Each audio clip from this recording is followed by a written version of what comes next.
Xiao Zhi had become the sole heir, yet he was tightly bound by a bizarre ancestral code. All sales were final with no returns or exchanges. Male and female must be paired, no random matches allowed. Only creatures could be sold, not the breeding rights or offspring. These three rules stood like towering walls before the creature breeding business, choking every idea he had of breaking free. The young, beautiful female customer in front of him had just said something that nearly shattered his composure. She actually wanted to invest in his struggling magical creature breeding shop and specifically requested cultivating a miracle of offspring born from two male creatures. Xiao Zhi repeated her words in disbelief, feeling utterly humiliated. You mean you want me to breed descendants from Guili and the male Sasha duo? Two males mating to produce offspring? This was not only far-fetched, it was a direct challenge to the breeding house's rules. The customer nodded eagerly, saying she had read a novel featuring two male protagonists and hoped to see a story where magical creatures had offspring from such pairings. I searched all the breeding shops, and none are willing to take on this kind of order. Isn't that a huge business gap?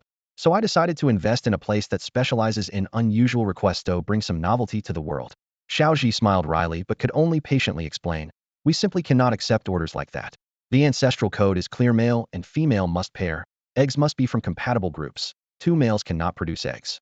Your novel idea would probably require gender transformation to work. His voice carried helplessness and inner struggle. After all, he was a time traveler filled with knowledge of magical beasts, but the breeding rules could not be broken, not even for a moment. In this world full of magical creatures, electric mice that discharge 80,000 volts, ninja frogs that throw water shuriken, Sasha duo that use telekinesis, these creatures were deeply intertwined with urban life and the wild's complex ecology. The breeding house was just one link in this ecosystem's chain. But drowning in debt, family ruined, and with a debt deadline 3 days away, Xiao Zhi had no time for wild experiments. Facing the customer's hopeful eyes glimmering with dreams and longing, Xiao Zhi did his best to remain professional and polite. Either the egg groups don't match, or this breaks our ancestral code. Nobody dares take such an extraordinary order. The customer took a deep breath, biting her lips softly, her voice gentle but firm. Is there really no other way? You've run this business a long time. Surely there's some room for breakthrough? Even just a little innovation? Xiao Zhi shook his head. The code was the law. It kept the breeding house stable and dependable. First, no returns avoiding disputes. Second, male and female pairing ensured efficiency and offspring survival. Third, sell eggs only. Never fully grown creatures preventing inventory buildup. His traveler's pragmatism told him these conservative rules were carved from hard-earned survival wisdom. Just as the customer turned to leave, disappointment etched on her face and a hint of resignation in her voice. I know dreams are difficult to reach. I've prepared 500,000 yuan in funding. Looks like I won't be needing it. Suddenly, Xiao Zhi's heart jolted. He blurted out, wait a moment. 550,000. The customer turned back, lightly tossing her hair, her expression calm but curious. Sir, keeper of the ancestral code, are you all right? Meeting her sincere, simple, pained, yet determined gaze, Xiao Zhi knew this decision couldn't be abandoned lightly. He said in a low voice, beautiful lady, when I saw you turn to leave just now, you reminded me of autumn leaves falling, so melancholy, desolate, and sorrowful. So Xiao Zhi took a deep breath and stepped forward to bow deeply. Rising, a smile bloomed across his face like a chrysanthemum in full flower. I have made a decision that goes against the ancestral code. That was 500,000. Fortunately, the family rules hanging on the wall were meant for the original owner. Although Xiao Zhi shared the same name, he was a time traveler. His ancestors didn't have such restrictions. They simply told him to earn money and live well. A flicker of surprise crossed the female customer's face, but she still looked innocent. Xiao Zhi smiled brightly. Yes, family rules are family rules, but we have to look forward. The market likes what the people like, and our shop can't go against the people. Since you dream of magical creatures, it's our duty at the breeding house to help you make that dream come true. There was sincerity in Xiao Zhi's tone. He quickly sized up the woman before him as a typical rich girl, naive, but with more money than she knew what to do with. People like her were easy targets for scams. 500,000 just to fulfill a strange dream? That wasn't innocent at all. Facing such a pure-hearted patron, Xiao Zhi felt he had to help. The money wasn't the point. Whether it was a lot or a little, whether he had 1,000,000 debts to pay tomorrow, it didn't matter. He broke the family rules not for profit, but simply to help someone realize a dream. That was just the kind-hearted person he was. Is that really okay, sir? The woman said hesitantly, then added, oh, by the way, I'm Lu Sha. Nice to meet you. Xiao Zhi raised an eyebrow. That's a rare surname. He extended his hand. When she reached out to shake, he could feel it firmly clasped his own. Instinctively, he expected a soft touch, but was surprised when Lu Sha's hand was rougher and gripped with some strength. A flicker of unease stirred inside him. So, Mr. Xiao, does this mean you accept my investment? Lu Sha asked, cheeks reddening as she quickly withdrew her hand. Of course. No one turns down 500,000 cough. No one refuses an investor with a dream, Xiao Zhi laughed. Dreams are what I respect most. Lushan nodded slightly. They fell silent for a few seconds, then both spoke at once. So when will you transfer the money? So when will you collect the payment? The awkward question broke the mood, and Xiao Zhi chuckled. Right now then. The sooner a dream begins, the better. As soon as he said this, his mind suddenly flooded with information. Ding. Breeding system detected a new order. Please process promptly. Name, Xiao Zhi. Wallet balance, 1 million alliance coins. Evolution points, 1. Current task. Earn 500,000 alliance coins through system evolved creatures. Task success reward. Evolution points 1. Task failure penalty, 120 years imprisonment. Note, settlement in 3 days. Xiao Zhi blinked, a twitch at the corner of his mouth. The system alert popped up the moment Lusha transferred the funds. He quickly grasped the system's purpose. It was designed for a comeback. Want to make money? Fine, make it. Make enough money, and the system will grant you evolution points. What are evolution points? They're used to enhance the skills of magical creatures. For example, an ordinary electric Pika has a skill of 90,000 volts. After evolution, it could reach 900,000 volts. Incredible. This was his chance to truly take off. He could easily sweep through various battlefields with his 9,000-volt electric Guinea Pig, not only winning prizes effortlessly, but also using evolution points to train other magical creatures. Chanting silently in his heart, my generous sponsor is watching time to make money. Lusha felt a surge of excitement. Using the system to earn money and pay off debts, her future was bound to soar. Coincidentally, in a few days, the city would host the magical creature baby Cupa competition specially for newly hatched creatures to battle. What was the prize again? About 500,000 alliance coins. Adding that to Lusha's earlier investment in the breeding house, this would perfectly clear her debts. Earning 500,000 alliance coins in 3 days making money seemed surprisingly easy. 3 days later, losing 500,000 alliance coins. Making money was just that hard. Silently, she called out system. The interface calmly popped up. Breeding house short selling system alert, you have invested in the breeding house project. Please check promptly. Name, Lusha. Wallet balance, 1 million alliance coins. System funds, 0 alliance coins. System rule 1. The host may invest system funds in commercial activities, but cannot convert them directly into personal assets or cause malicious losses. Returns are limited to rebate rules. Any funds earned by the system that enter the host account will be cleared immediately. System rule 2. After investing, the project is bound to the system until completion. Profit to asset conversion ratio is 1,000 to 1. Losses convert at 110. Current project, supersonic cat injection, settlement in 3 days. In other words, the more the breeding house project loses, the more she earns. If it gains, she gets a pittance. Moreover, she can't even use the breeding house's profits directly. Ding dong, transfer completed. Please confirm the amount. Snapping back to reality, Lusha glanced at Xiao Zhi, who stood before her with a broad smile, and silently nodded. She had to admit, this breeder was quite good-looking. Miss Yin, the funds have arrived. Let me show you my treasure, Xiao Zhi said as he pulled an egg from his pocket. Wow, it's so big. Lusha's eyes immediately lit up at the sight of the large, beautiful egg in Xiao Zhi's hands. Really big, and the shell looks exquisite. Xiao Zhi held the egg out to her. You can touch it, warm and comforting. Her cheeks flushed slightly as she whispered, is it okay? Would that be inappropriate? Xiao Zhi smiled gently. No worries. Go ahead. You can even kiss it if you want. A bit shy, she reached out to stroke the egg shell, feeling a warm sensation through her fingertips.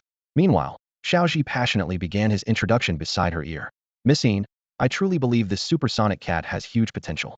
It's born with ultrasonic abilities, and our breeding house uses secret methods to evolve its skills in unique and novel ways.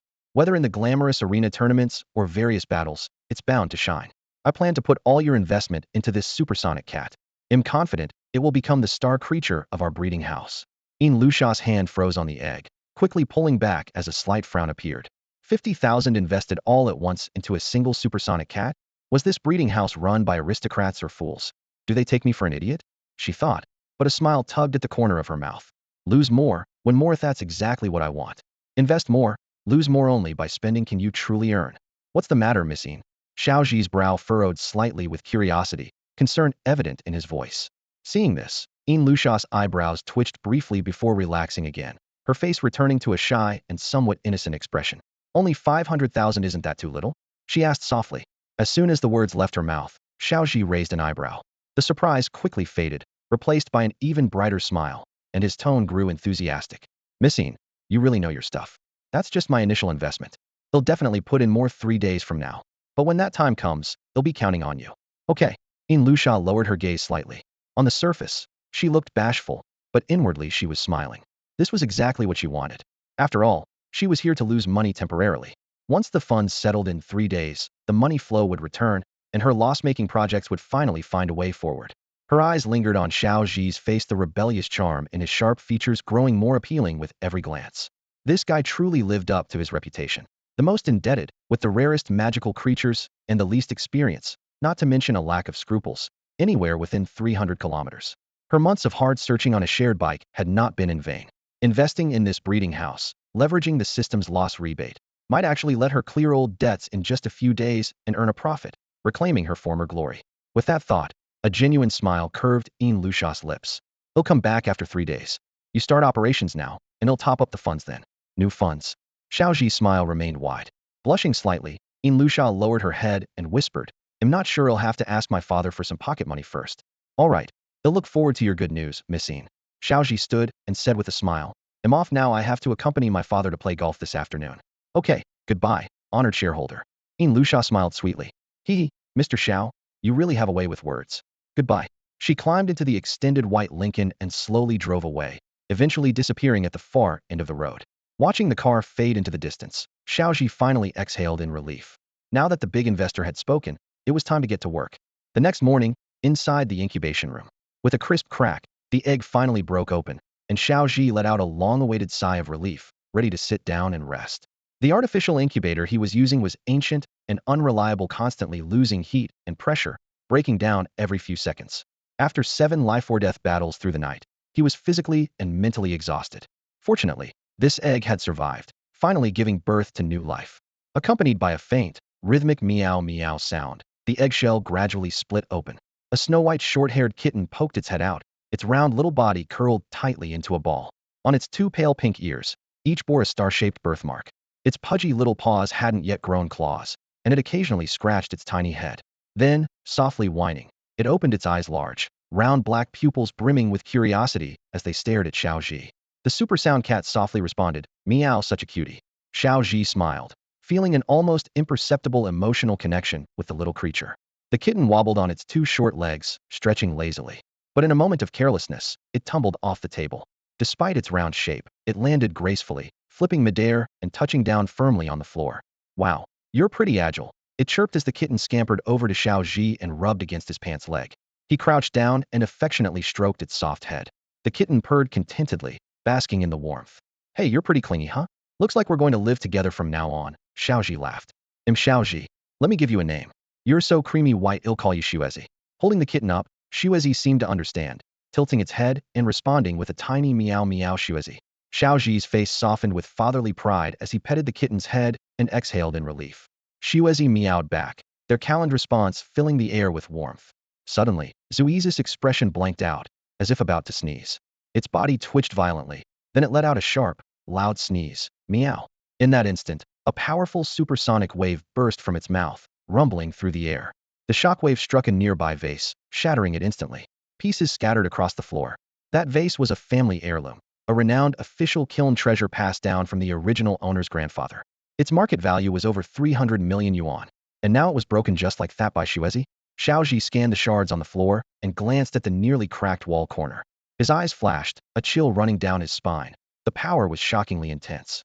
The round, innocent-eyed Xuezi blinked, completely unaware of the chaos it had caused. But Xiao Zhi immediately recalled why this biological egg hadn't been snatched up by collectors.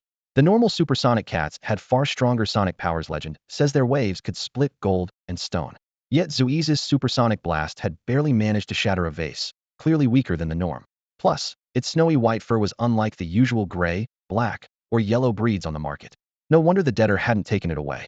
Still, Xiao Zhi understood the weak label was only a facade. With system assistance, enhancing this supersonic ability to apocalyptic levels would be a matter of moments. He didn't scold Xuezi. Instead, he locked eyes with the pure creature and said firmly, Xuezi, don't worry. Our chance to defy fate is finally here. In the air, hope and the unknown quietly began to unfold.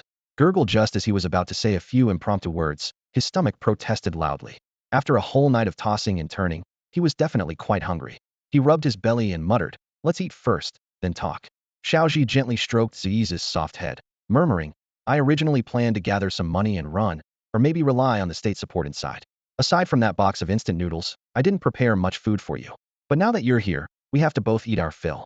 No more thinking about anything else. Let's set a small goal first.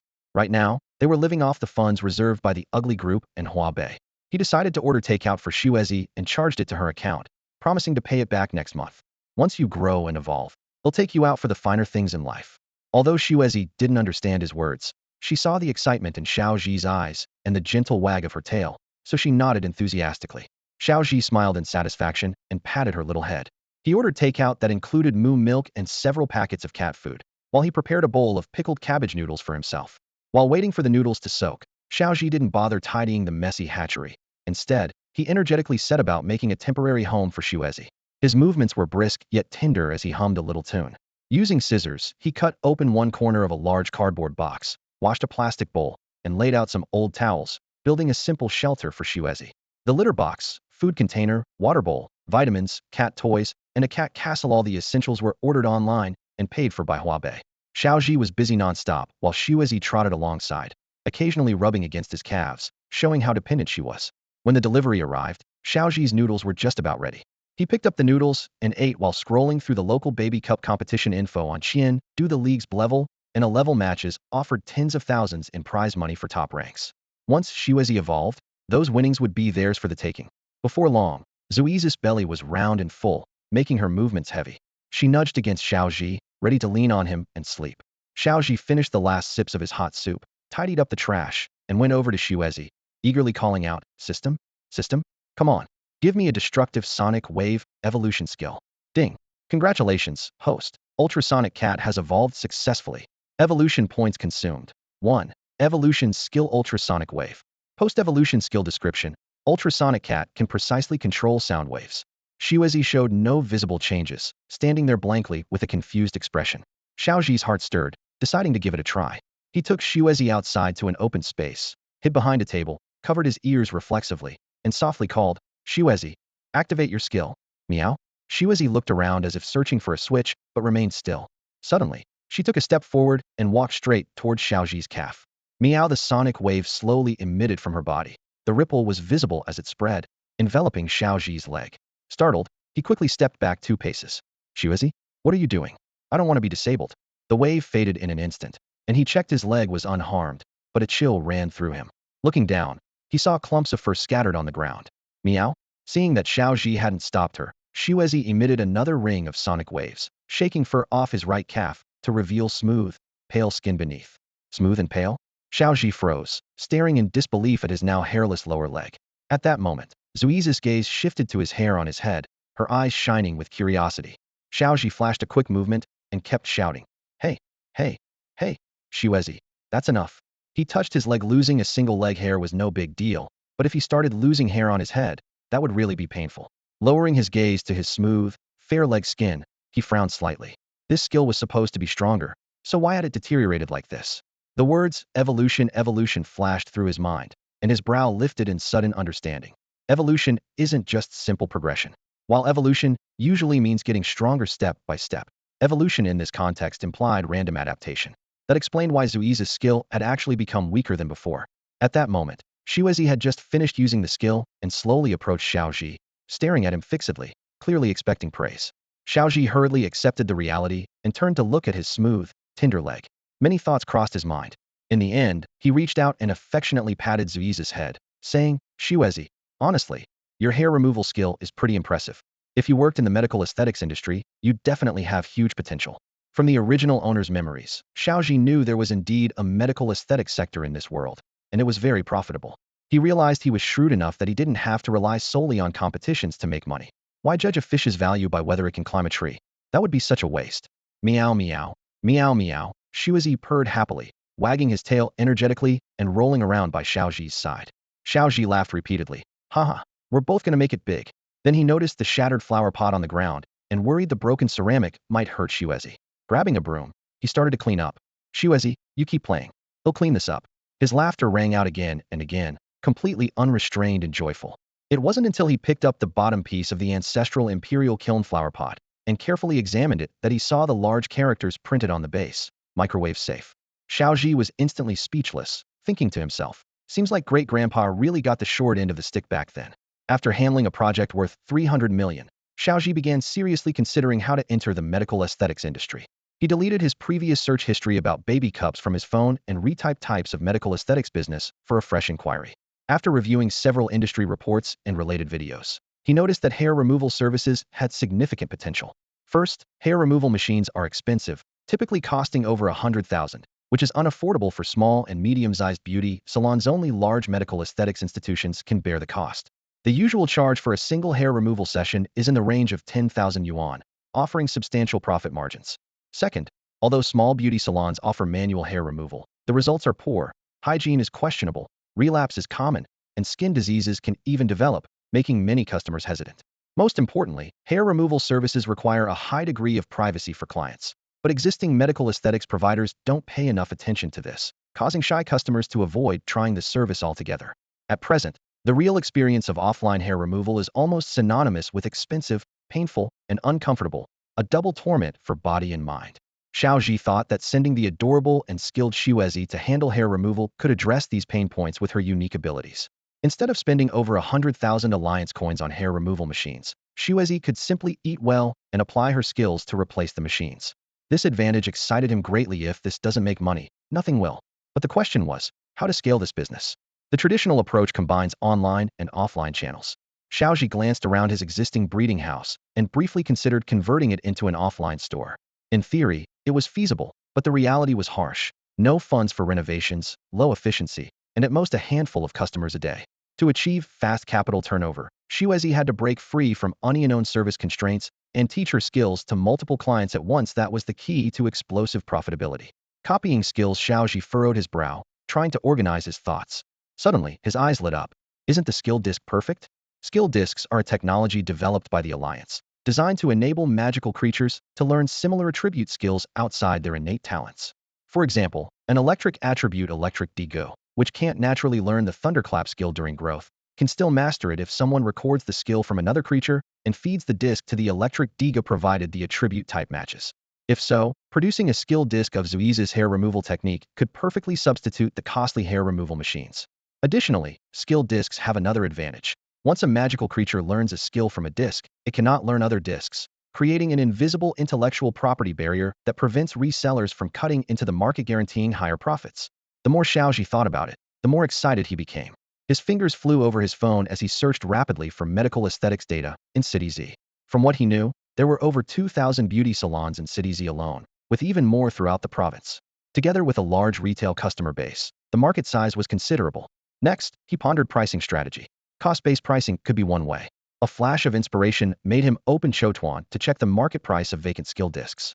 At this moment, Xiao Zhi's mind was already sketching out a plan to expand what seemed like a modest hair removal business into a booming venture that would bring in huge profits. A skill disc sold for 1,000 alliance coins, and after subtracting shipping and other fees, the cost was just a bit over 1,000. But considering these discs were designed for beauty clinics' hair removal devices, each costing well over 100,000, with single hair removal sessions charged in the tens of thousands, who would dare sell skill discs for just over 2,000? Buyers wouldn't trust such low prices either. The market valued 70% gold, 80% silver. If the price was too low, quality was immediately doubted, and trust tanked instantly. Given this, Xiao Zhi decided to set the price of Xuezi's skill discs at 10,000 alliance coins each. After covering costs, selling 70 or 80 discs would recoup expenses and yield profit. Treating it as a trial run, he clicked the add button in the discount group's shopping cart to order an initial 100 discs. Early on, low-price promotions would attract customers and increase exposure. Only after some sales built a good reputation would the impact gradually grow. After confirming the amount, a prompt popped up on the discount group interface. Dear customer, your purchase exceeds 100,000 coins. You need to add 10,000 coins for accidental loss insurance. Xiao Zhi was surprised. Insurance? He decided to save money and skip it for now, planning to buy it later when he went out. After all, blank skill discs like these should be easy to find elsewhere. Turning around, he saw Xuezi fast asleep. The little creature had only recently hatched, but had already stayed awake impressively long. Gently picking Xuezi up, Xiao Zhi placed it in its cozy nest. Unexpectedly, Xuezi sniffed his palm, recognized the familiar scent, clung tightly to his finger, and began softly licking it. No escape now. After several tries, Xuezi's grip was firm, so Xiao Zhi reluctantly decided to take it outside with him. Leaving it alone in the shop just didn't feel right. Before heading out, he posted a promotion in the ancestral WeChat circle. Though most were longtime customers, he wanted to open new business opportunities and many potential clients were in the group. Xiao Zhi uploaded a 9-image grid showing before and after photos of his leg hair removal, captioned, "Century-old breeding house launching new services. Magical creature and human hair removal. Painless and harmless. Low prices in store." After posting, he locked up, hopped on a shared bike, and wobbled toward the nearest friendly shop. The streets bustled with traffic and many magical creatures ran alongside. Xiao Zhi rode his bike next to a strange deer, a fiery horse, and a griffin standing side by side at a red light. They dominated the road, so he crouched low, sticking close to the narrow gutter on the curb. Looking up was impossible. Several dancing swans circled overhead. On Blue Star, if you didn't ride a magical creature mount, it felt like you didn't even have the right to go outside. Looking at the magnificent parade of creatures, Xiao Zhi felt a wave of helplessness and nostalgia. Blue Star's magical creatures had evolved naturally over many years. According to the original owner's history class lessons, an asteroid impact that caused ecological upheaval led to their emergence. After a mass extinction, radiation triggered ordinary animals to gradually develop special powers, adapting to harsh environments and acquiring survival skills. Human ancestors relied on these creatures to get through tough times. Millions of years later, Blue Star's ecosystem stabilized, with magical creatures roughly matching the human population. If humans damaged the environment, magical beings took on repair duties. If a group became violent or mutated, humans would punish them. A delicate balance formed, with magical creatures deeply embedded in daily life. "Hey, get out of the way. Don't chase me. I'm innocent. Can you hurry up? I'm almost late." The street chaos reminded Xiao Zhi of traffic back in his previous life. The difference here was careful road division: quadruped lanes, reptile lanes, motor vehicle lanes, and non-motor lanes, all clearly separated. Several people rode bulky Kintai oxen, kicking up dust and roaring past Xiao Zhi like powerful motorcycles, rattling his eardrums. Xuezi kept sleeping peacefully in his arms as Xiao Zhi pedaled hard. By the time he reached the mall, it was midday, the sun blazing overhead and waves of heat rolling off the pavement. Several shops lined the entrance, extending as far as the eye could see. 3 magical creature supply stores crowded close together, their prices yet to be compared. Under the scorching sun, Xiao Zhi studied the storefronts carefully, quietly calculating which shop might sell at the best price. Xiao Zhi walked toward the nearest shop and began to examine it carefully. The shelves were neatly stocked, the counter spotless, and every item arranged in a way that felt calming.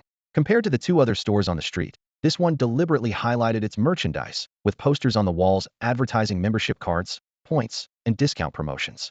Yet, the pristine tidiness inside hinted at sluggish sales. There weren't many customers coming and going.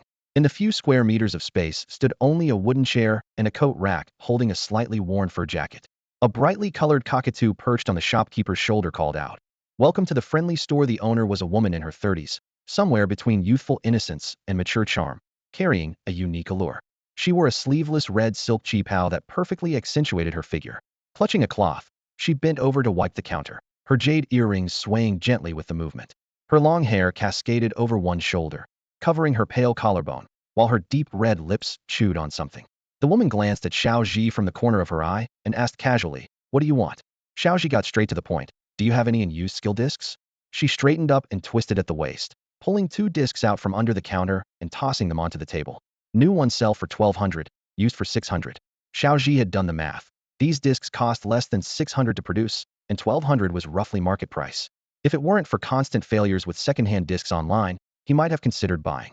New ones go for 900 each, right? I run a breeding house, so we'll buy in bulk 100 discs. Xiao Zhi tested the waters, trying to negotiate. The shop owner responded coldly, "No can do. Lowest is 1,000, full payment up front. No installments." Her tone was indifferent. Xiao Zhi knew this was a clumsy pricing tactic. He pretended to get up and said, "Then he'll check out other stores." "Sure, go ahead," the woman replied without a care. Xiao Zhi thought to himself that this shop owner was really steady. But just as he was about to leave, he turned back with a smile. "How about this? You give me a 6-space magic bracelet and a month's supply of ultrasonic cat food, and he'll pay 900 per disc for 100 discs. Deal?" The woman rolled her eyes at him. "Hey, handsome, did your head get caught in a door? Want me to call an ambulance for you?"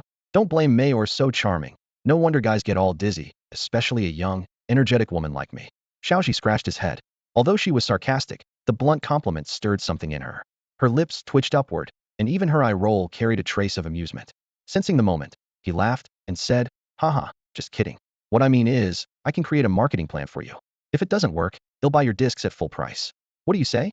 The shopkeeper raised an eyebrow. "I'm not losing out anyway." "Fine, give it a shot.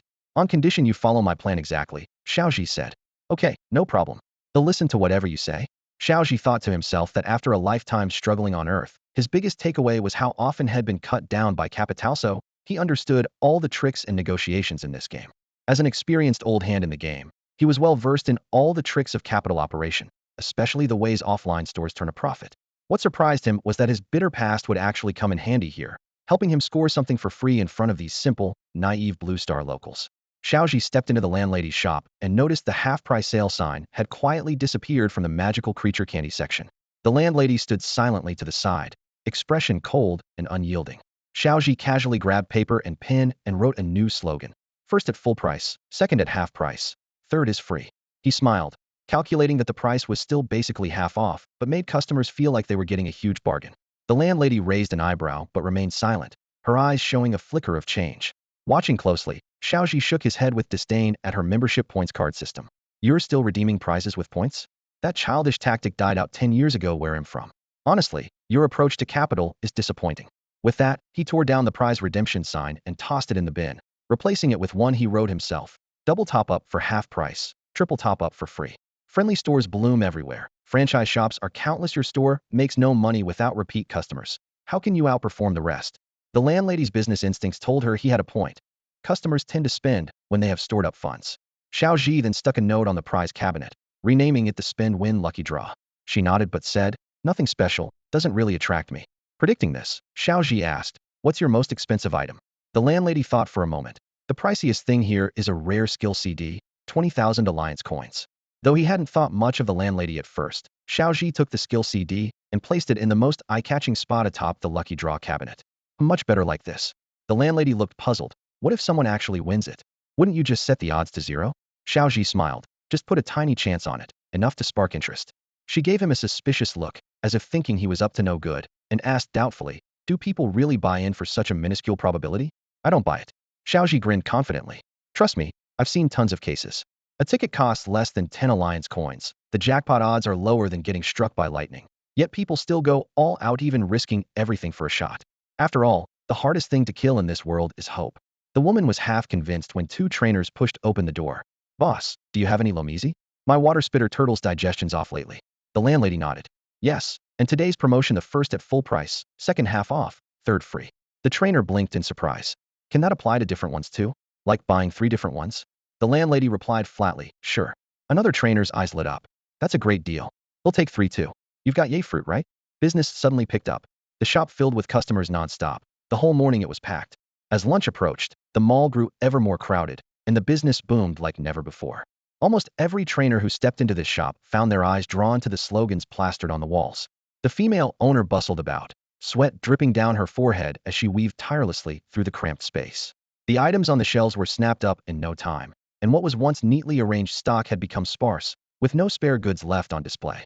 She was overwhelmed and too busy to make new membership cards, so Xiao Zhi ended up acting as an impromptu bookkeeper, carefully logging each member's deposit amounts into a computer spreadsheet. When it reached mealtime, the backpack on Xiao Zhi's back suddenly rumbled with noise. Xiao Zhi skillfully rolled and jumped onto his shoulder, licking his cheek and meowing persistently. Xiao Zhi immediately understood the little guy was hungry. He quickly took out some feed from the bag and gently fed Xiao Zhi.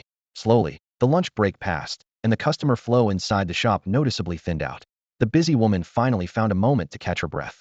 She glanced at Xiao Zhi, her eyes revealing a meaningful flicker. Her attitude shifted dramatically as she smiled and pushed a cardboard box across to him.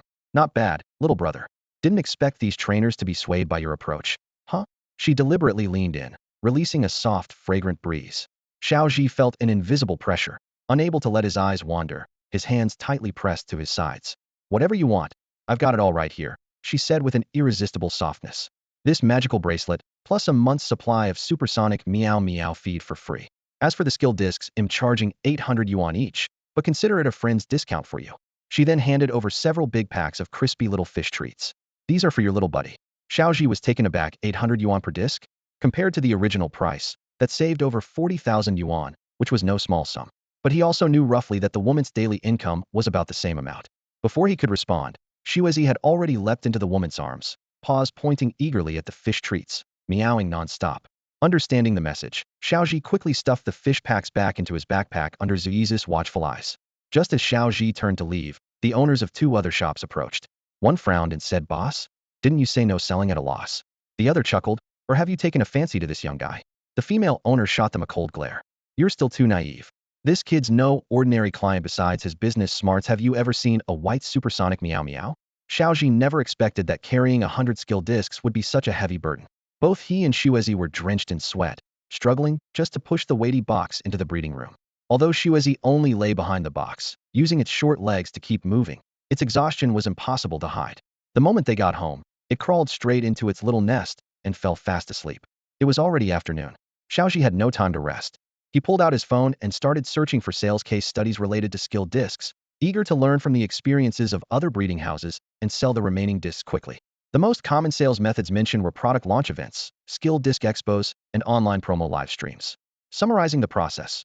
First, they would post a product launch invitation on the Alliance's official website, making sure all the friendly local malls got the message. If a mall felt interested, they would usually respond with a purchasing intent or even come for on-site negotiations. Additionally, to encourage innovation among smaller breeding houses, the Alliance officially offered live streaming support applying granted recommended exposure and live traffic. In other words, this included both product launch invites aimed at businesses and live streaming support targeting local trainers, like a ready-made pillow for sleepy heads. If even one friendly mall placed an order, the tens of thousands in revenue would be within reach, offering Xiao Zhi a glimmer of hope out of his debt crisis, not to mention other local trainers who might be interested too. The Alliance's certification truly was as valuable as advertised. He silently vowed to seize this opportunity, starting by drafting promotional copy online to send to the major local malls. Once the first step was stable, the next would be to start live streaming to attract more local trainers and rapidly expand his influence. Waking Xuezi from its deep sleep, Xiao Zhi got it ready to start the live stream, showing the entire skill disc production process. The live stream description read, hair removal skill disc in production. Specific effects welcome to experience in store. He fixed his phone on a stand and watched Xuezi intently. The whole production process was actually pretty simple, needing only Xuezi itself. First, the magical bracelet the female boss had given was put on Zuiza's short leg and set to disc recording mode. Then, Xuezi released the skill onto an empty space, followed by tapping the bracelet with its paw. The bracelet emitted a capturing flash that stored the skill into its memory. Finally, the bracelet touched the white disc's port, and once successfully copied, the port turned green. The skill disc was born. At this moment, Xuezi drooped its head, letting out reluctant ultrasounds as if complaining, but then abruptly pounded the bracelet vigorously, like smacking a pocket mouse. Watching the skill being successfully captured, it dragged its little legs toward the skill disc. Its clumsy movements were endearing. It wobbled and staggered, trying to step precisely on the disc's port with its paw, but kept missing, looking like a sleepwalker, making the live viewers laugh nonstop. Such a childish queen. Haha, look how tired this kid is. My kid does the same thing at the Alliance kindergarten on Mondays. No cilantro.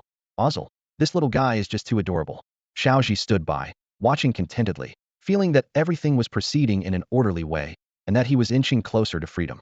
Suddenly, with a loud rumble, the century-old wooden door of the breeding house, beaten by wind and rain for years, collapsed with a crash. The signboard and the large characters reading Centennial Breeding House suddenly shattered, sending up a thick cloud of dust. Xiao Zhi nearly got hit by the debris and quickly waved off the dust from his clothes, his face full of frustration. He had completely forgotten about setting up the venue. If any merchants or trainers came to the Centennial Breeding House today and saw this rundown mess, who would want to sign a contract with him? Not everyone is a wealthy tycoon like Yin Lusha. The breeding house definitely needed a makeover if he wanted to boost his success rate. Xiao Zhi took out the small notebook he always carried and stood in front of the old, dilapidated breeding house, thoughtfully calculating. To create a clean, crisp first impression, the exterior had to look sharp. As for the interior, since hair removal was the main service, there had to be a private, enclosed room for the treatment. Experience mattered. Time was tight, and there was a lot to do. Xiao Zhi knew he couldn't manage it all alone.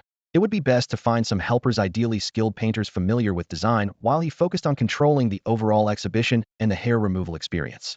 Having been burned by capital and money before, he painfully learned that renovations cost more than buying a house. This time, he wouldn't give the design company full control. He logged into an art outsourcing platform and filtered through local college student artists.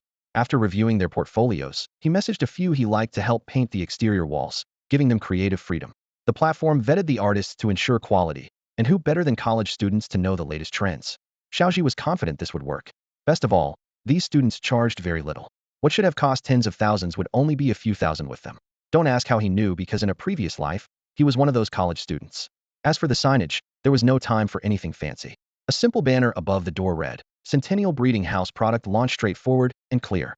Once the exterior was freshened up and the banner hung, Xiao Zhi set to work on remodeling the hair removal room. The breeding house was shaped like a dumbbell. The front half was commercial space, the back half residential, connected by a hallway. The living area had 3 rooms, and a living room, 2 bedrooms, and a storage room. One bedroom was his, the other belonged to his deceased parents, so neither was suitable for change. That left the storage room as the best candidate for the hair removal experience area. Thinking this through, Xiao Zhi crossed the hallway to the storage room's creaky wooden door and pushed it open. Inside, piles of berry wood were stacked pyramid style. More than a dozen dumpy mice were busily burrowing in the wood, settling in. The largest rodent was fighting another, while the rest all turned sharply to look at Xiao Zhi. The fight didn't look too fierce, more like a minor scuffle. But that wasn't the issue. The problem was that they clearly had no intention of leaving, instead burrowing deeper into the berry wood like setting up a defense. Xiao Zhi had turned from guest to intruder. He grabbed a broom to chase them out, swinging fiercely like a game of whack-a-mole. The dumpy mice popped their heads out one after another, even throwing small pieces of wood as counterattacks, refusing to budge. Xiao Zhi soon found himself sweating heavily, at a loss for how to proceed. Then he recalled the 2 dumpy mice fighting earlier, and flashes of memories from the previous owner surfaced. Dumpy mice are social creatures, but their hierarchy is brutal. Only one dominant male can exist in the group, so the other males fight to the death until the strongest emerges as king. Xiao Zhi realized the biggest rodent he saw fighting must be the mouse king of this colony. Now that the target was clear, the best strategy was to capture the ringleader first. Defeat that dominant male, and the rest of the group would scatter. Without hesitation, Xiao Zhi grabbed his snow cat, Xuezi, and prepared to livestream the negotiation to add some excitement. Everyone, as I was preparing for the product launch, I found this dumpy mouse nest. If this gets over 10,000 likes, Xuezi and I will give you a onion showdown with the Mouse King. The comments section immediately flooded with messages, the chat scrolling rapidly. 666 salty fish. Streamer Super Sound Cat is going to challenge the dumpy mouse. Let's go. Top tier fairy. Haha. Are they going to do hair removal on the dumpy mouse? Encouraged by the viewers, Xiao Zhi gave the order. Xuezi, it's up to you. Go declare war on the Mouse King. The moment Xuezi heard this was her very first battle, she immediately perked up. With determined steps, she climbed onto the pile of wood, chest puffed out proudly, and jumped onto a plank. Without hesitation, she let out a loud, spirited meow meow meow. Xiao Zhi frowned slightly, feeling that Zuiza's battle cry was neither intimidating nor fierce. It almost sounded deliberately cute. Besides, as a normal-type magical creature, Xuezi had little advantage against other types, especially since she was just a little baby. Whether she could win was really uncertain. The sweet potato mouse king was still nowhere to be seen, and Xiao Zhi grew impatient, urging, Xuezi, be more fierce. Xuezi nodded and raised her voice a bit higher. Meow meow. Meow meow. The live chat exploded with laughter. Viewers couldn't help but chuckle, and even Xiao Zhi smiled wryly. There was absolutely no trace of battle spirit in Xuezi. Thinking this over, Xiao Zhi decided to take matters into his own hands and try to flush out the sweet potato mouse. He returned to the living area, took a bucket of crushed ice from the fridge, and with a swift motion, poured it quickly down into the mouse's burrow. Finally, under Zizi's loud meows of protest and Xiao Zhi's continuous ice deluge, the male sweet potato mouse could no longer hold back. His figure slowly emerged, standing atop the wooden pyramid, looking down at Xiao Zhi and Xuezi. The silhouette of the mouse loomed high above. Suddenly, Xuezi hesitated and, startled, dashed behind Xiao Zhi for shelter. The chat went wild. Viewer 1 laughed. Haha. This little guy just chickened out right away. Another commenter joked, laughing so hard. Where's the real fight here? This is hilarious. Bye-bye Breeding House chimed in with suspicion. Someone tell the streamer. This supersonic kitty obviously can't beat the sweet potato mouse. Xiao Zhi answered to the camera, everyone, don't worry. If we win, they'll gift the streamer a sports car. How's that? The comments section was full of doubters. The top donator sarcastically replied, yeah right, you win, they'll donate a carnival car. Just then, an animation popped up on the screen, a little cat wearing an astronaut helmet. Xiao Zhi couldn't believe it. After taxes, the gift came to over 1,000 yuan. Making money was really this easy. At that moment, the sweet potato mouse rolled forward quickly and appeared right in front of Xiao Zhi and Xuezi. Its round, fluffy body was about the size of a soccer ball, with tiny eyes on its face. As a cat, Zuiza's DNA instinctively trembled when she saw the fluffy ball, but her fighting spirit was roused. She let out a fierce meow and pounced. The 2 little balls tussled together, creating an oddly adorable scene. Xuezi kept pressing the mouse's small tail, while the mouse wildly kicked at Zuiza's short legs. Xuezi was quick and agile, but her defense was limited. Before long, she began to fall behind. Xuezi, don't get caught up in the fight. Keep your distance and use your precise sonar. Xiao Zhi shouted. Responding, Xuezi clumsily rolled back to create space. After wobbling to a standstill, She emitted a concentrated sound wave. The mouse immediately began charging energy, apparently preparing a jump attack claw strike. Xiao Zhi watched intently, knowing that if it landed, the consequences for Xiaozi would be grim. Worse yet, if they lost, the mouse would remain, and Xiao Zhi's fur trimming business would be delayed. At the crucial moment, Xiao Zhi took a step forward, stomped hard, and shouted, "Hey!" The mouse froze in surprise, interrupting the energy gathering between its little paws. Its tiny eyes stared at Xiao Zhi, full of confusion. Without hesitation, Xiao Zhi grabbed a broom, gritting his teeth and deciding, "I'm counting on you, broom." He raised his weapon and swung several blows at the sweet potato mouse heathen. The creature was completely defenseless and was instantly put to rest by Xiao Zhi. Snow, standing nearby, stared blankly at Xiao Zhi, her little mind seemingly overheating like a CPU emitting thick smoke. The viewers in the live stream burst into laughter. "Damn, the streamer's got some serious skills at this, it's making my stomach hurt from laughing. Haha, I was seriously wondering for a long time what kind of magical creature a broom really is. Yeah, this isn't even a fight, so why are people still wondering if they can win? It's just hilarious. 10 Bugatti supercars. 30 Bugatti supercars. Thanks to the official broadcast support, Xiao Zhi's livestream maintained a steady viewership around 10,000, with many watching online eager to witness the excitement firsthand. After a full day of work until evening, the century-old breeding house had been completely transformed.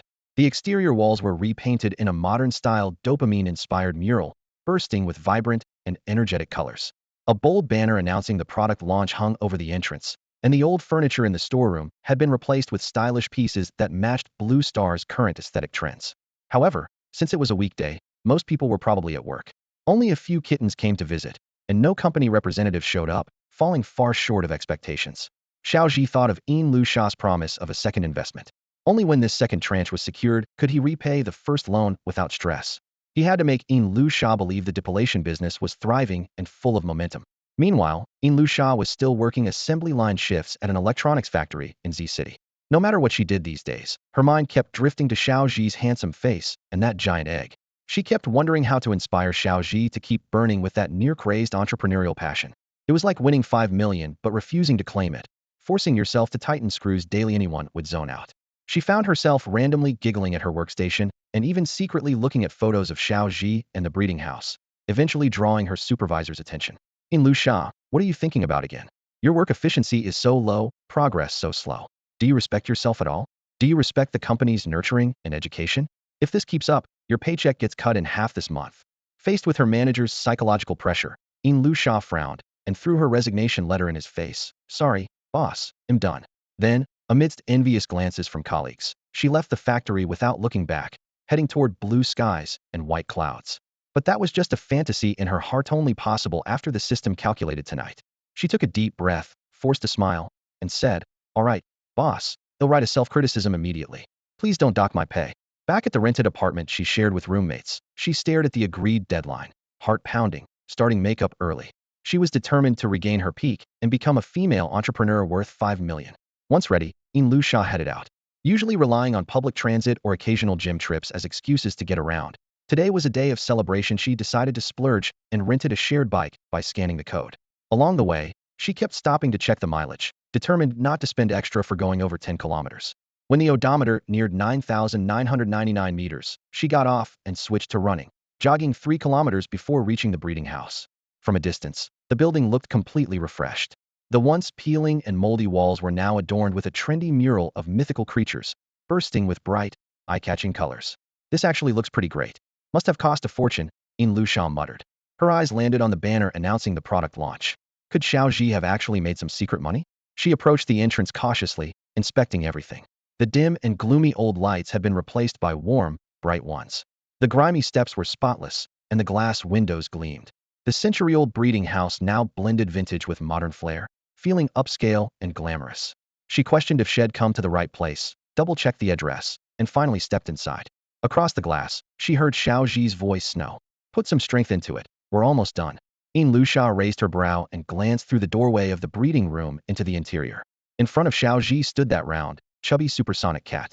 Its small face was flushed bright red from repeatedly trying to unleash a new skill, but no matter how hard it tried, nothing new came out. The little short legs wrapped in a mysterious wristband stood out distinctly. The band was obviously in the process of generating a skill disc. Lu Sha tidied a stray lock of hair from her forehead and tugged at her quick-dry running shirt, her voice probing cautiously, "Mr. Xiao? Why haven't I seen anyone else come by? Did they already leave? Xiao Zhi smiled brightly, as if accustomed to this kind of situation, but a wave of unease stirred in Lusha's heart. Lusha, you're here? I was just about to find you to talk about our project's progress. Lusha had originally thought this business wouldn't make much money, but seeing such an extravagant setup and a prominent signboard in front of her made her reconsider. Great, Mr. Xiao. I'm actually quite interested in this project. Can you tell me what exactly that recent product launch was about? Xiao Zhi raised his brows, exuding confidence. Oh, I invested $500,000 in our century-old breeding house's secret method to evolve the supersonic cat.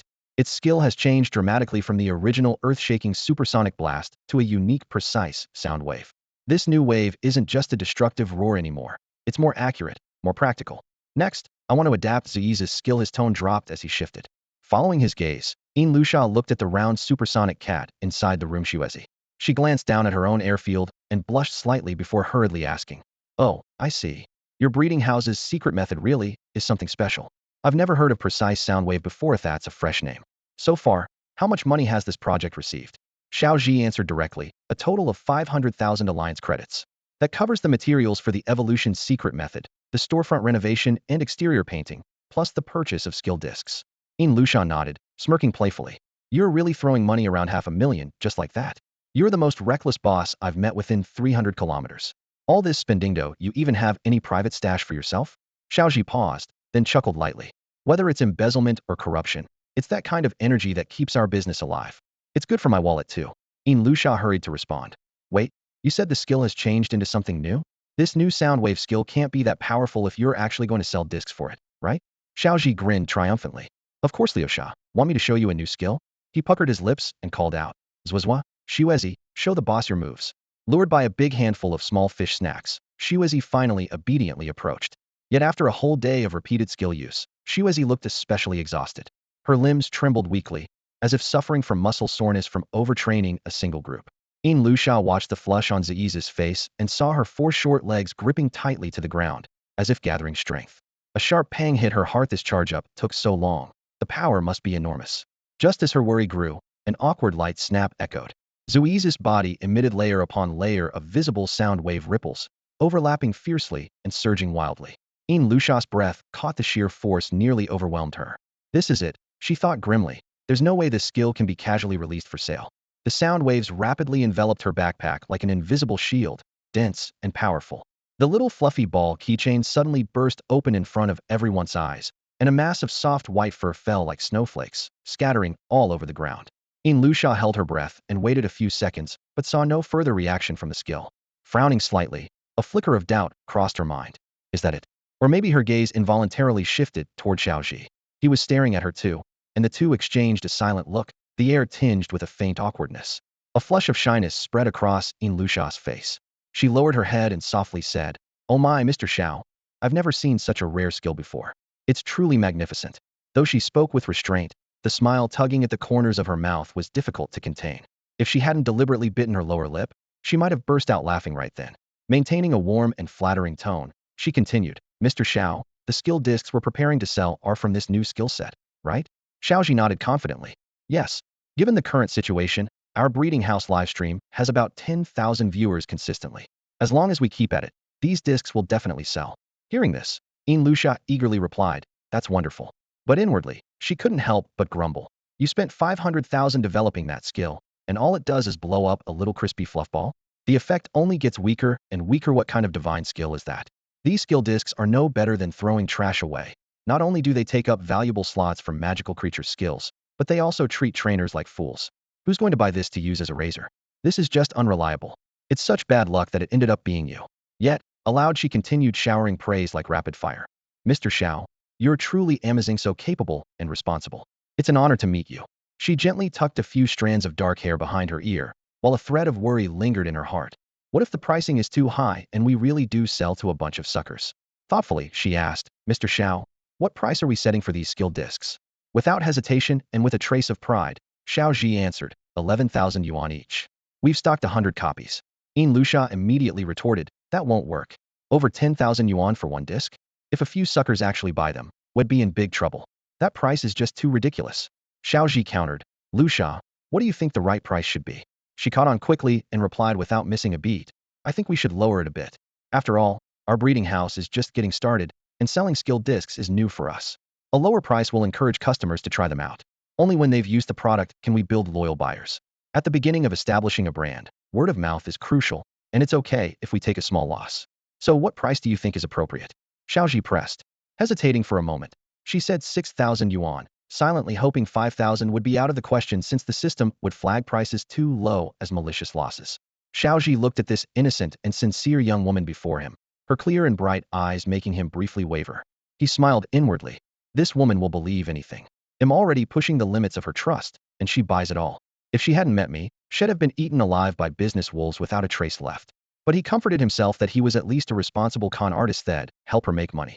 In the end, he calmly said, "All right, Lu Sha, we'll set the price according to your suggestion. As long as the main investor is satisfied and he doesn't lose out, the small favors right now don't matter. The priority is securing the next round of funding."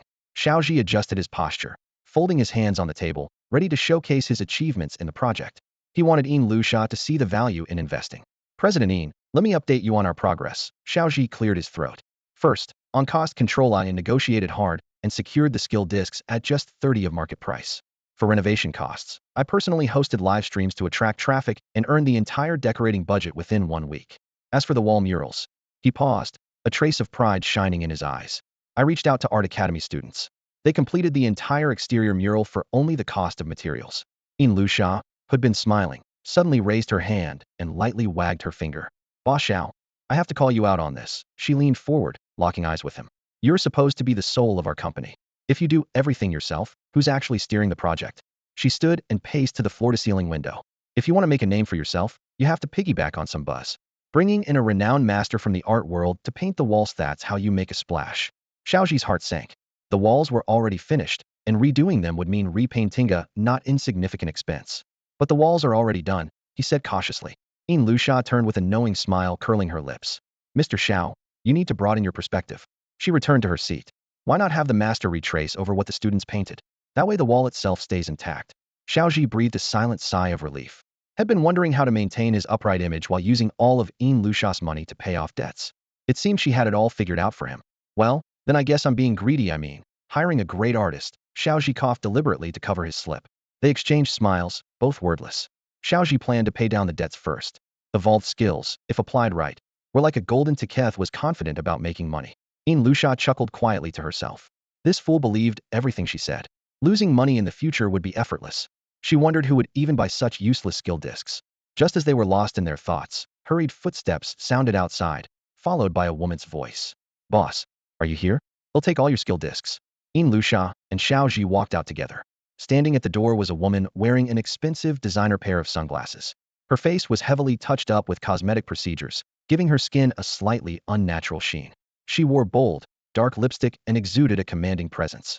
She was the marketing director of Mad Aesthetic, the largest medical beauty company in City Z, responsible for closely monitoring market trends to prevent rival brands from encroaching on their advantage. The moment she spotted the hair removal discs in Xiao Zhi's hand, she immediately understood the implications. If Xiao Zhi's product flooded the market quickly, it would shake up the entire hair removal industry and could even be monopolized by competitors, creating an unbreakable stranglehold. Losing control of these discs would be like handing over a sharp dagger capable of reshaping the medical beauty sector's hair removal business. She would never allow that to happen. She had to firmly control the source of this batch of discs.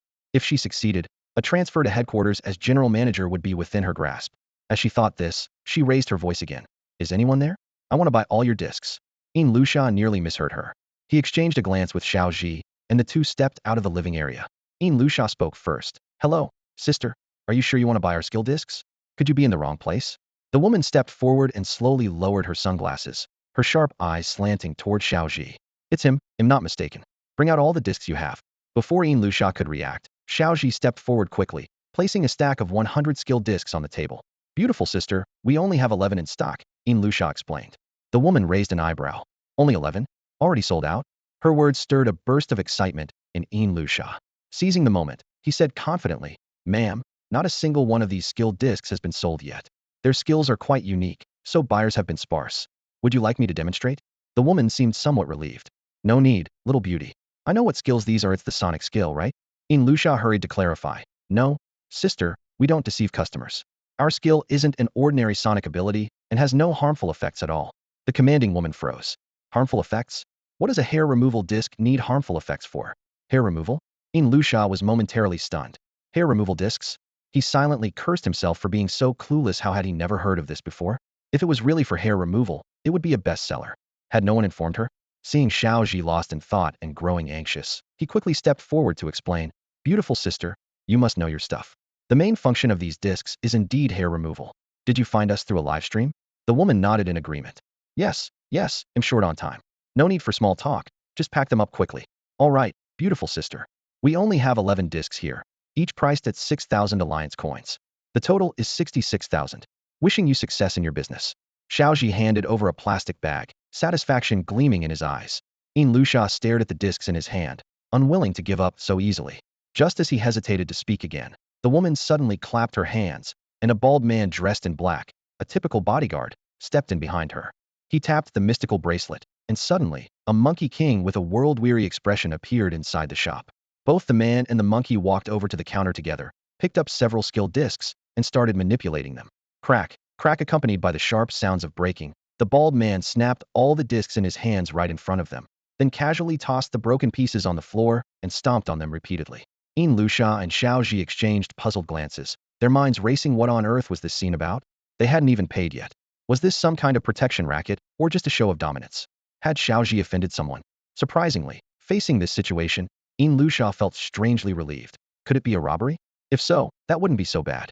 On Blue Star, where magical creatures exist, individual power is greatly enhanced, far surpassing the effectiveness of guns and ammunition, which keeps the crime rate relatively high. Despite strict enforcement by the Alliance authorities, crimes still occur from time to time. They can only hold criminals accountable afterward. Prevention is nearly impossible. Naturally, Luxia assumed the person before her was a criminal, but she never imagined she would secretly hope to be robbed. She put on an expression of extreme fear and recoiled, nervously pushing the skilled discs toward the man. Her voice trembled as she said, "Sister, are you here to rob us? Please don't hurt me or Mr. Xiao. Whatever you want, we'll cooperate. You can have all these discs." This time, the confident woman actually froze. Suddenly, a notification sound came from a phone. Ding, 66,000 alliance coins have been deposited into your account. Please check. The atmosphere around them instantly went silent and tense. Luxia smiled faintly on the surface, but her heart ached. 66,000 alliance coins? That meant she'd just lost 660,000. Sorry, sister, I misunderstood you. The woman glanced at the remaining discs on the table and asked, "You want all these made into the same skill set, right?" Hearing about the deposit and the woman's request, Xiao Zhi suddenly perked up. "Exactly, beautiful sister. If you want, I can complete all of them and send them over." "No need. Sell me all the discs. I want every single one," the woman said firmly. Even the blank ones?" Xiao Zhi was momentarily stunned. "Yes, 6,000 each, full price," she replied coldly. Luxia coughed quietly, but said nothing. Just then, a soft, feminine voice came from the shop entrance. Well, isn't this the manager from our medical aesthetic? In such a hurry, what's going on?" A graceful-looking man strode in. "Everyone's a guest here, boss. He'll pay double the price and buy all the remaining skill discs," the graceful man declared decisively. Luxia slammed the table. "Boss Xiao, this lady was here first. In business, there are rules: first come, first served. We should sell these discs to her at the original price." The graceful man quickly approached the counter, smiling slyly. "Sweetheart, why be so stubborn? I'm offering double. You're in business, not charity. How can you just turn down money?" Xiao Zhi remained silent. The assertive woman rolled her eyes. "You pathetic sissy. Instead of owning second place in medical aesthetics, you come here to arm wrestle me? You think I can't afford a few discs?" Then she turned to the graceful man. "Little beauty, I appreciate your talk about principles in business. Fine, I'll also pay double for these discs." The tension in the room skyrocketed instantly as the undercurrent of competition and challenge filled the air like gunpowder about to ignite. Luxia ran a hand down her face, forcing herself to stay calm and plastering on a strained smile. No, that's really not what I meant. Sister, our store is small, we're just starting out, and at the beginning of the business we don't dare charge too much. I offered you a discount as a gesture of friendship, hoping we could work well together going forward." She hurried to explain, her tone tinged with pleading. "Hey, race what'll do, sister. He'll give you 20% off. If you buy 80 tickets, he'll throw in 10 more for free." She carefully put the offer on the table, calculating in her mind. If I can't make 5 million at once, at least I should be able to make a few thousand. If I can't hold back the money coming in, better to make a little less than none. The assertive woman was clearly taken aback at first, then took off her sunglasses and fixed Luxia with a cold stare.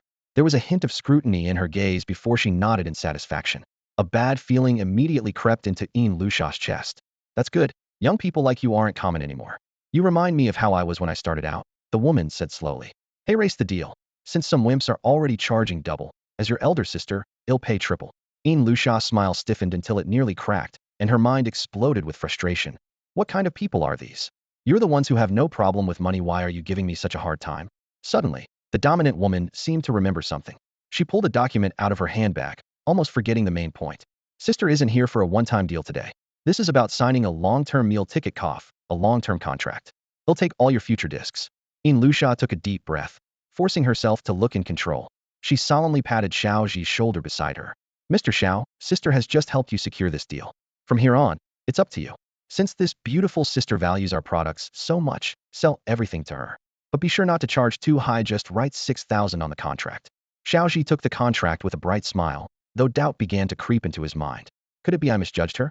This pretty young woman is actually a master negotiator who knows exactly how to manipulate people's hearts.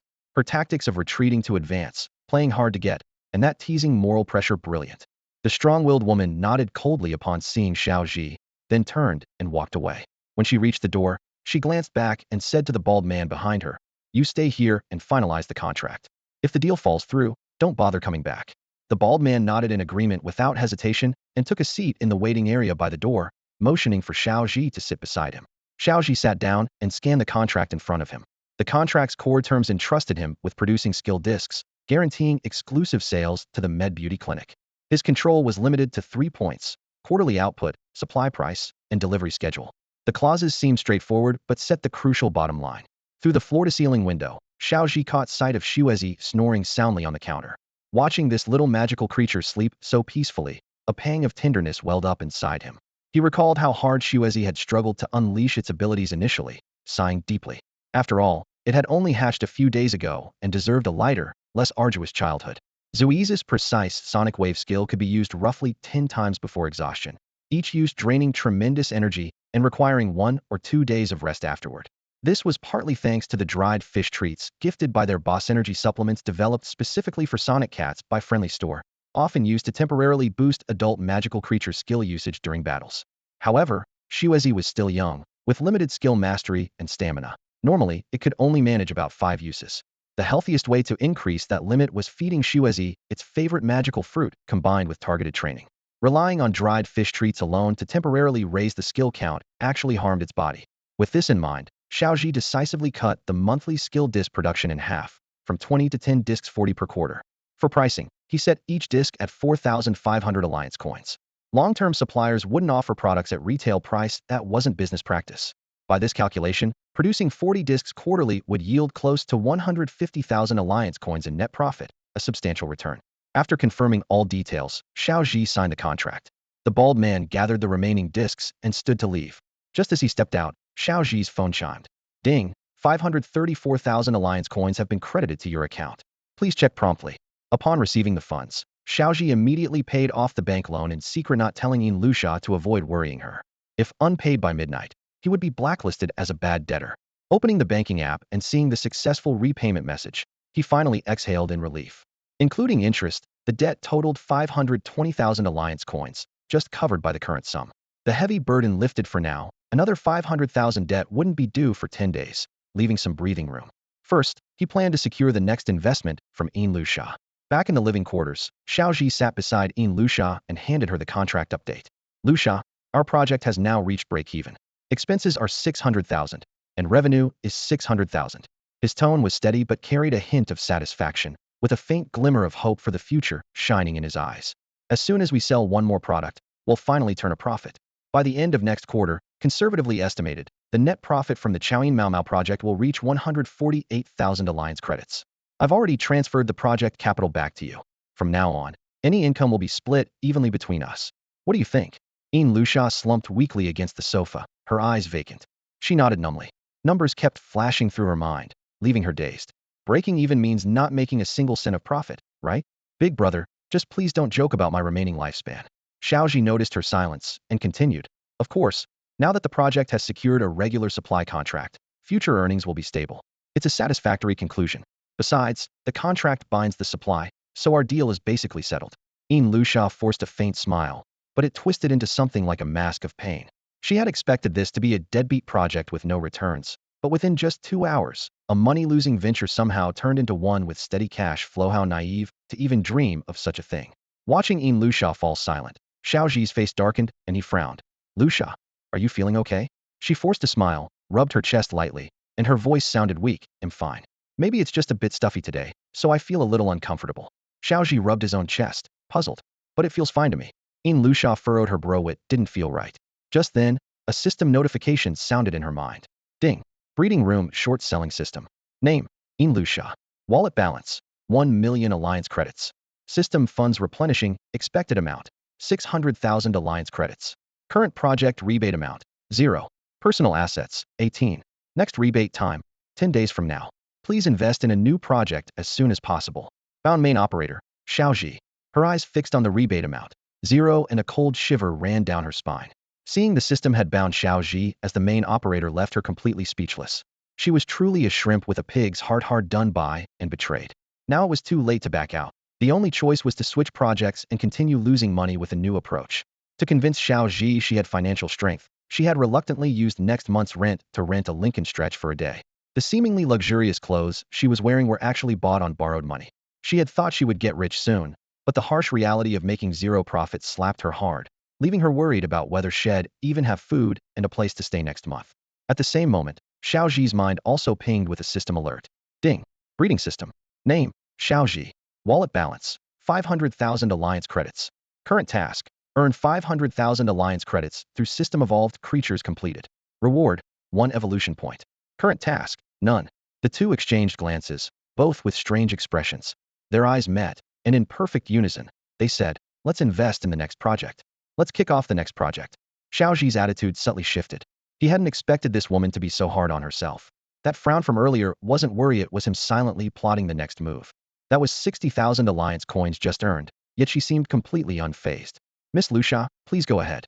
Luxia nodded slightly, her expression calm and resolute. Mr. Xiao, before we discuss the next project, I have a request. Xiao Zhi walked over to the fridge, took out a drink, and handed it to her with a casual tone. Go ahead, don't hesitate. Luxia took the drink, a hint of hope shining in her eyes. I want to move into the breeding house. My father recently left on a business trip abroad and probably won't be back for over half a year. Being alone in the big villa is really boring. Besides, I've been putting all my pocket money into your project because I want to show some results and surprise my father when he returns. She paused, then continued, but the breeding house is too far from home. It takes several hours back and forth, which is really inefficient. I want to move over there to help out. Xiao Zhi was momentarily stunned, staring at her in disbelief. She was giving up the spacious, comfortable villa to share a room with him? This woman's sacrifice was almost heartbreaking. Was she honestly just bored enough to invent her own personal transformation story? He agreed. No problem, Miss Luxia. I happen to have a vacant bedroom here that you can move into. Although the conditions might be a bit rough compared to your place, I worry you might find it uncomfortable. Luxia's eyes lit up, as if she had caught a glimpse of hope. If I allocate project funds to renovating the breeding house, that shouldn't be a violation, right? We could also open an employee cafeteria there, so meals won't be an issue. She muttered softly to herself. That would really open things up. With this arrangement, the money probably won't go to waste. Xiao Zhi smiled and teased. Boss Xiao jokes. Actually, I grew up with my grandmother in my hometown. I'm not the pampered lady you might imagine. Since you agree, let's pick out the next magical creature together tomorrow, Luxia said firmly, closing the topic. Their conversation unfolded, quietly ushering in a new chapter. Xiao Zhi led Luxia to another bedroom. After a simple settling in, they exchanged a few polite words and then rested separately. That night, Xiao Zhi remained in a deep sleep, unresponsive, while Xiao Zhi's mind was flooded with chaotic thoughts, making it hard for him to fall asleep for a long time. The next morning, sporting noticeable dark circles under his eyes, he carefully marked the debt repayment deadline 9 days away in his calendar before getting up to prepare for the day. Today's task was to identify the magical creature for the next project. He planned to visit the largest dockside market in Z City to look around, hoping to find a creature that appeared expensive but was actually cheap. By pocketing the price difference, he could ease his repayment pressure. Just as he stepped out the door, he heard water running in the bathroom. Not wanting to disturb anyone, he quietly began preparing breakfast for the two of them and the cat. The income from his live streaming had finally allowed him to say goodbye to instant noodles. While busy with this, Luxia's voice came from nearby. Mr. Xiao, our breeding house doesn't even have any bathing supplies. The staff won't have a place to wash.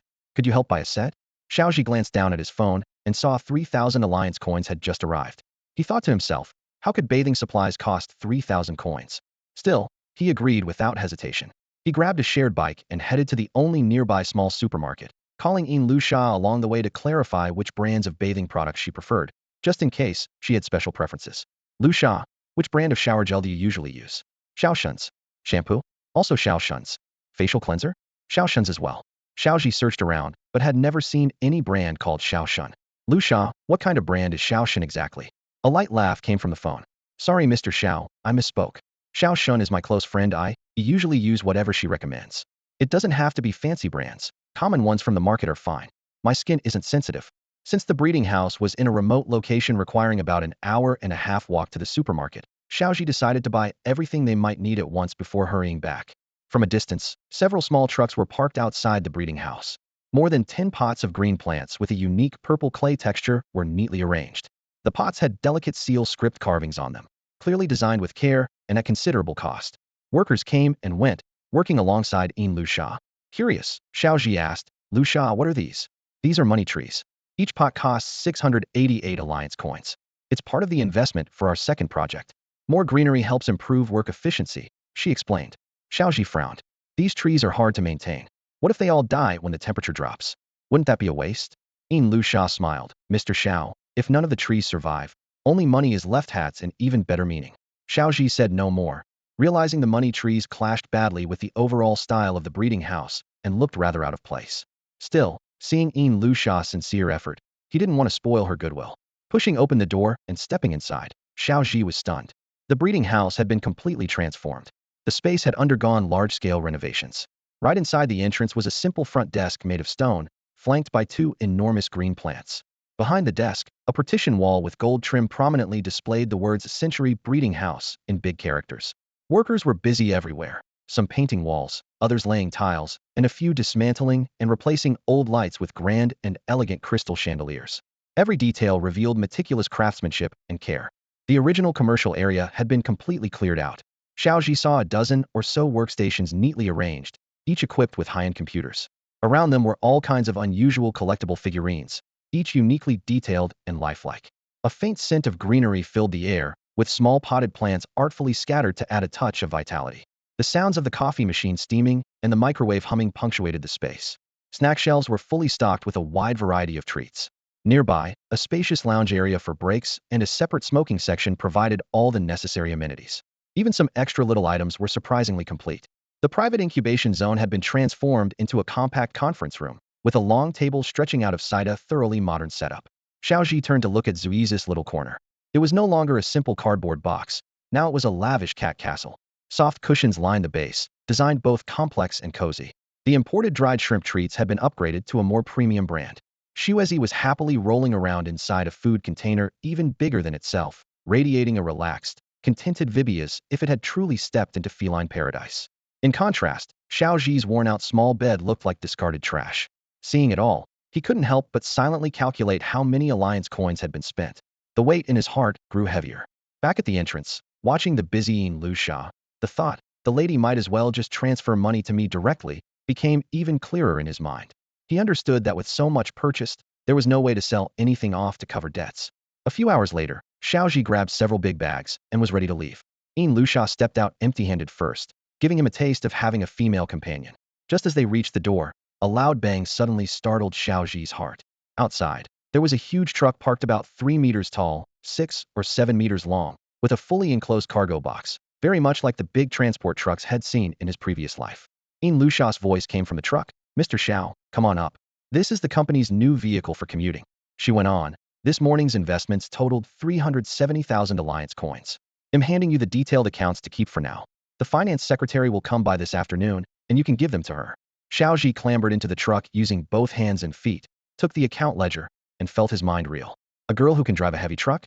Surprised, he asked, you can drive a heavy truck? In Lu Sha replied calmly but confidently, yes. My father started out in the transportation business, so I learned the skill. She gripped the massive steering wheel with ease and natural grace, as if the truck were custom-built for her. If we used a small car, then whenever we needed to transport something, would have to call for another vehicle. That would be such a hassle. Her explanation sounded practical and convinced Xiaozhi completely. He opened the detailed account book. The dense records were clear. Total investment was 600,000 alliance coins. The investor was Lu Xia. Project name project number 2. Amount invested so far 379,880 alliance coins. It was the first time had seen her keep such dedicated financial records. He guessed, did you find out I was using the money to pay off debts? Lu Xia nodded, that's right. Our breeding house is about to expand its operations across multiple lines. Zui's project can't be handled by just you anymore. She continued, so I hired an employee to cover finance, HR, inventory, and operations a multi-role position. It's the person I mentioned before, Xiao Shun. Xiao Zhi listened, stunned. Though he said nothing, he thought, that's a lot of roles for one person, surely it'll be too much? Lu Xia noticed his concern and smiled. Don't worry, Mr. Xiao. Xiao Shun graduated from a top school and is very capable. He had always held management positions at Fortune 500 companies, so his capabilities were unquestionable. A candidate like him would undoubtedly bring great value to the breeding house. However, the so-called management role was actually just a team leader position in a factory workshop of that Fortune 500 company. His daily tasks mostly involved turning off circuit breakers, taking out the trash, shooing away stray cats, and sweeping and mopping the floors. When Xiao Zhi saw Xiao Shun's pay slip, he was momentarily stunned and couldn't help but ask, Miss Lu Xia, don't you think combining 4 jobs for a total salary of 8,000 alliance coins is a bit low? Lu Xia shook her head in denial. Not at all, Mr. Xiao. She's a good friend of mine and knows that our breeding house is just getting started. She's very willing to cooperate. Of course, she is my dear otaku roommate, an ordinary migrant worker who just arrived in the city. 8,000 alliance coins is the highest salary she's ever seen in her life, and it's all management level pay, so you could say she's been promoted. When she heard the news yesterday, she was so excited it was like winning the Alliance Cup. She couldn't wait to share the good news with all her relatives. The system's market reference salary was only around 2,000 alliance coins, so this was obviously a huge discount. Fortunately, Lu Xia was smart enough to assign her 4 positions, raising the pay to 8,000. Since they were going to heavily develop the breeding house, the money had to be spent wisely and naturally. It had to benefit their own people rather than outsiders. Xiao Zhi didn't ask further and fell silent. After all, everyone understood the principle that those who work harder earn more. Besides, the salary was negotiated by Lu Xia. His job was just to make money. Lu Xia was in high spirits. Once she figured things out, she stayed up all night thinking about how to spend the money effectively. This morning, she tested the system and found that as long as the finance department recorded expenses under the project name, the system rarely issued warnings at most. It would show a market reference price to prevent excessive spending. As long as she didn't buy supercomputers, high-end computers were allowed. As long as the quantity wasn't excessive, life-sized figurines weren't permitted, but small desk ornaments might qualify as company expenses. Anything related to the breeding house, even ordering takeout, could be accounted for as business costs. Seeing how these restrictions opened up possibilities, she realized that as long as spending was reasonable, there were actually more ways to invest funds productively. By the time she finished speaking, they had already arrived at the market entrance. What they called a market was really more like a seafood street stall, except here they sold magical creatures. At the docks, fishing boats and cargo ships were crammed together, their masts like a forest.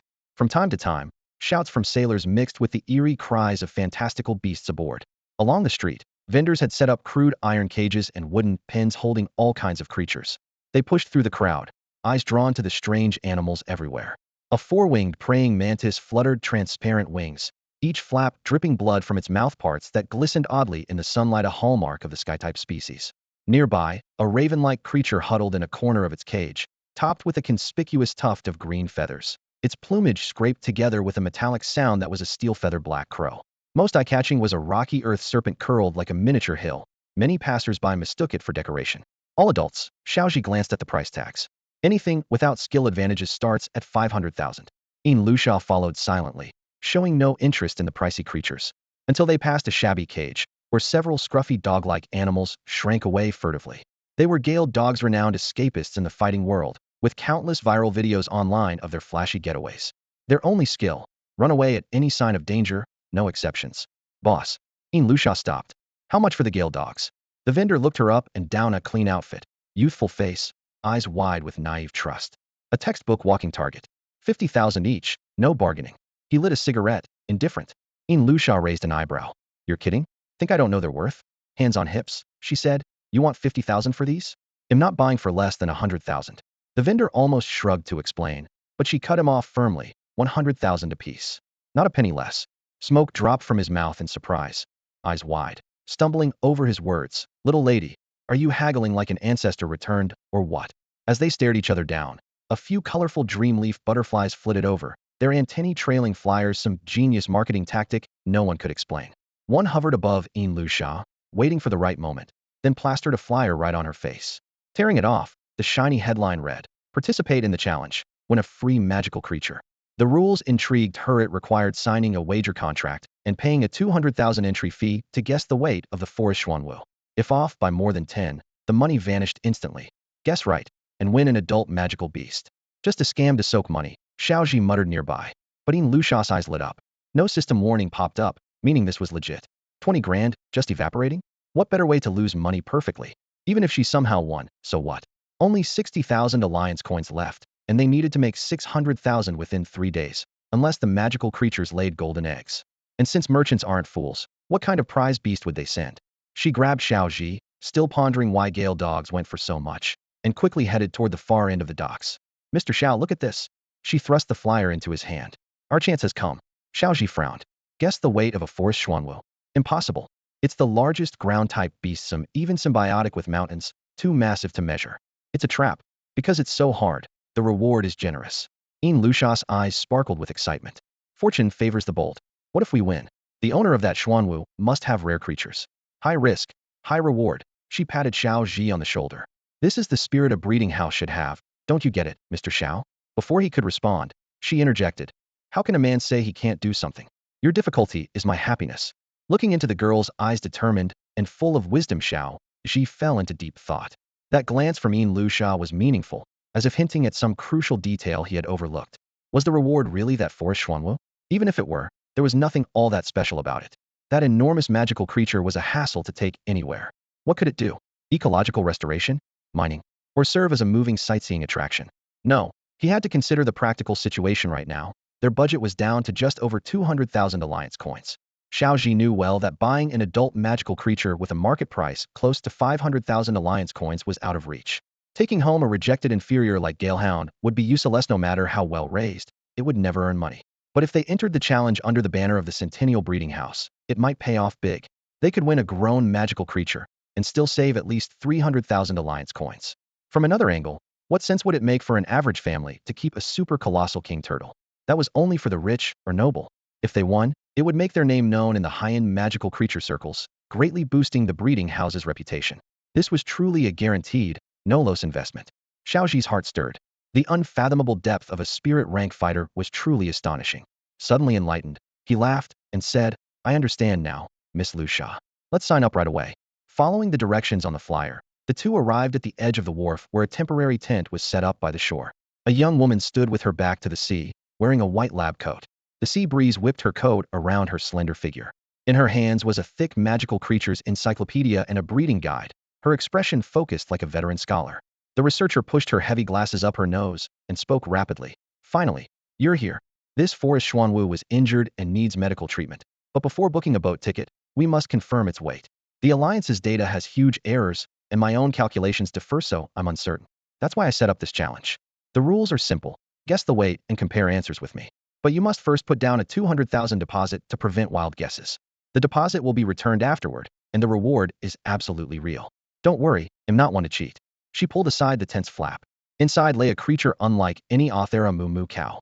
Its body was pale pink, rounded and swollen like a water balloon, yet it struck a sensuous-shaped pose, languidly sprawled on a bright red bolster. Its forelegs gracefully supported its head, radiating a queenly tiredness air. Lusha smiled to herself, having suspected all along the reward wouldn't be a forest Xuanwu. This Moo Moo Cow had no fighting ability at all, purely a support creature. How much could it contribute to logistics? Were they really expected to get rich off dozens of liters of milk every day? Xiao Zhi's gaze sharpened. He caught the vital point. What exactly makes this Moo Moo Cow so special? The researcher gently stroked the cow's head, her eyes full of tenderness. This Moo Moo Cow isn't an ordinary species of magical creature. It's the product of a mutation combining the grass and normal types.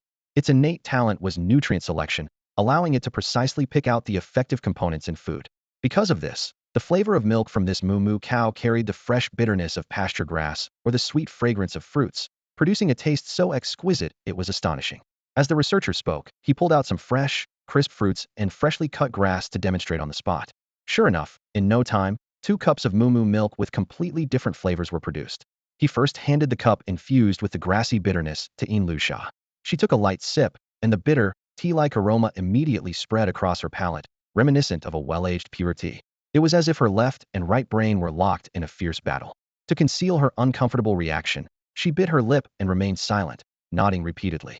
Quietly, she took out a check for 200,000 and firmly handed it to the woman standing nearby. The other cup, with its sugary sweetness, was given to Xiao Zhi. The rich aroma nearly invaded his nostrils, and one sip revealed a delightful sweetness that was almost overwhelming. Seeing Yin Lusha generously write the check, Xiao Zhi nodded appreciatively.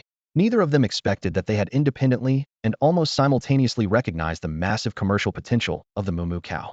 Xiao Zhi thought to himself, first, if the Moo Moo Cow evolves to improve nutrient absorption efficiency, and you feed it some magical medicinal herbs, wouldn't it be like a walking traditional Chinese medicine clinic? Second, even without significant evolutionary improvements, a slight increase in milk production is reasonable. Then with some blending, the Moo Moo Cow could directly produce fruit or tea-flavored milk tea. There are countless magical fruit milk teas on the market, but in today's health-conscious era, a purely natural, additive-free milk tea could easily open new doors. Finally, even if its evolved skill became weaker, that might actually balance out an overly strong flavor. This direct-to-consumer approach could lead to wealth no matter which way it went. Their eyes met, fire sparking within them, one thinking the deal was surely a loss, the other hopeful that immense fortune was right in front of them. The researcher saw the two of them agree, clapped her hands, and shouted toward the sea, "Forest Xuanwu, come out." The ground began to shake violently. Waves surged as the sea surface churned, and a strong sea breeze blew fiercely, whipping their clothes. Countless winged magical creatures perched on nearby trees at the dock fluttered their wings and took flight in a frantic escape, filling the area with restless animal cries. Far out on the sea, a turtle shell as large as a small hill slowly rose from the water. Water cascaded down from its high shell, crashing heavily onto the beach and sending sprays several meters into the air. Then, for thick turtle legs stepped onto the sand, each step causing the ground to tremble slightly. Finally, a rock-sized head, about the size of a car, slowly emerged and turned toward the researcher. The researcher, dressed in white, stood calmly at the shore. As the forest Xuanwu approached, she stretched out her hand and gently placed her palm on its forehead. Yin Lusha, who had already hidden behind Xiao Zhi, gripped the corner of his robe tightly, her heart racing with fear. Xiao Zhi instinctively recited a classical Chinese text. In the northern sea there is a fish named Kuan. He sized up the enormous creature before him. But this forest Xuanwu is probably not thousands of li long, at most a dozen meters. He muttered under his breath. Compared to Kuan, a more fitting name might be Little Wangba. Yeah, and it kind of looks like Godzilla's second uncle. The researcher withdrew her hand. I'm counting on you too. Yin Lusha secretly rejoiced. Her plan had already succeeded. With the forest Xuanwu so massive, how could anyone calculate its weight? Even knowing its volume wouldn't help without knowing the density. All she had to do was watch Xiao Zhi fail, then wait for the rebate to come through. Under Yin Lusha's hopeful gaze, Xiao Zhi pondered briefly, then confidently took a step forward. The classical text had given him an idea. Figuring out the weight of little Wang Ba might stump others, but it was no challenge for someone with 9 years of compulsory education. Miss Researcher, please contact the dock shipping office and see if there's a medium-sized freighter about to set sail that'd be willing to help us temporarily. It only needs to carry the forest Xuanwu briefly. The researcher took out her communicator, somewhat doubtful. All right, I'll try. Several dozen minutes later, Yin Lusha stayed behind at the tent while Xiao Zhi and the researcher headed to the harbor to wait. A medium cargo ship slowly approached the dock. On the researcher's command, the forest Xuanwu climbed onto the deck. The ship creaked and groaned, its waterline noticeably dipping. Once the ship stabilized, Xiao Zhi pressed the radio and clearly instructed, "All right, now's the time. Could the two sailors please each measure the draft depth? Miss Researcher, please record your own observation from shore. You can only trust your own calculations." After collecting the data, the forest Xuanwu returned to the ground. Xiao Zhi pressed the walkie-talkie again. "Next, please continue loading cargo as usual and depart. When the ship's draft reaches the exact line from when it was carrying the forest Xuanwu, stop loading immediately and weigh the total cargo on board at that moment." Finished speaking, Xiao Zhi left the researcher behind and dragged his exhausted body back to the tent. Having stayed up all night shouting and running around, he was completely drained. His throat was sore and he could barely speak. Inside the tent, Yin Lusha gleefully calculated how much this great failure would cost. The rebate this time would be at least 600,000. Seeing Xiao Zhi return, she keenly noticed the exhaustion etched on his face and assumed their plan had failed, which secretly delighted her to no end. She resolved to comfort Xiao Zhi sincerely. After all, her manager was truly doing his best to help her lose money, and such efforts shouldn't be taken lightly. She spoke softly, "Mr. Xiao, it's okay. This matter was always going to be complicated. Let's just accept the outcome calmly. Honestly, with all that you've done, I think losing this way is still honorable." Xiao Zhi's throat was a little hoarse, unsure how to respond. Just then, The researcher returned and happened to overhear Lusha's words. Catching the moment, Lusha gave the researcher a subtle look, hoping she would join in their act. But the researcher chose to ignore it completely, offering no cooperation. Assuming the researcher was sharing their joy, Lusha nodded and lightly applauded. Why didn't I think of such a simple method? Clever indeed, Mr. Xiao. Your calculation came to 219 tons, the crew's reading was 220 tons, and my estimate was close too. That confirms the Alliance's data was definitely wrong. Thank you so much. Lusha's gentle smile froze instantly as the researcher's words echoed in her mind like a thunderbolt, tormenting her nerves. She muttered under her breath, "No way, what's going on here?" Feeling the warmth of Lusha's kindness, Xiao Zhi's heart softened a bit. Gratefully, he said, "Lusha, thank you so much. If you hadn't confirmed it, I wouldn't have dared to try that method. Actually, you probably thought of it too, right? It's like that old trick Chao Chong used to weigh an elephant." Lusha nodded with a relieved look. Success is what counts. I thought we were doomed at first. Xiao Zhi looked puzzled. What do you mean you thought of it earlier? What are you talking about? Who's Chao Chong, and what's the elephant? Lusha snorted. Never mind, it doesn't matter. After all, it's just like earning back a cow. Suddenly, the researcher tore up the check in front of them. Mr. Xiao, I think your method is very scientific. A deposit is completely unnecessary. If this method could be wrong, then the laws of physics themselves must be broken. I trust you, and I trust the world. Moo Moo Cow, you should take it away. I work at the Alliance Research Institute. It was nice to meet you both. They'll be off now. Goodbye. Lusha froze on the spot. Wasn't it supposed to be negotiable? Why did you tear up the check? A 20,000 investment turned into a free ride on a strange creature that was a huge loss. Yet it wasn't over. In the next moment, the system pinged a notification. The project had received non-operating income, 20,000 funds replenished, projecting a total around 430,000. So far, the Moo Moo Cow project had accumulated 379,880 yuan. After all these moves, the system funds actually increased by 20,000. Her remaining loss target of 220,000 instantly turned into 420,000. The Chao Chong weighing the elephant scene on Blue Star thus came to an end.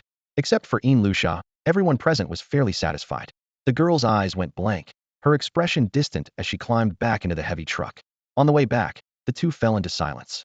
Lusha's mind raced wildly, trying to find a glimmer of hope beneath the crushing pressure of 800,000. Xiao Zhi watched her furrowed brow but said nothing, quietly keeping her company. Unexpectedly, even after securing such a massive project, the woman's expression remained calm and composed, almost devoid of any emotion. Her poise far surpassed that of many peers her age. Watching her, Xiao Zhi couldn't help but wonder, how could he maximize the value of the Moo Moo cows? Should he pursue a high-end, customized route to create unique dairy flavors, or target mainstream tastes and focus on large-scale production? Or maybe wait for technology and the market to evolve further before making a decision? His thoughts drifted slightly as he casually turned on the car radio. Perhaps sensing their triumphant mood, the station switched to an upbeat song. "I Want to Fly Higher." The music filled the cabin, instantly lifting the atmosphere and dissolving the earlier awkwardness. Back at the breeding facility, Lusha's expression softened as she said quietly, "Mr. Xiao, let me handle dinner tonight.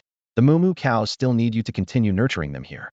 Xiao Zhi was a bit surprised. I hadn't expected this aristocratic, aloof young lady to know how to cook. He didn't decline and quietly followed her, escorting the Moo Moo cows into the heavy-duty vehicle's cargo area together. Once the doors closed, the Moo Moo cows remained elegantly reclined inside, lazily gazing ahead with a regal air. Xiao Zhi quietly called the system, activate the Moo Moo cow's evolution. A crisp notification tone sounded. Ding. Congratulations, host, the Moo Moo cows have evolved successfully. 2 new abilities were unlocked simultaneously: the nutrient selection evolution skill and the nutrient regulation skill. The system explained that these skills allowed the Moo Moo cows to adjust the flavor of their fresh milk based on the types and amounts of food they were fed, producing milk with unique, special flavors. On the surface, the Moo Moo cows looked unchanged, still exuding that commanding presence. Xiao Zhi could only carefully pour a cup, hoping to test the freshly produced milk. The first sip tasted no different from ordinary fresh milk, showing no immediate special qualities. Next, he purchased various grasses, oats, chocolate, and the legendary miracle fruit, feeding them one after another to the Moo Moo cows. No matter what they ate, the cows remained perfectly composed, as if to say, "Whatever I consume is my glory." Their imperious demeanor made Xiao Zhi feel like he was tending to a queen-level dairy cow. After repeated trials, Xiao Zhi basically figured out the pattern behind the new skills. By feeding the Moo Moo cows specific foods, they could produce milk with corresponding flavors. The taste became balanced, with moderate richness better suited to consumer preferences. Even better, the quantity of food fed could adjust the intensity of the milk's flavor. For example, feeding more chocolate resulted in milk with a stronger chocolate aroma alongside the dairy scent.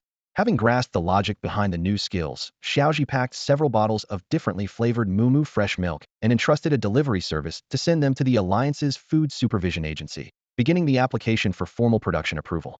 After receiving an invitation from Lusha to serve as the financial secretary of the Centennial Breeding House, Xiao Shun felt overwhelmingly excited. Her hand trembled slightly as she held her phone. Before the job was even officially confirmed, she couldn't wait to share the news in the village WeChat group. As soon as the message went out, the whole village buzzed with excitement. Villagers commented, "Our village has produced a workplace professional." Her parents, speaking on the phone, expressed their joy. "Our daughter is the first person in the whole village to earn over 3,000 yuan a month." The village chief, who happened to be her maternal uncle, proudly told everyone, "Xiao Shun is the future and hope of our entire village." The moment the shift bell rang at the electronics factory, Xiao Shun dashed out of the workshop. While running, she pulled out her phone and called Lusha. "Sister Shasha, I just got off work." She panted, "I already told the factory manager that I will be joining you from now on." Over the phone, Lusha's voice suddenly turned urgent. "Shinsi, remember, whatever I said and ever mention me. Did you forget?" Xiao Shun was momentarily confused. "Sister Shasha? Oh no, stepmother, I forgot. I told the manager that you're opening a factory." A harsh coughing fit came through the phone. After a while, Lusha caught her breath. "It's okay. If my business fails, I'll go beg the factory manager again. It's late now, come over as soon as possible. I have important work for you. I already sent your position announcement." Her tone turned serious. "And remember, under no circumstances let the owner of the breeding house know how well we know each other. You have to let him think we just met. Otherwise, your 8K salary might disappear." "Got it, my stepmother Shasha." "Oh, one more thing," Lusha continued. "Gather everyone in the village who wants to work at the breeding house.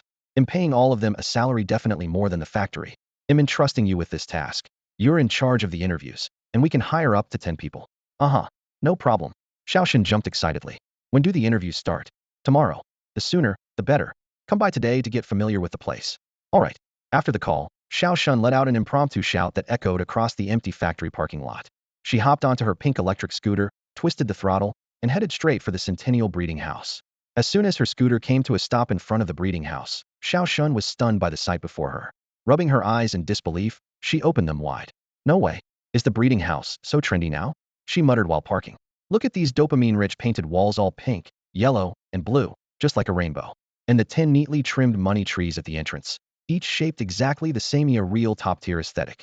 While admiring the scene, she caught sight of a man in work clothes squatting in the courtyard, feeding something to a black and white cow named Moo Moo. Every few handfuls of fodder, the man reached down to squeeze the cow's udders. Sometimes, due to his poor technique, the milk sprayed everywhere, and he had to keep squeezing repeatedly to catch it all in the bucket. Ugh, Xiaoshan wrinkled her nose. What a weirdo. She parked her scooter, fixed her windswept hair, and strode confidently through the breeding house's main door. Once inside, she was amazed again. Wow, this company has so many workstations. She counted at least 20 neatly arranged desks, each with a computer. So impressive. Looking around, she noticed the office was empty. No one's here at this hour? That's early for a shift to end. She breathed a sigh of relief. At least it's not one of those 9 to 96 gigs.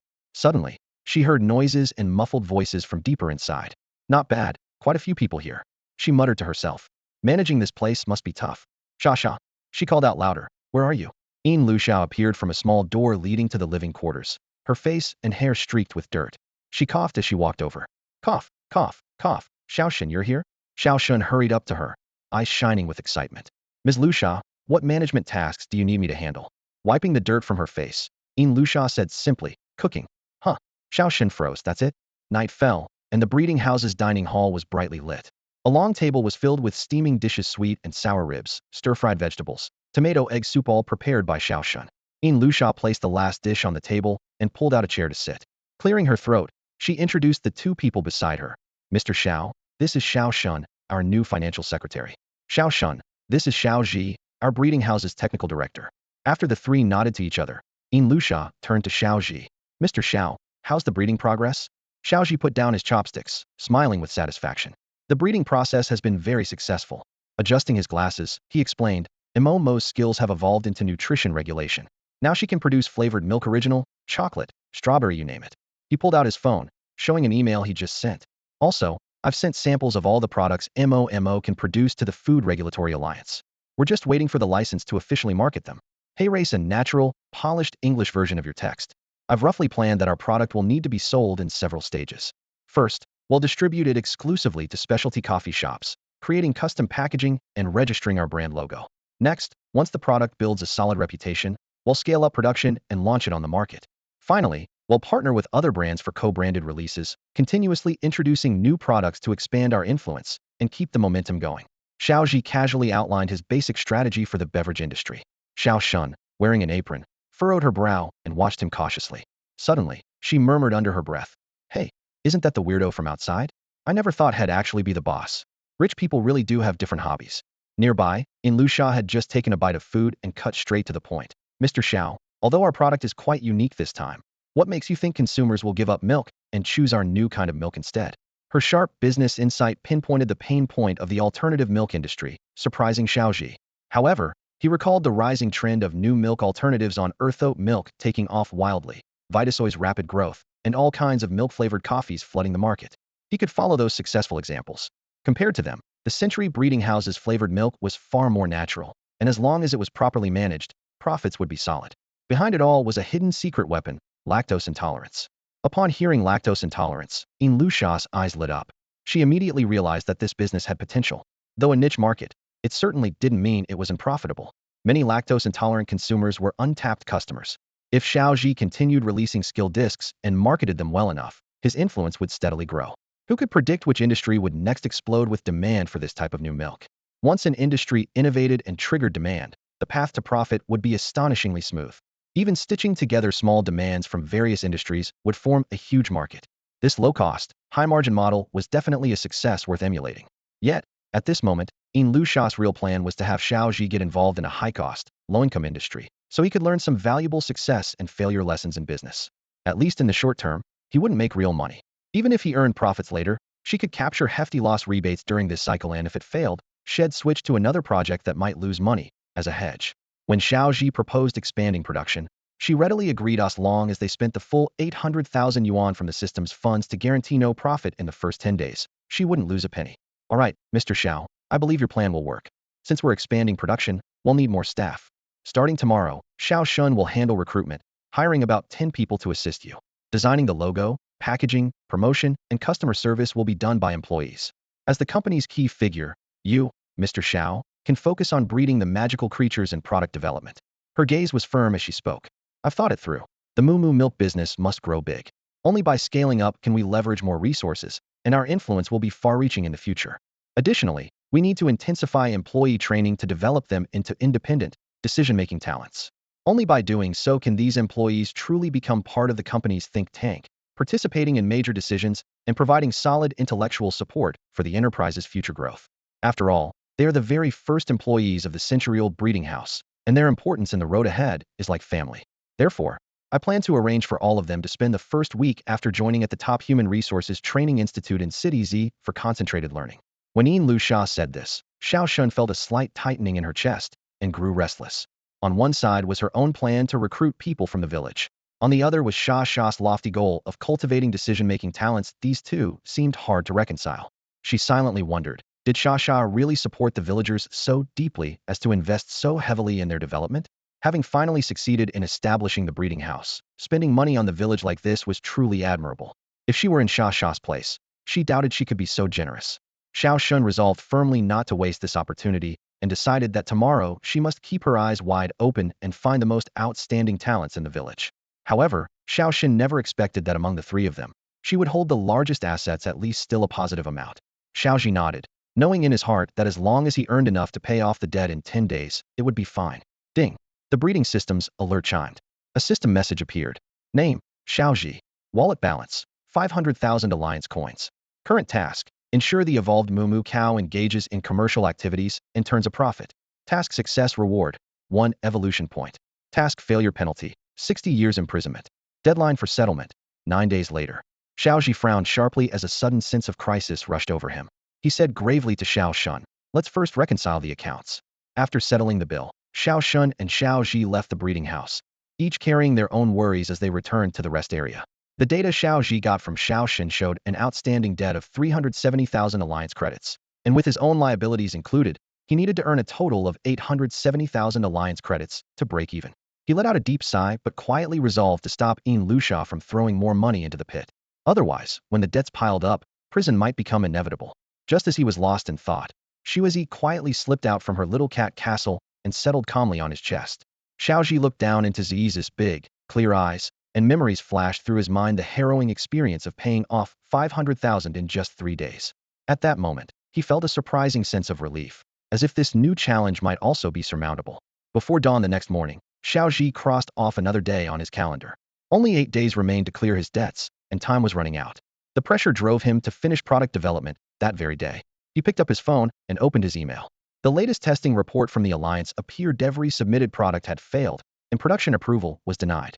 The main issues were the fat and lactose levels in Moo Moo milk, which didn't meet the minimum standards. After a moment of silence, Xiao Zhi stared thoughtfully at the detailed analysis. Apart from the low fat and lactose, the fresh milk's protein content was far above normal. He frowned, recalling if he had fed the Moo Moo cow's protein powder. Could that be why the milk had high protein but low fat and sugar? He casually pulled out a piece of stored hay from his magic bracelet and recalled its source leftover feed stored by research experts in the bracelet. He quickly looked it up on Qiandu and found the hay closely resembled alfalfa, a legume common on Earth known for having the highest protein content among plants. The Moo Moo alfalfa on Blue Star had even higher protein content. Suddenly, Xiao Zhi had a revelation. This was a special kind of zero sugar, zero calorie, zero fat meal, a dream product for those wanting to lose weight. Although this world didn't have the concept of zero calories yet, people generally preferred lean over plump physiques, so this was an enormous market opportunity. The current Moo Moo fresh milk was essentially a base liquid. All he needed was to add sugar substitutes to mimic the sweetness of lactose and launch it as an innovative product. He had initially planned to innovate dairy by tweaking magic fruit or feed ratios, but now realized just changing the hay type could create differentiated nutritional profiles, broadening the product line and market potential. With this new insight, he quickly logged into the Alliance Food Supervision Bureau system, changed the product category to innovative, and submitted it. When prompted for a product name, Xiao Zhi didn't hesitate to name it Zero Cal Milk and submitted without delay. Immediately after, he called the contract factory to start sample production and planned to initiate marketing as soon as possible. For packaging, he decided to reuse familiar designs from his previous Lives brand, avoiding creating something from scratch. He chose a few appealing designs to send to the art department for reference, saving time. Meanwhile, outside the breeding house door, Luxia took the paper copy of the Alliance inspection report from the delivery guy and opened it. Right away, she saw the test results for several products all flashed the same message: failed inspection. A strange flicker of satisfaction welled up inside her. So much effort from Xiao Zhi had been for nothing. Who would actually pay for those 0 calories, 0 fat, 0 sugar products? It's just throwing money away. Normal people work hard to earn a living. Isn't it better to drink some nutritious fresh milk? Just yesterday, she was still worrying whether this hidden gem of a project leader could really save the Moo Moo dairy venture. Now it was clear the project was dead as a doornail, utterly without a chance. Feeling suddenly relieved, Luxia immediately called Xiao Shun. From the other end came the cheerful sound of humming. Then Xiao Shun's bright voice: "Santa Mama, I've already asked around the village. Don't worry, they'll find you the very best talent." Her heart tightened. Was he really taking it so seriously? That couldn't be allowed. As she pondered how to rein in his enthusiasm, the unmistakable sound of mahjong tiles clacking against the table erupted over the phone, followed by Xiao Shun's excited shout: "Pong! Hey, who?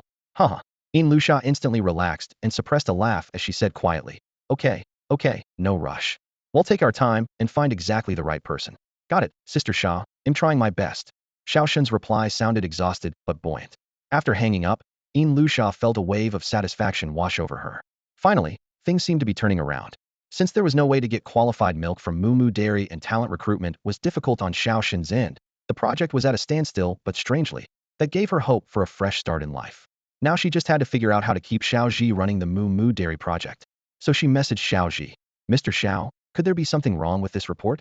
Should we run another test first?" Xiao Zhi took the report and was silent for a long moment. Worried he might abandon this money-losing project, Luxia quickly reassured him. "Mr. Xiao, our product is niche, but that doesn't mean no one will buy it. As long as we gather the niche demands from various industries, sales will definitely increase." Xiao Zhi had intended to convince her to trust him. The zero-calorie concept was still too new and hard to accept for the general public. He never expected Luxia to grasp the business logic so well. He weighed whether to share the full industry potential as a surprise. After all, part of the zero-calorie milk's profits had to go toward paying off debts, so it was better to keep a low profile. Since no funds had arrived in his own account yet, he was also thinking about quietly borrowing some public money from Luxia and paying it back later. "Luxia, I've received the report, and I believe we still have a chance to turn things around. If we keep following the successful path of the skill disc, we can become profitable. We might just need some additional funding." Hearing skill disc, Luxia got excited. "No problem. Such an interesting skill will definitely sell well. Mr. Xiao, how many alliance coins do you need? About 400,000. Ding, 400,000 coins have just been deposited into your account. Please check. With the money in hand, Lu Sha felt a pang of regret. If losing money was this easy, why hadn't she just let Xiao Zhi take charge earlier? Xiao Zhi was stunned too. If money could be this easy to get, why hadn't he asked before? Lu Sha, I've received the funds. They'll get back to work now, he said as he stood up, his expression a mix of helplessness and resolve. All right, Mr. Xiao, don't overwork yourself, make sure to get plenty of rest. Xiao Zhi smiled faintly and nodded. After seeing Lu Sha return to his room, he began preparing for the product-related tasks. First, he confirmed the product design with the manufacturer. The box shape was similar to a yogurt drink, but the style incorporated elements from Luckin Coffee. The deep blue box surface was dotted with white speckles, and in the center was a white deer head, with a blue circle underneath for contrast. The whole pattern was clean and eye-catching. Attached to the box was a brown paper straw, complementing its texture. Below the cutout white artistic font on the box was printed the English phrase, "Zero cow, milk, zero milk." The overall design was trendy, cool-toned, and stylish. It really stood out. The decision was made. Xiao Zhi waited for the samples to be delivered to the nursery before heading out to seek partnerships. When he arrived at the commercial district, he immediately spotted the Snow King milk tea shop on the corner and didn't hesitate to walk in. Snow King was one of the earliest milk tea brands established on Blue Star, operating mostly through franchising. The staff at each store were usually hired locally and weren't part of the headquarters. A clerk glanced at Xiao Zhi and naturally assumed he was a college guy from nearby, asking, "What would you like? Ice cream? Lemonade?" Xiao Zhi scratched the back of his head, feeling a bit embarrassed, and replied, "Actually, I wanted to ask if someone in City Z wants to franchise Snow King. Who should they contact?"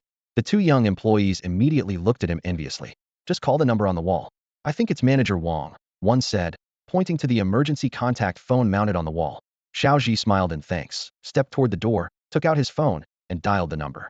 The employees watched him handle it so smoothly and couldn't help but whisper their envy. "Shoot, I feel so ashamed, I'm just working here, and he's thinking about opening a Snow King store." Another added, "Don't jump to conclusions. Maybe he's just pretending." Shortly after the call, an expensive black sedan slowly pulled up in front of the Snow King shop. The car door opened, and a woman in a professional pencil skirt stepped out gracefully, her long golden hair elegantly swept to one side. She smiled and waved at Xiao Zhi. The name tag on her chest clearly read, Snow King Franchise Manager. Her gaze had a warm professionalism as she asked, "Are you Mr. Xiao?" Xiao Zhi nodded and said, "Manager Wang, I didn't expect you to come in person so quickly. Thank you so much." With that, he got into the car. Inside the shop, the two young clerks gaped, completely stunned. One muttered under his breath, "How come? Just because he's good-looking?" The other shook his head helplessly. "Dude, that's the difference, he's actually preparing to open a Snow King store." The car pulled over to the side of the road. The driver got out and lit a cigarette, creating some privacy for the two to talk. Manager Wang smiled faintly, his gaze gentle as he looked at Xiao Zhi. "Mr. Xiao, I heard you want to design a supply chain optimization plan for Snow King?" Xiao Zhi thought for a moment before replying. "It's more than optimization, I want to launch a series of products and create multiple bestsellers." Manager Wang's eyebrows dipped slightly, showing genuine interest as he handed Xiao Zhi a bottle of mineral water. "Oh, tell me more." Taking the bottle, Xiao Zhi's expression grew serious. "Our century-old breeding house recently bred a Moo Moo Cow, but its abilities have mutated. The once ordinary fresh Moo Moo milk is now upgraded 0 sugar, 0 calories, 0 fat. If your company uses this milk as a base, you could produce milk teas that won't make people gain weight." Manager Wang's body stiffened briefly, then he calmly twisted open his own water bottle. "Huh, Mr. Xiao, you must be joking. Our milk always comes from local premium farms. Why would we buy your 0-calorie milk? Honestly, I don't see how this optimizes our supply chain." Xiao Zhi sensed the dismissiveness towards his technology's value. After all, Wang represented a big company with strong bargaining power. But Xiao Zhi knew that attitude only applied to products lacking competitiveness. He opened the car door and said coolly, "Manager Wang, if you don't see the value, we'll get off here. My expertise is breeding, I'm not very familiar with the market. Other milk tea brands have given good offers. Looks like I'll have to sell to them." Caught off guard by Xiao Zhi's decisiveness and unwillingness to negotiate further, Manager Wang's rhythm faltered. He blurted out anxiously, "Wait, Mr. Xiao, what offers have other brands made?" A mischievous smile appeared on Xiao Zhi's face as he slowly shut the car door. "They quoted annual patent license fees. As a breeder, I don't really understand those industry tricks." Trying to regain control of the conversation, Manager Wang pretended to ponder. "Actually, Mr. Xiao, your product does have potential. But more than patent leasing, I'm curious about the price of a skilled disc. What price would you consider fair?" Xiao Zhi's expression showed a mix of helplessness and sincerity, confident, yet ready to walk away anytime. "Well, I have smooth talks with other brands too. At this point, Manager Wang could no longer maintain his composure. He hadn't expected such a young man to be so difficult. Unique as it was, an item with no set price and no established market is always tricky. After all, sellers rarely know the true value of emerging markets. In some sense, Xiao Zhi's skill discs could be priced however he wanted. His refusal to quote a price clearly meant he was waiting for the other party to make the first offer.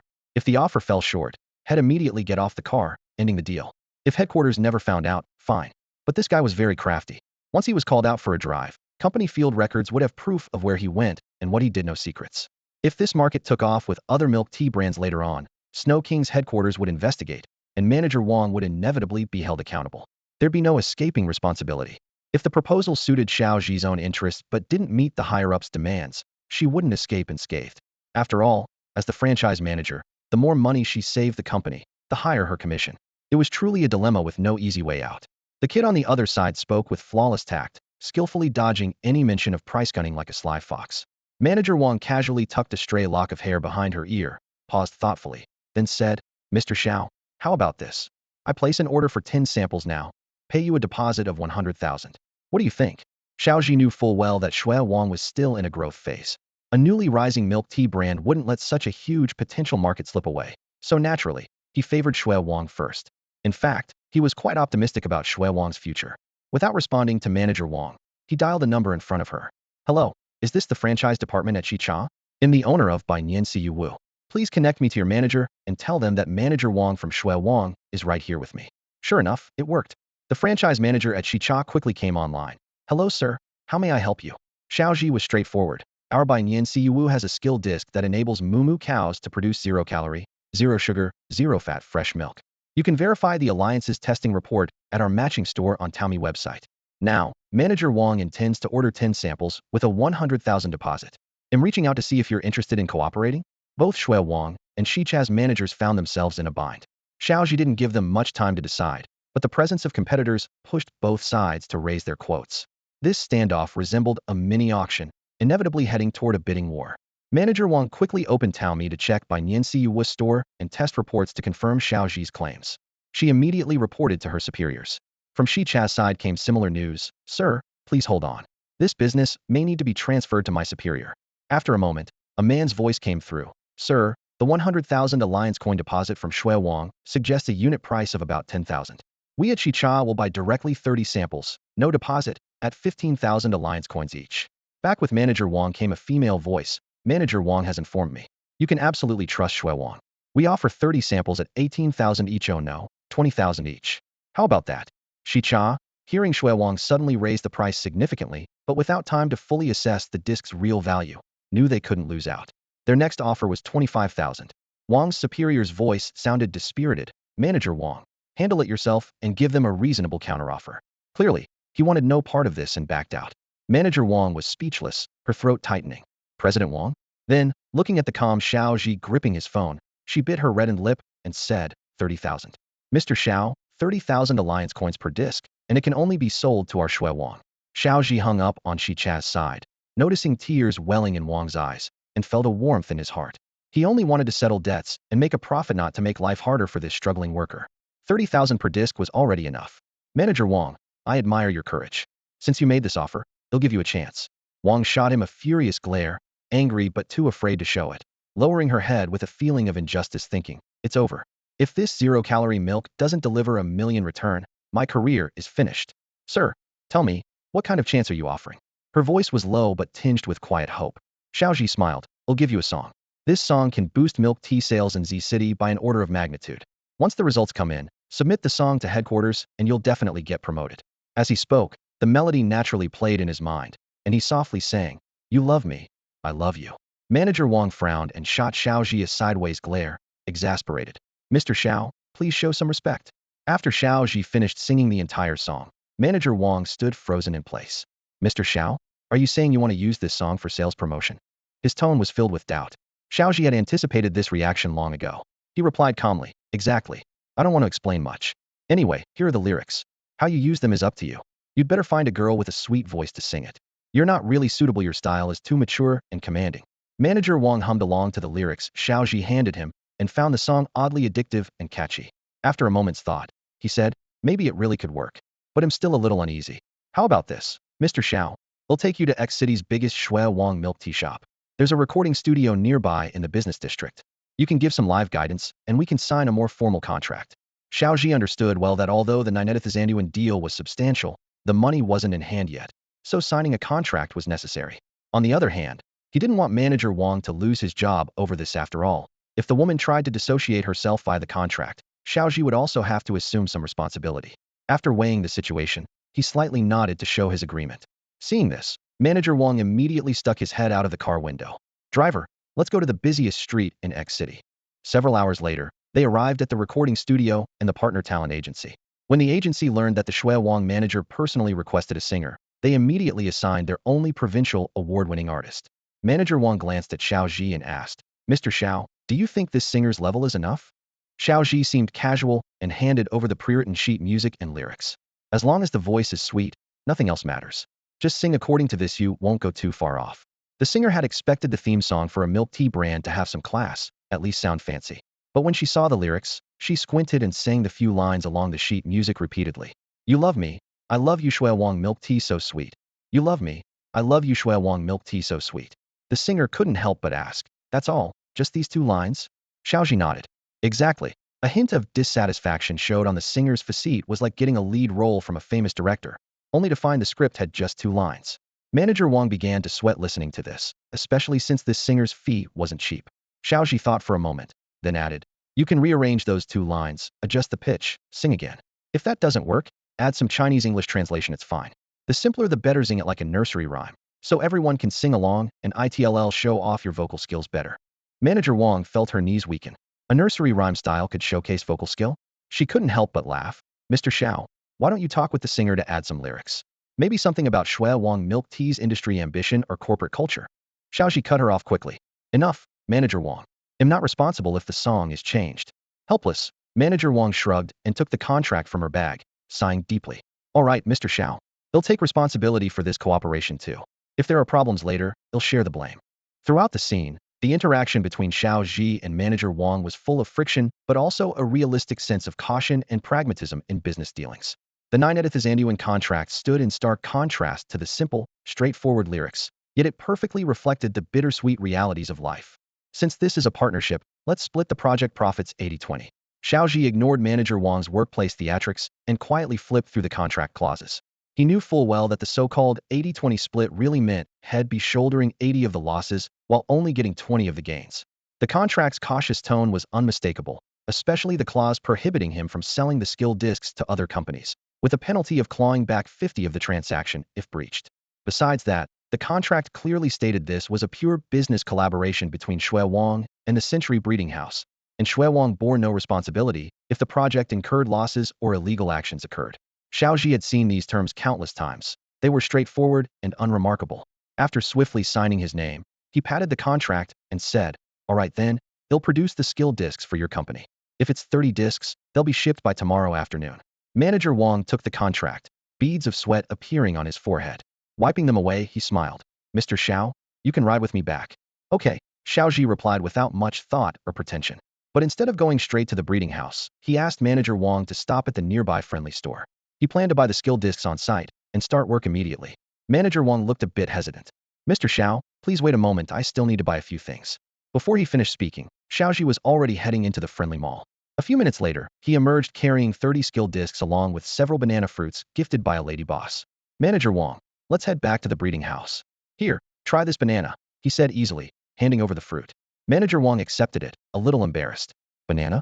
That's an interesting name for it. Oh, that's just what we call it back home, Xiao Zhi replied with a smile. About half an hour later, Xiao Zhi returned to the breeding house just in time for dinner. After placing a food delivery order, he brought Shui Zi to the heavy truck to begin preparing the skill discs. He tapped the magical bracelet on his wrist and summoned the Moo Moo Cow. Seeing it curled into its usual characteristic S shape, Xiao Zhi couldn't help but laugh and said, with such a seductive pose, I'm going to call you Green Tea. The Moo Moo Cow seemed to accept the nickname, leisurely adopting a I don't care attitude. Xiao Zhi took out 30 blank discs with a mischievous grin. Good work today, Green Tea. We've got to put in some solid work.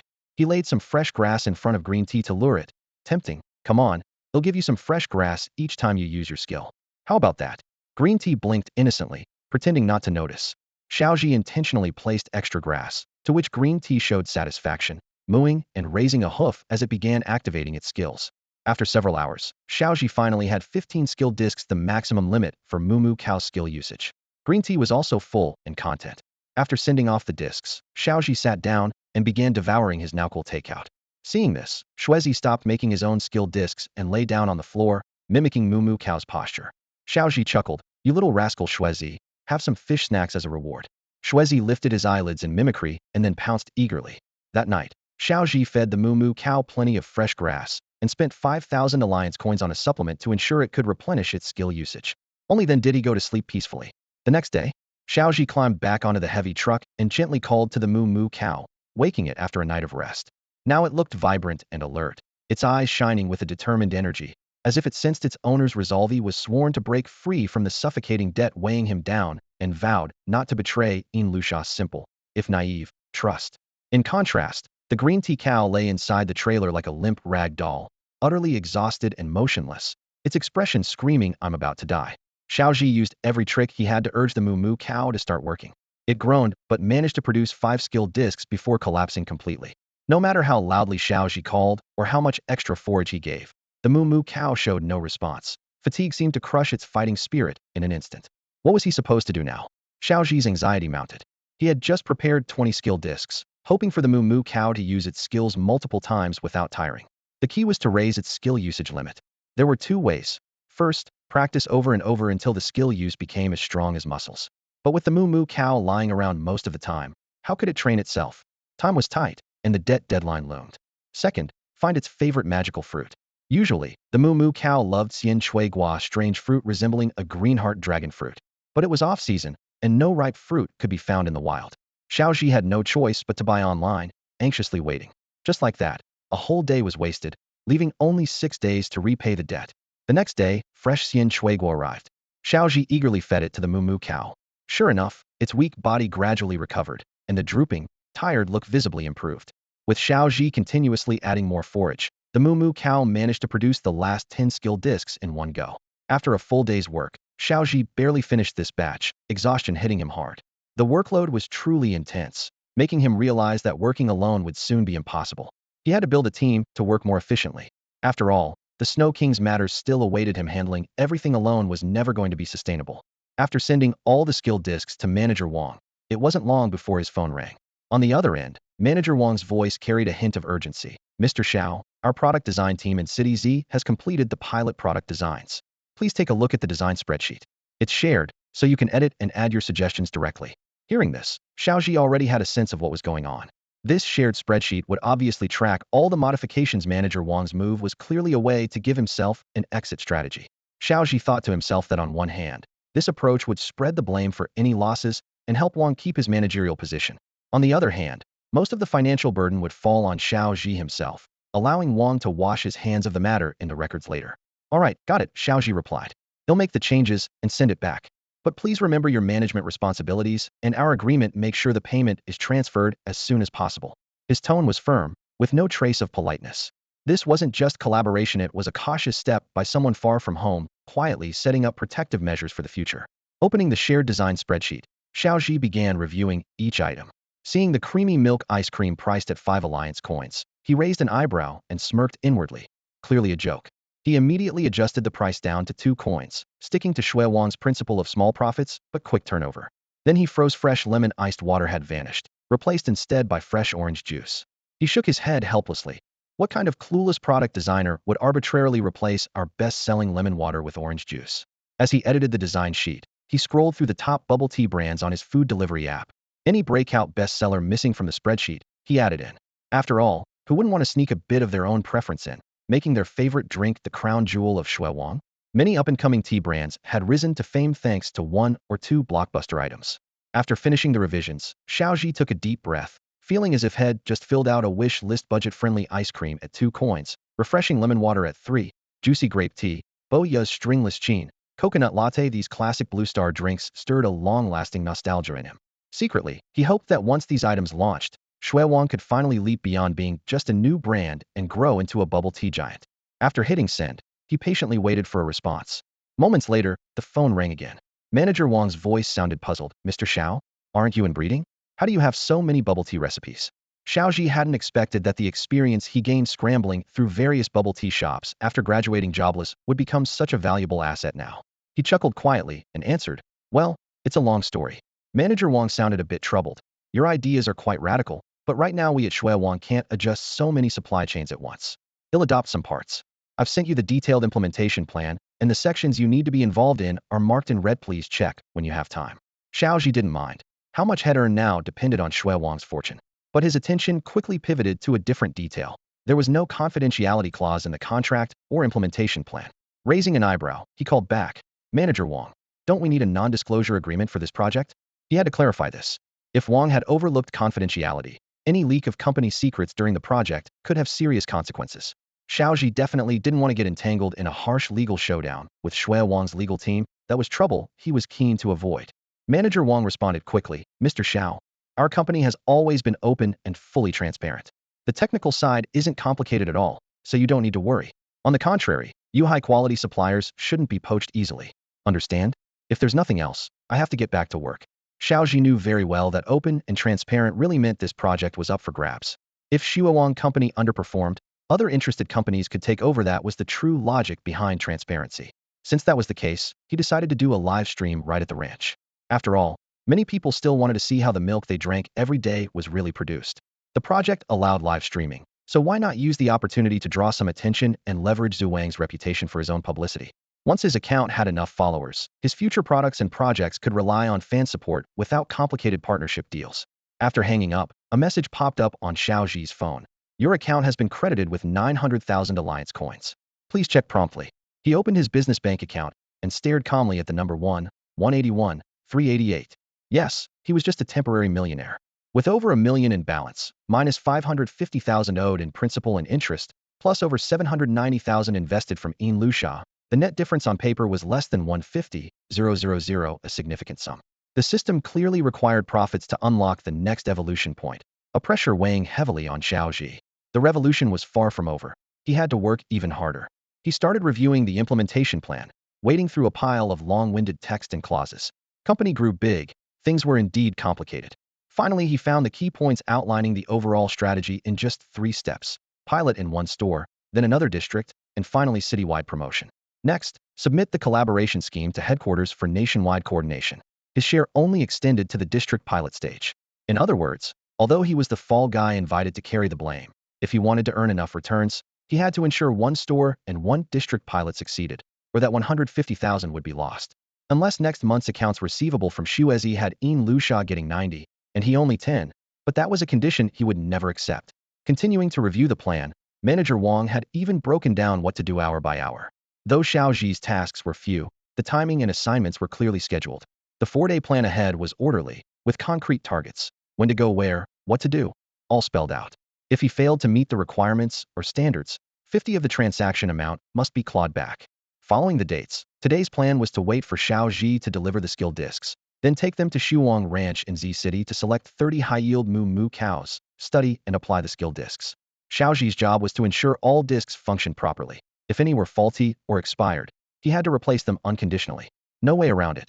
Xiao Zhi had to bite the bullet. He sighed inwardly. Money's hard to earn. Shit's hard to swallow, that iron truth held in any world. Pulling his suitcase, he hurriedly caught a cab and left. The bumpy ride and the flickering street scenes outside left him speechless. Unexpectedly, someone else hopped in for a ride along the way.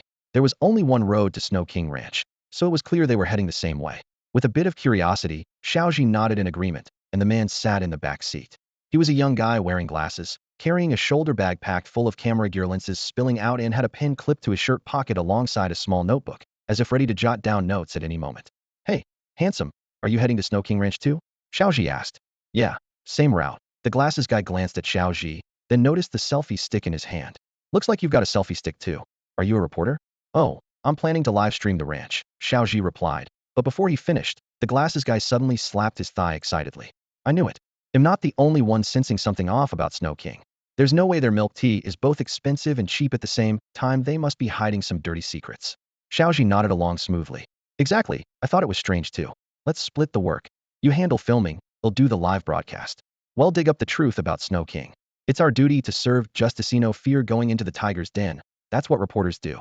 Xiao Zhi understood well that Snow King had been targeted with scandals too many times to count. It wasn't surprising to run into a reporter determined to expose them. The beverage industry had its dark corners. For example, Red Bull was initially rumored to be a stimulant that got people wired, sparking many negative reviews.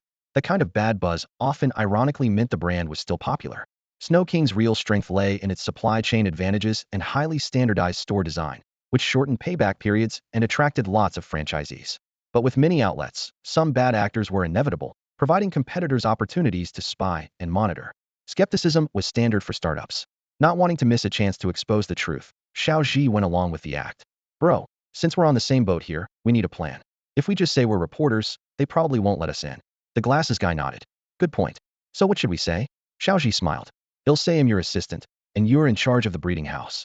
We want to tour the Moo Moo Cow milking process. That way, we might get inside the ranch. The glasses guy nodded seriously, took off the camera lens cover, clearly eager. No problem. He'll help you with the live stream, and together we'll uncover Snow King's secrets. As soon as Xiao Zhi arrived at the ranch, a staff member with a tight ponytail stopped him. She looked anxious. Are you the manager from the breeding house? She glanced at the bespectacled man beside Xiao Zhi. That's right. I'm the manager, and this is my assistant, Xiao Zhi confirmed calmly. The Snow King ranch staff nodded and quickly led them forward. Follow me, there's a big problem. Xiao Zhi's heart tightened. What happened? Is there an issue with the skill discs? The woman pointed toward the nearby Moo Moo dairy cow sheet. The skill discs are fine, but all the Moo Moo cows that use them have stopped producing milk. There's no milk at all. Xiao Zhi pulled out his phone and handed the selfie stick to his assistant. Hello, everyone. This is your old friend, Boss Xiao from the Century Breeding House. Today, as a partner in the Snow King project, I've come to Snow King Ranch. The staff just told us the Moo Moo cows are having problems. Let's take a look together. On a sun-drenched meadow stood a sleek, silver metal cow sheet. Pushing open the door, rows of feeding troughs lined both sides, with dozens of Moo Moo cows calmly eating and playing in their individual stalls. The staff led Xiao Zhi toward the innermost area, where about 30 Moo Moo cows lay lazily on the ground. Their round, plump bodies looked like pink balloons inflated with air, peacefully asleep. Xiao Zhi gently rested his palm on the back of one cow, furrowing his brow in thought. It might be indigestion. The staff hesitated. Mr. Breeder, what should we do now? The zero-calorie milk supply only supports one store. If this continues, the new project might be delayed. Xiao Zhi didn't answer right away. His eyes swept across all the cows in the shed, then glanced at other nearby cow sheets. What caught his attention was a common trait. In every Moo Moo cow they were all lazy. They were all lying down, behaving identically except for slight differences in sleeping posture compared to the green tea cattle breed nearby. A small smile flickered on Xiao Zhi's lips. He pulled out his phone and opened his live stream. Facing the camera, he said, Everyone, I think I found a way to get the Moo Moo cows producing milk again. He turned to the female staff member. Do you have a PA system? A PA system? The woman frowned, then went into the dorm and soon returned with a small B-shaped speaker plugged into a USB drive, playing music. Will this work? This is perfect. Xiao Zhi selected some background music on the live stream and stood in the center of the cow sheet. Facing the lying cows, he shouted, All Moo Moo cows, if you want to eat tonight, get up and jump with me. 1, 2, 3, 4, 5, 6, 7, 8, 2, 2, 3, 4, 5, 6, 7, 8. He began demonstrating a set of digestion exercises. He created simple movements, but with a clear rhythm. At first, the lying cows seemed sluggish and weak, but a few with digestive issues started trying to move along. Seeing those leading cows hum and hop, others soon joined in. Just to keep their dinner, these remarkable creatures showed a surprising ability to learn and imitate. The livestream chat buzzed with excited comments. Relying on 9 years of solid education, Xiao Zhi slowly explained each movement repeatedly. Inside the cow sheet, the cows gradually stood up in formation, arranged themselves neatly, and immersed themselves in the digestion exercises. When he got to the later sections, he seemed a bit fuzzy, probably because no one had told him before crossing over that this knowledge would actually be useful. Gritting his teeth, he reminded himself that he still owed 500,000 in debt. Suddenly, inspiration struck and he unexpectedly jumped right out of the new Treasure Island scenario. The live stream went silent for a few seconds before erupting into chaos. Whoa, what's with this style? Where'd that handsome guy just go? Popped up as the first comment. Haha, these Moo Moo cows really nailed it, cracked me up. I'm literally laughing myself younger here. This is like all creatures returning to their rightful places. Xiao Zhi's stream quickly drew in thousands of viewers. After a while, the Snow King brand's official account joined the broadcast to pull in more traffic, and the audience numbers shot up dramatically. Seeing the opportunity, Xiao Zhi immediately started working the crowd. Hey family, let me introduce you to a special radio calisthenics routine developed by our century-old breeding house. It's designed to solve 2 big problems: indigestion and lack of exercise. If you or your magical creatures are struggling with these, come move with me. The chat exploded. This guy's charm is unstoppable. Streamer, drop your contact info. You guys don't get it, we not check out how Snow King makes money? Cough. Snow King. Ask this streamer if he's ever had an online romance. Meanwhile, the entire Snow King factory had come to a halt, with all the Moo Moo Cows dancing in unison. For employees stood by grinning like they were watching monkeys perform at the zoo. Initially, Glasses Guy had come to expose the Moo Moo Cows, but seeing Xiao Zhi break out dance moves to fire up the barrage of comments, he felt a complex mix of emotions and clenched his fists. Brother, I won't let your sacrifice go to waste. After that, he went off to another area and got busy writing that dark little story. Several hours later, the Moo Moo Cows successfully produced all the Moo Moo fresh milk needed for the products. The 4 factory workers cheered and laughed joyfully as Xiao Zhi wiped sweat from his brow, clearly having given it his all. With the zero-calorie milk developed, the next step was to transport the raw materials to the stores. Xiao Zhi followed the ranch trucks back to the city, visiting Snow King shops one by one. Nearly every Snow King storefront in Z City displayed new banners and billboards that read, "Zero-calorie milk tea, sweetness without the guilt." A few shops located in business districts and near subway exits piloted a loop of the Snow King theme song. You love me, I love you, Snow King milk tea sweet as can be. The addictive tune, husky yet magnetic voice, combined with the sweet milk tea and red-white branding, was forcibly implanted into every passerby's mind. Logically, Xiao Zhi should have been in the clear by now, but he chose to sit quietly in a Starbucks outside a central Z City Snow King store, waiting to see how sales of the zero-calorie milk tea would go. To his surprise, despite the ongoing music and eye-catching banners, hardly anyone came to buy it. People in the business district seemed confused by the phrase zero-calorie milk, and most passers-by shot him perplexed looks. Xiao Zhi's mood grew heavy. Could it be that the concept of zero-calorie milk hadn't truly taken hold in this world yet? No way. 3 whole hours had passed, and the sun had long vanished beyond the horizon. The afterglow slowly faded, and twilight settled in. The crushed star ice in his hand had melted into a tasteless, slushy mess, the chill completely gone. Xiao Zhi's eyes flickered with frustration, but the effect he hoped for still seemed nowhere in sight. The store's foot traffic remained lukewarm at best. Even as nearby workers clocked out for the evening, few customers trickled through the door. When a few regulars did show up, none ever ordered the zero-calorie milk tea. Watching this sporadic flow of customers, none of whom ordered the very drink he was counting on, Xiao Zhi's spirits plunged sharply. This plan really seemed doomed to fail. With dinner time slipping away and money ticking down by the second, he clenched his teeth and muttered bitterly, "This money of mine." Just as Xiao Zhi was about to give up, a delivery truck from the ranch suddenly pulled up outside the store. As its door swung open, several Moo Moo Cows clad in redand white cheerleading outfits slowly stepped out and lined up in the plaza by the entrance. Xiao Zhi stared in disbelief as the cows began performing the broadcast calisthenics routine he had personally choreographed for this Treasure Island edition, their movements synchronized and endearing. A crowd quickly gathered in the plaza. With the night market opening up, numerous influencers, livestream hosts, and stylish city dwellers appeared nearby. Spotting the cheerleading cows, a few street dancers spontaneously adapted their moves and blended in a hip-hop twist to the cows' broadcast exercises. As the cameras zeroed in on the Shuawang store, more and more people's attention was drawn, and the atmosphere steadily grew livelier. The theme of the event finally registered: zero-calorie milk tea, sweetness without guilt. Many had avoided milk tea mainly for health concerns. Seeing it was zero-calorie, with Zhuang's already affordable pricing and such strong promotions, acceptance spiked instantly. The night market crowd mostly consisted of well-off, non-996 workers and plenty of families with children. Witnessing Zhuang's thoughtful approach, a child's excited shriek was enough to nudge parents buying desire, not ordering felt almost unreasonable. Before long, a long queue had formed outside Shuawang, with people eagerly waiting to savor this special zero-calorie milk tea feast. Yin Lusha lived in the backyard of the breeding house, and her mood had been improving day by day lately. For starters, she had taken half a month off from the factory, allowing herself to relax freely every day. Even the oppressive atmosphere in her department seemed to have lightened considerably. What cheered her up the most was that whenever she thought of Xiao Zhi's handsome face, she couldn't help but smile. After all, that face was worth over 8 million. Just looking at it made everything feel better. These past few days, she had settled into a routine of sleeping in until noon and staying up late at night, while Xiao Zhi seemed to have vanished into thin air. His habit of going to bed early and waking early made him almost disappear completely, and she hadn't seen him for days. If it weren't for the occasional breakfast he left behind, she would have seriously suspected he had skipped town with the money. If that were the case, Yin Lusha planned to splurge on a bottle of good liquor to celebrate. After all, an 8 million cash bonus was an astronomical amount she couldn't spend even in 2 lifetimes. As for the other employee at the breeding house, Xiao Shun, he had gone completely off the radar since their last phone call. To be honest, In the end, Luxia was the only one left still fighting to keep the place running. She placed the breakfast Xiao Zhi had prepared on the table, treating it as her lunch, and leisurely opened her phone to scroll endlessly through short videos. Her mouth felt a bit dry, and now that she was about to become a wealthy woman, she decided to indulge herself by spending some of her remaining savings on a fancy drink. Opening the food delivery app, she noticed a local hot sale promotion and clicked into the menu. Oh wow, Snow King actually came out with new products? She thought. No, today I'm going to treat myself properly. The future 8 millionaire can't be shortchanged. Luxia opened Snow King's menu and picked the most expensive option to reward herself. The priciest choice was a zero-calorie milk star frappe, priced at 50 alliance coins. Not bad, this was interesting.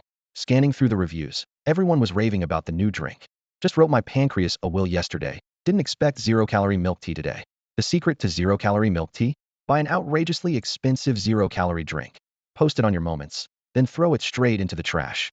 Practically zero-calorie intake. Years later, you can honestly say you drank it. Zero-calorie milk? Even dogs won't drink that. Woof woof. The comment section was packed with humor and enthusiastic responses. Luxia nodded with satisfaction, closed her phone, and looked out the window, thinking about savoring her last day as a pauper. Wait, what was that drink called again? Zero-calorie milk star frappe? She reopened the app to examine the promotion carefully, and her face suddenly grew anxious. Flipping through Snow King's menu, her expression turned increasingly panicked. Zero-calorie milk yayai milk coffee, zero-calorie milk matcha green milk, zero-calorie milk cream ice cream, a zero-calorie milk special event? No way, is this thing back again? Luxia muttered to herself. Xiao Zhi, where on earth are you?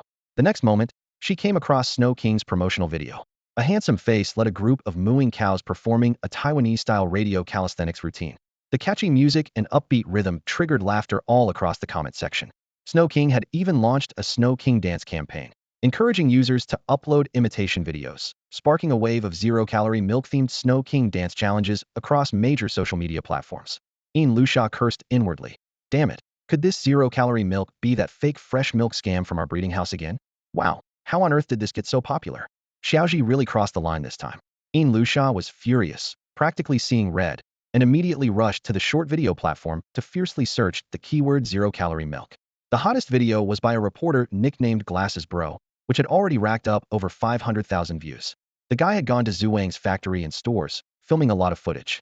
He originally planned to dig up some dirt and expose shady practices, but when netizens checked, they found that all the fruits Shuowang used were freshly picked and sold directly by local farmers super fresh. The juices and syrups were all properly packaged and certified by an official alliance.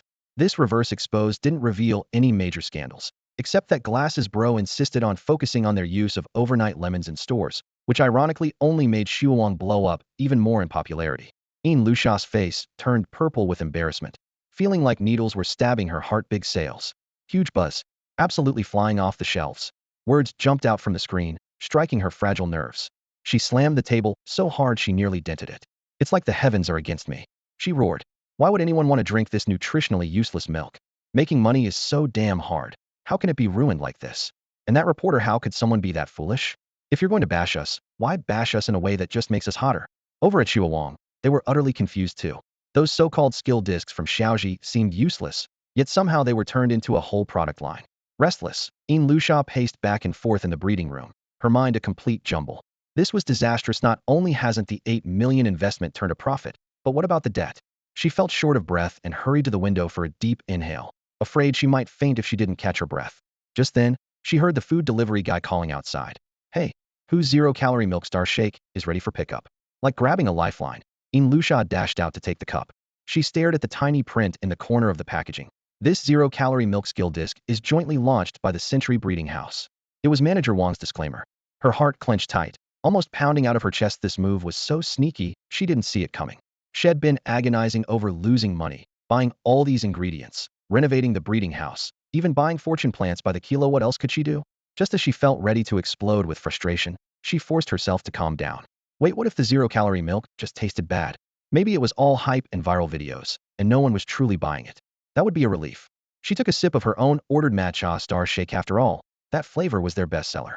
The cold, grainy texture melted across her tongue, first sweet, then followed by a mild tea aroma. She frowned slightly, pursed her lips. This actually isn't bad. Out loud she muttered, not great or anything. But inside she was half convinced, taking a few more sips that cooled her nerves quite a bit. So she told herself, relax, relax. Before things truly collapse, anyone could be the unlucky one. Maybe Zhuang's rise has nothing to do with Xiaozhi.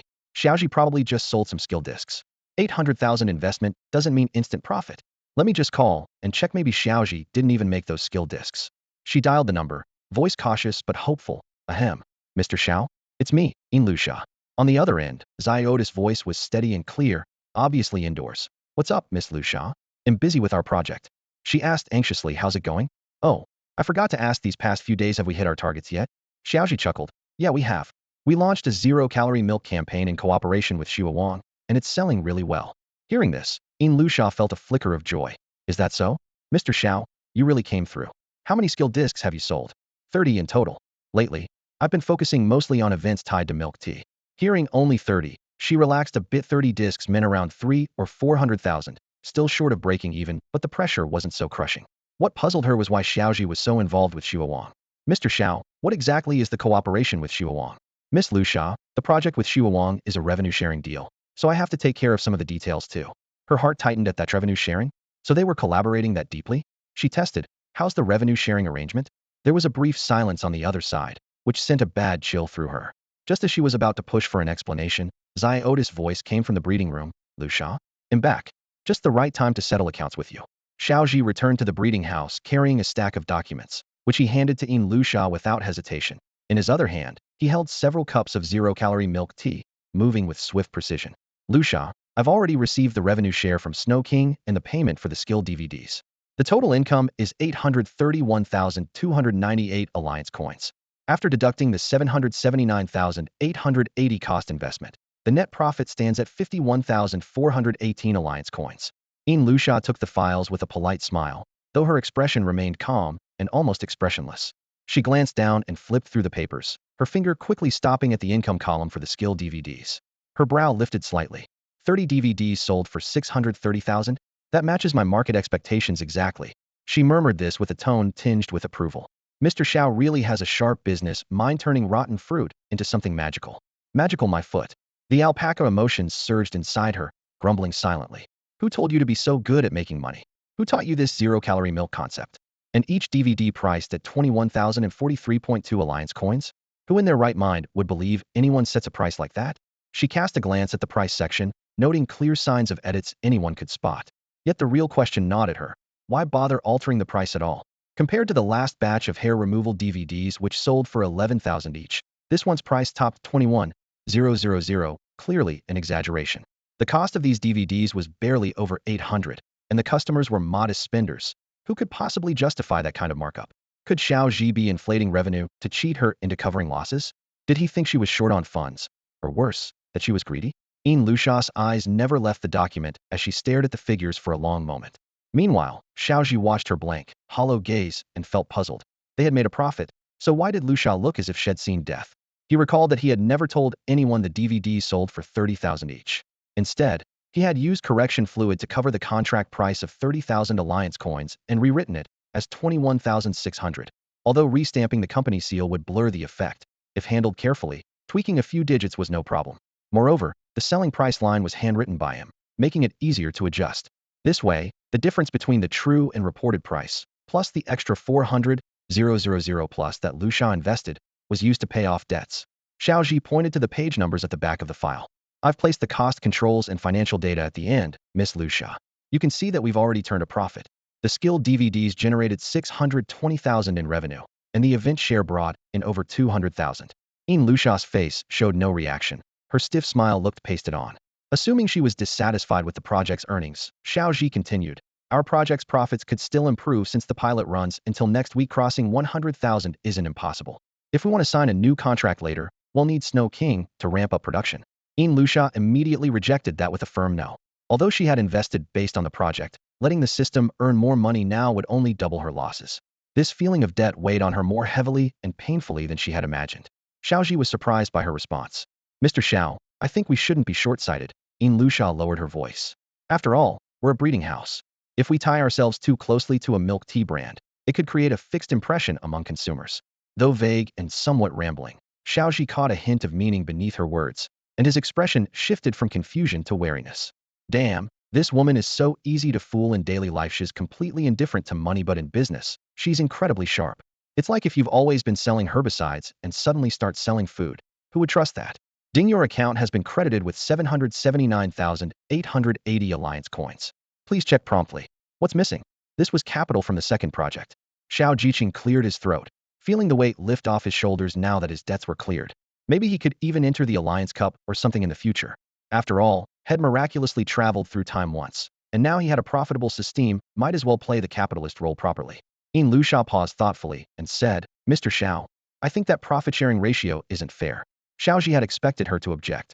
A 50-50 split did seem a bit extreme, like taking everything and still demanding more. He picked up his tea calmly and waited for her to state her terms. Yin Lusha smiled. I think it should be 8,020. Xiao Zhi frowned immediately. You're the investor, but am doing all the work. Are you the capitalist's spoiled son trying to squeeze me even more? Lusha, I'm afraid I can't hold on with that. We'll need to diversify our business later. There might be much more work coming. Before he could finish, Yin Lusha interrupted with a gentle smile. Mr. Xiao, I think you misunderstood. I mean, you take 80, I take 20. After all, besides funding, I can't really help much. Xiao Zhi's cheek twitched. So basically, you're so useless you only have money? I get it. Rich people often don't care much about money, Yin Lusha said softly. Mr. Xiao, please don't hesitate or feel uncomfortable. The reason I only take a small share is because I'm not interested in short-term gains, but in the breeder with real potential. That's the true value of our century breeding house. Xiao Zhi was so moved it was like meeting a patron who believed in him. Thank you for your trust, Miss Lusha. With an investor like you, our century breeding house is bound to make a name for itself. With a cutie like you who knows business, but not money management, won't our breeding house just keep getting better? Xiao Zhi teased. I've already transferred the project funds to you, Yin Lusha said, eyeing the new 10,283.6 Alliance coins added to the system funds and the 50-some coins added to her own account. A pang of bitterness hit her. Compared to the system funds continually growing, her personal wallet still barely changed. She was torn in the choice between those few dozen extra coins personally earned and the growing system funds. She chose to earn less. After all, it was only a few Alliance coins. If the system's minimum split wasn't 80-20, she might have pushed for 90-10. In the end, aside from the system's cashback, all project-related funds transferred by Xiao Zhi had gone straight into the system's pocket. Now her system total was 810, 283.6. She was losing far more than she gained. As for her own wallet, it had barely grown at all. Ding. Breeding House Short System Project Name. Yin Lusha Cashback Project Moo Moo Cow Cashback Amount. 51.4 Alliance coins. Staring at the two-digit number, Yin Lusha exploded inside. My 7.9 million just turned into 2 digits. And it's all because of this man in front of me. Her precious caretaker. At this point, it seemed too late to run. If it weren't for the system binding him, Xiao Yinliasha would have long since withdrawn by now. But the truth was that the success of these two projects had a lot to do with luck and couldn't be fully credited to Xiao Zhi. She trusted Xiao Zhi deeply and kept letting him reap the benefits and opportunities. This time, however, she decided to take matters into her own hands and personally choose a magical creature. Someone with no prior business experience and no knowledge of breeding shouldn't be able to pick something profitable, right? Besides, she planned to bypass the commercial route altogether and focus directly on official battle competitions like the Alliance Cup. These magical creatures only truly made money in the commercial sector. Without entering that field and relying solely on battle events to earn, surely she would lose this time. Since Xiao Zhi's projects were making money, she decided to do it herself. Meanwhile, a system alert flashed through Xiao Zhi's mind. Ding. Current task successfully completed. Reward, 1 evolution point.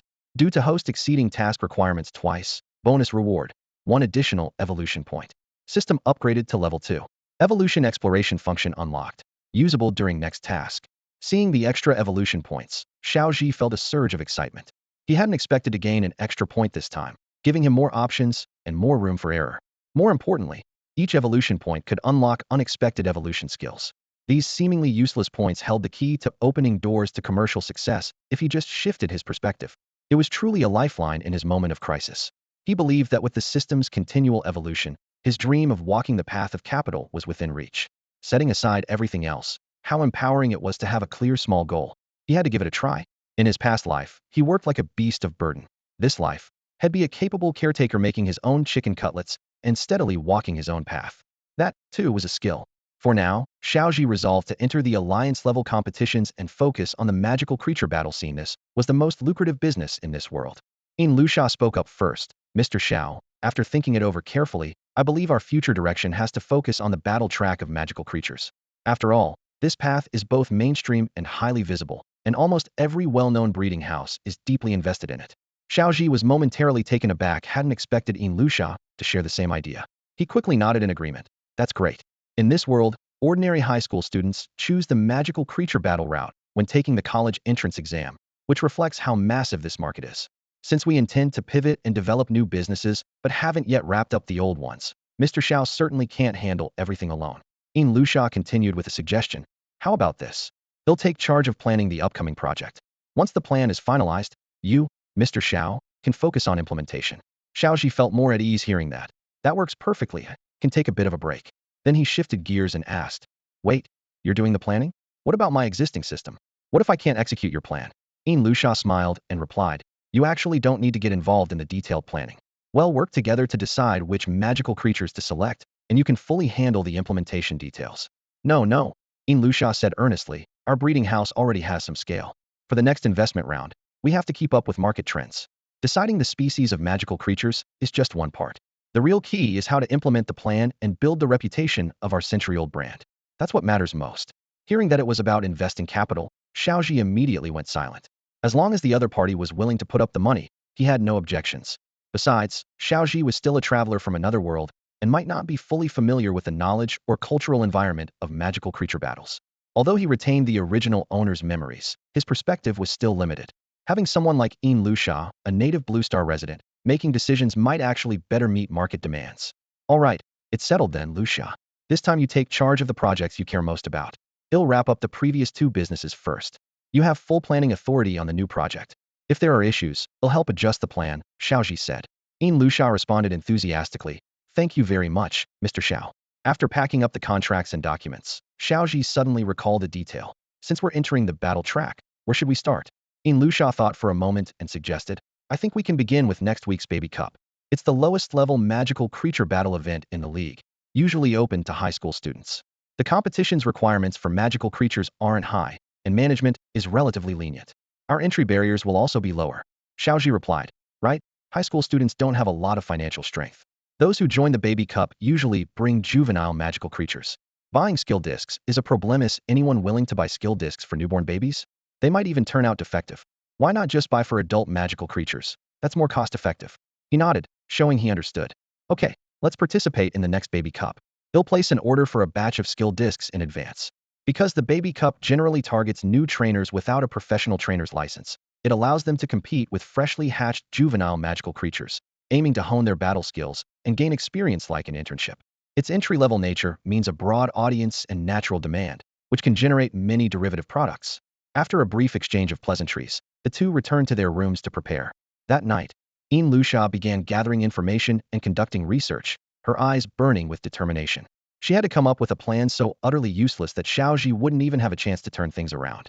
Yin Luxia pulled out her notebook and meticulously studied nearly a decade's worth of league match data without missing a single detail. She set herself up like she was preparing for the college entrance exam, calm, focused, and determined.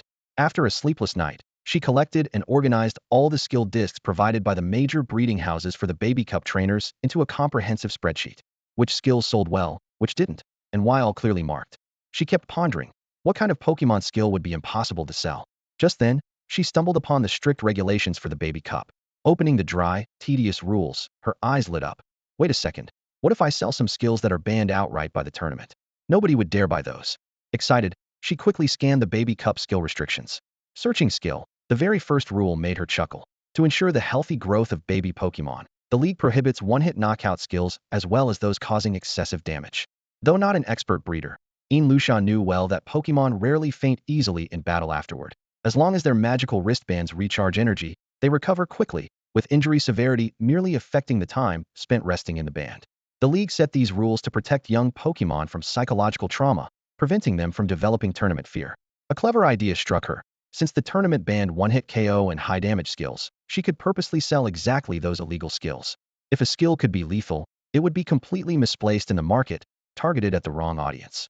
This triple-layered blunder product so absurd that if anyone bought it, the world would have to be crazy. She flipped through the online Pokemon compendium, carefully searching for her target. Tidal cannon in the water type? No, not flashy enough. Devastating sound wave. Damage too low. Xiao Zhi wasn't a fool. He'd see right through that. Finally, under the fighting type, she found the perfect skill. This Pokemon was called Lucari Wolf. and it had a move called Fight to the Death. When triggered by a certain amount of damage, its rage maxes out. All stats suddenly drop by 50, and the reduced stats convert into attack power for a burst assault. After using the skill, Lucari Wolf falls into a coma. Perfect.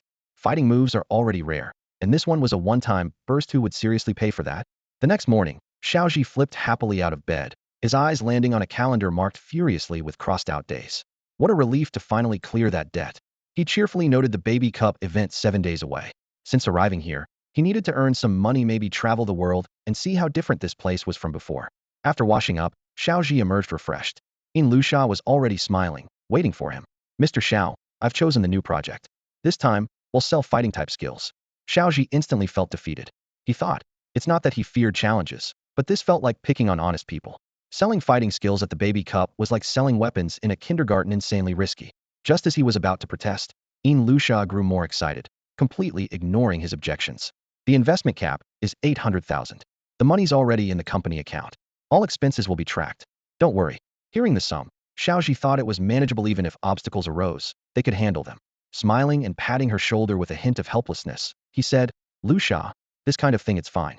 Let's go buy a Lucari Wolf right now. Xiao Zhi knew clearly that as long as he held the system, even if this skill was mediocre, he still had one more chance to evolve it. Plus, he had the Project Snowy and Green Tea Bull under his belt, so he had some spare funds and didn't need to fear losses too much. This new project was more about exploring the market and gaining experience. Since the skill was combat-oriented and had broader applications, if it didn't sell well, they could always pivot to online platforms or other competitions for promotion. Yet, Luxia added, Mr. Xiao, I've already figured out how to sell these CDs. We'll only participate in the Bao Cup exhibition and skip other events. After all, shows officially endorsed by the Alliance draw a stronger audience. Plus, the exhibition features rankings and live streams, which will genuinely help our breeding facility gain recognition. At the very least, it will help us cement our position in Z City's breeder community and build valuable connections. Xiao Zhi was momentarily stunned, thinking to himself, is this woman determined to have me sell weapons right at the kindergarten gate and not let me do other events? Then he reconsidered. Most participants in the Bao Cup aim to nurture their magical creature babies' growth, whether through mutation to new forms, mastering skills, or improving damage resistance. The goal was clear, to double the creature's value as investment projects. And developing combat skills requires time and patience. If a magical creature focused on combat training, its physical strength would improve, naturally enhancing skill power. Training from its baby stage meant it could deliver lethal blows as an adult. So Luxia had seen through this logic all along. He had just missed it. She was indeed sharp. With this thought, Xiao Zhi relaxed and nodded. All right, Luxia, let's sell combat skills. Luxia looked at Xiao Zhi, who was still a bit dazed, and smirked faintly. How's that? Surprised? Still trying to keep calm? I've known all along you wouldn't recoup the costs. Mr. Xiao, I've already sent Xiao Shun to handle Snowy and Zero Cardinized business. You just focus on this new project with me. I suggest we completely sever ties with our old projects and specialize in combat skills. Xiao Zhi nodded in agreement. Okay, Luxia, we have to break out of our comfort zone and build this century-old breeding house into a powerful, renowned one again. With a beaming smile, Luxia said, Good, Mr. Xiao. Let's head to the magical creature market now and find a Lucari werewolf. Xiao Zhi muttered inwardly that this woman was really cunning, had misjudged her before. Without any luck blessing this time, well, he was ready to lose properly. The two drove to the magical creature bazaar with a clear task to find a Lucari werewolf specialized in combat. Among the dense rows of stalls bustling with activity, the market displayed all kinds of magical creatures, but combat types were disappointingly rare. As they weaved through, they finally spotted a few four-armed rock, strong Mindual-type combat and rock creatures, robust and imposing. But none were Luxia's target. Their eyes stayed fixed on that elusive Lucari werewolf. So she started blurting out one excuse after another, non-stop, trying to stop Xiao Zhi from buying any of those magical creatures, leaving him completely confused and at a loss. I think this one is too old. Let's pick a younger, fresher one. Xiao Zhi, how about this one then? This one looks a bit, when it was young its muscles were as hard and lean as dead meat. No elasticity. No good. Xiao Zhi, and what about this one? This one doesn't seem sharp. We need a smarter one. Besides, this one is long and skinny like a dog. I want something strong and sturdy. Luxia's string of demands made the criteria for judging these magical creatures contradictory and even a bit absurd. Xiao Zhi didn't mind much after all. It wasn't his money being spent, and with the system in hand, he felt like he was serving the real client. But the vendor selling the magical creatures grew visibly annoyed, crushing his cigarette, but with a harsh expression, clearly losing patience. Miss, what kind of creature do you want to buy? Tell me. I'm curious, what kind of business are you running that I can't handle? This was exactly what Yin Sha had been waiting to hear. She glanced at Xiao Zhi beside her, then leaned close to the owner and said quietly, "Uncle, I want to buy a combat-type magical creature.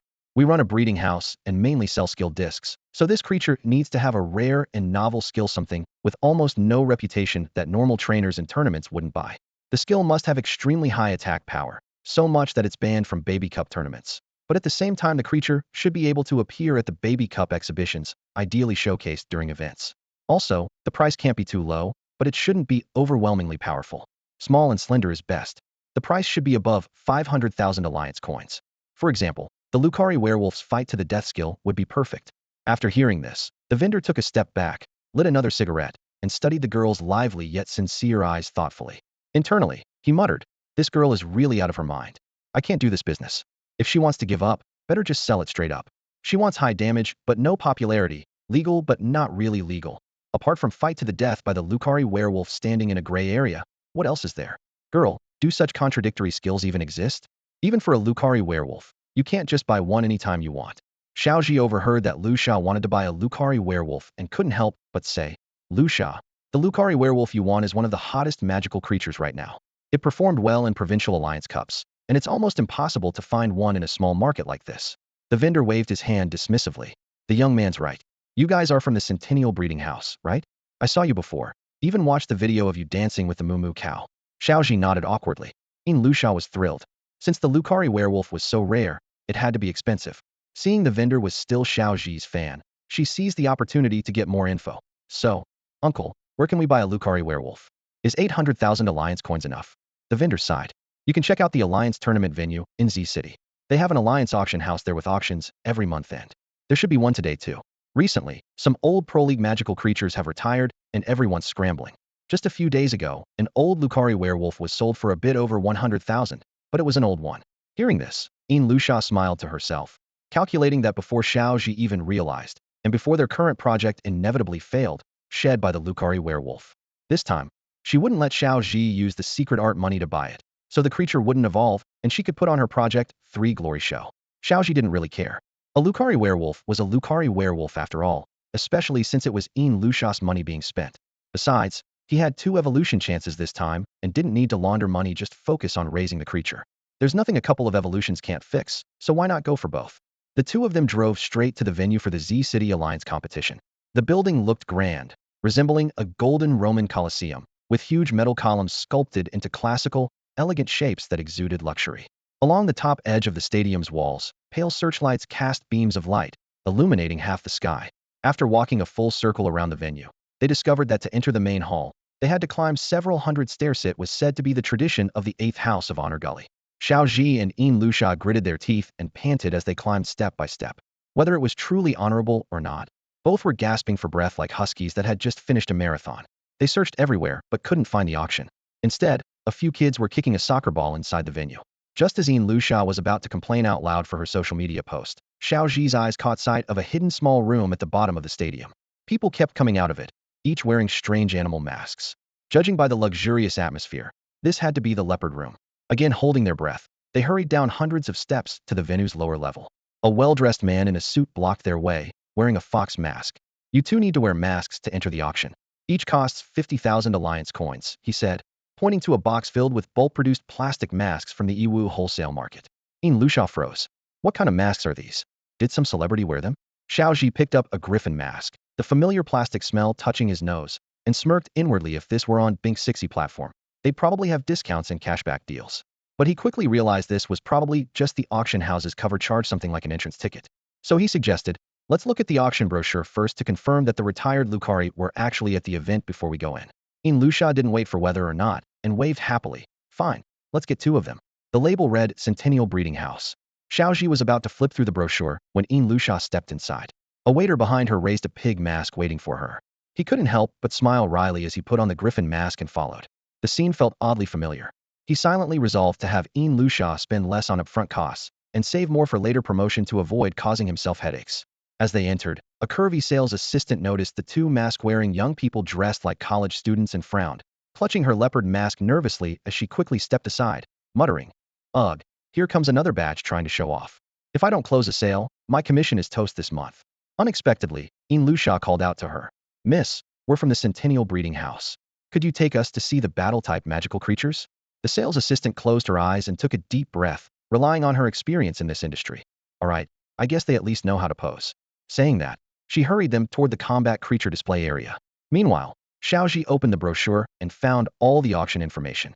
He immediately locked his eyes on two retired Lucari wolves.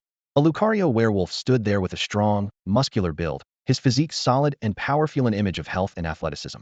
This wolf had won third place 3 times in the Provincial League Cups and was known as a battle-hardened veteran. In stark contrast, the other Lucario werewolf appeared listless and disheveled, his beard unkempt, wolf-like facial features sparse and marred, making him look old and worn out. According to records, this wolf had suffered excessive damage in the past, and, during an attempt to use the fight to the death skill, accidentally killed a juvenile magical creature. As a result, he was permanently banned from competition. Just as Xiao Zhi was torn over which Lucario werewolf to evolve, the system interface suddenly popped up. The system message read, "The fight to the death skill evolves into steady power."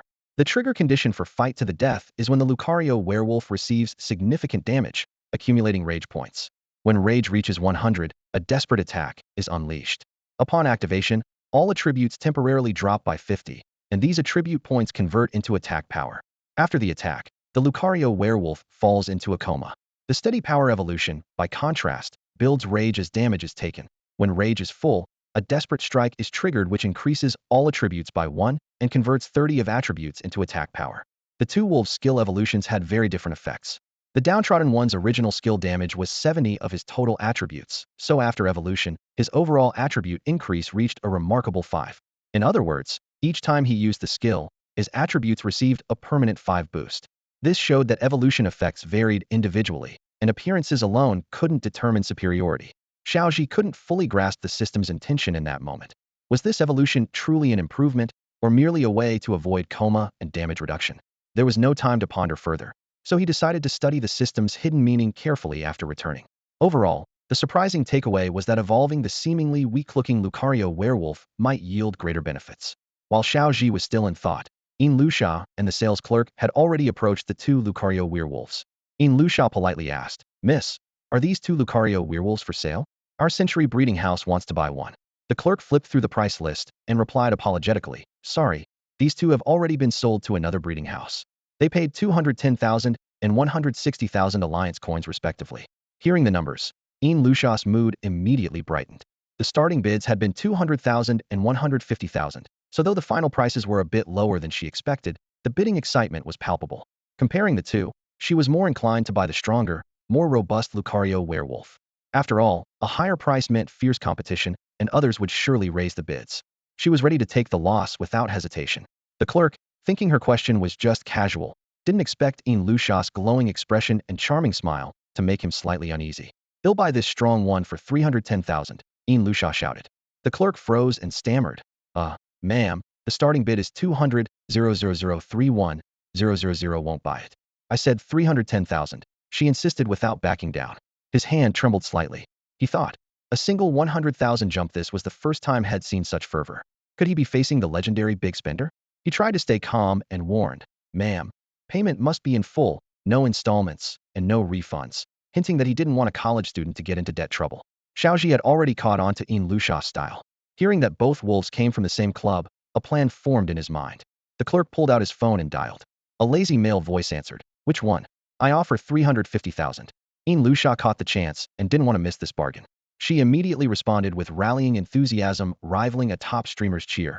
"I offer 400,000. The other side coolly countered, 450,000. Undeterred, Lusha shot back, 500,000. A cold laugh came from the line, 600,000. Lusha grew bolder, a smile curling on her lips as if she was calling out more than just numbers, 700,000. The clerk watched this spectacle, puzzled why these two seemed to hold a deep grudge. Each bid was equivalent to an average person's yearly salary. After a brief silence, the voice sighed, "Miss, I didn't expect you to be so persistent. I respect your fighting spirit for something you love." The clerk wiped his dry lips when the voice casually added, 990,000 alliance coins. At that moment, the clerk's gulp caught in his throat.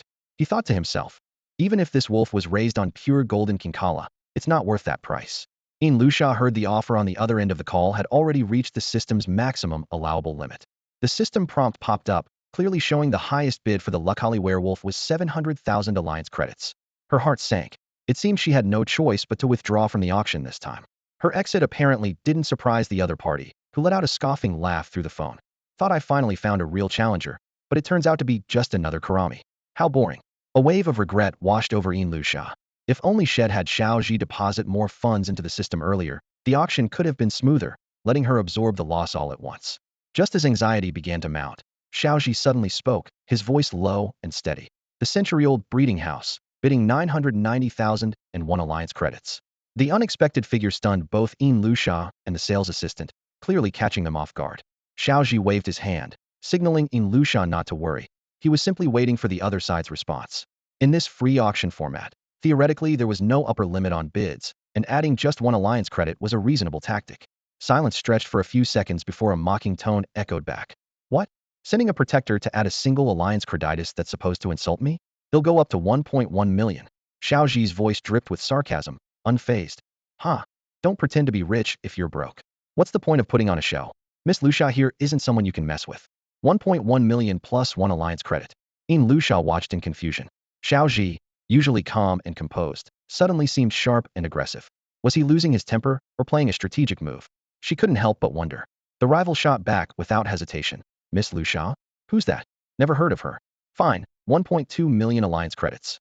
Xiao Zhi answered immediately. 1.2 million plus one alliance credit. I'm in, take it or leave it. The other side hesitated briefly. That moment of silence felt like the calm before a storm as both sides tested each other's limits. Xiao Zhi pressed further without mercy. Can't even come up with a single alliance credit now? Not giving any face, huh? After a moment's pause, the opponent gritted their teeth and countered. Fine, 1.3 million alliance credits. Let's see what Miss Lusha is really made of. The competition heated up quickly. Xiao Zhi keenly sensed the adversary was close to their budget cap. Then, shifting tone to something more playful and teasing, he said, wow, impressive. Since you've gone that high, I won't fight you for it. That Luckily werewolf is all yours. There was a stunned silence on the other end of the line. Lusha was perplexed. Weren't you going to back me up? Why back down so fast? She looked at Xiao Zhi, baffled. So what's the deal, are you buying it or not? What's with stirring up enemies for no reason? Could it be you were just protecting my pride? The sales assistant nearby was equally mystified. So the century-old breeding house is giving up the auction? Xiao Zhi's expression remained calm, as if in full control. No rush, Miss Sales Assistant. The century-old breeding house will now bid on a different Luckily werewolf. Then, pointing to another competitor nicknamed Slackerbro, he called out loudly, 160,001 alliance credits. The sales assistant finally understood the deeper meaning behind the move and silently admired. That's a masterstroke shooting straight into the stratosphere. This isn't a normal game anymore. On the opponent's side, their budget was effectively locked around 1.4 million. The previous bids had revealed their limits. They had splurged 1.3 million on that prime wolf, leaving some funds left, but definitely not enough to top Lusha's previous 700,000 mark. Now it was Slacker Brothers' turn, but he could only watch helplessly and bide his time. Without enough K credits, there was simply nothing he could do. Sure enough, the other side showed no sign of raising their bid. On the phone, a sharp voice left a parting threat. All right. 100-year breeding house, huh? They'll remember that. As soon as the words ended, there was a series of beeps, then the call hung up. The three of them exchanged glances, and the atmosphere instantly thickened. The salesperson was the first to react, quietly suggesting, why don't you two take a look at the other lots first? If no one else bids, that Luckily werewolf will be yours. Xiao Zhi smiled and looked at Lusha, who returned the smile warmly. Xiao Zhi was secretly pleased. They had finally secured the magical creature for their next project at a low price. Lusha's thoughts were more complicated just moments ago. She had been anxiously pacing over losing 700,000 yuan. Then suddenly, a rival appeared with a 990,000 bid. She had expected Xiao Zhi to be crushed and driven to ruin, but instead, he skillfully bluffed the other party. After going full circle, they ended up buying the magical creature for just over 160,000 yuan. She couldn't help but grumble. It's not my fault you are just too good at bargaining and tricking the other side. Still, despite the bargain, Lusha was satisfied with the purchase. The creature looked listless and lifeless. Based on their past two experiences, preparing skill discs was physically demanding work that required the creature to be strong and spirited. This one clearly didn't meet the standards and probably couldn't handle high-intensity labor. There was a real risk of a central meridian collapse occurring. Thinking this, her mood brightened considerably. After circling the hall with the salesperson, she sensed that prices here tended to be high overall, with an ugly but expensive vibe. It really felt like a place to splurge smartly, putting money directly where it counts. Undoubtedly, it was a good place to lose money. Lu Sha said to Xiao Zhi, Mr. Xiao, since we're going to compete in the baby cup next, let's stock up some useful supplies here. Xiao Zhi nodded naturally, thinking that finding great items would help their upcoming plans. They finally found a booth that accepted system payments. Pointing to a row of suits, Lu Sha said, these are breeders' suits ill by a few for you to use later. As the breeding house's face, the attire has to be respectable. The salesperson smiled and asked, Miss, are these all competitors' products? She shook her head gently. No, these are custom suits from the Paris Sure family, not competitors. Xiaoji picked one up for a closer look. The price started in the 5 figures, and not even with a 1 at the star that was stunned. Then he glanced at several plastic bags that turned out to be Paris Sure family products as well. One roll of wide tape was labeled a bracelet, also starting at 5 figures. Incredible. If not for system restrictions blocking the purchase, buying this whole Paris Sure set in one go would practically have them flying. Lu Sha's eyes lit up as she clapped her hands. I'll take this entire row. The salesperson froze. Want you let this gentleman try them on first? Lu Sha waved her hand dismissively. No need, I know his size. Xiao Zhi's face was full of shock. It was as if Lu Sha could read his thoughts from his expression. She reassured him, don't worry, Mr. Xiao. All these alliance coins count as project investments. Presenting our products at the baby cup is part of the job too. Our attire represents the breeding house's image. Can't be sloppy. Then she walked straight to the women's clothing section. She paused in front of a 6-figure dress, but the system refused the purchase. She moved to a slightly cheaper section, but was still blocked. Finally, she stopped at a 4-figure outfit and picked it up. It seemed the system had a strict spending limit, and Xiaozhi had already blown the budget on those few sets of clothes. The sales assistant recalled Lu Sha's earlier extravagant attitude, throwing money around like it was nothing, but now she hesitated, a complicated mix of emotions swelling in her chest. She couldn't help but tease, Miss, you really seem to favor the gentleman. He's lucky both of you are the envy of everyone. Lu Sha smiled awkwardly and replied softly, you've got it wrong, miss. We're just friends. Xiaozhi nodded awkwardly as well, furrowing his brow, puzzled by Lu Sha's behavior. She had splurged on a suit for him, even bringing a hanger, very generous. Yet for herself, she only picked the cheapest outfit? Could it be that this young lady from a wealthy family, who had just earned over 1 million alliance coins, was unwilling to spend more than necessary on a single garment? Xiaozhi felt touched. She might be a bit naive and reckless with money, but she was also loyal and cared deeply about others. It was late, and the smooth saxophone farewell tune filled the auction hall, signaling the event was drawing to a close. The sales assistant smiled and led Xiaozhi and Lu Sha to complete the paperwork. Once done, Xiaozhi could transfer the Lucari werewolf into the magical wristband. In the end, the century-old breeding house bought a retired Lucari werewolf for 260,000 plus 1 alliance coin. The total expenses for the auction and close came to 360,000 alliance coins. Lu Sha felt in high spirits. She thought to herself that only by taking charge personally could things go smoothly and in their favor. Next, they just needed to prepare the materials and product photos and wait for Baby Cup's official approval.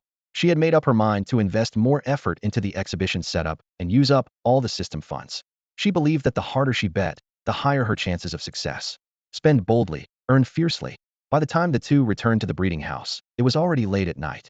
Their presence had long since become a comfortable routine. After a quick wash, they each went to sleep. The next morning, Xiaozhi crossed off a day on the calendar. Only 5 days remained until the Baby Cup Expo. After breakfast, they sat around the dining table, continuing to plan their work. Xiaozhi furrowed his brow, deep in thought about their future strategy. Lu Sha, however, was full of enthusiasm as she unfolded her prepared presentation for the expo. Mr. Xiao, there are quite a few things we need to arrange for the exhibition. The main focus lies in these key areas: the display and experience of the skill discs, choices regarding ordering methods, and the payment options. Let's review them together. Xiaozhi hadn't expected Lu Sha to have researched so thoroughly. He silently admired her dedication. All right, Lu Sha, go ahead and tell me your plan. Lifting her head with a resolute tone, Lu Sha explained, first, for the displays, we intend to use dedicated booths and glass cases to showcase the discs, but we'll cordon off the area so consumers cannot get close.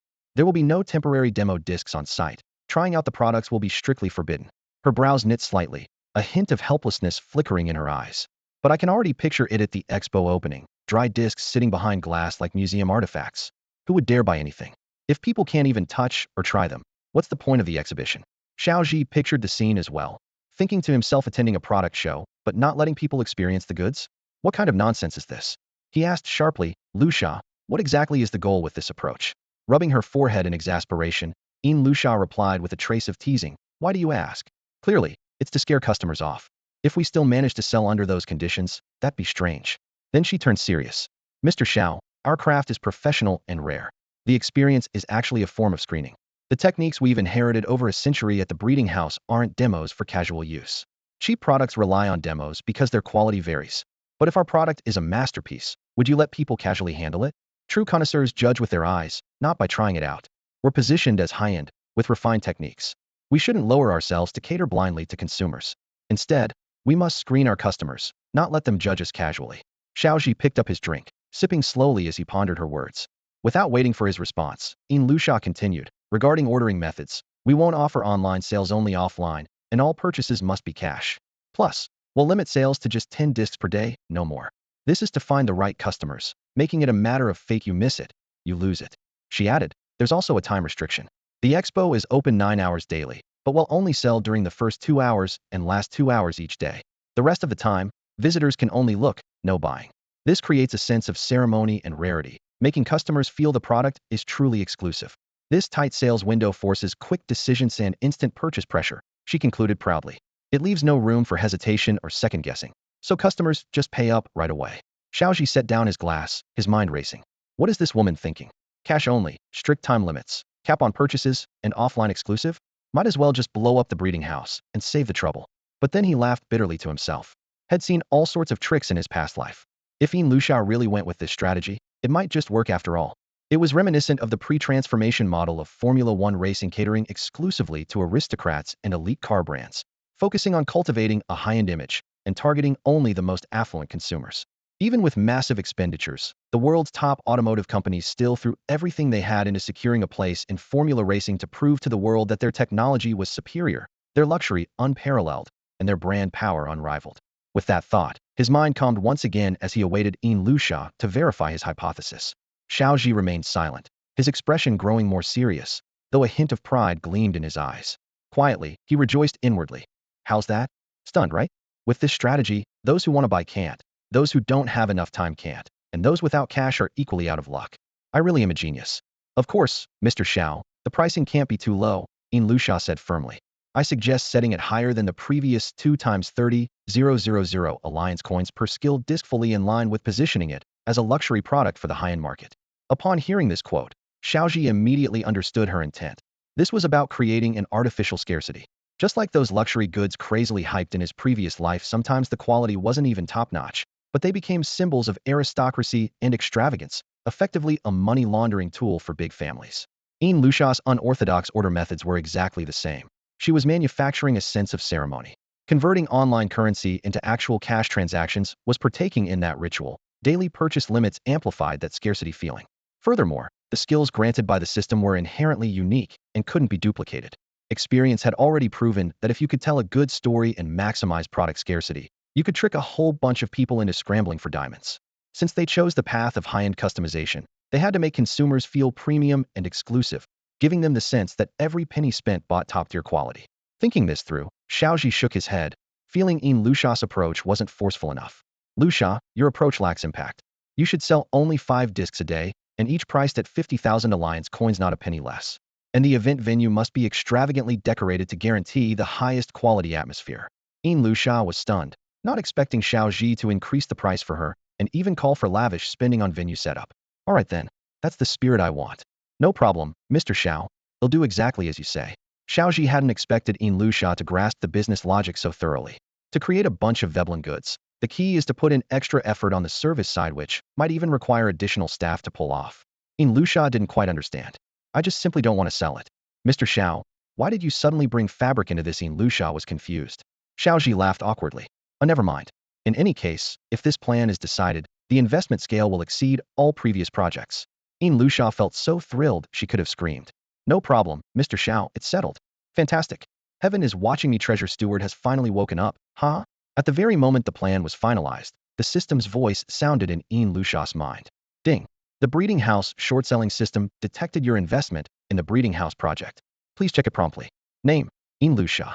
Wallet balance, approximately negative 990,000 alliance coins. System funds updating, estimated amount, 690,000 alliance coins. Current project, Lucari werewolf breeding. Settlement time, 9 days from now. Funds already invested, 310,001 alliance coins. Unexpectedly, the system had added some extra funds. Including what had already been invested, The total system funds now approached 1 million alliance coins. Was it basically letting her lose money without limits? Lusha smiled faintly, a trace of shyness flickering across her face as she cautiously asked, Mr. Xiao, we've put in a total of 1 million alliance coins. Is that enough? Her gaze gradually fixed on Xiao Zhi. He remained unusually calm, as if hearing all these requirements stirred no emotion in him. What was going on? Why did his eyes seem blank, like he'd given up? Was the difficulty too great, and had simply stopped trying? After all, if someone treated me that harshly, I'd probably just quit too. Sometimes giving up feels oddly satisfying. But in Xiao Zhi's mind, he was focused intently on the system information page, ignoring Lusha's question. Breeding system alert. You have received a new order. Please process it promptly. Name, Xiao Zhi. Wallet, 41,134 alliance coins. Evolution points, 2. Current task, breed and evolve Lucari werewolf to earn back 1 million alliance coins. Task success reward, 1 evolution point. Task failure penalty, debt of 82,268 alliance coins. Debt? No way. This system actually wants me to take on debt? Xiao Zhi cursed inwardly. Suddenly realizing that Lusha had asked him something, he felt awkward and quickly responded, Sorry, Lusha, I got distracted. What did you say? She nodded approvingly at his sluggish reply. I asked, is 1 million alliance coins enough to invest? A subtle tension hung in the air as the two young people's eyes flickered between the deal and the gamble on their future. Despite all the hardships ahead, Xiao Zhi was quietly formulating his plan. Xiao Zhi nodded silently, signaling that was enough. It was just an exhibition, starting in 5 days and lasting 4 days. Selling 5 tickets per day at 50,000 alliance coins each would bring in less than 1 million, even if completely sold out. But he already had a plan. Keep selling 5 tickets daily for the first 3 days to create scarcity and spark customer curiosity. Then on the 4th day, release 10 tickets at once to ensure breaking even. All right, Mr. Xiao, let's proceed with this plan, Lusha said decisively. The venue for the Baby Cup exhibition was confirmed this morning. We've been assigned Area 16. You'll finalize the specific booth number once you meet the organizer on site. The rent varies, so choose one that suits you and let me know the quote. I'll handle the payment. You'll also select the contractor for the exhibition setup. Just tell me if you need anything. Expenses will be reimbursed uniformly. We definitely can't do the exhibition with just the 2 of us, she added. I've instructed Xiaoxin to speed up recruiting temp staff. He'll personally oversee the interviews. Xiaoxi nodded. Okay, Lusha, he'll go cultivate the Lucari werewolf first and get the skill disc. Lusha smiled approvingly. My boss Xiao, sorry for the trouble this time. Overcoming the Lucari werewolf's despondency is only the first step. By the way, don't use magic this time, funds are tight. Just produce the skill disc. We need to spend the money wisely. She thought that without her funding, Xiao Zhi's evolution efforts would stall. But what she didn't know was that this was just a cashing out tactic Xiao Zhi had used before. Xiao Zhi approached the heavy truck and softly summoned the Lucari werewolf. The creature's fur was matted and unkempt, eyes vacant and listless, with dark circles sagging beneath a weary and worn appearance. When it saw Xiao Zhi, it didn't meet his gaze but silently turned its back, wary and guarded. Xiao Zhi understood the difficult personality of this Lucari werewolf, but remained patient. He had read its background and learned that its current state of defeatism stemmed from a painful tournament experience. Its previous owner had lost a match and, out of spite, had forced it to use the ruthless life-for-life move. Taking advantage of an opening, it blinded the opposing creature by causing it to lose an eye. Afterward, the werewolf was viciously attacked online with a flood of insults and rage, with some even calling for a lifetime ban from competition. The owner publicly pushed the blame onto the werewolf itself, accusing it of acting independently. Since then, sidelined and benched during events, the creature's discouragement and distrust toward humans grew deep. Xiaoxi didn't rush to speak. He knew a broken heart wasn't healed by empty words. Only hope seen with its own eyes could restore it. He first handed it a few miraculous fruits to eat, then slowly activated the system. Start evolution for Lucari werewolf's life-for-life skill. The system chimed, ding. Congratulations, host. Lucari werewolf evolution successful. Spending 1 evolution point activated the skill thick accumulation and sudden release after evolving through life or death combat. When the Lucari werewolf is attacked, it accumulates rage. Once the rage reaches 100, all attributes increase by 5, and the next attack deals an additional 30 damage based on all attributes. A scorching flash of intense light swept by, and the Lucari werewolf clearly sensed a change within its body. Yet it remained wary and solitary, relying on instinct to stay hidden in the dark corner of the heavy truck's cargo hold, silently gnawing on the fruit in its hands. Xiaoxi didn't lose heart because of this.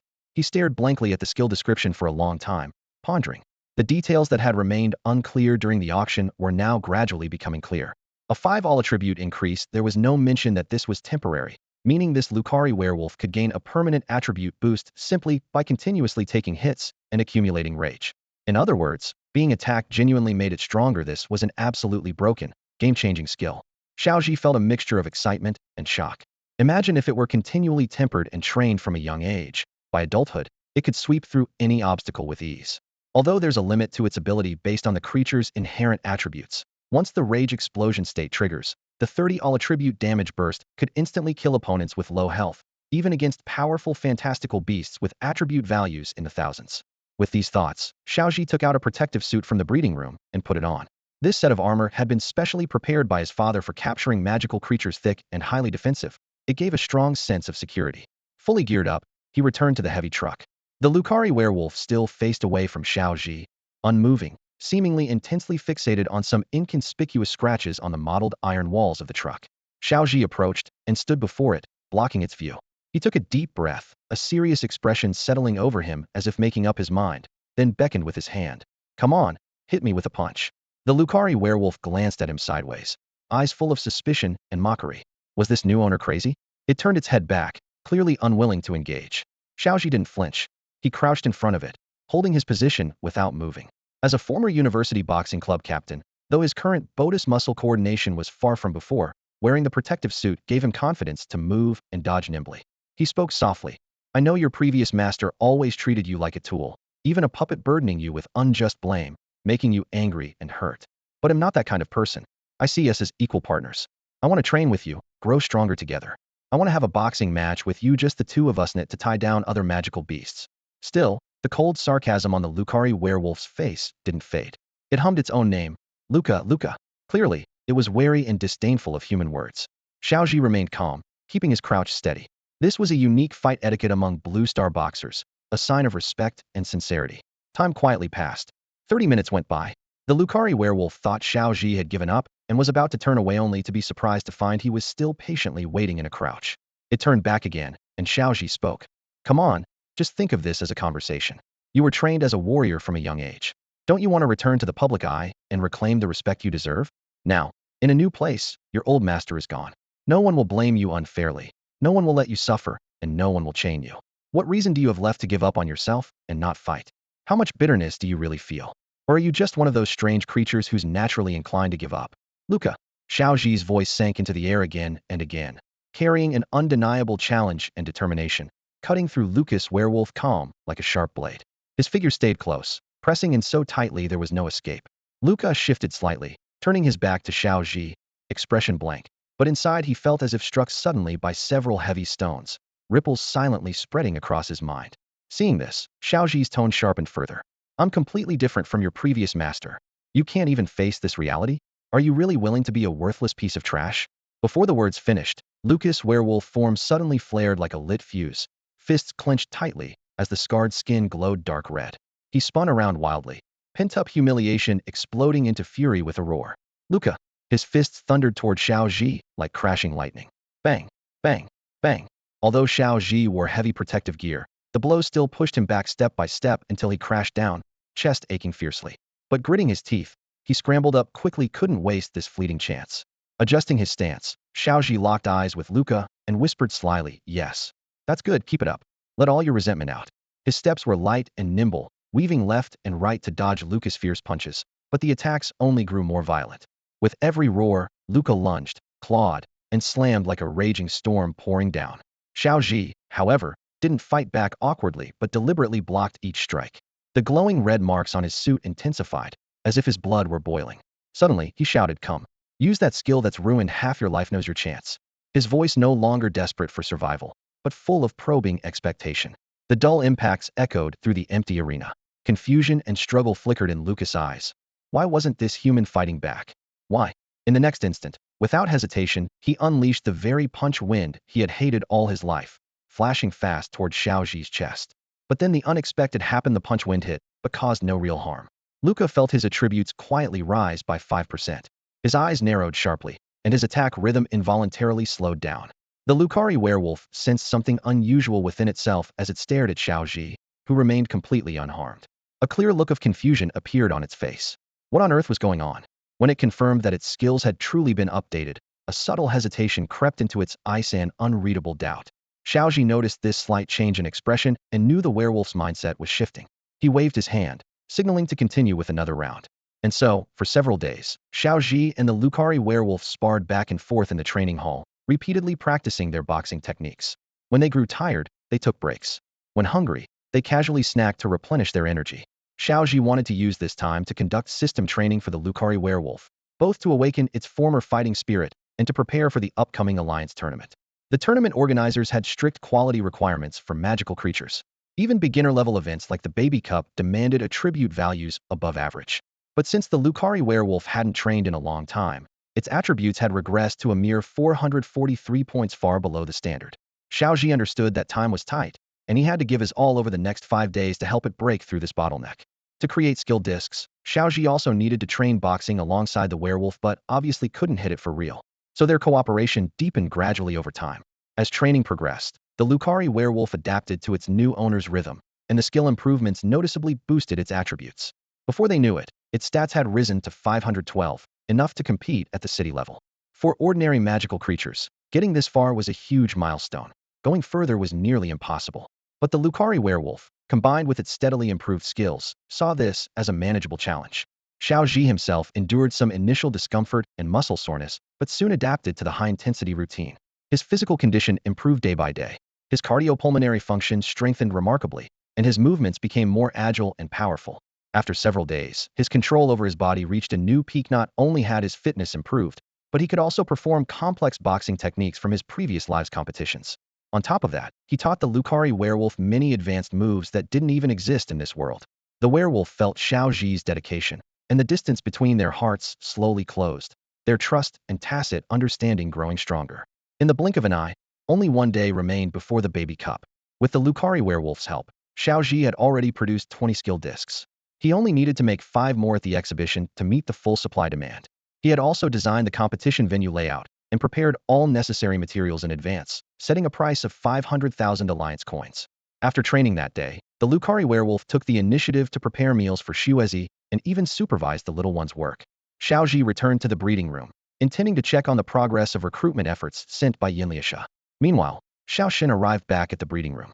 She had been busy recently coordinating 2 prior projects, with a mountain of tasks piling up and feeling overwhelmed.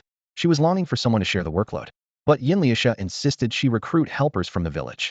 How many able workers could a single village offer? Besides, most young people had gone to the city for jobs, and it wouldn't make sense for someone to suddenly lose work and come back. Moreover, everyone in the village knew each other. If Xiao Shun casually brought someone back whom Yinliasha didn't recognize, how could she explain it? This reality left her feeling both helpless and anxious. Unable to find suitable candidates, she ended up shouldering all the work herself, leaving no time to rest as non-stop overtime became the norm. Finally, Yinliasha announced the launch of a second round of recruitment, this time with no restrictions on skills or positions. Anyone with expertise was welcome to apply. Upon hearing this, she was overjoyed and immediately helped Yinliasha compile dozens of resumes. To her surprise, Yinliasha took the recruitment extremely seriously and conducted interviews for 5 consecutive days. Xiao Shen's mind was filled with hope as she imagined leading a team in the future, no longer having to work herself to the bone. She was so excited she could hardly contain herself. Hearing that Yinliasha had finalized the candidates, she eagerly returned to the breeding house, eager to see who they had hired this time. Just as she reached the conference room door, she happened to overhear Xiao Zhi and Yinliasha talking. "Liasha, I heard you found some people. How's it going?" Xiao Zhi asked. "Don't worry, Mr. Xiao. I've picked top talent from various fields," Yinliasha said, handing over a stack of resumes. Xiao Zhi flipped through them. Everyone's got diverse skills. Experts at shoe polishing, cocktail mixing, photography, and even acrobatics. Xiao Shun was stunned on the spot, silently screaming. "Isn't this a photo studio recruitment? Why are these people completely unrelated to the breeding house? Are we turning the breeding house into a photo studio now?" She hurriedly wanted to stop Xiao Zhi, unwilling to let Yinliasha continue hiring these people. She had clearly recommended several candidates with breeding house experience who could help out after the exhibition. What good are these hires going to do? She wondered. The next moment, Xiao Zhi's response crushed all her hopes. "I think these people are great. They'll be perfect for the exhibition." After the conversation, Xiao Zhi appeared at the door, and Xiao Shun quickly stopped him. "Boss Xiao, are you sure about hiring these people? Is this really appropriate?" Xiao Zhi smiled. "I think you're all doing well. This exhibition needs versatile talents like these." Xiao Shun completely lost it. "Seriously? How can you keep making these foolish choices? What are you going to do with this bunch? Put on a circus show?" Xiao Zhi thought to himself. This is just like the Haidaleo hot pot strategy, letting employees showcase all their skills to give customers a richer experience. Who hasn't been to a hot pot place with all kinds of extras these days? The next morning, the magical creature product exhibition officially kicked off at the Baby Cup venue. Trainers from all over the city and province flocked to the event, making it a grand celebration for the major breeding houses. Numerous TV stations, streamers, and social media influencers arrived right away. Cameras, flashlights, and lenses focused intently on the exhibition. Everyone was buzzing about which magical creature's special abilities would appear and which breeding house's skills would top the rankings. Pocket Station's popular streamer Pocket Rice AG showed up on site and enthusiastically greeted the camera. Hello, everyone. We just finished recording the last champion episode. Today, we're switching to something lighter special on hidden talents. Everyone knows that before every big tournament, there's this kind of exhibition with all sorts of creatures and styles. I've even brought some all-attribute magical creatures myself, ready to showcase the highlights of this episode for you. The streamer panned the camera to reveal a bustling crowd and the fierce competition among the major booths. Every exhibitor was giving it their all, locked in a ruthless battle for attention. At the Liphone breeding booth, the loudspeakers nearly pressed against passers-by's faces, shouting, "Half price on the second ticket buy now, and you're winning." The blaring noise almost made people's ears ring. The Dian Pagoda breeding booth's LED screen flickered incessantly. Though the special effects looked cheap, it relentlessly played skill demos, while the scrolling comments mocked, "My grandma could make better effects with her feet." Staff at other booths had transformed into relentless flyer launchers, waving badges as they weaved through the crowd, stuffing leaflets even into baby strollers. Nearby, the trash bins for dry and wet waste overflowed, testifying to the intensity of this exhibition's cutthroat competition. Yet amidst this tense and hostile arena, one booth stood utterly apart, like a breath of fresh air. It had no flyers, no screens, no promotional slogans, and not a single staff member in sight, silently delivering a mocking message. "Sorry, everyone here is rubbish." It occupied the golden C position, its table elevated 10 steps above neighboring booths. This was Ian Lucia's loss-making masterpiece. The entire booth was enclosed by a ring of deep purple padded screens, layered to shut out the outside clamor. Golden light strips connected the screen tops, hanging from the venue ceiling and adorned with gold balloons, ribbons, and colorful decorations. From afar, it looked like an open purple gift box exploding with dazzling golden fireworks, mesmerizing onlookers. Inside, it was completely silent, not a single promoter anywhere. Only at the entrance hung curtains inscribed with one sentence: "A gift to everyone from a century-old breeding house." Note: only one visitor allowed at a time. Please prepare 10,000 cash as deposit. No money, please do not disturb. This move left the Pocket Rice AG team utterly baffled. The streamer couldn't help but complain, "Damn, folks, I haven't even stepped in yet, and they want to deposit. This forceful selling is next level." Clearly, they had an extraordinary confidence in their booth. With the atmosphere at a peak, the streamer's curiosity was fully ignited, practically shouting with excitement. "So, folks, what do you think? Should we go inside this booth or not?" He held up his live stream equipment, eager to see how his viewers would react. The barrage of comments had already filled the entire screen, densely packed with 6,666, scrolling non-stop. The chat was even livelier, filled with bursts of laughter. "Haha, what is this? If the streamer's broke, he'll throw some money their way. We definitely have to check this out." The first comment popped up, "About me spending big bucks on the center spot just to show off." The second comment was short, but hit close to home. "The other side just bypassed your mental defenses and took 10,000 alliance coins out of my wallet." The third comment teased, "My guess is the boss is selling some shady stuff." Haha. The fourth stirred the pot. "Don't be afraid, streamer, charge forward. If you lose money, we'll start a crowdfunding for you." The final comment cheered wildly. Seeing how hyped the chat was, AG didn't hesitate. He went to the bank next door, withdrew 10,000 yuan in cash, and pushed the door open. Only then did everyone realize it wasn't a display booth behind the folding screen, but a small, dim room. It wasn't large, more like a private theater. The only light came from a stage at the far end. In the center sat a luxurious leather sofa, alone in the space. Beside it stood a tall table with champagne glasses, a fruit plate, and some snacks, the unmistakable setup of a VIP theater box. Suddenly, 3 intense beams of golden light lit up the carpet under AG's feet, illuminating his path. The red carpet stretched all the way to the sofa. On either side stood 4 employees from the Centennial Breeding House, hands folded in precise gestures, inviting him forward. AG took a few steps before the first employee stepped in front of him, holding a gold-bound guest book and speaking solemnly. "Please kindly leave your name, honored guest." AG took the pen steadily and wrote, "Kudai mi AG." The employee then called loudly, "Please be seated, honored guest." A little further on, the second employee pulled a party popper, showering the scene with decorating streamers, enthusiastically urging him to take a seat. AG moved forward, and 2 steps later, the third employee handed him a cloak-like blanket and politely insisted he sit down. What the hell? What's going on here? AG's heart raced, but he followed the instructions toward the sofa. The moment he sat down, the door behind him clicked shut slowly, plunging the entire room into pitch-black darkness. Table surfaces automatically extended from both sides of the seat, trapping him right in the center. Solemn background music began playing softly, filling the room. Seriously? What the heck is this?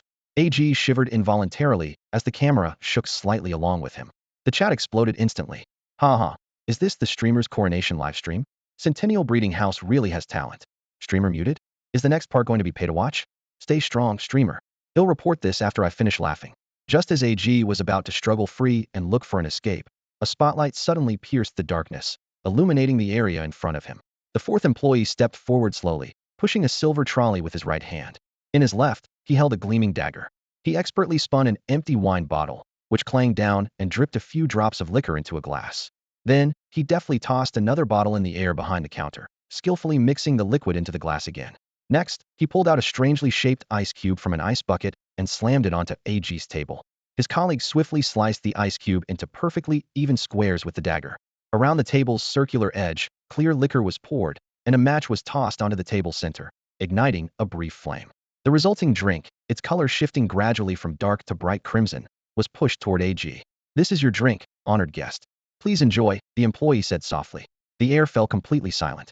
The lights quickly faded away, and the room slipped back into complete darkness. On the desk before AG teacher, apart from the flickering flame and the glass of wine glowing with a crimson hue, there was nothing else in sight. AG focused intently on the performance, about to raise his glass for a sip. Suddenly, a cinematic sequence burst onto the screen before him, striking his visual senses with overwhelming intensity. The camera zoomed in to reveal a disheveled, hollow-eyed Lucari werewolf slumped against a corner, radiating an aura of utter despair, as if life itself was meaningless. The sound filling his ears was a chaotic mix of online harassment, taunts, and jeers from the live event crowd, creating a heavy, oppressive atmosphere. The scene quickly shifted. Xiao Zhi made his entrance, silently donning protective gear and assuming a boxing stance toward the werewolf. A rapid montage followed, synchronized with an explosive music track, showing their brutal, flesh-and-flesh brawl inside the cargo bay of a massive truck. The camera closed in on Xiao Zhi's grimaced face, teeth clenched tight, matching the werewolf's increasingly sharp, fierce gaze. Sweat sprayed with every impact, muscle strikes echoed deafeningly, plunging the audience straight into the heat of battle. Centered in the frame, each precise blow made the Lucari werewolf's wounds glow brighter. Finally, the werewolf's eyes, sharp as blades and brimming with power, unleashed a thunderous, earth-shattering punch. The screen radiated golden light as gilded text appeared, unveiling the skill's name-accumulated power. With a dazzling flash, the werewolf broke free from all bindings and shadows, its attribute points flickering upward by 5. On screen, a damage value over 150 sliced through enemies like a razor. Suddenly, the screen went black. Then, bold letters appeared center stage. Your turnaround begins with the first punch you accept. Just do it. When the video ended and the soft lights came back on, a brief hush fell over AG teacher and the livestream chat before it erupted. Damn, cinema really knows how to do it. This skill promo is so fire. AG raised his cocktail, his breath slightly shaky, voice tinged with excitement. They can shoot skill promos like this? This feels more like a blockbuster movie. I thought ID walked into some sketchy underground joint, but ended up at a foolin' epic. Guys, this hype it's lit. He went on, but a sick promo doesn't guarantee the skill's power. He'll buy a copy and test it out in the arena. The nearby streamer looked puzzled. What exactly is the skill's advantage? I'm still not quite getting it. Meanwhile, the chat exploded. Ozzel, I know that werewolf. Got trashed back in the day, but looks so cool now. This skill vid's insane. Feels like Gotham City Party. This Lucari werewolf looks interesting if I'm right. The more you take hits, the stronger you get. Top donor. 5 minutes. Give me all the skill info. Yo, streamer. Top donor speaking. What are you waiting for? Ask the price already. Wallet's ready. From desperate struggle to badass comeback, this emotional payoff's off the charts. AG smiled wryly. This 100-year breeding house really gets marketing. They're masters of pumping up the feels. Before he could ask more, a few staff members approached. One held a thick brochure, its texture like black dragon hide. The cover embossed with a gold thread Lucari werewolf head emblem. Below it stamped with exclusive number 001. Opening it revealed a dazzling disc labeled accumulated power. Another pulled out a jade green stone seal in a bright red lacquer box, engraved with his famous online handle pocket AG. Then someone poured him another drink and smiled. Congratulations, sir. If you want to buy a skill disc from 100-year breeding house, This disc and certificate bear your exclusive number 001. Only 25 sets exist, with daily sales limited to 5. No back orders, once sold out gone forever, and must be purchased on site. AG held his glass in his left hand, the certificate in front of him and the personalized seal on the right, excitement barely contained. Whoa, guys, their service and ceremony are top-notch. I gotta grab one first for all of us. Good thing I brought a Lucari werewolf today. Let's hit the battle zone and try it out. The door to the small dark room slammed open again. AG staggered out, cheeks flushed from the rush of excitement. His eyes caught the bold sign at the entrance, the 100-year breeding house. He silently thought, I just went down a level before, but now this place has shot up to the 5th floor. He wasn't impatient though. Just as he was about to find someone for a trial, a burly man appeared in frame, his deep voice resonant. You must be AG, teacher? I've come to challenge you. AG turned his head to see a massive Lucari werewolf standing nearby, its figure resembling a werewolf version of Schwarzenegger, radiating overwhelming pressure and a commanding presence. And that is where the story truly begins. AG glanced at the opposing Lucario, noting the sharp edges of its ears that spoke volumes about its combat prowess. Clearly well-trained, its stats had to be impressive. The opposing trainer wore a cold, sinister smile, his expression hinting at something vampiric like a walking vampire count, radiating a dark and fierce aura. Before AG could say a word, the chat exploded. Fans flooded the screen with messages. Why isn't AG making a move yet? You just bought a new skill, don't let it gather dust. Everyone charge. Show no fear, AG. AG's eyes caught the bold words charge flashing across the chat, then drifted back to the bulky, muscular Lucario facing him. Internally, he hesitated, thinking, could the top dog in my creature district really be afraid of a mere beast? Still, his competitive fire was stoked. With a burst of resolve, he shouted, don't rush, guys. I just got a new skill. It'll show you something amazing right now. Cheers and screams filled the arena as both trainers led their Lucarios to the stone battleground. The two beasts stepped into the center and placed their paws on a panel. This panel could quantify their creature's stats in real time and broadcast everything on a huge screen for the audience to follow. The display showed that the opposing Lucario had stats around 490, while AG's measured only 450, definitely a disadvantage in a head-to-head clash. Still, AG's voice was firm, even if his heart was uncertain. 40 points difference? That means nothing. It's all about brains and strategy. I've got this covered. The two trainers bowed slightly to each other, signaling the start of the match. Spectators whispered among themselves, and the crowd took their seats, anticipation buzzing as they waited for the clash. Nearby, Xiao Zhi finished his training and, accompanied by Lu Sha, approached the arena edge, eyes bright with excitement and curiosity, eager to see how their skill performed in actual battle. The challenger's voice called out, Sir, shall we begin? Just as the fight was about to start, the muscular Schwarzenegger Lucario from the opponent's side lunged, nearly tearing into AG's Lucario. Suddenly, AG shouted, wait, and whipped out a leather whip, swinging it at his own Lucario. The whip cracked sharply through the hall. Laughter erupted in the stands. What's going on? Is he hitting his own teammate? Stop it, stop it. The live chat went wild. Where on earth did that whip come from? AG pulling this kind of move? Calm down, guys. The new skill actually gets stronger when you take hits. AG explained defensively. We're in the middle of the tournament, after all. Unfortunately, he had just realized that his Lucario hadn't actually learned that skill. Oh no, this is bad. Really bad, AG cursed silently. The opposing trainer frowned in confusion, muttering, AG, if you want to forfeit, just admit it, no need to sabotage yourself. Even AG's Lucario cast him a disappointed, almost accusatory look, as if asking, what kind of play is this? The scene was simultaneously awkward and comical, yet beneath the surface, a tense excitement simmered. AG instantly felt awkward and quickly apologized. Sorry, guys, I got ahead of myself. Xiao Lu, learn this skill. With that, AG controlled the Lucari wolf, and moments later it had mastered accumulated strength. Seeing the skill disc activated on Lucari wolf, AG noticed no immediate change and tentatively cracked the whip again. Under the whip slash, Lucari wolf's rage rapidly surged, instantly maxing out at 100. AG pointed across the arena and whispered, Xiao Lu, come on, use accumulated strength.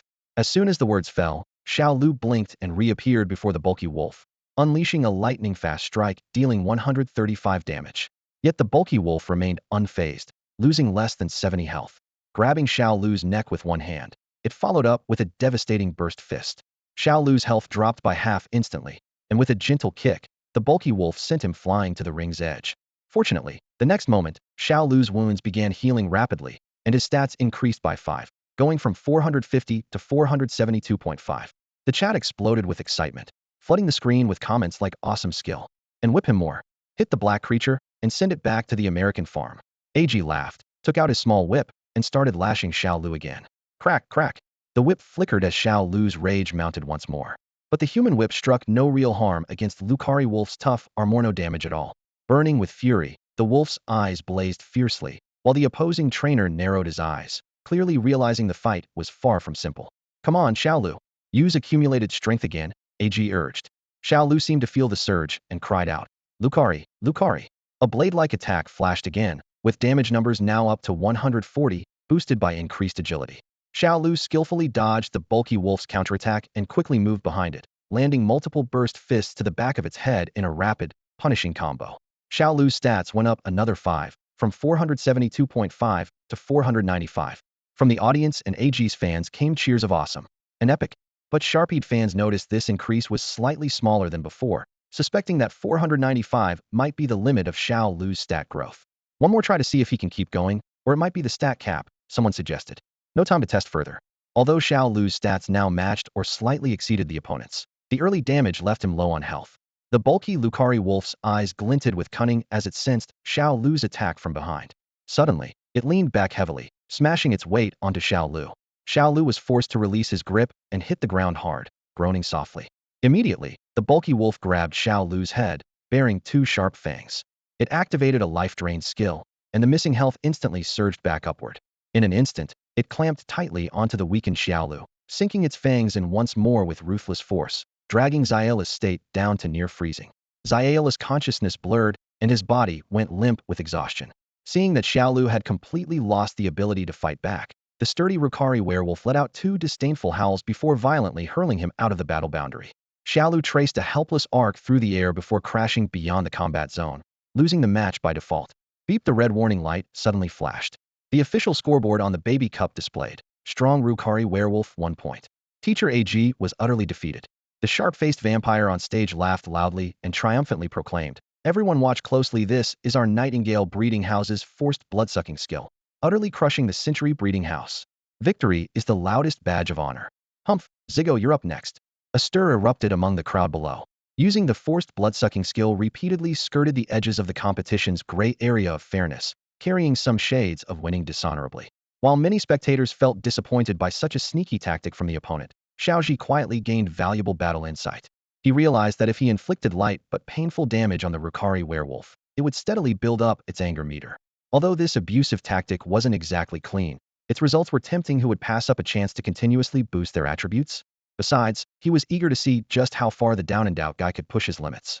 Meanwhile, Yin Luxia watched uneasily as her precious skill disc was sold off, a hint of displeasure flickering in her mind. But upon seeing the holder quickly lose, her mood inevitably brightened. Clearly, Xiao Zhi's carefully crafted skill disc failed to work. It collapsed in just 2 rounds. Proudly, she boasted to those nearby, see? This loser got crushed using our Century Breeding House skill. Onlookers looked confused. Your skill disc lost, so why are you happier than the other side? Just then, the victor on stage suddenly turned to Xiao Zhi and Yin Luxia, his gaze carrying a mix of challenge and sincerity. Friends from the Century Breeding House, since we're all breeders, why not have a true breeders' duel? Ling Liuxia immediately backed down, clearly making it known that he had nothing to do with the Centennial Breeding House. Xiao Zhi, however, slammed his hand on the table decisively. In this day and age, making money means standing your ground. If competitors raid your turf, you fight back. The situation quickly became clear. The burly Lucario was none other than the strong and sturdy guy from the auction, the one everyone called Sturdy Bro, while the grinning pretty face was the same sucker who had been recklessly bidding before. Since they came looking for trouble, Xiao Zhi was ready to respond in kind, prepared to crush them with a true demonstration of business combat mastery. Hello everyone, I'm the manager of the Centennial Breeding House. You might not know me, but I'm sure you've all tasted milk tea made from our cows, Xiao Zhi said, tapping the magical bracelet on his wrist. Instantly, Moo Moo the cow plopped down on the ground. Murmurs broke out across the crowd. Isn't that the dancing internet-famous cow? Xiao Zhi continued. At Centennial Breeding House, we offer our prized Pokemon only to strong and affluent trainers. It's a two-way selecciono mixing with rubbish. We promote mutual growth, not fast food-style transactions. We're guides and partners, not bien-discard merchants. Your dream deserves proper protection. With that, he ended his little spontaneous commercial with a relaxed confidence. Ignoring the heavy silence around him, Xiao Zhi called out his Lucario Slacker bro. After repeated training and refinement, Slacker's eyes now shone with determination, his body instinctively adopting a boxing stance. Upon seeing an old acquaintance, Sturdy Bro sneered disdainfully and stomped the ground hard, as if to say, he'll crush you underfoot in no time. Luca. Slacker Bro shot back without backing down, locking eyes fiercely with his opponent. He needed this fight to prove he was still strong. Battles between breeders were rare, and the moves used were unconventional. This kind of unexpected match always drew more interest from trainers. With the right hype, it could turn into quite the spectacle. The Baby Cup Expo was already buzzing with media. At the news of a trainer fight breaking out, cameras swarmed. Streamers flocked to broadcast the showdown live, while official accounts from platforms like Douyu, Douyin, and Kuaishou tuned in. Poketami AG, having just lost their latest match, was still bitter, but seeing Xiao Zhi enter the arena brought some hope for balance. Fans in the chat shouted, "The streamer doesn't have the skills down yet, so no surprise he lost. This time, let's watch the breeders show and learn a thing or two. Don't lose, help the streamer get some payback." As the bell rang, they clashed instantly. Slacker Bro slid deftly, knocking Sturdy Bro over. But to everyone's surprise, Sturdy Brother's weight bore down with a thunderous crash, pinning Slacker's head and beginning to drain his life force. The shouting of Poketami AG's commentary team sputtered out in shock. "Wait, that's not right. Why are they giving him free hits?" In truth, the pretty face wasn't trying to build rage, for Xiao Zhi's side held Slacker's head firmly, forcibly draining energy. Xiao Zhi recalled Poketami AG's match analysis. The Lucario builds rage quickly by feeling effective damage or pain, which triggers the stored power ability. But how to create pain without hurting the Pokemon? Wasn't that exactly what the ancient art of acupuncture was for? With that in mind, Xiao Zhi issued a command. "Slacker Bro, over Thresholder throw into a chokehold, Dill, lend you a hand." As Xiao Zhi's shout rang out, Decay's eyes suddenly blazed with fierce light. It leapt up violently, coiling its legs around Strong's neck like a python. Using its waist for leverage, it slammed its opponent hard to the ground. The two bodies crashed onto the ring floor with a heavy thud. Decay seized Strong's right arm tightly between its thighs, locking its whole body around him like a chain. There were no flashy skill effects, just raw, primal fighting technique displayed in the ring. Xiao Zhi hurried over to the writhing Lucarios, drawing several silver needles from his pocket. The needle tips gleamed coldly under the lights as he squinted, aiming precisely at acupuncture points on the Lucario Taichung, Higu, Naguan, and Xingjian. Each needle was driven in with pinpoint accuracy. Though the needles couldn't pierce Lucario's armor or cause direct harm, the sharp pain at the pressure points caused Strong to thrash violently, his angry roars echoing throughout the arena. "No way, no way." Pocket Fan AG jumped up in the stands, waving his arms wildly toward the livestream camera, shouting, "Folks, did you see that? The trainer's personally sticking needles. What kind of godlike move is this?" On the other side of the ring, Little White Face's eyes widened in disbelief. First, a Lucario that self-injured, no, a trainer stabbing his own Pokemon with needles? What kind of freak show was this? Decay used thick accumulation, releasing thin strength. Seeing his opponent stunned, Xiao Zhi immediately ordered. Decay flipped sharply upright, its whole body erupting in a dazzling white glow. Its form blurred like an afterimage as its fist slammed into Strong's chest like a cannonball. Crack! The snap of breaking ribs was clearly audible. Strong's chest caved in instantly, its whole body flying sideways like a broken kite, crashing heavily against the edge of the ring. It didn't move again. On the big screen, its health bar instantly drained, leaving only a sliver of red. The arena exploded in uproarious gasps. The front 5 rows were packed with spectators drawn by the news, everyone buzzing with speculation. Did that punch just one-shot a Lucario? And its power keeps growing. In an official match, who could even stand against that? Pocket Fan AG clapped his thigh excitedly. Worth every cent. This clip is pure gold. The countdown began on the ring's display. 10, 9, 8. Little White Face's face darkened visibly. As the countdown neared 0, he suddenly yelled, "Get up. Have you forgotten that last move?" Strong on the ground trembled faintly. After being battered like this by a former subordinate, it was riddled with doubt. But hearing the trainer's reminder rekindled its fighting spirit. It staggered shakily to its feet. Little White Face tilted his head and sneered coldly. "Who says only you guys self-harm? I've got tricks too." He slapped his wristband, and a pseudo-wudo appeared out of thin air in the ring. Strong immediately grabbed its partner's head in its claws. Pseudo-wudo screamed in agony as its health dropped rapidly, while Strong's life value slowly began to recover. Xiao Zhi raised a brow. "Taint Rebirth, or whatever, they're playing that pretty well. Since the last time I ended up hitting myself, the arena once again witnessed the bizarre spectacle of me attacking me." The crowd exploded instantly, and the CPUs seemed to be smoking across the board. Could it be that every breeder secretly has a hidden masochistic streak? The comment section of Pocket Monster AG instantly erupted into chaos. What kind of twisted tactic was this? And they actually dared to carry healing potions on them? Yeshu Dan snorted coldly and immediately clarified. "Who said I provoked you guys?" In Lusha finally breathed a sigh of relief, but kept muttering, "Don't actually let him win." Looking at the situation, this blood loss might still turn around. Xiao Balian couldn't help but laugh heartily. A bunch of losers, never seen these simple tricks before. How boring. In our Millet Kingdom tournaments, carrying your own healing potions is just basic protocol. You guys don't even have that. Clearly not democratic or free enough. At this moment, Xiao Zhi narrowed his eyes slightly, the corner of his mouth curling into a dangerous smile. The crowd thought he was about to explode in rage, but to everyone's surprise, he calmly said, "Dear viewers, these silver needles in my hand are the secret technique of our century breeding house, called acupuncture. It's a special method used to train magical creatures. Friends who purchase the Century Breeding House's disc not only can come learn this needle technique from me, but also enhance their magical creatures' physical abilities, sometimes even cure human illnesses. Customers who buy our disc will receive an acupuncture learning gift pack worth 8,888 yuan, guaranteed to teach you everything. First come, first served." While speaking, Xiao Zhi calmly administered a few needles into the depraved brother. As a manual transmigrator, before crossing over, he had studied every human cheat skill, naturally including the acupuncture from medical fantasy novels. The depraved brother's anger exploded immediately after just a few needle pricks. The robust werewolf, who had just finished sucking blood and had barely regained his footing, was pressed down and tossed around the ground again. "This can't be. Absolutely impossible," Xiao Balian shouted in shock. "Why can he keep getting angrier? This completely defies biological principles." His voice was nearly drowned out by waves of astonished gasps from the audience. "Whoa, what's going on? This skill actually keeps powering up in real battle? Just got blood-sucked then instantly killed." Someone yelled, "Where's this breeding house's booth? Don't be late." Yin Lusha, frantic, couldn't help but speak out. "Wait. This skill doesn't meet the Baby Cup tournament standards. Its damage is obviously too high, one-hit knockout. It might affect the psychological health of the magical creatures." No one paid her any mind, so she suddenly raised her voice and shouted, "That bailing breeding house, could it be a plant hired by the Century Breeding House?" Many spectators nodded in agreement, their faces full of confusion and disbelief. Yin Lusha had hoped this sentence would provoke a reaction, excitedly anticipating it, but instead she got the first response. This breeding house really wants to make a splash, but almost sacrificed their own magical creature for some plant gone wrong. Yeah, so sincere. I need to go see that in person. What? What logic is that? Where's the anger and confusion from being scammed? Yin Lusha stared helplessly as a large group of trainers gradually moved toward her own booth. She froze, unsure what to do. Where had she gone wrong? Why did making money feel like suffering? So many silver coins she couldn't spend, the system funding still untouched, and yet this project was starting to turn a profit again. She felt like crying.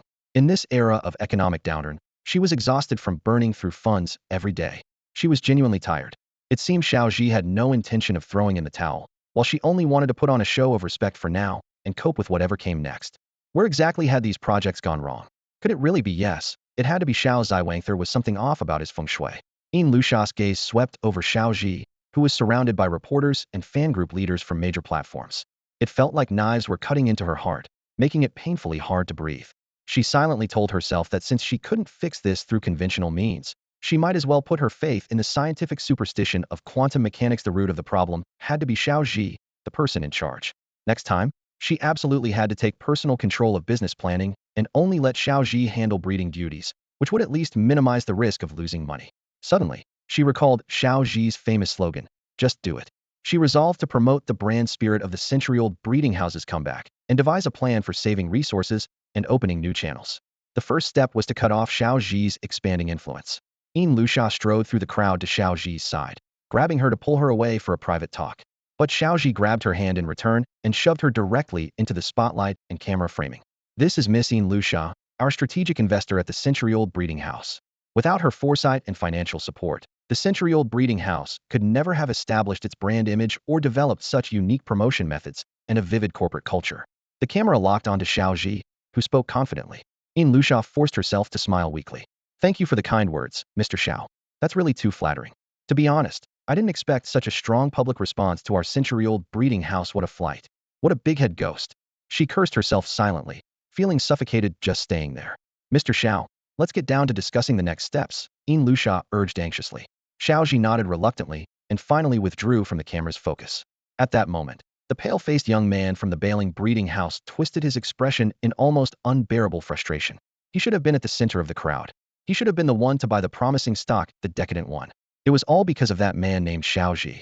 The pale-faced man angrily dialed a number. "Hey, senior brother, I'm running into some trouble here. Can you help me deal with it?" A sigh came from the other end. "Didn't Master already give you the forced blood-sucking skill? How could there still be a problem?" "I have someone disrupting the scene," the pale-faced man said anxiously. "There's this century-old breeding house that launched some new skill. If bailing breeding house can't come in first, We won't be able to explain things to Master. You really are a screw-up. Luckily, in the organizer of this expo, otherwise Master's efforts would have been wasted. You handle your stuff first. I have some funds on hand, and will quickly help you recruit more people. The ranking system at the Baobei Cup exhibition was based 50 on participant evaluation data and 50 on input-output ratio. Aside from input-output ratio, which the businesses themselves could control, the evaluations by participants were an external factor. As a veteran breeding house, Bailing often handed down skills to newcomers and sent them to participate in expos to maintain popularity. The pale-faced man was one of those sent out. Time passed quickly. The expo was nearing its end. Lucia's mood had been miserable these past few days, watching the numbers in the system account climb higher each day. Those sharp growth curves were like needles stabbing her exhausted nerves. The amount of money earned in these few days was almost unbelievable, yet she had no strength and dared not stop. She couldn't afford not to make money. Xiao Zhi followed the plan to the letter, selling only 5 units a day for the first 3 days, each priced at 50,000 alliance coins. By that calculation, the total revenue reached 750,000 alliance coins, and with a cost of just 800 alliance coins per unit, the profit was clear without even needing to mention it. What surprised her was that this highly controlled sales strategy unexpectedly transformed their modest booth into a rare, trendy hotspot. Somehow, a certain influencer had sparked a craze without a century-old breeding house certification. It seemed embarrassing to claim participation in the Baby Cup. Despite Lucia's strict limits on sales, influencers kept flocking to the booth to show off. Just from cocktail sales over the last 2 days, they had already earned 30,000 alliance coins.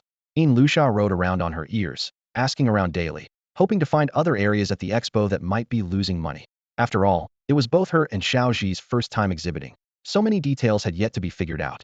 Later, a front desk staff member at the organizer's booth revealed that there would be a competition on the last night of the expo, with rankings for the breeding houses. The top 3 would receive certificates and cash prizes. Attendees cast their votes by writing down their favorite magical creatures, skills, and breeding houses on their ticket stubs and dropping them into a ballot box as they left, which determined the rankings. After hearing this, Lucia immediately checked the voting results. She found that the most favorite breeding house award went to the Bailing breeding house, while the century-old breeding house ranked a respectable 4th place out of 117 breeding houses present. Missing the top 3 wasn't a big deal. In the most favorite magical creature list among 293 magical creatures, the century-old breeding house's Lakari werewolf placed 34th, with Bailing breeding house still leading. As for the most favorite skill disc ranking among 1,282 skill discs, century-old breeding house's accumulated strength for a sudden breakthrough took 2nd place, just behind Bailing breeding house. Lucia frowned deeply, wondering what on earth was going on. Just then, Lucia's phone rang. She picked it up, and a familiar, soft male voice came through the line. Instinctively, she hit the record button. "Miss Ian, didn't expect this, did you?" The man said coldly. "Even if your century breeding house beats me, so what? You're just a no-name loser. Don't worry, our Bailing breeding guild will mobilize tons of people to vote for me. I guarantee your century breeding house won't get a single rank. There will be countless complaints and reports filed against you, so much that you won't even find your grandma's house." Hearing the threats dripping from his words, a mocking smile tugged at Lucia's lips. She chuckled softly and said, "Isn't that great? No ranking, no prize money, and going bankrupt sounds like a jackpot to me. Sir, please do try your hardest." Anger flared up on the other end immediately. "Are you underestimating me? Fine, he'll just stab you in the rear with a small knife to open your eyes. Just wait and see you go bankrupt." The call ended abruptly. Lucia frowned, fury rising in her chest. How could the Bailing breeding house take all the top spots? It turned out they'd simply recruited people to vote en masse. That was so unfair. Why hadn't anyone told her before? If the Bailing breeding house could boost votes positively, wasn't it only fair for her to do the opposite? A spark flickered in Lucia's eyes as her resolve solidified. She could also rally votes even if it meant sacrificing her own ranking. No prizes, no certificates, she didn't care about those. This money-losing opportunity was exactly what she needed. There was a full day left before the expo ended, the perfect chance to buy tickets for everyone in the village, free passes to the Baby Cup Expo. Whether or not they attended didn't matter. What mattered was getting them to vote for other breeding houses. Asking neighbors for a little help was reasonable, but the system account balance showed less than 110,000 alliance coins, with tickets priced at 699 each, barely enough to buy a handful. Yet, the system's promotion limit was a whopping 400,000 alliance coins, far exceeding the balance. Was the system hiding some trick? Wrapping herself up to avoid recognition, she quietly approached the electronic ticket machine. On a whim, she bought 572 tickets in one go, spending around 400,000 alliance coins. The machine actually approved the payment, instantly driving her system funds into the negative. Overwhelmed with excitement, Lucia was thrilled to have finally maxed out the system's funding. Carefully stuffing the tickets into her backpack, she immediately called Xiao Shun. Xiao Shun, did you see that leaderboard? The bailing breeding house is rigging votes. We've got to do something. Xiao Shun's voice came back frustrated. I noticed too, Lu Xia. Mr. Xiao said their expo is like a small-scale Olympics, obviously rigged by recruiting votes. But we don't have any concrete proof. What can we do? Lu Xia sneered. So this little girl had been corrupted by Xiao Zhi. She commanded sharply, you come over right away. Let Xiao Zhi stay at the expo. We're heading back to the village. Call all 8 of your aunties. We'll show them what family power really means. Xiao Shin responded excitedly. Got it, Sister Lu Xia. Well, ask village chief Grandma Shun to help our breeding house bring in a flood of votes. Lu Xia's tone suddenly became stern. Xiao Shun, that's not right. If Century Breeding House starts rigging votes too, then what's the difference? That's unfair to others. After her words, the line fell into silence, charged with tension and uncertainty. Our main goal is to push up the rankings for the skill albums while evenly distributing votes across the other breeding houses, but under no circumstances should we vote for our own. As long as their vote counts surpass those of the Balan breeding house, our own vote totals will appear genuine and fair. After hearing this, Xiaoshan immediately understood. Sure enough, Xia was the only one in the village who had truly made something of herself, and she was extremely cautious. If they only voted for themselves, the data would look suspicious, but if they evenly voted for others while discreetly boosting their own votes, it would be a clever way to use others to do their dirty work without leaving any trace. Truly brilliant. Xiaoshan admired. Xia, I got it. They'll go handle it right away. The two took the subway to the outskirts and then caught a taxi. Soon, they arrived at the village chief's home. Lu Xia respectfully pulled out her prepared speech and said, Village Chief Grandma, Lu Xia. This time I've come to give every family in the village a ticket to the Baby Cup exhibition. We're hosting this event partly to ask for everyone's support, but also to give the village's children and young people a chance to broaden their horizons. There are many magical creatures in the village that the kids have never seen before. Xiao Shun will act as the guide, so when they take the trainer entrance exam later, they won't be laughed at. The village chief aunt looked at these two young people who had made a name for themselves and sighed with pride. Those naked little brats back in the day have their own careers now? That's really something, grown up. When she heard Xiao Shin mention making money from his breeding house, she brightened up. You're already making money running a breeding house. That's something you gotta work at hard. Lu Xia smiled awkwardly. No, Grandma, it's just an investment. We're still getting started, and the scale is small. We still need the village people's support, or else we'll be bullied when we go out. Xiao Shin didn't hold back and exploded anxiously, slapping the table. It's not just that. Grandma Shun, do you know? We work so hard to run our business and build popularity, but others with big families pull strings to report us, trying to shut us down. Old Lady Shun, leaning on her cane, stood up angrily. Is there really such injustice? Do they think no one is left in Xinjiao village? Xiao Shun, come with me to the village. I'm about done with the farm work and he'll personally gather people. These lively places always have lots of folks. They'll have your uncle bring the tractor convoy, so we can all go together. Today, I want to see who dares lay a hand on the people of Xinjiao village. Xiao Shun nodded firmly. Yes, yes. Seeing this, Lu Xia quickly added, Grandma Shun, we have a total of 572 tickets. We'll tell everyone not to vote for our breeding house, but to distribute votes evenly among others to keep things fair. Grandma Shun reached out her thin hand and gently ruffled Lu Xia's hair, her tone warm, yet resolute. Lu Xia, don't worry about the votes. Grandma has her ways. Your parents are still working away, but I'm your family here, so don't be so formal with me. I know what you're too shy to say. I understand it all. Hearing this, Lu Xia felt a bit uneasy and frowned. Grandma, what exactly do you understand? I'm not shy about saying I really want to vote for others. Xiao Shun hurried to explain. Grandma, what Lu Xia means is, we have to vote for others and distribute votes evenly. Otherwise the data won't be real or fair. Grandma Shin shook her head with a smile and sighed. Ah, you kids are just too kind-hearted. All right, Grandma understands. Lu Xia glanced back at Xiao Shun and whispered helplessly. No, that's exactly what I meant. How come I didn't know? 2 hours later, Xiao Shun led the entire village. Young and old Alakido gather at the center of the event. Lu Xia followed closely behind, repeatedly reminding everyone of the key point. They must vote for candidates not on the Century Breeding House list. Only once she was sure that all the villagers understood this did Lu Xia finally relax and return to her own exhibition area. Suddenly, a huge crowd swarmed toward the Century Breeding House booth, their dense presence immediately throwing Xiao Zhi and the staff into nonstop work. The village children ran around excitedly, playing with the magical creatures displayed at other breeding houses, their faces lighting up with pure joy. Meanwhile, their parents casually sipped cocktail after cocktail, chatting leisurely. Some had watched the promotional video for the Lucari werewolves multiple times and couldn't get enough of it.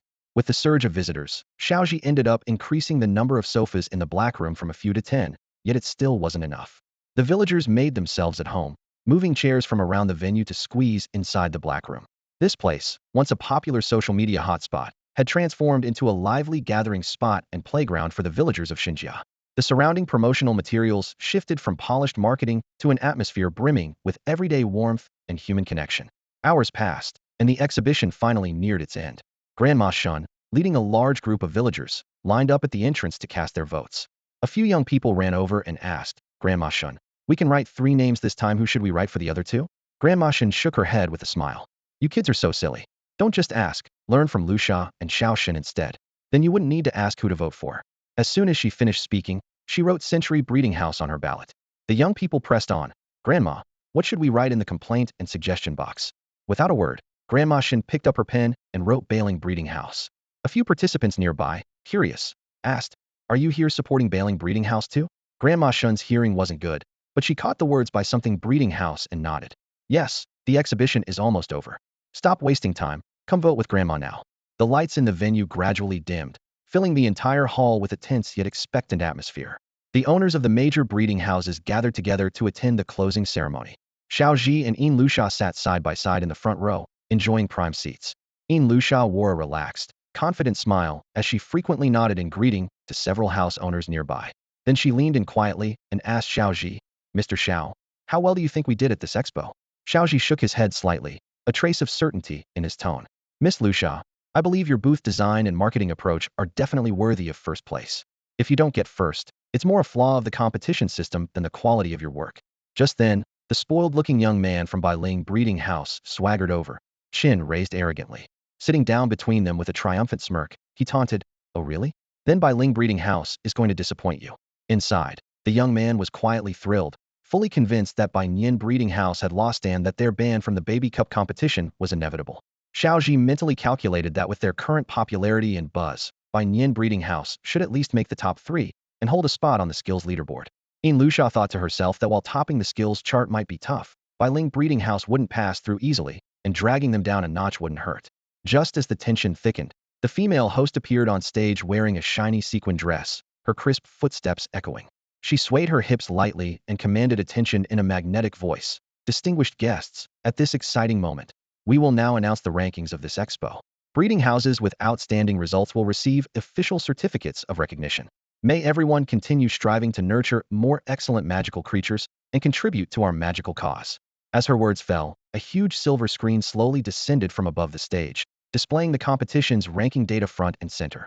Xiao Zhi, Yin Luxia, and the young man from Bailing Breeding House all stared in stunned silence. On the skills leaderboard, Baiyin Breeding House ranked 3rd, with Bailing Breeding House just behind in 4th. The magical creature rankings showed Bailing Breeding House in 3rd place and Baiyin Breeding House in 4th. However, on the breeding house's popularity chart, Baiyin Breeding House topped the list while Bailing Breeding House fell to 5th. Impossible. The young man stood frozen, struck as if by lightning, his eyes wide with shock. How could the leaderboard become so scrambled in just a few hours? Immediately, he cast a suspicious glare at Yin Luxia and Xiao Zhi, convinced they had pulled some trick behind the scenes. His face darkened with anger as he demanded, Baiyin Breeding House, what exactly did you do? How did you get 1st place? Yin Luxia looked puzzled and helpless, murmuring to herself, I planned to quietly accept the loss. But unexpectedly we made a crazy 250,000 union coins in prize money and earned 2 official certificates. What on earth did we do to deserve this? Xiao Zhi remained relatively calm. Though surprised by the results, they were within a reasonable range. After all, this competition was extremely challenging, so achieving such results was a relief. Whispers and murmurs rose from the audience. Suddenly, the host's expression changed, and in a serious tone, she announced, Dear guests, please allow me to clarify. We have received multiple complaints and confirmed that some breeding houses have exceeded the official vote limits. Those found violating rules will have their rankings temporarily revoked. We will announce the updated leaderboard shortly. A fresh wave of uproar and astonishment exploded through the hall. The host elegantly adjusted her dress and hurried off the stage. The young man's face relaxed slightly, a faint smirk forming as he stared coldly at Xiao Zhi and Yin Luxia. Mr. Xiao, Miss Yin, who do you think is the breeding house that cheated this time? I don't think I need to say more, you two know well enough. As for the scandals surrounding Baiyin Breeding House, they'll keep quiet for now. The air was thick with tension like gunpowder about to ignite, their gazes tangled with hostility and uncertainty, foreshadowing the storms yet to come. Xiao Zhi looked resigned, a hint of provocation in his tone. Not beaten up enough yet? If you want to go another round, I don't mind. Yin Luxia didn't back down. She pulled out her phone, turned on the recorder, and cranked the volume all the way up. From the recording came the sly voice of the pretty boy. Don't worry, the Bailing Guild will rally plenty of people to boost their numbers. I guarantee none of you at Ban Yin Breeding House will place in the rankings. We'll flood you with complaints and reports until you're torn apart, spiraling straight to hell. Xiao Zhi raised an eyebrow and casually took the phone from Yin Lusha's hand. He deliberately looped the phrase spiraling straight to hell as a keyframe, playing it over and over. The pretty boy snorted derisively, his voice dripping with mockery. You're still proud and arrogant now? Even if I don't report you, you won't recover. Once you're kicked off the leaderboard, our breeding house gains 2 more spots. Just then, the female host returned to the front of the stage, wearing an apologetic expression. Friends at the breeding houses, sorry to keep you waiting. Now, the updated rankings corrected after reviewing the data. Bailing Breeding House has indeed been removed due to multiple reports, especially led by Granny Shin and reinforced by the pretty boy's allies. Her tone turned clarifying. Although some in the Bailing Guild also reported Ban Yin Breeding House, because so many reports started with the character by, the vote counters assumed all those reports referred to Bailing Breeding House. That caused this error. Xiao Zhi raised the phone again near the pretty boy, letting the phrase spiraling straight to hell echo in his ear. His lips curled slightly, his tone casual but decisive. Where we're from, people like you are clowns. If you lose, just train harder, got it? Yin Lusha stared at the results: won first place, and 2/3 won by her project in, suddenly couldn't hold back any longer. Pain flickered across her face, her expression twisting into hard-to-hide disappointment. Her voice was laced with helplessness. I told everyone not to vote for Ban Yin Breeding House. Only 3rd, 4th, or 5th. How did their own votes end up on their side? The female host got excited, waving her hands as she announced, now, please welcome Ban Yin Breeding House, Bama Breeding House, and Heibai Breeding House to the stage for their awards. Yin Lusha stood frozen, eyes blank. Xiao Zhi steadied her, and she followed him on stage with an impassive face, as though nothing had touched her. In her heart, she kept asking, which step went wrong this time? Whispers rose from the audience. Wow, this young couple just swept the Grand Slam. Impressive. Strong team, no doubt. She shows no emotion, winning so many awards without a flicker. If I were her, I'd be grinning from ear to ear. Xiao Zhi bowed on behalf of Yin Lusha, then smiled for photos holding the 250,000 yuan alliance prize check. But Yin Lusha remained perfectly still, calm and detached, as if all this was by design. Back at their seats, the host's microphone was handed up again. Congratulations to Ban Yin Breeding House for not only winning 3 awards, but also receiving the city's 3 Good Breeding House honor. Xiao Zhi and Yin Lusha rose once more to the stage and accepted the brand new certificate. The host pressed the mic to Yin Lusha's lips, her tone expectant. As a partner of Ban Yin Breeding House, do you have anything you'd like to say? Yin Lusha finally slowly turned her head to look down at the audience. She had imagined countless times standing on a stage, the center of attention, speaking to everyone. But she never expected that moment would come at the cost of not making any money. As a good student, she instinctively used the formulaic approach from her college entrance exam essays. I'm a bit overwhelmed and nervous. Our Century Breeding House's exhibition and skill discs aren't actually that impressive. Maybe everyone has overestimated us, she admitted softly. I've seen many skill discs and exotic creature displays from my peers. They were just as captivating and powerful. It left a strong impression on me. As an emerging brand, Century Breeding House has just been lucky to steal some spotlight from the pioneers. Moving forward, I hope all the seniors will guide us more. Let's all work together, keep improving, and contribute to the development of China's breeding industry. After delivering this standard good student speech, Yin Lusha herself wasn't sure what she'd said, but as soon as she finished, the audience burst into groans and chuckles. Look at that attitude, winning an award, but still paying respect to the predecessors. Oh man, this girl is way too good at pretending. If you're not pretending, then you must be amazing. Otherwise, why not go win the Grand Slam? Look at that sour face. Elsewhere, some whispered, whoa, she's so composed. This is her 2nd time receiving an award, and with 4 certificates in hand, she still shows no expression? Xiao Zhi felt awkward. He glanced sideways at Yin Lusha on stage, who remained expressionless, as if suddenly struck by early-onset dementia, completely unaffected. She seemed indifferent to the 1.25 million yuan prize and the Best Baby Cup exhibition honor, totally unbothered. Xiao Zhi noticed Yin Lusha's face gradually darken and, worried she might be unwell, asked gently after she stepped down from the podium. Lusha, are you feeling all right? Who, me? Did you mean me? How could I be comfortable? Yin Lusha sat in the audience, eyes fixed on that glaring ranking displayed on the screen, wishing she could escape far away from Xiao Zhi in the very next second. Farther the better. This time, she was truly risking everything on this project, losing money like crazy. When it came to choosing magical creatures, Yin Lusha didn't hesitate to pick the most hopeless one, the sluggish Lucari werewolf, who always looked drained. Normally, this guy would have brought plenty of trouble and challenges. During recruitment, She worked nonstop for 5 full days without eating or drinking, simply to hire people who had zero experience or connection with the breeding industry. For the exhibition design, she spent 10 years studying the Bao Cup cases, deliberately incorporating every possible flaw that could ruin the event into her implementation plan. A dark, gloomy little black room, no publicity, no promotion, no flyers. She even made a long, overly dramatic promotional video, putting on an aloof attitude with a clear sign on the door: no money, no entry. It was almost like she should have put up a sign saying, "Don't buy from us," as her trademark. What was even more absurd was that Luxia actually rallied the entire village to join forces in sabotaging her own project. And yet, somehow, the results came in. He won 3 awards with prize money, and to top it all off, earned the city's 3-star breeding house honor. She could hardly believe she had reached such a level. Was she really a business genius? Thinking of this, she nearly clawed into her palm from the tension, yet her smile remained calm and indifferent. "It's nothing, Mr. Xiao. I'm just feeling a little, not quite well physically." Xiao Zhi frowned, looking at her with confusion. What was this woman trying to say? Hadn't she made enough money? Was she planning to go Allen again? It certainly looked that way. After the award ceremony ended, the Bao Cup exhibition officially wrapped up. Although the show still ran for one more day, that last day's results didn't affect the rankings. The organizers gave everyone time to pack up and allowed some lingering exhibitors another chance to sell their discs according to the leaderboard.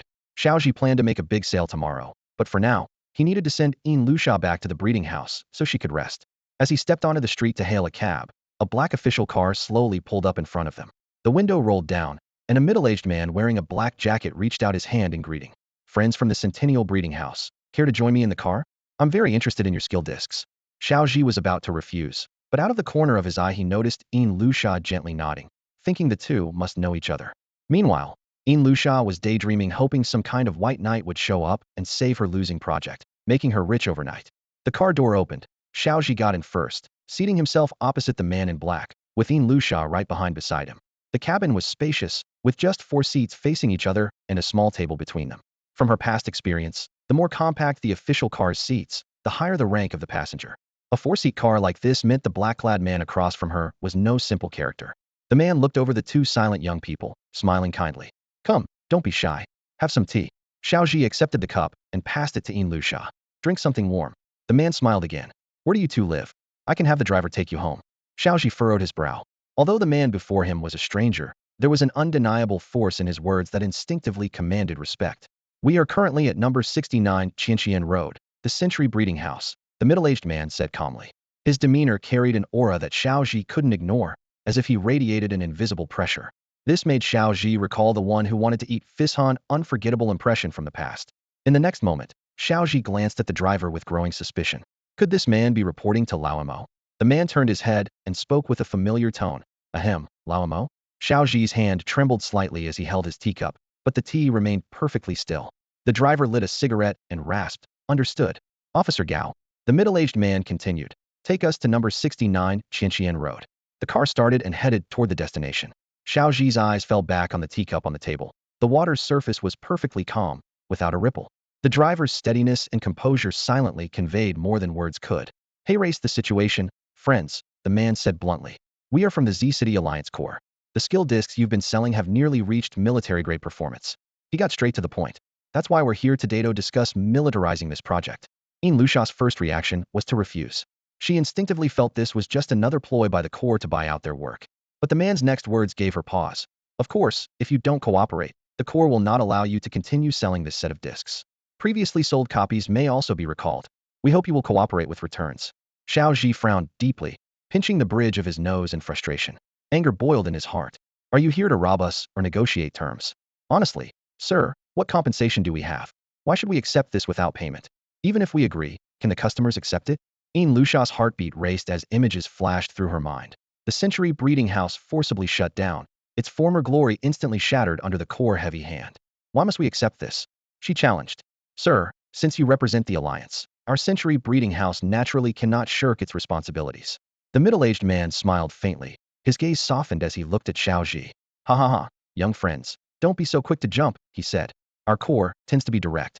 We didn't expect this would cause misunderstanding. Rest assured, before coming here, we've already contacted customers who bought your discs.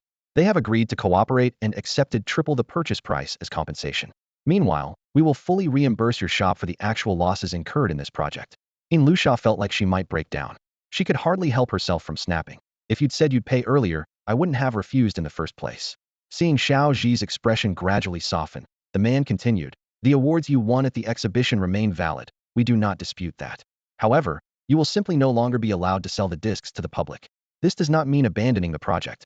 The Corps will send a research institute to appraise the magical creatures involved, and the Corps will take complete control going forward. Lusha exhaled slightly, relieved that the situation was not as bad as she had feared. Still, doubts lingered in her mind.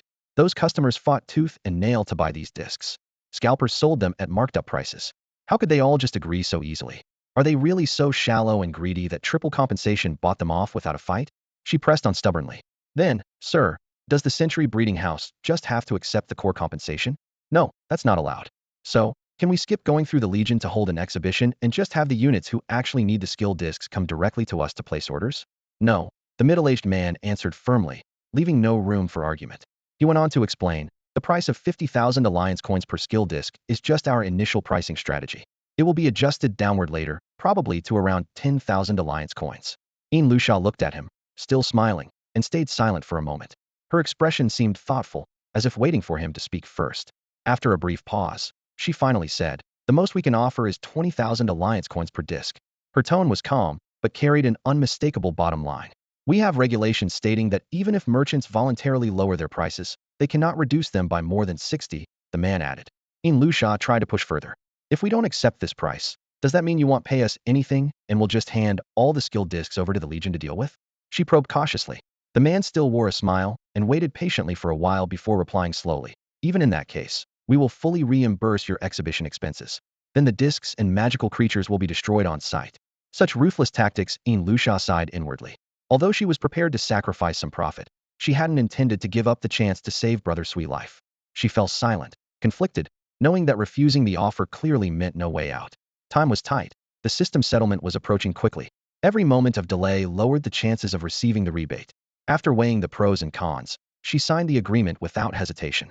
The middle-aged man's smile stiffened instantly, and he returned to a cold expression. Then, let's hope we have a smooth cooperation. The car was already parked steadily at the entrance of the breeding facility. The man lightly clapped his hands, and the door slowly opened. You two may head back now. A female researcher, who should be someone you know, will come to liaise with you later. Xiao Zhi and Lusha exchanged glances, guessing, could it be that vendor selling the Moo Moo Cows? They waved goodbye to the car, then walked back to the breeding house one after the other. Xiao Zhi couldn't help but laugh out loud. I never thought we'd actually become arms dealers now. After the two returned to the breeding house, Xiao Zhi began busying himself with processing refunds for the clients, while also handling the procedures to withdraw from the Baby Cup Expo scheduled for the next day.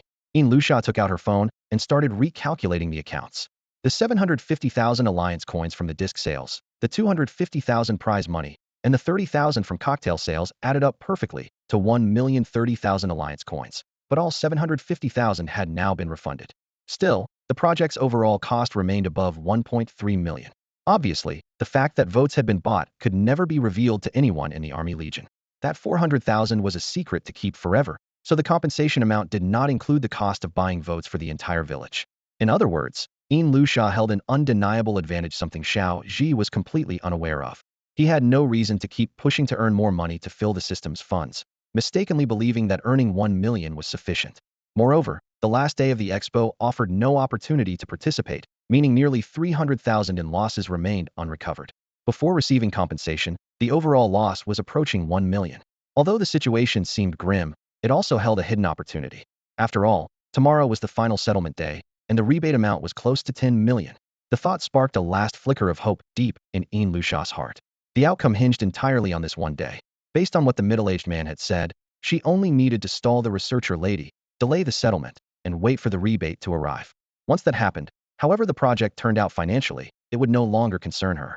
Alternatively, she might try to create a bad impression of Lanshui Gu in the researcher's mind, lowering the acquisition valuation and wiping out any chance of breaking even. This idea eased Lusha's mood somewhat, and her physical discomfort lessened a bit as well.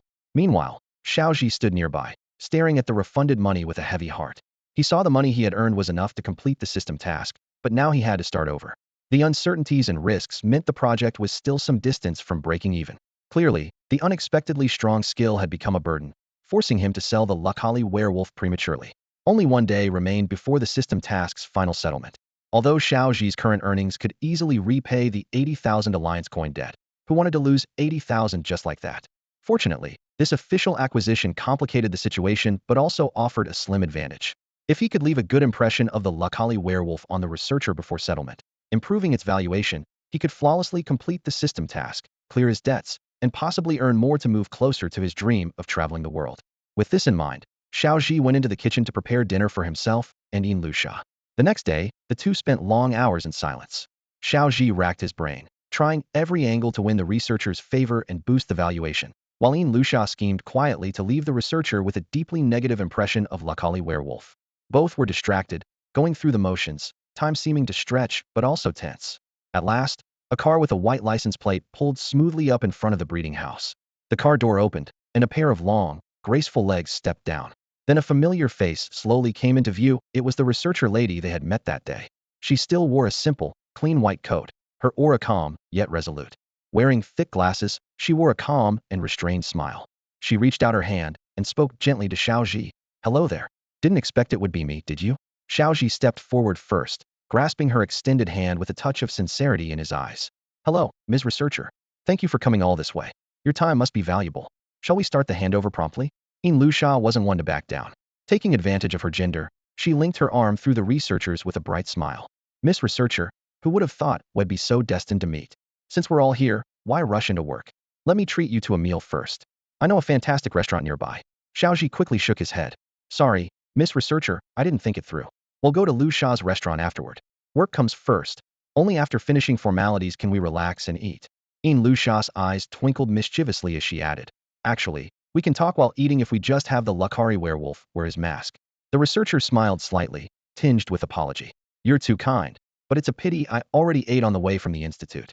Let's get started on the work quickly." Xiao Zhi nodded and immediately led the researcher toward the heavy-duty truck parked at the house. Inside, the Lakari werewolf was dressed in a sleeveless vest, skillfully punching a sandbag. His well-proportioned, muscular physique gleamed faintly under the light, showcasing his strength and fitness perfectly. The researcher couldn't help but cover her lips in surprise, her gaze filled with admiration. "Wow, very fit. Looks like he trains a lot." Xiao Zhi was about to boast when Yin Lusha beat him to it. "Mainly because latecomer is aggressive with some violent tendencies. So we put him through long-term boxing training, and that's how he got to be like this." Xiao Zhi froze for a moment, frowning. "Didn't you say he has violent tendencies? Big brother, isn't that just asking him to lose money?" While the two were puzzled, the researcher's reaction stunned them into silence. She exclaimed, "Goodness, a miraculous creature controlling his nature through boxing, truly rare." Then she bent her head to scribble on a rating sheet, finally marking it with a plus sign. Even a fool could tell it meant his valuation had just gone up. "What are you talking about?" Yin Lusha felt her intelligence challenged. "Are researchers all this weird? By the way, why is he called latecomer? What's the story behind that nickname?" Seizing the opportunity, Xiao Zhi quickly explained, "Actually, the nickname is just a marketing gimmick, an old cliché comeback story." Yin Lusha's brows knitted in seriousness. "Miss Researcher, since we're friends, I'll be honest with you. The name latecomer comes from when he was framed by his owner. During a match, he accidentally injured a magical creature's baby, which caused trauma to his mind. Since then, he's been listless, emotionally unstable, and with weakened mental fortitude." The Lakari werewolf's eyes widened, and he called out, "Luca? Luca?" Xiao Zhi sighed helplessly and rubbed his forehead. "My dear lady, who taught you to be this honest? Didn't anyone ever warn you about getting scammed out of even your underwear?" At that, the researcher seemed startled and instinctively stepped back a few paces. After all, no one wants to be hurt by an out-of-control magical creature. But then, to the bewilderment of Xiao Zhi, Yin Lusha, and the Lakari werewolf, what happened next suddenly unfolded. The researcher bowed deeply, her voice trembling slightly. "To find oneself amidst adversity, that is truly a remarkable quality. Our legion needs reliable people like that. Only those who can truly conquer themselves deserve our trust." After saying this, she pulled out a notebook from her pocket and carefully sketched and wrote. In the last column, she casually put a plus sign. Standing there, Yin Lusha was so shocked, she almost doubted her own ears. Why had the tone suddenly softened so much? And especially when the words started flowing. It felt like money was literally flying out of her wallet. She felt like she was about to burst, her throat clogged up, and she hurriedly blurted out, "Miss Researcher, but this lookeril werewolf, he's made mistakes, has a tainted past. Can someone with that background really pass the military's review?" The researcher's expression abruptly turned serious as she looked Yin Lusha directly in the eye. "Every sinner has a future, and every saint has a past. Making mistakes isn't frightening. What's truly frightening is those who dare not face their mistakes." Yin Lusha instantly fell silent, as if saying another word might cause the researcher to just hand over that hopeless guy to the other party. Her mind churned anxiously. No, no, that's not what I meant. Embarrassment flooded her. At that moment, Xiao Zhi suddenly spoke up. Mr. Xiao, please introduce this warrior's skills. He wore a hint of surprise on his face as he glanced at Yin Lusha, whose seemingly counterintuitive behavior had produced such an unexpected effect. Usually a bit silly, she was surprisingly perceptive in reading people. Xiao Zhi took out a finely printed brochure from his bag and handed it to the researcher. She carefully flipped through the thick skill description, frowning slightly, an expression of disbelief crossing her face. As a researcher, she understood more than anyone the value this skill held. It not only provides permanent buffs, with a growth limit defined by talent, but more importantly, it grows stronger the more hits it endures. She thought to herself, the superior's valuation of this skill disc is seriously underestimated. I must initiate the confidentiality protocol immediately. Suddenly, the researcher said, 1,200,000. The atmosphere in the hall froze instantly. No one caught up with her train of thought right away. After a few seconds of silence, Yin Lusha's heart tightened. She hurriedly countered, no, 1,500,000. She nearly burst into tears, shouting inwardly, no, that's really not what I meant. Why is this suddenly turning into a bidding war? If there's something wrong with our breeding house, just tell me and I'll fix it. Isn't that enough?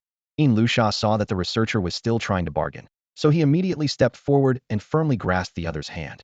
In a decisive tone, he said, all right, we agree. Let's settle it at 1.2 million. The researcher was slightly stunned, not expecting Yin Lusha to confirm the price so quickly. He guessed perhaps it was because Yin Lusha was reluctant to part with his beloved magical creature. He then spoke slowly, I understand. Taking a magical creature away from its owner is always cruel, and the emotional harm is unavoidable. So compensation for emotional damage and for breeding efforts is reasonable. Upon hearing this, Xiao Zhi's face lit up with pleasure as he nodded repeatedly. Yes, when we bred the Lucali werewolf, we truly invested a great deal of care and emotion. How exactly would this breeding compensation be calculated? Yin Lusha furrowed his brow, feeling a little troubled, and muttered under his breath, can you guys stop talking about money all the time? It's so vulgar. The young female researcher noticed the expression on Xiao Zhi's face and tilted her head, giving a knowing look. She remarked lightly, breeding compensation should naturally be measured by the difference before and after cultivation. Given Mr. Xiao's breeding skill, it's at least worth 500,000 alliance credits. No way, no way. Yin Lusha protested helplessly, causing the two beside him to glance over with curiosity. Clearing his throat, he hurriedly added, while our feelings for Brother Tui cannot be measured in money at all, we cannot accept that kind of payment. The young researcher was touched by this, and her eyes shimmered with admiration. It's been a long time since I've seen someone willing to forsake money for emotion, especially from a century-old breeding house like yours. No wonder your magical creatures always stand out in competitions. It truly reflects the noble virtues passed down by breeders. Yin Lusha and Xiao Zhi could only smile awkwardly, looking a bit guilty. Xiao Zhi spoke again. Then, Miss Researcher, since you're buying the Lucali werewolf, what services can the century-old breeding house offer the Legion? Are there other ways we could cooperate? Her eyebrows arched. The young researcher knew perfectly well he was fishing, trying to find other avenues to get funding from the Legion. After all, cooperating with the Legion was like holding onto a money tree's root money could pour in daily. She smiled inwardly and answered without hesitation, of course. Our Legion is launching a comprehensive campaign to promote your skill DVDs. We plan for a batch of newly enlisted Alliance Legion trainers to use only your DVDs during training, improving their magical creatures' capabilities and directly boosting the Legion's overall strength. Here, this is the proposal. Saying that, she took a thick plan book out of her bag. Yin Lusha stepped closer and took the proposal. As he flipped it open, he froze. The plan included Legion-wide promotion and education, long-term organization of performance troops for publicity, Alliance-wide unified marketing, and even revenue-sharing clauses. The century-old breeding house would share profits with the Legion. This form of cooperation was bafflingly novel. The young researcher saw Yin Lusha's astonished look and beamed proudly. Well, pretty generous, right? Since we met and you helped me out, consider us friends.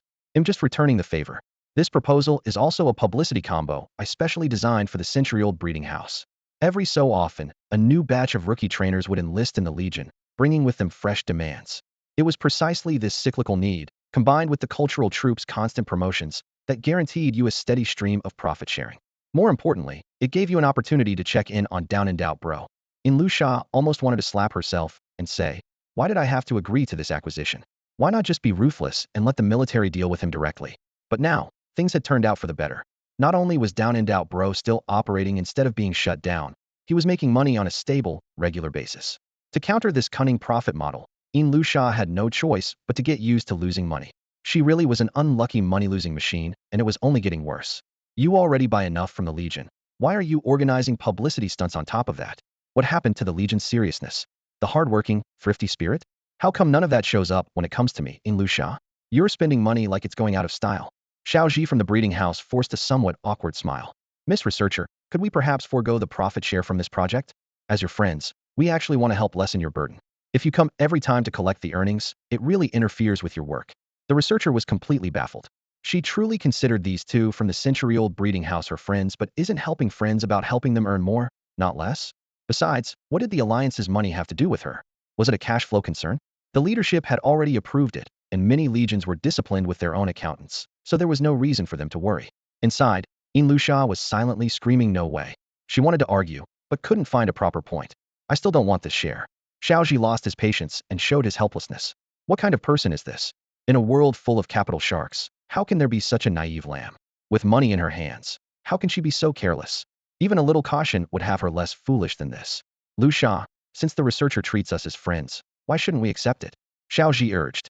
Luxia's gaze drifted, and after a long moment, she couldn't think of any rebuttal. I feel that if we take it, the breeding house will suddenly be thrust into the spotlight. One lucky break or bonus, leading to overachievement, can make us arrogant and complacent, falsely believing we truly deserve such results. That breeds slack among employees and unrealistic expectations. When future works don't measure up, the disappointment will be crushing and harmful to development. We need to constantly push our limits to keep the breeding house forever young, rather than resting on past laurels and slowly wasting away. She delivered this lofty reasoning so convincingly that even she herself felt touched, as if she had suddenly grown a few extra inches of wisdom. Xiao Zhi and the researcher both looked like their horizons had been broadened. The researcher even took a step back and bowed deeply. Miss Luxia, your vision for the breeding house is truly farsighted. It's our honor to be considered your friends. I will report immediately to leadership. We'll proceed with the 1.5 million acquisition for Down and Out Bro, as discussed. No, Miss Researcher, we agreed on 1.2 million. Luxia quickly corrected. The researcher waved her hand with a smile. Forget it, let's not quibble about that. Luxia, once we're done here, let's go to the dock for fries. I really want to get to know you better. Luxia hadn't expected Ms. Researcher to be this warm, once familiar. As long as they didn't hand the money over to her, she was fine with anything delaying was completely acceptable. Sounds good. Mr. Xiao, you should join Ms. Researcher. I still have to settle the project funds. This business has been a real roller coaster. So many loopholes. Unpaid debts I need to push for payment, Xiao Zhi said with a shake of his head, though his eyes kept darting toward the researcher. If Mr. Xiao wants to reconcile accounts, he'll have the alliance send over 750,000 as compensation immediately, the researcher responded. Luxia nodded with a smile, though her heart was already in pieces. What a disaster she'd gotten herself into by calling him Xiao Zhi. Now the losing money wouldn't just cost her, she'd even have to buy an extra order of fries. The night harbor was bathed in moonlight, the silvery glow shimmering across the rippling sea. Luxia slumped on a bench, listening quietly as Miss Researcher enthusiastically explained the principles behind tidal formation. Luxia nodded absently, occasionally grabbing a fry from the box in her hand and slowly popping it into her mouth, doing her best to maintain eye contact and hide the fact that she wasn't really paying attention. There was still over an hour before the system's final settlement. From Miss Researcher, she learned that the 750,000 Alliance coins compensation had arrived, but the 1.2 million acquisition fee was still unsettled.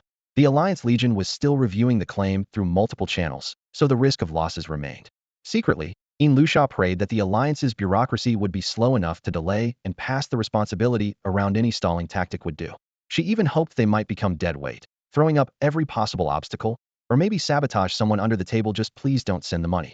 Her palms sweated nervously, and a dull ache gnawed at her heart. If she were truly making a profit, she wouldn't be so on edge. But this vague, uncertain status left her trapped in the most excruciating limbo, neither dead nor alive, neither gain nor loss. Suddenly, Miss Researcher spoke. Miss Luxia, as an entrepreneur, what is your dream? Luxia didn't hear the question clearly. Her gaze drifted absent-mindedly to the sparse stars scattered across the night sky. She began quietly muttering a metaphysical method, counting the stars within 10 seconds. If she counted an even number, it meant a loss. Odd meant profit. She whispered, 1, 2, 3, 11. There were too many stars, and she almost lost count. Again, 1, 2, 3, 7. The result felt unlucky.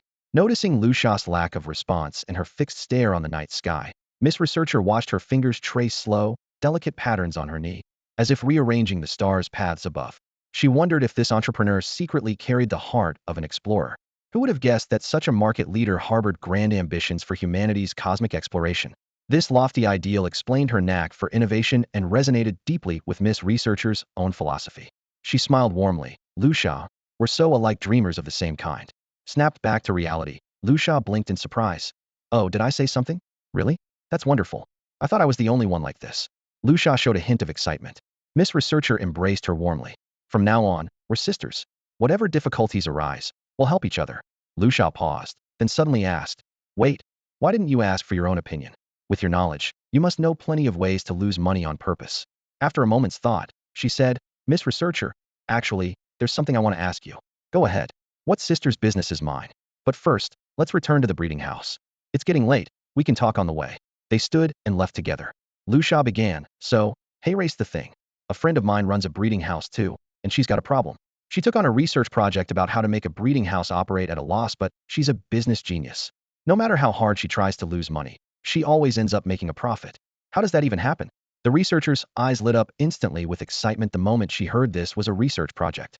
Lu Xia didn't actually believe she was a business genius. Rather, she deliberately exaggerated the situation to provoke an even more extreme response and explanation from the other party, hoping this would help her lose a lot of money on purpose.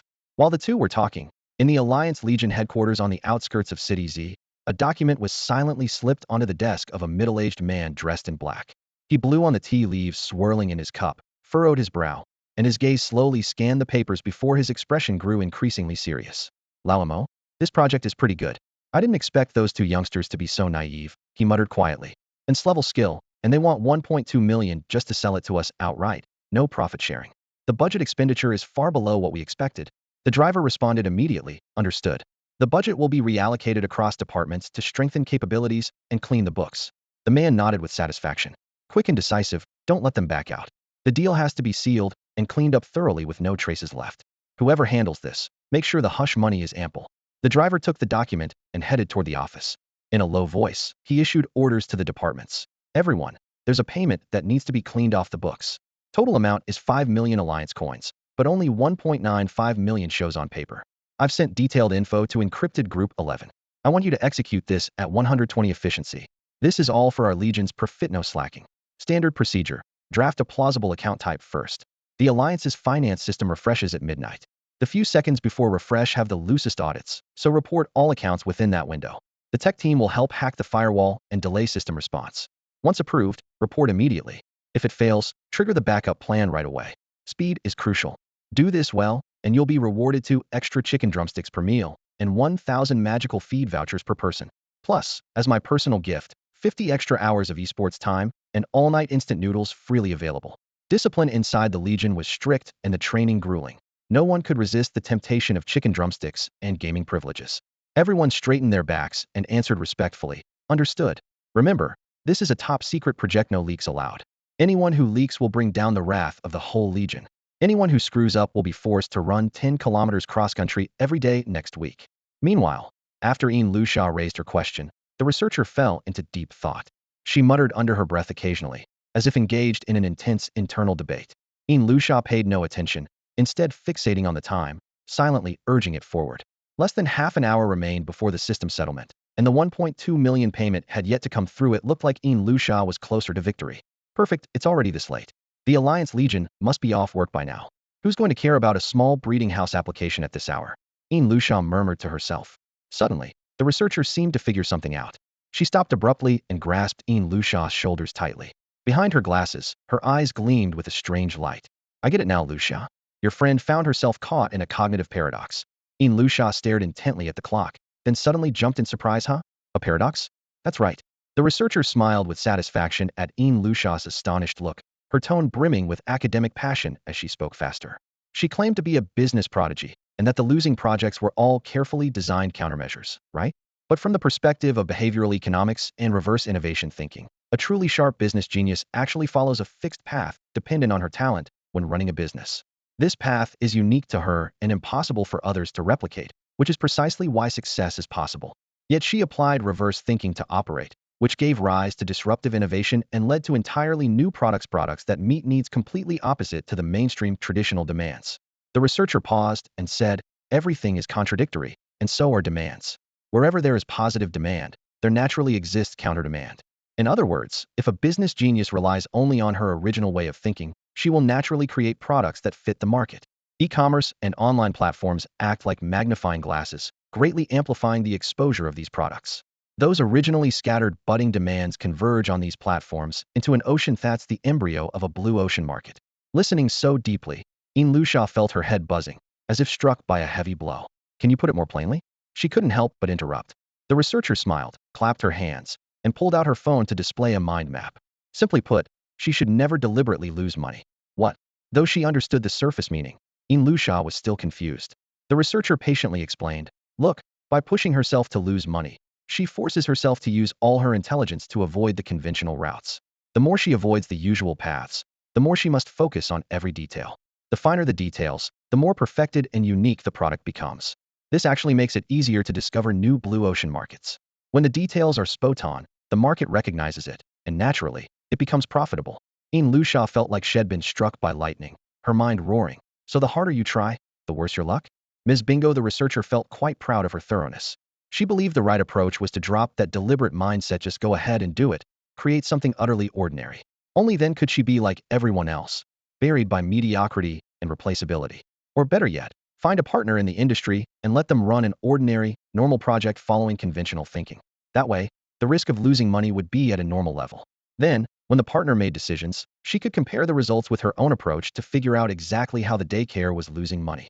Listening to this, Lusha felt a sudden clarity wash over her mind. In the first two projects, Xiao Zhi had more autonomy. In the first project, no one came to the exhibition, no one bought the skill discs, and the daycare was on the verge of bankruptcy, all thanks to Xiao Zhi's contributions. But the moment she showed up, the discs sold out instantly. In the second project, she exhausted all their funds to produce the nutritionally lacking Moo Moo fresh milk. If it hadn't been for that dancing milk tank video going unexpectedly viral and finding a reliable partner, they would have been left with nothing but their underwear.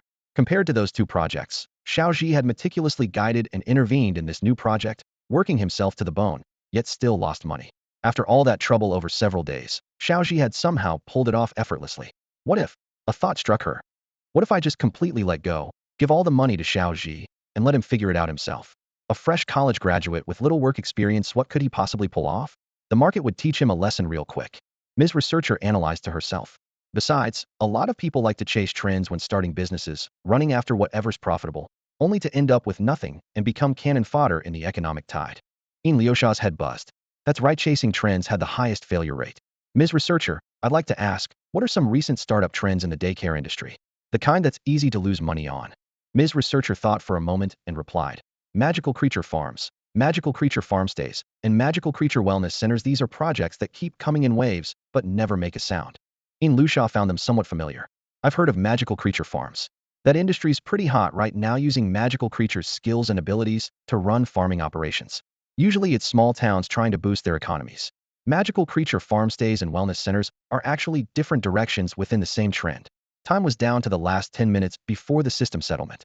Lusha and Ms. Researcher returned to the daycare entrance.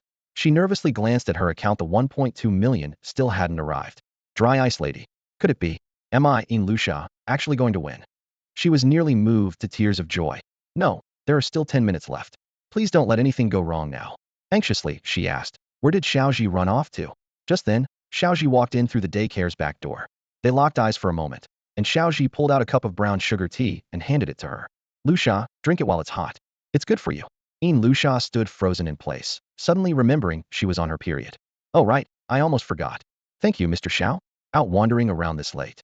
Lusha took a deliberate sip of tea, trying to appear calm, but a faint warmth stirred inside her. This guy was actually thoughtful. She had just picked up the sofas and models from the exhibition, which had been arranged well in advance, and this tea was also bought along the way. As soon as she received the payment 130,000 Alliance coins, she felt a secret thrill. Just then, her phone vibrated twice with a notification. Ding dong. Company account credited with 130,000 Alliance coins. Please check promptly.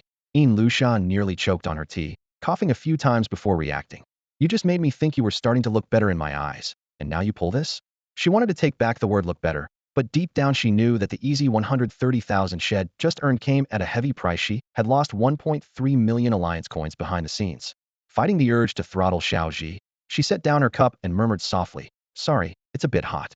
Without hesitation, Xiao Zhi stepped forward, his large palm gently wiping the tea from the corner of her lips. Lusha blinked in surprise, her cheeks flushing, while Xiao Zhi casually glanced at his phone and said to the two of them, "Didn't expect you two to get along so well. It's getting late, Miss Researcher. Why not stay here for the night?" Just then, a car horn sounded sharply at the door, interrupting the conversation. Miss Researcher showed a hint of a flirtatious smile. "Yes, it's getting late. I don't want to be a third wheel, so let's meet again another time." She turned on her heel and walked out without looking back. Lusha immediately checked the time, only 3 minutes until midnight. Her heart leaped into her throat, and she felt nearly breathless with anxiety. Xiao Zhi respectfully escorted the guest out, while Lusha's eyes never left the clock on her phone, the pressure in her chest like an electric shock. At last, the second hand crossed midnight, and a notification popped up: an instant rebate of 5 million alliance coins. An enormous sum she could never have earned just twisting screws in the factory. Ding! The system flashed a prominent message: breeding short-selling system name, Lusha. Wallet debt, 1 million alliance coins. System funds, 1,403,497 alliance coins. Wallet debt rebate project, approximate 990,000 alliance coins. Lucali werewolf rebate, 3,160 alliance coins. Suddenly, precisely on schedule, her phone chimed again. Ding dong, company account credited with 1.2 million alliance coins. Please check promptly. Lusha was dumbfounded. No way. How is this happening? She hurried to open her account, only to find the transfer timestamp boldly marked 23 hours, 59 minutes, and 59 seconds. Faced with such a near-prank timing, Lusha could only respond with an unbearable silence, her heart unsettled for a long while. She curled up helplessly on the sofa, sighing quietly, "My money." Meanwhile, Xiao Zhi returned to the breeding house. As soon as he pushed the door open, the system settlement screen appeared. Ding! Current task completed, reward, 1 evolution point. Bonus task completed, extra 1 evolution point. He looked at the 6-figure balance in his account, feeling satisfied and confident had taken another step toward his goal of earning his first million this year. With that initial capital accumulated, his next project stood on much firmer ground. Xiao Zhi silently vowed to work hard, achieve financial freedom, and fulfill his dream of traveling around Blue Star. After all, this world was completely different from the one he came from, filled with so many unknowns to explore. If he didn't go out and see it for himself, wouldn't that be a wasted crossing? From his perspective, having money as capital for traveling the world was a basic requirement. Only with sufficient funds could he confidently survive smoothly in different places.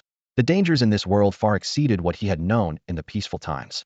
As a native of a peaceful, flower-growing country, he naturally hoped to use money to solve problems rather than resorting to force. Given that, his savings of 500,000 were nowhere near enough, at least tens of millions in reserves would make him feel secure. He also needed to keep growing his assets, and most importantly, ensure his business maintained a stable, passive cash flow. That is, the company should keep generating income even if he wasn't personally involved. In other words, he had to continuously create value for the market. Unfortunately, he didn't quite grasp the business rules of this world yet. If he blindly plunged into other industries, failure would come easily. After all, he had just barely earned his keep and didn't want to lose it all over again. So what kind of asset holds long-term, stable value? Xiao Zhi already had an answer. He had once read a book that said, "Only land and the future last forever," which embodied the timeless truth of value. His own countrymen had summarized it well. The two pillars are the future and the land. The future means technology and patents, while land's value speaks for itself. Xiao Zhi pondered what might happen if he could combine the future with land. He decided to start thinking from the perspective of demand. What could help farmers save time, effort, and costs? Agricultural machinery was one answer. But was there some magical creature that could replace machines and even offer more advantages?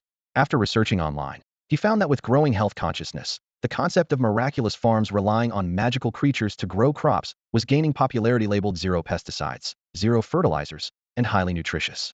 That said, Xiao Zhi remained cautious. Before the market truly matured, most businesses in this field were probably just bubbles.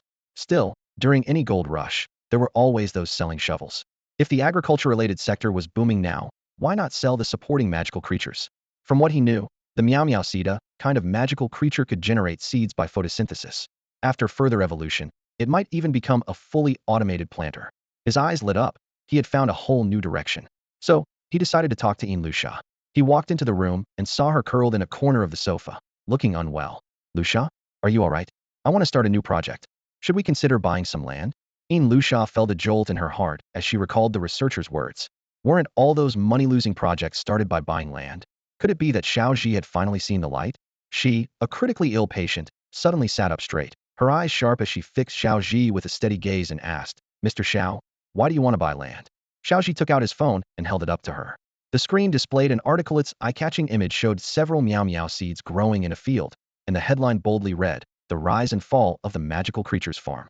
In an instant, Yin Lusha understood Xiao Dekongming intended to launch a magical creatures farm project, hoping the creatures would cultivate the land themselves, then lose a fortune in the process. No wonder the article's title mentioned rise and fall, proving this project had long since collapsed, its grave overgrown with weeds. Yet now Xiao Zhi was digging up that grave, trying to revive it. It was just asking for trouble. Perfect. If he didn't lose money this time, heaven itself would be outraged. Yin Lusha chuckled inwardly. This must be what's called hard work finally pays off. After 3 consecutive costly failures, Xiao Zhi had finally found a kindred spirit, someone who shared his vision. She murmured softly, "Mr. Xiao, are you planning to start a magical creatures farm project?" Xiao Zhi frowned thoughtfully. Terms like breeding and magical farm sounded perfectly in sync, so he nodded seriously. In his mind, even though Yin Lusha was a bit naive and flush with cash, she had some business instincts. She should understand he aimed to do a breeding project. Something like that, Lusha. Our strength at the breeding house is definitely in raising magical creatures. I've already decided, if we're really going to do a magical farm, the best creatures would be the meow meow frogs, since they produce the most seeds and rely on solar power, making costs low. Yin Lusha nodded. All right then, Mr. Xiao, we'll launch the new project tomorrow. Start by purchasing some meow meow frog tadpoles to test the waters. This could also help you shake off the shadow from your past failed projects. Xiao Zhi agreed and poured her a cup of hot water. All right, Lusha, you're not feeling well today, so get some rest early. Afterward, they each washed up and returned to their rooms. Yin Lusha didn't feel too downhearted. Whether this new project could lift Xiao Zhi out of his funk remained to be seen, but at least she herself had taken a big step forward. Tossing and turning in bed, she couldn't sleep. Suddenly, she had a premonition that her time might truly be coming. The losses from the first 3 projects seemed like trials set by fate. From now on, Yin Lusha felt she could move freely through heaven and earth. It was only a matter of time. She calculated the money needed to buy land. The system fund still had over 1.4 million yuan, and the shares from the Xuezi and Moo Moo Cow projects were about to arrive. If the next project needed additional funds from the system, it wouldn't be an outrageous amount. All told, when the new project launched, system funds would be around 2 million yuan. But buying land would cost at least 1 million. Picking a good plot could stretch the funds thin. And don't forget, the magical creatures still had to be purchased. Xiao Zhi wanted to save costs by buying meow meow frogs at their tadpole stage this time. She wouldn't interfere. Yin Lusha recalled the researcher saying that learning from others' failures prevents repeating them, that ordinary people ultimately lose because of their own recklessness. If she had to copy homework, she might as well consult others who had done magical farms, preferably those projects that had already flunked. Thinking this, her eyes shone with newfound determination. When she participated in the baby cup, she joined a group chat. The group was full of breeding houses, and there were definitely people working on the magic farm project. Perfect timing, perfect place, perfect people, exactly what she needed. She pulled out her phone and sent a message in the group. "Hello everyone. I'm Yin Lusha, a shareholder of Century Breeding House. I'd like to learn from my fellow colleagues and gain some experience with the magic farm project. Willing to pay? DM me." There were over 400 people in the group. As soon as the message was sent, someone replied. Group member 1. Isn't this the 3-time champion Century Breeding House? Starting a new project so soon? How diligent. Group member 2. Where's the admin? This is obviously a scammer.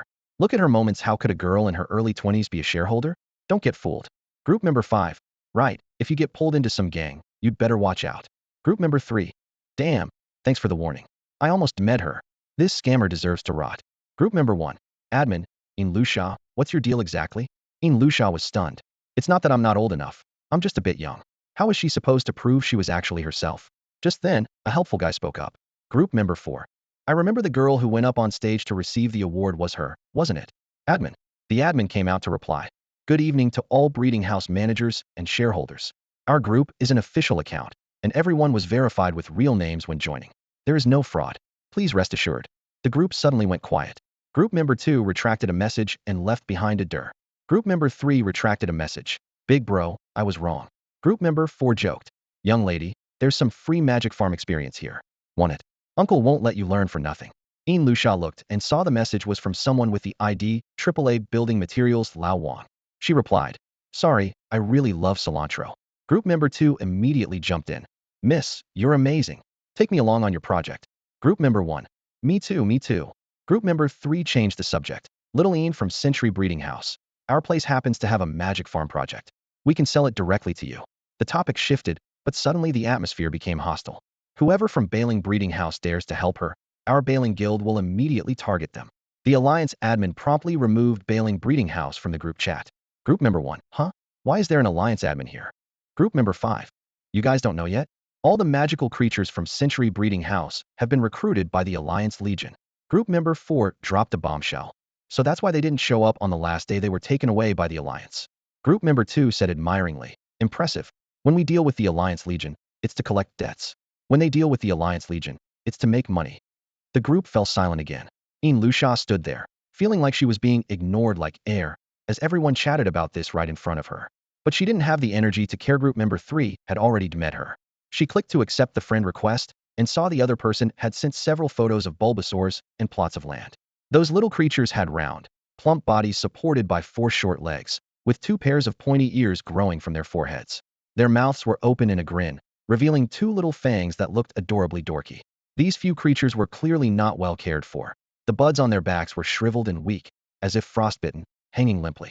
Their red eyes were dull and lifeless, completely listless. Looking at the photo of the land, it was obvious it was heavily edited. The saturation was cranked way up, making it look at first glance like a ripe sweet potato. Everyone knows that black soil is the most fertile and yields the highest harvests. That bright red and purple color, well, it perfectly fits my standard for Liusa's money-losing ventures. At the same time, Xiao Zhi found it hard to sleep. He got up and started doing push-ups. Training with Lucas Werewolves had made regular exercise a habit for him, and not working out now felt uncomfortable. As he moved up and down, he thought about future plans. To start breeding, Meow Meow the frog was definitely the first choice. She naturally produces plenty of seeds. The more seeds, the greater the chance for genetic mutations. Besides, he had the system backing him.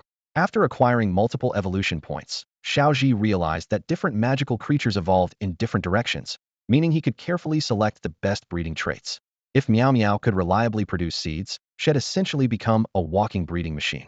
Then he could put that skill on a disc and sell if his technology could make a small fortune. Looks like the next magical creature choice was set, Meow Meow the frog. Maybe someday he could even use her to breed rice that grows well in the shade. Early the next morning, as soon as Xiao Zhi got up, he saw Liusa standing at the door with a big smile. She wore a camisole nightgown, one hand on her hip, leaning against the doorframe.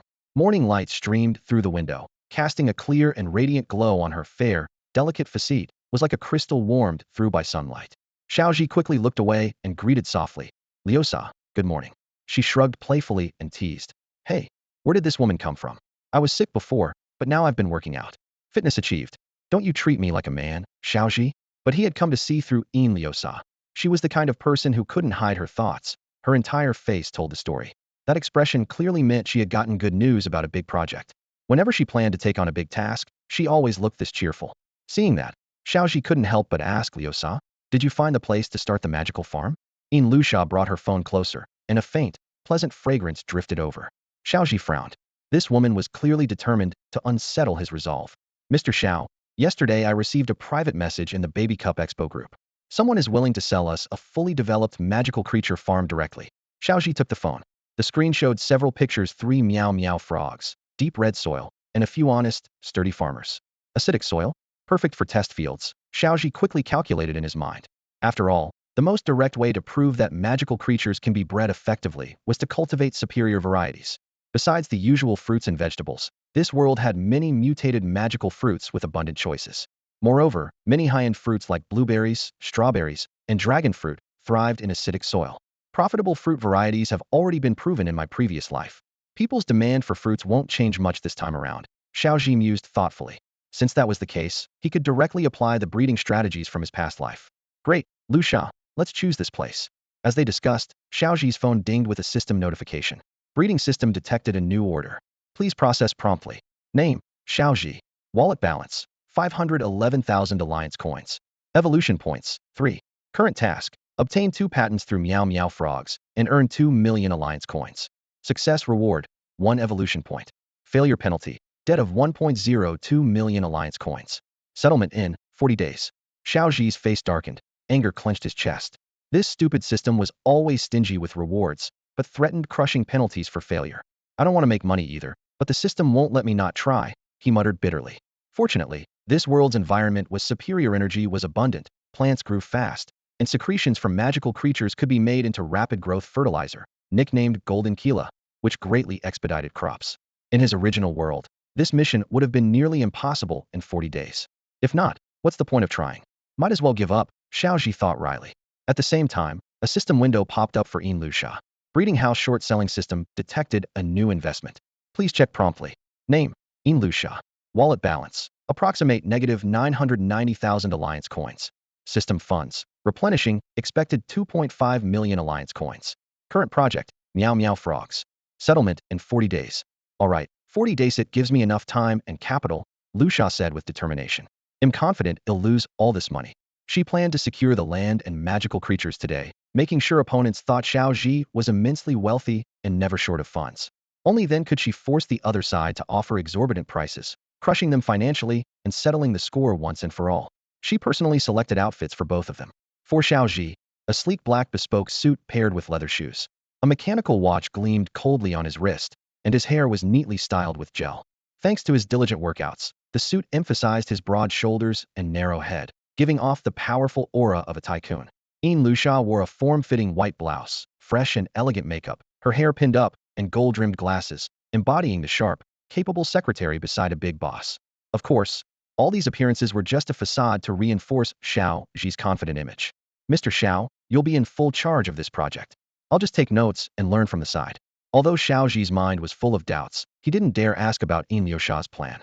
He distinctly felt like an outsider, dressed in a formal suit and tie, running off to farm. What on earth was going on? Was it really appropriate for Lusha to dress like this? They were just going to buy a magic farm, after all. But Yin Lusha said with complete seriousness. Of course we need to dress formally. This is our first commercial activity after winning the award. There might be media and paparazzi cameras, and we need to make a good impression on the public. Xiao Zhi swallowed hard, secretly wondering if this woman was a bit naive. How would they have any fans? It was like those minor celebrities who think they're hugely famous, hiring a bunch of bodyguards to avoid being mobbed by fans at the airport, only to find no one there except the bodyguards themselves. That kind of embarrassment understood it all too well. Still, Lusha was the sponsor, so he couldn't very well call her out on the spot. He could only go along with her wishes and fuss over the outfit. Once they were ready, the two of them headed out together, and there in front of them sat a Mercedes S-Class parked next to their heavy truck. Xiao Zhi was waiting for her to get in the truck when, unexpectedly, she pressed the key in her hand and climbed into the passenger seat of the Mercedes S-Class. What was going on? Yin Lusha rolled down the window slightly and smiled. Mr. Xiao, you can drive this car with a Class C license. From now on, we'll use this one for business meetings. Xiao Zhi was stunned. Wow, any random car you have is worth over $1 million. Looks like I'm about to become the sharpest dressed guy in the whole village. He got in carefully, gripping the steering wheel like a professional chauffeur, driving cautiously, terrified of scratching this luxury car and watching his savings evaporate in an instant. The magic farm wasn't far from here. After about 20 minutes of driving, they arrived at their destination, the suburban area where the century-old breeding house was located. Sure enough, just as Xiao Zhi had expected, the two of them stood out like sore thumbs the moment they entered the village. The Mercedes S-Class rolled along the muddy country road, surrounded by tractors and weeds. Xiao Zhi wore a high-end tailored suit, his delicate hem swaying, his dress shoes clicking loudly against the village path, while flocks of chickens, ducks, and geese scurried past his feet. The other villagers wore headscarves, tank tops, and camouflage gear, some shirtless, busy hauling farm equipment with their magic creatures. The aunties at the village entrance beamed with delight, as if watching two runway models in their village, their mouths hanging open. Meanwhile, the mischievous children, along with their baby magic creatures, bounced along excitedly behind them, as if they'd spotted circus monkeys. The atmosphere made Xiao Zhi want to die of embarrassment, and the facts proved either really were onlookers. They really should have brought a bodyguard. The two of them trudged through the mud and slush of the village road until they finally spotted a wooden cabin at the edge of the farm. A familiar figure emerged from the cabin door. Pocket Rice AG, holding a video camera, walking up to greet them. Hey everyone, what's up? I'm Pocket Rice AG, and I finally met the two from century-old breeding house.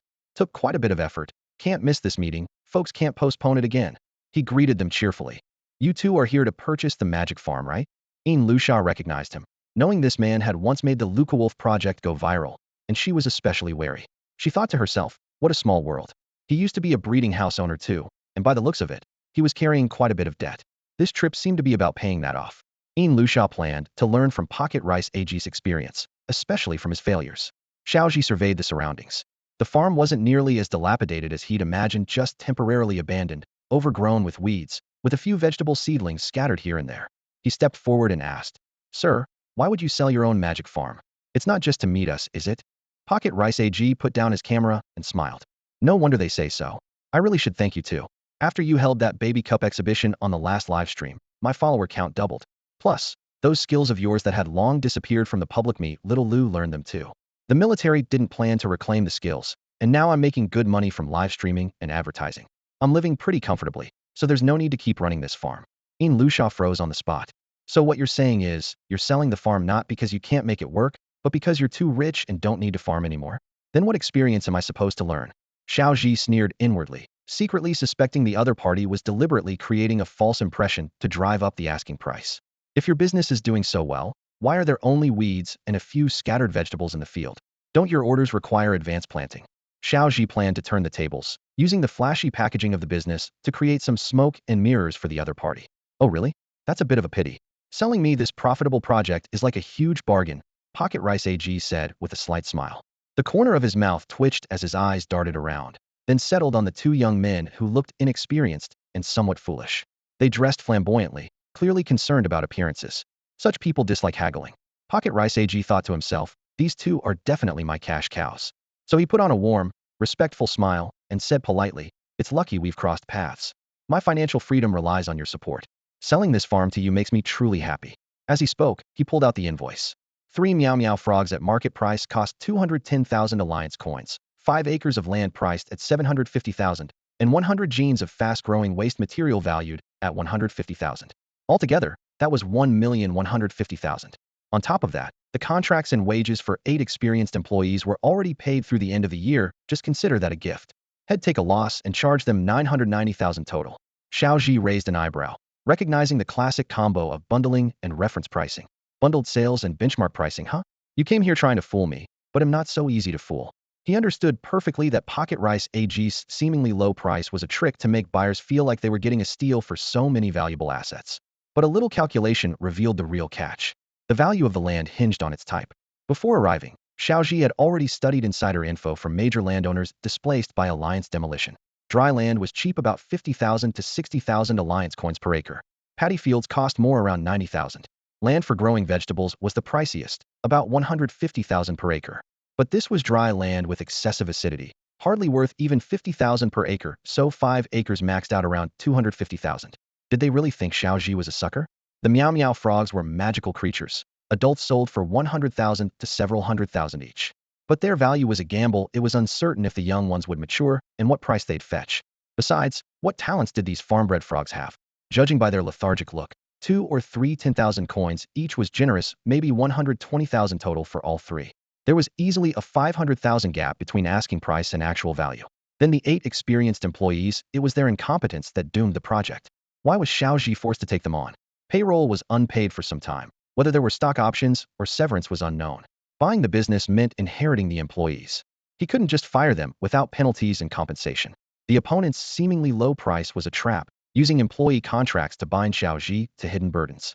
The best solution was to change the acquisition into a transfer. Yin Lusha wasn't a fool either. After thinking for a moment, he realized Pocket Rice AG was deliberately inflating the price. If they wanted to raise the price, then head raise it some more.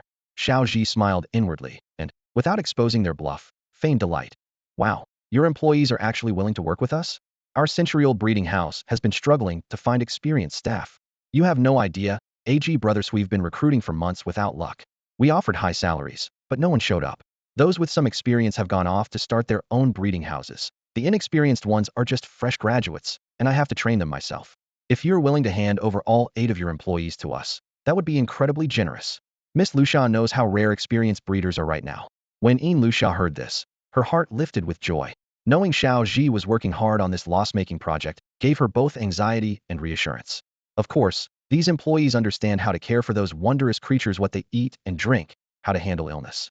Most importantly, their knowledge and experience came from years spent working at AG's breeding house. And that young lady even wanted to give her some money? Could it be that skilled breeders had really become that scarce? Watching AG's expression grow heavier, Yin Lusha felt a tightening in her chest. After all, this was a loss-making project Xiao Zhi had agreed to support. They couldn't afford to fail. She tentatively asked, AG, do you think 100,000 is too little?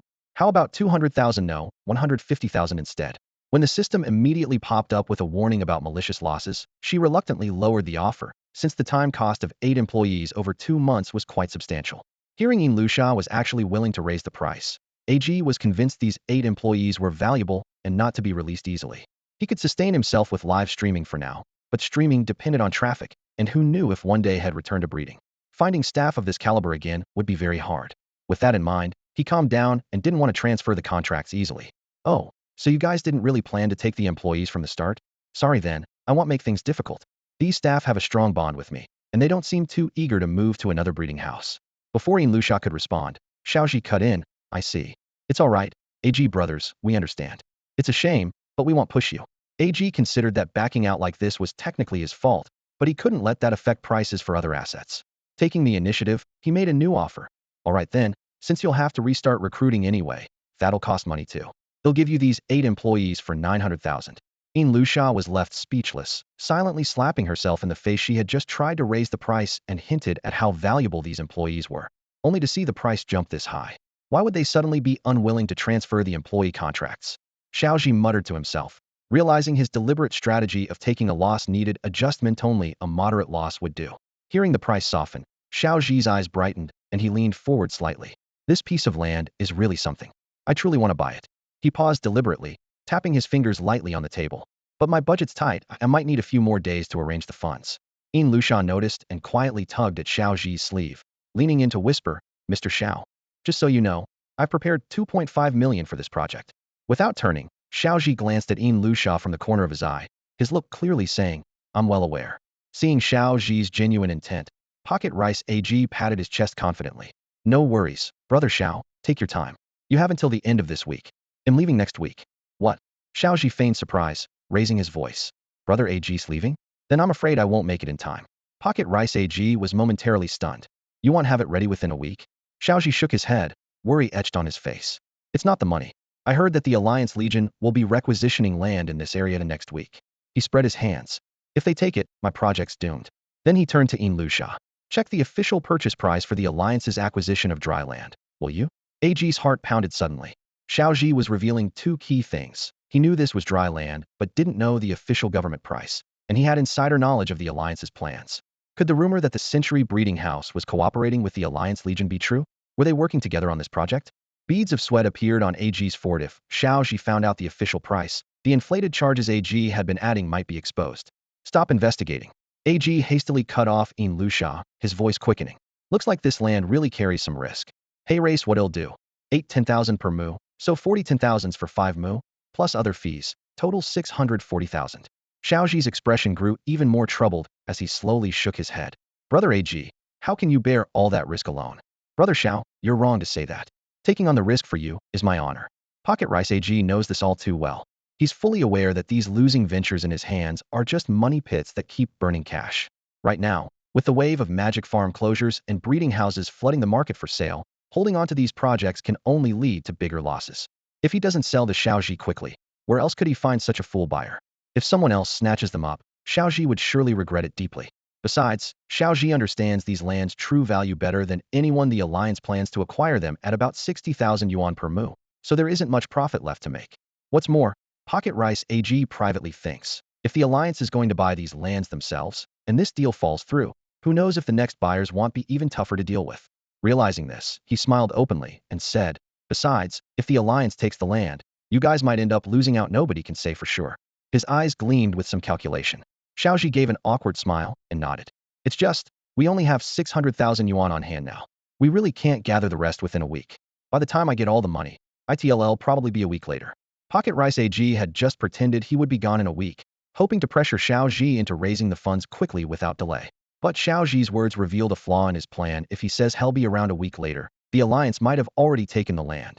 If he says he won't, then the chance for the high price purchase is lost. After weighing it, he gritted his teeth and said, all right, then let's settle at 600,000.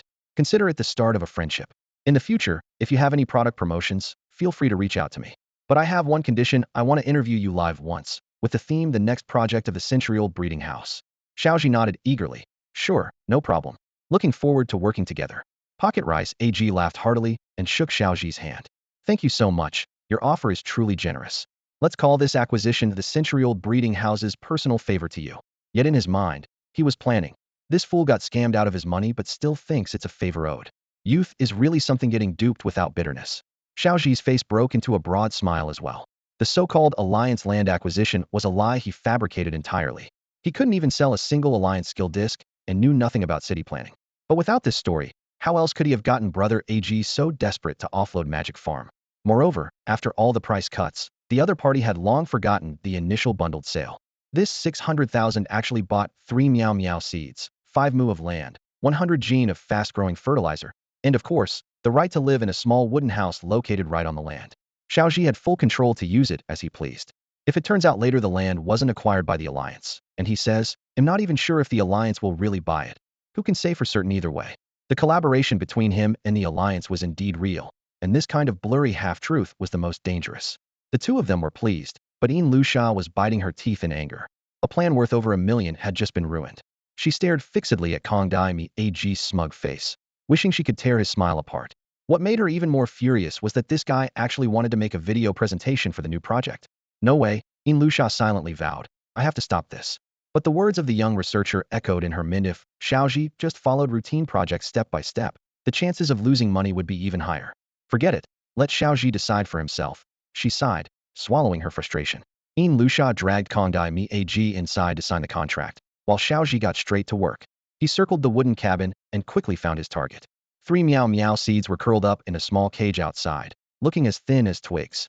Their flower buds were swollen to an absurd size twice as big as their bodies, pressing their frail forms nearly to the ground.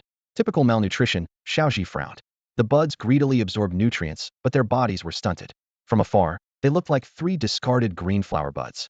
Kong Dai Mi Ag clearly just saw them as money-making tools, not even bothering to buy decent magical bracelets for them. Xiao Zhi sighed. Oppression existed in every world. Here, the victims were these magical creatures. As a breeder, he wanted to help however he could.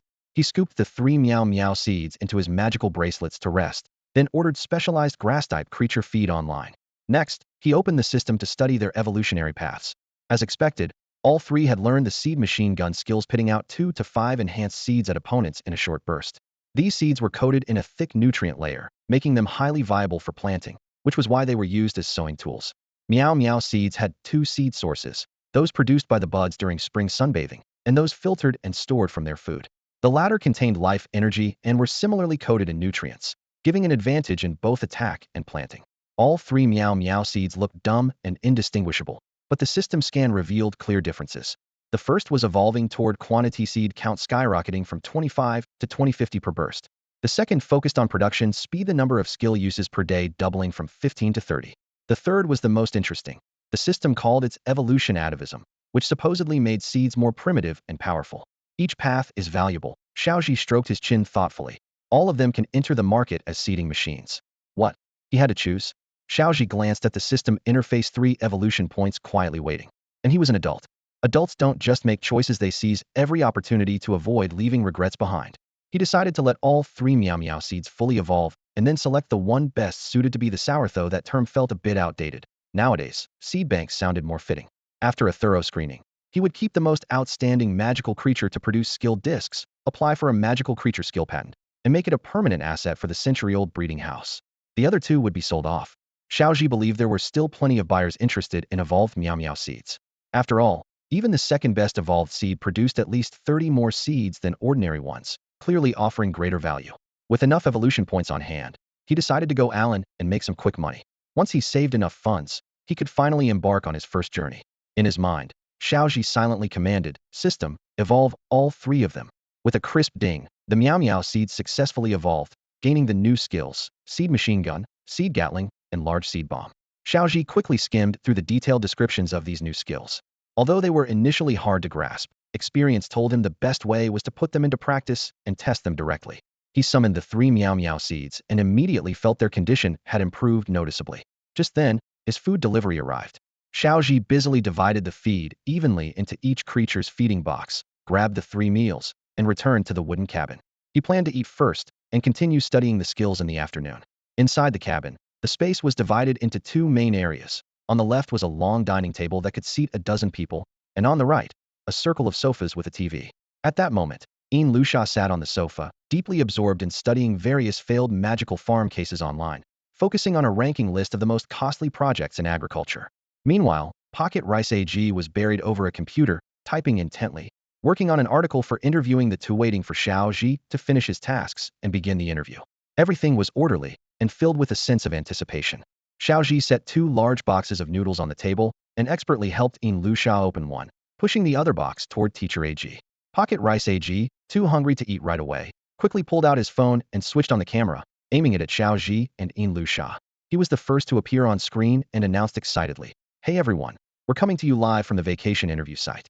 Slice stream, step aside, the traffic's coming in. Today we have two breeders from centuries-old breeding house. For those new here, let me introduce Mr. Xiao. By popular demand, we're doing an exclusive interview with these two rising stars in the breeding world. Fans are curious, what's your company's main new project focus these days?" On screen, Xiaozhi was taking big bites of noodles. Steam rose from the bowl of hot broth as the springy noodles danced between his chopsticks. His recent fitness routine had boosted his appetite, and he ate with uninhibited gusto. Thinking that his skills hadn't been showcased yet and not wanting to reveal too much, he tactfully avoided the question. "We're mainly focusing on the magical farm sector, but the project hasn't launched yet. It's still at an early, rather immature stage." Pocket Rice AG shook his head beside him. "Immature? It's way past that. Jumping into magical farming now is at least 5 years too late. And with your small scale, you can't compare to giants like Friendly Breeding House. No way your team can sustain that kind of money burn. Honestly, this live stream might just mark the beginning of centuries-old breeding houses' fall from grace." Xiaozhi slurped up piping hot noodles while responding. "Our initial plan is to produce a skill disc related to magical creature farming. The general direction will cover breeding, agricultural automation, seed biotech, and process optimization. I say this mainly because we haven't nailed down the exact skills of the 3 special seeds yet. The bigger we think, the emptier it feels, so I'm just throwing out these words that sound plausible for now. After all, this also gives Pocket Rice AG a free shout-out." At first, Lu Sha stayed quietly watching their exchange. But when Xiaozhi mentioned keywords like breeding, automation, and seed biotech, her chopsticks froze midair. She fixed her gaze on the list of the top 10 most capital-intensive magical agriculture projects on her phone, the very cash-heavy directions she'd been following closely. If it weren't for Xiaozhi's focus on eating noodles, she would have almost suspected he'd been sneaking a peek at her phone and reading from it. "Not bad. My stubborn Xiao, you're finally starting to see the bigger picture," Lu Sha thought with quiet delight. "Heads up everyone. My tenacious Lu Sha is about to enter her golden era of loss-making. Indeed, Mr. Xiao's ideas really resonate with me." She turned and smiled at the camera. "Magical agriculture is currently at a critical transformation point. The directions he mentioned deserve our long-term attention, and I personally see great potential in them." Pocket Rice AG was momentarily stunned. These two young talents suddenly seemed like delusional dreamers. 5 years ago, when magical farming first emerged and only a few people were involved, such words would have earned praise for vision and ambition. But 5 years later, with the magical farming sector collapsing en masse, only a handful of companies remain and the entry threshold has skyrocketed, with even the smallest leaders boasting assets worth billions. This harsh reality felt somewhat out of sync with the heartfelt enthusiasm displayed by these two. They've either secured patents left and right, forged deep partnerships with the league, or broken themselves down and restructured to slash costs so aggressively that their competitors are literally moved to tears. These big league competitions are completely out of reach for a small outfit like Century Breeding House. Well, it seems Century Breeding House is just too young to understand how deep these waters run. Pocket Rice AG calculated inwardly that since he'd taken the money, he might as well use questioning to give Xiaozhi a wake-up call. He hadn't expected these two to have such confidence in the Pokemon agriculture industry. Yet the voices in the comments section told a completely different story, nothing but skepticism. After all, Pokemon agriculture was rapidly contracting, with mainstream capital steadily withdrawing from the market. So Pocket Rice AG asked, "In this current downturn, what exactly is your advantage in going against the tide?" Xiaozhi understood perfectly well what everyone was worried about. Any reasonable person would think, competition has reached fever pitch, how could a mid-sized breeding house possibly compete with the giants? But what they didn't know was that Xiaozhi didn't need to compete in that rat race at all. With the system's help, he could skip the lengthy research and development process entirely and evolve Pokemon instantaneously. The skills these evolved Pokemon gained happened to align perfectly with his projects. On the surface, this might not seem like much of an advantage, but anyone familiar with web novels knows that what researchers dread most is uncertainty. Large breeding houses certainly have abundant funds and manpower, establishing dedicated departments that pour resources into developing Pokemon skill discs, but their success rate is scattered and unpredictable. Burning money doesn't guarantee results. Results don't necessarily fit the project, and they don't necessarily have commercial value either. In contrast, Xiaozhi could use the system to evolve Pokemon use it whenever he wanted. Kuin, give me chicken. One call and immediate, significant results. If those peers who'd spent their entire lives researching with nothing to show for it heard about this, they'd strangle him in fury. When it came to RD, Xiaozhi wasn't the least bit modest. Looking around at his peers in attendance, Which one of them wasn't trash? Thinking of this, he deliberately put on an inscrutable expression and continued his act. Century Breeding House's advantage has never been in the cutthroat competition among peers. Rat races emerge because everyone's walking the same path, using mediocre methods to do the same things, without innovation or core competitive advantages. Our advantage is written right in our name. A century of heritage, our own secret method Swe can easily cultivate unique Pokemon without burning through massive amounts of cash. He shifted his tone and looked up solemnly. This isn't disrespecting our peers' efforts, it's just as the saying goes. 10 years of hard study can't compare to 3 generations of family business. Century Breeding House has the longest heritage in the industry, and we're here to tackle the toughest challenges, burn money without restraint, and carve out a bloody path in the Pokemon agriculture field. Lusha, sitting nearby, nearly slammed the table, his eyes filled with amazement.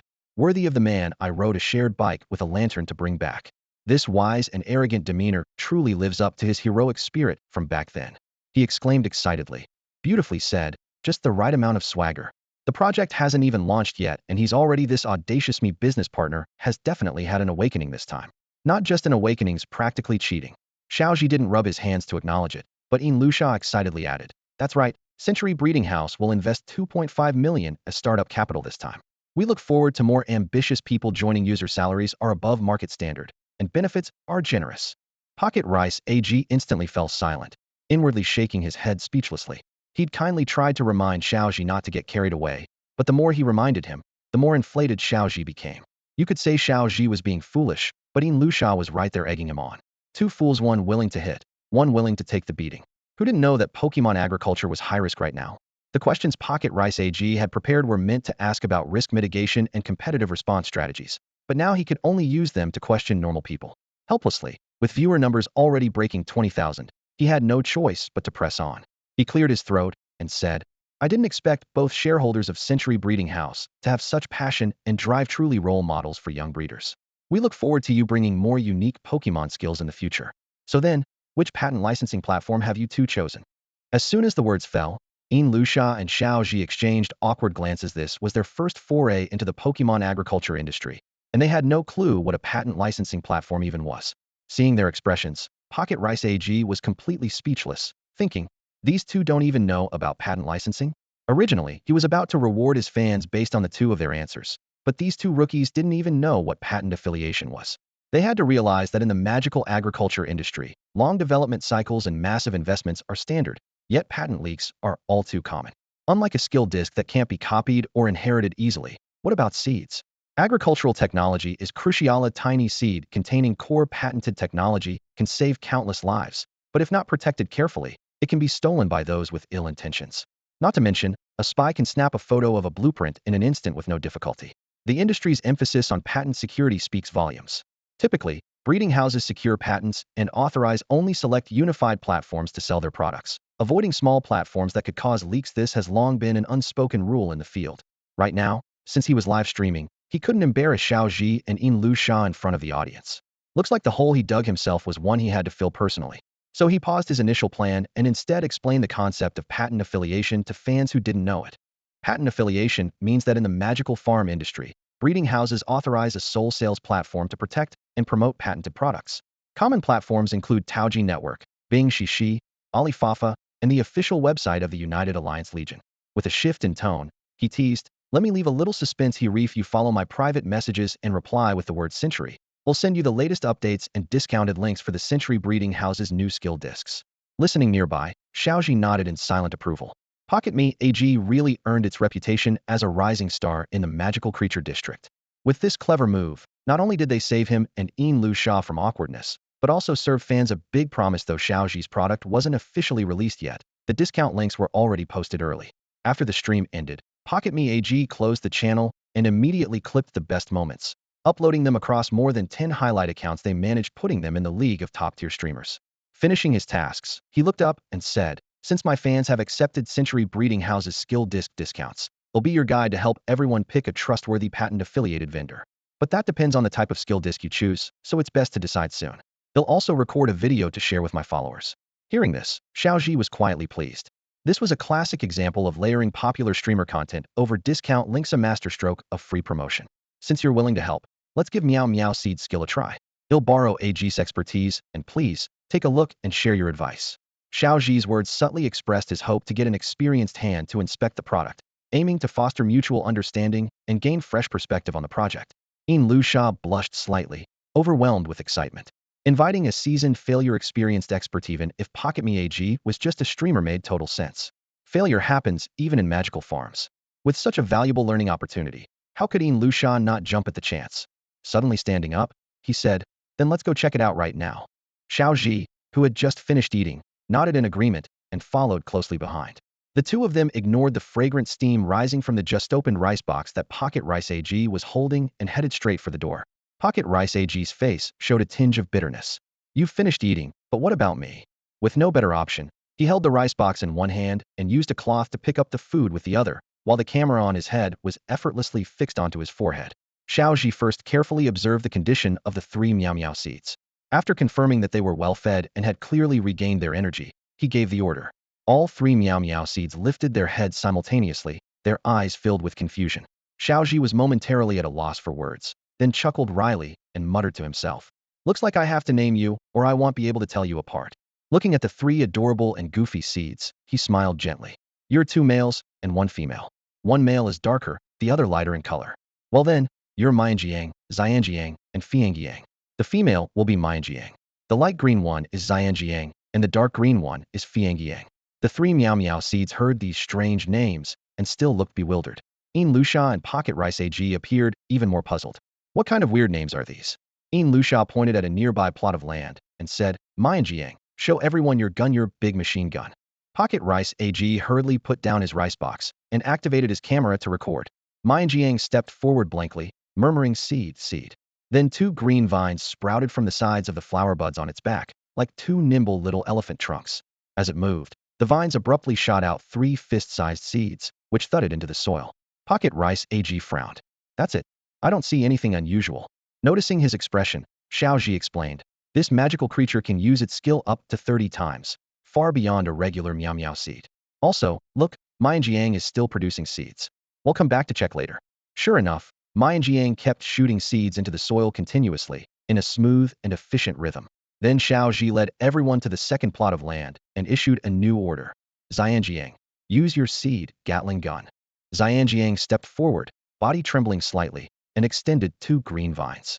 The vines tensed and wriggled like 2 straws, then suddenly blazed forth a rapid volley, dozens of tiny seeds densely shooting out, drumming a fast rhythm across the open field. Pocket Rice AG was stunned. "Wow, spraying so many at once. I bet that's over 40 seeds, right?" He asked Xiao, "What exactly is this skill?" Xiao Zhi smiled confidently. "This skill is like a seed planter machine. Once you buy it, these Meow Meow seeds can produce a huge amount of high-quality seeds, way more than the usual 2 to 5 seeds." Pocket Rice AG pondered. "The potential is definitely huge, but the seeds are so small, the nutrient layer must be thin, so the survival rate might be low." Xiao Zhi nodded silently without replying, then turned and continued forward. At the third plot, he issued another command. "Fiangiang, use your seed bomb." This was the skill he worried about most. The system's evolution notes mentioned atavism, but he had no clue what that exactly meant. Fiangiang responded with 2 clear sounds, then recited seed, seed. Suddenly, a relatively thick, dark vine shot out swiftly. At its tip, 5 seeds of different colors were propelled, each as large as a shot put ball. When they slammed into the ground, they kicked up a cloud of flying dirt. Before the 3 of them could react, the 5 seeds burst open simultaneously, ejecting even more seeds roughly the size of ping-pong balls. Then those ping-pong ball-sized seeds also exploded, scattering countless even smaller seeds, densely covering a wide patch of earth. Though smaller in size, each of these tiny seeds was tightly wrapped in a nutrient-rich seed membrane. Xiao Zhi and Pocket Fan AG couldn't help but exclaim in surprise. Just then, under the fierce sunlight, many of the seeds spontaneously ignited. The flames flared up and vanished instantly, reducing the seeds to ashes in a flash. This weren't we supposed to get seeds? Before using the skill there were none, and after using it, still none. Is this skill basically useless? Lu Sha looked at the scene with a relieved expression, as if the problem wasn't so serious after all. But Xiao Zhi was baffled, completely unable to understand how this skill could be so ridiculous and make no sense. Pocket Fan AG, with a touch of diplomacy, said, "The third Meow Meow seed definitely has much better visual effects. It's pretty good for livening up a festive banquet. Interested friends might even consider getting it." At this moment, Mianjiang finished releasing all her skills and approached the 3, her red eyes sparkling as she shouted, "Seeds." They turned to the first patch of earth and saw it densely covered with a thick layer of seeds. Pocket Fan AG, who had been skeptical and worried that Xiao Zhi's 3 skills might all be unreliable and disappoint fans, relaxed a little when he saw the ground full of seeds. He squatted down and tested the seed survival rate with his magic bracelet only to find the rate was 0. Yes, 0% survival, meaning none of these seeds were plantable at all. After all this, which skill was truly useful? In a place like the magic farm, how were these fancy but useless seeds supposed to be of any help? Could it be that when the magic farm shuts down, they plan to celebrate by setting seed fireworks? Is this not just bullying someone who's straightforward? I'm only 8 years old. Pocket Rice AG blew out a frustrated breath, angry and embarrassed, then abruptly shut off the camera. He no longer wanted to cooperate with those two for their pretend play. He had decided to lay all his honest thoughts on the table in one go. Mr. Xiao, what exactly are you doing at Century Breeding House? Besides the second magical creature skill being somewhat useful as a seeder, the other 2 Meow Meow Seeds abilities are not only useless, but uncontrollable and even more useless. As for the seeds produced by the second magical creature, their survival rate is low. This skill is simply immature, really immature. He spoke each word with disdain in his eyes. Better wait until you've fully developed those skills before contacting me again. Then he'll consider filming a video for you. As for patent backing, whichever agency you pick, you'll need at least 500,000 deposit and 1 million backing fees. Only with that kind of cash will they be willing to support you. Each patent application will cost around 50,000 union coins. You'd better have your finances in order. After saying this, he turned and walked back to the wooden hut, sat on the field ridge by the door, took out the noodles he always carried, and calmly began eating. Having wasted the entire morning, Pocket Rice AG felt secretly annoyed. He hadn't expected the skills from Century Breeding House to be worse than useless, one more useless than the next. He assumed Xiao Zhi's confidence was based on some solid foundation, that he wouldn't be so arrogant without reason. But now it seemed it was just pure, reckless arrogance. Nearby, Lu Sha stared at the 3 Meow Meow seed skills with a secret smugness. They had actually driven Pocket Rice AG away. That meant no chance of a deal here. Now, Xiao Zhi's prospects for entering the magical farming industry were almost non-existent, unless he bought more Meow Meow seeds to evolve and experiment further. Xiao Zhi's gaze shifted among the 3 Meow Meow seeds as he fell into deep thought. How exactly to make use of their abilities needed serious consideration. The system's intentions were never as simple as they seemed. The first skill produced a large number of seeds, but none survived. The second skill might serve as a seeder, but with lower survival rates, large enterprises seeking standardized yields wouldn't accept it. The third skill, the atavism skill, was basically just fireworks, completely useless. Had the system just randomly evolved them? Was the supposed unexpected business plan only his own wishful thinking? As he struggled with these questions, Fei Yangyang walked to the center of the field and gently turned over a pile of ash on the ground. There, a tiny green sprout pushed through the soil, fresh and vibrant, standing out clearly. Seeing this, Xiao Zhi suddenly recalled a book on magical creature evolution from the original owner's memories. In ancient times, magical creatures and plants co-evolved cooperatively. Many plants actively allowed Meow Meow seeds to consume their fruit, while Meow Meow seeds could extract and separate the seeds inside, transforming the most vital life energy seed into the core of a seed bomb for attack. The other seeds served as explosive fragments to trigger flames. This not only gave Meow Meow seeds powerful offensive capabilities, but also allowed the burned fragments to serve as nutrients, so that after the battle the fragments would take root and rapidly grow into mature plants on the battlefield. To outsiders, this might seem ordinary, but to Xiao Zhi, with his 9 years of compulsory education, it held a deeper meaning. The Meow Meow seeds select those with the strongest life energiest, that essentially genetic screening. Then, once the seed bomb lands, it ignites a large area of plants and other seeds, accelerating the growth of this high-quality seed. Isn't that speeding up evolution? Continuously activating the Meow Meow seed's ability essentially means cultivating ever better genes. What caught Xiao Zhi's attention even more was that such a powerful coevolution strategy shouldn't have disappeared, yet it gradually vanished in the end. One reason was that these high-quality seeds had extremely unstable genes, frequently mutating, evolving faster than they could reproduce. The best varieties were forced to pair with inferior genes, causing genetic chaos once again. As a result, many outstanding plants failed to survive long enough to build population numbers and naturally thrive. But this was only the outcome under natural conditions. What if someone continuously protected these superior genes, blocked outside interference, and applied artificial pollination? At that thought, Xiao Zhi was utterly stunned. This is a natural breeding machine. It bypasses massive biological research institutions to drive plant evolutionary upgrades, almost like a cheat code. Moreover, these breeding machines could rapidly iterate selection. Each skill release effectively triggered quick natural evolution, preserving the genes best adapted to the land. Xiao Zhi's heart jolted. Wasn't this the core idea behind the magical farm? combining regional characteristics to grow exclusive crops. So why bother with seeders? Seeds themselves are the eternal precious resource. The value of breeding machines might well surpass seeders by many times.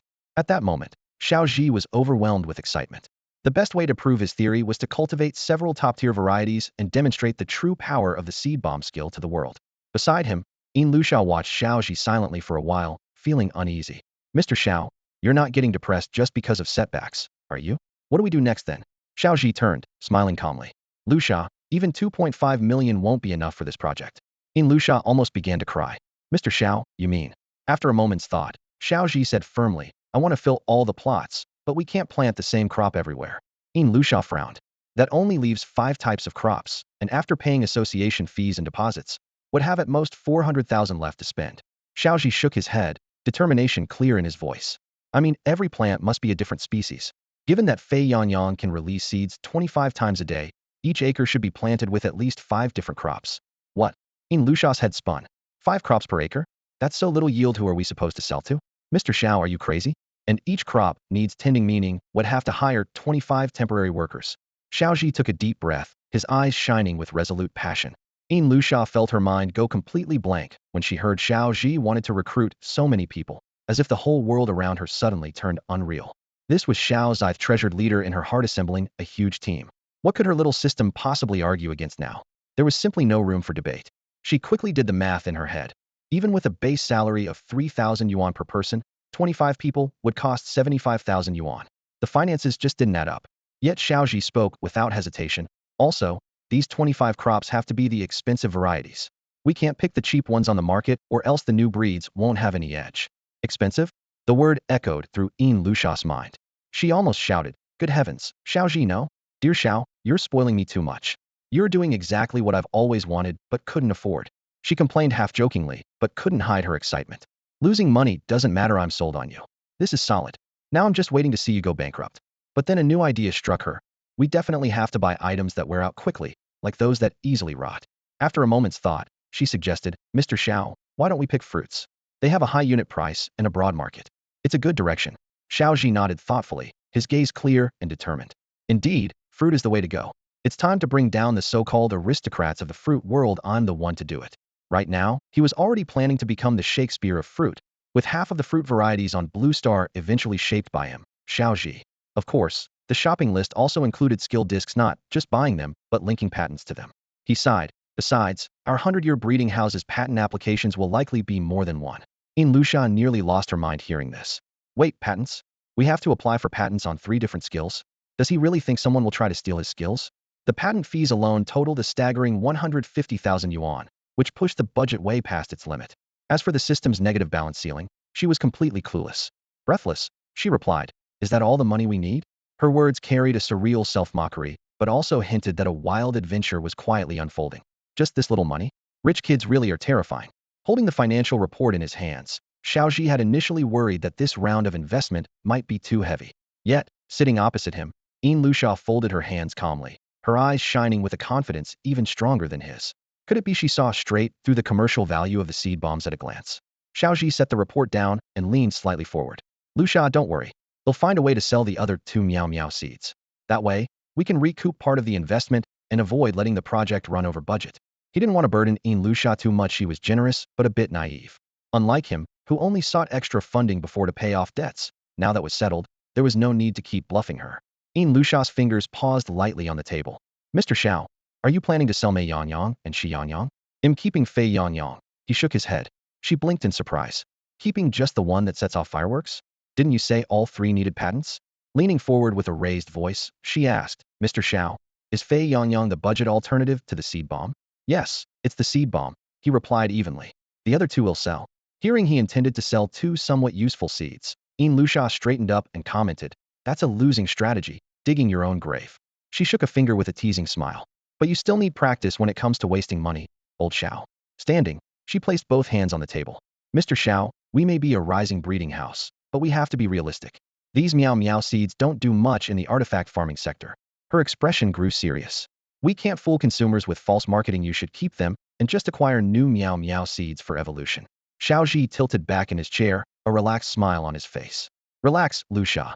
I was a little nervous facing the camera earlier and misspoke about the skill's uses. In truth, these skills are highly monetizable. Breeder Xiao Zhi soon enough.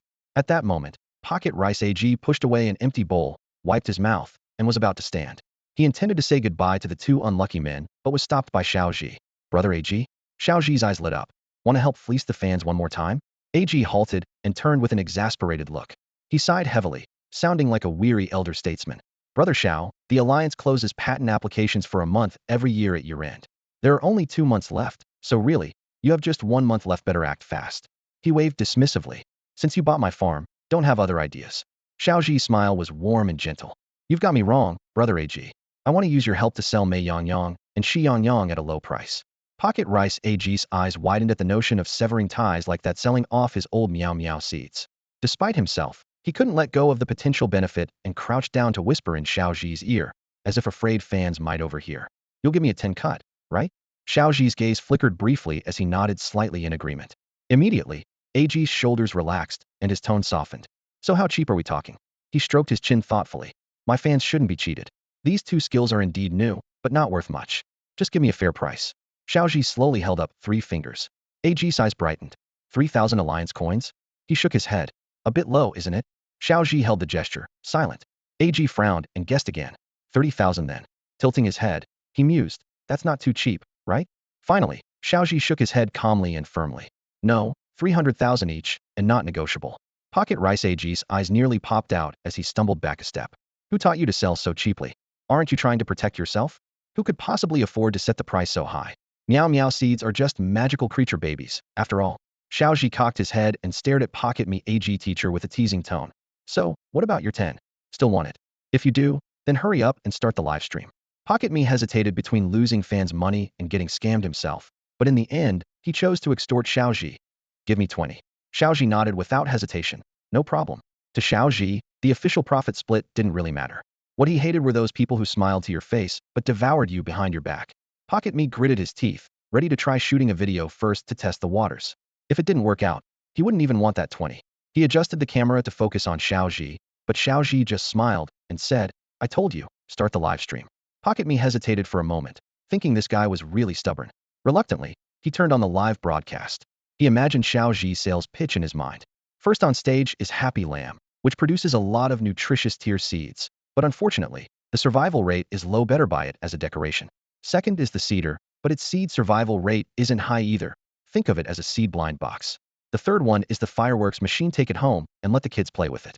Though he was mocking, inwardly he sighed. This live stream is going to be a long haul. After the opening remarks, he quickly made some small talk to warm up the audience and draw some traffic, then turned the camera back to Xiao Zhi. Suddenly, Xiao Zhi's expression changed sharply. He shouted loudly, Are you all still hesitating? Pocket Mi's phone nearly trembled out of his hand. What on earth was this guy trying to do? Xiao Zhi got close to the camera, his eyes bright with determination. To those of you watching, still worried about having no money, Pocket Me teachers already financially free through the magical creature farm. While you're hesitating about entering the magical farm business, others have already made piles of money. Are you really okay with just being a couch potato or a working mule? You say you have no resources, no connections, no skills? Isn't our century breeding house exactly your network? From earning less than 3,000 a year to making $1 million a month, that's the trick we used. Want to know it? Type 1 now. Immediately, a flood of ones streamed across the live chat. Pocket Me and Ian Lusha were shaken to their cores. Who's this speaking? Who's making money? Is it me? Xiao Zhi stared at the screen, full of confidence. Don't look away, everyone. What the Century Breeding House is doing right is long-term investment to build assets. This isn't about fetching water. It's about fixing the faucet. Don't get it? No worries. Hey, race the method. It'll give you 1 month, and I promise you $1 million dream. Are there any friends here from the magical creature farm? Streamer says something, and you tell me if it's right? Xiao Zhi pulled out his phone and quickly typed a string of rights. The word right floated all over the live screen. What we're giving you is a patent. You just have to sell according to the patent. Today, I'm recommending 2 Meow seeds to everyone. One is Mai Jiang, whose skill lets her produce a large number of nutrient pellets, basically a fertilizer factory developed by our Century Breeding House. The other is Xian Jiang, who can produce 20 to 50 seeds at a time, each paired with a special nutrient pack. Farmers usually have to buy fertilizer when planting fields, right? Our Century Breeding House has already solved that problem for you. Just bury the seeds and nutrient packs together, and instead of nutrients draining away, the soil actually becomes more fertile over time. The streamer is currently selling each seed for 300,000. These two Meow Meow seeds haven't been sold with skill discs before, nor have they applied for patents. Once you buy them, you can apply for the patent yourself and start selling right away. You can quit your job within a month and easily make over 10,000 a month. You don't even have to run the magical farm yourself, just take on the most profitable project from the magical farm. So tell me, what are you waiting for? Pocket Rice AG and Yinlia Show were about to speak, but he interrupted them. You call it a fertilizer factory, but it can't even produce seeds? Some seeds it produces don't even survive, yet you claim it has its own nutrient packs? Your words are so smooth you've made Planet Blue seem flat. The most ridiculous part is, you say it's a fertilizer factory? It really is one. You suggest burying it alongside seeds that can't sprout? It really serves as fertilizer. Could Xiao Zhi have known all this from the start? Was what he said just a joke earlier? What? You're asking why we don't make money ourselves? That's a good question. Pocket Rice AG and Yin Liasha exchanged glances in silence. Who mentioned it first? He'll just say it straight. First, Century Breeding House has better projects. Second, this time Pocket Rice personally got involved, and orders placed in the live stream get a 20 discount. In other words, Pocket Rice will pay buyers a 20 rebate. After finishing his explanation, Xiao Zhi's expression remained steady, showing no sign of being unsettled by Pocket Me AG's sullen demeanor. Instead, he continued, for details about the specific skill effects, you can message teacher AG privately, even has demonstration videos. As he spoke, his fingers nimbly typed responses on the livestream account page, his gaze never leaving the camera, maintaining a direct connection with the audience. A fan's question popped up on the screen. I'm curious about your Century Breeding House project, right? Xiao Zhi smiled faintly, ready to unveil the secret. That's exactly what I'm about to talk about. Our Century Breeding House project is called Meow Meow Seed. It's mainly an upgrade based on the breeder machine. It can selectively filter out the best seeds and significantly shorten the growth cycle of magical plants. His voice was calm, but carried a hint of confidence. However, this project carries higher risks and therefore greater rewards. That's why Century Breeding House didn't just sell it directly to family members. He paused, his eyes growing firmer in resolve. In other words, for this project, Century Breeding House is willing to run this race alongside you. Whatever challenges arise, we can all discuss and tackle them together. Xiao Zhi then pulled out a bill and laid out the attractive earnings with straightforward calculations. Take Jiang as an example. As long as you feed Meow Meow Seed on time every day, give it enough water and sun, it can produce up to 150 fertilizer balls a day. Each fertilizer ball is about the size of a fist and of excellent quality. Selling it for 100 alliance coins each wouldn't be excessive. That means every time you restore your skill usage limit, you can make 15,000 in income. Do the math, recovering the skill limit 16 times will pay off your initial investment. And that's not even counting the extra earnings from selling skill CDs. Meanwhile, Yin Lusha quietly waited on the other side of the live stream. Watching Xiao Zhi lay out the numbers so clearly, she couldn't help but feel a stir inside. She thought to herself, isn't the one asking those questions just Xiao Zhi himself? This one-sided QA is nothing but self-entertainment. Using this pitch, not only have the two Meow Meow seeds been successfully sold, but their so-called project has also been exposed to the public. Feeling the comment section below the stream heat up, she sensed this was a carefully planned bait by Xiao Zhi. Had he already anticipated the project's funding pressures and planted these two Meow Meow seeds in advance to prepare a fallback? The fan reactions in the chat subtly shifted to excitement. Comment 1. Interesting, the business genius is something else. That move was bold. Comment 2. I get it now, he's playing the long game, giving up small patents to focus on incubating the big project. Comment 3. Don't forget, Century Breeding House's last 3 projects, the first was bought by a giant, the second is still selling well at Shui Wang, and the third was taken over by the Alliance Legion. Comment 4. Wow, I'm an investor, and following Century Breeding House feels like a money-making ride every day. Comment 5. Teacher AG personally backing it. Fan benefits so good? I'm crying getting rich, but still bringing us poor brothers along. Comment 6. Though I can't buy right now, Teacher G is such a good guy, I just click definitely next time. When I have money, he'll grab this patent for sure. Pocket Me AG's eyes flicked over the scrolling comments. Though he was being blatantly used by Xiao Zhi and his anger was barely contained, seeing the fans cheer him on left him helpless.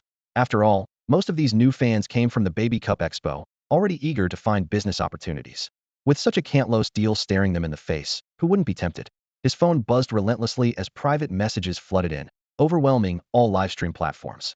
Xiao Zhi had predicted this moment well. Smart people weren't few, and the chance to buy out a 1EO Faken magical creature patent was worth at least 300,000 alliance coins.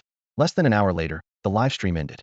Xiao Zhi, Yin Lu Sha, and Pocket Me AG's inboxes were nearly flooded. Some people wanted to buy magical creatures, others inquired about partnerships, and a few asked if there was still stock of the skill discs released earlier. Before long, 2 magical creatures were sold for 240,000 alliance coins. Xiao Zhi was quietly crunching the numbers. 600,000 for the farm, 500,000 deposit, plus 1 million for patent licensing, 150,000 for patent application fees, and 250,000 for salaries. As he replied to messages online, smoke slowly began rising from the village nearby. Pocket Mage left his bank account details and drove away from this losing spot. Just as he was lamenting his 20 cut, his phone suddenly notified him. Your account has been credited with 800,000 Alliance coins. Please check promptly. Huh, what's this about? Although Pocket Mage was a well-known streamer, math had always been his weakness, and after puzzling over the transaction for a while, he still couldn't figure out the source of the money. So, he pulled over and opened his laptop to calculate carefully. The farm fee was 600,000, with 60,000 going to Century Breeding House's commission, but what was the extra 140,000? He was about to message Lu Sha when he saw her reply. Mr. AG, thank you for the promotion and support you've provided to Century Breeding House. This money is a special bonus prepared for you by us. Mr. Xiao was just joking. The commission, of course, is not really charged to you. Seriously? Pocket Me AG smiled bitterly. Is Miss Ian's math really no better than mine? Even if they gave me back the commission, where's this extra 140,000 coming from?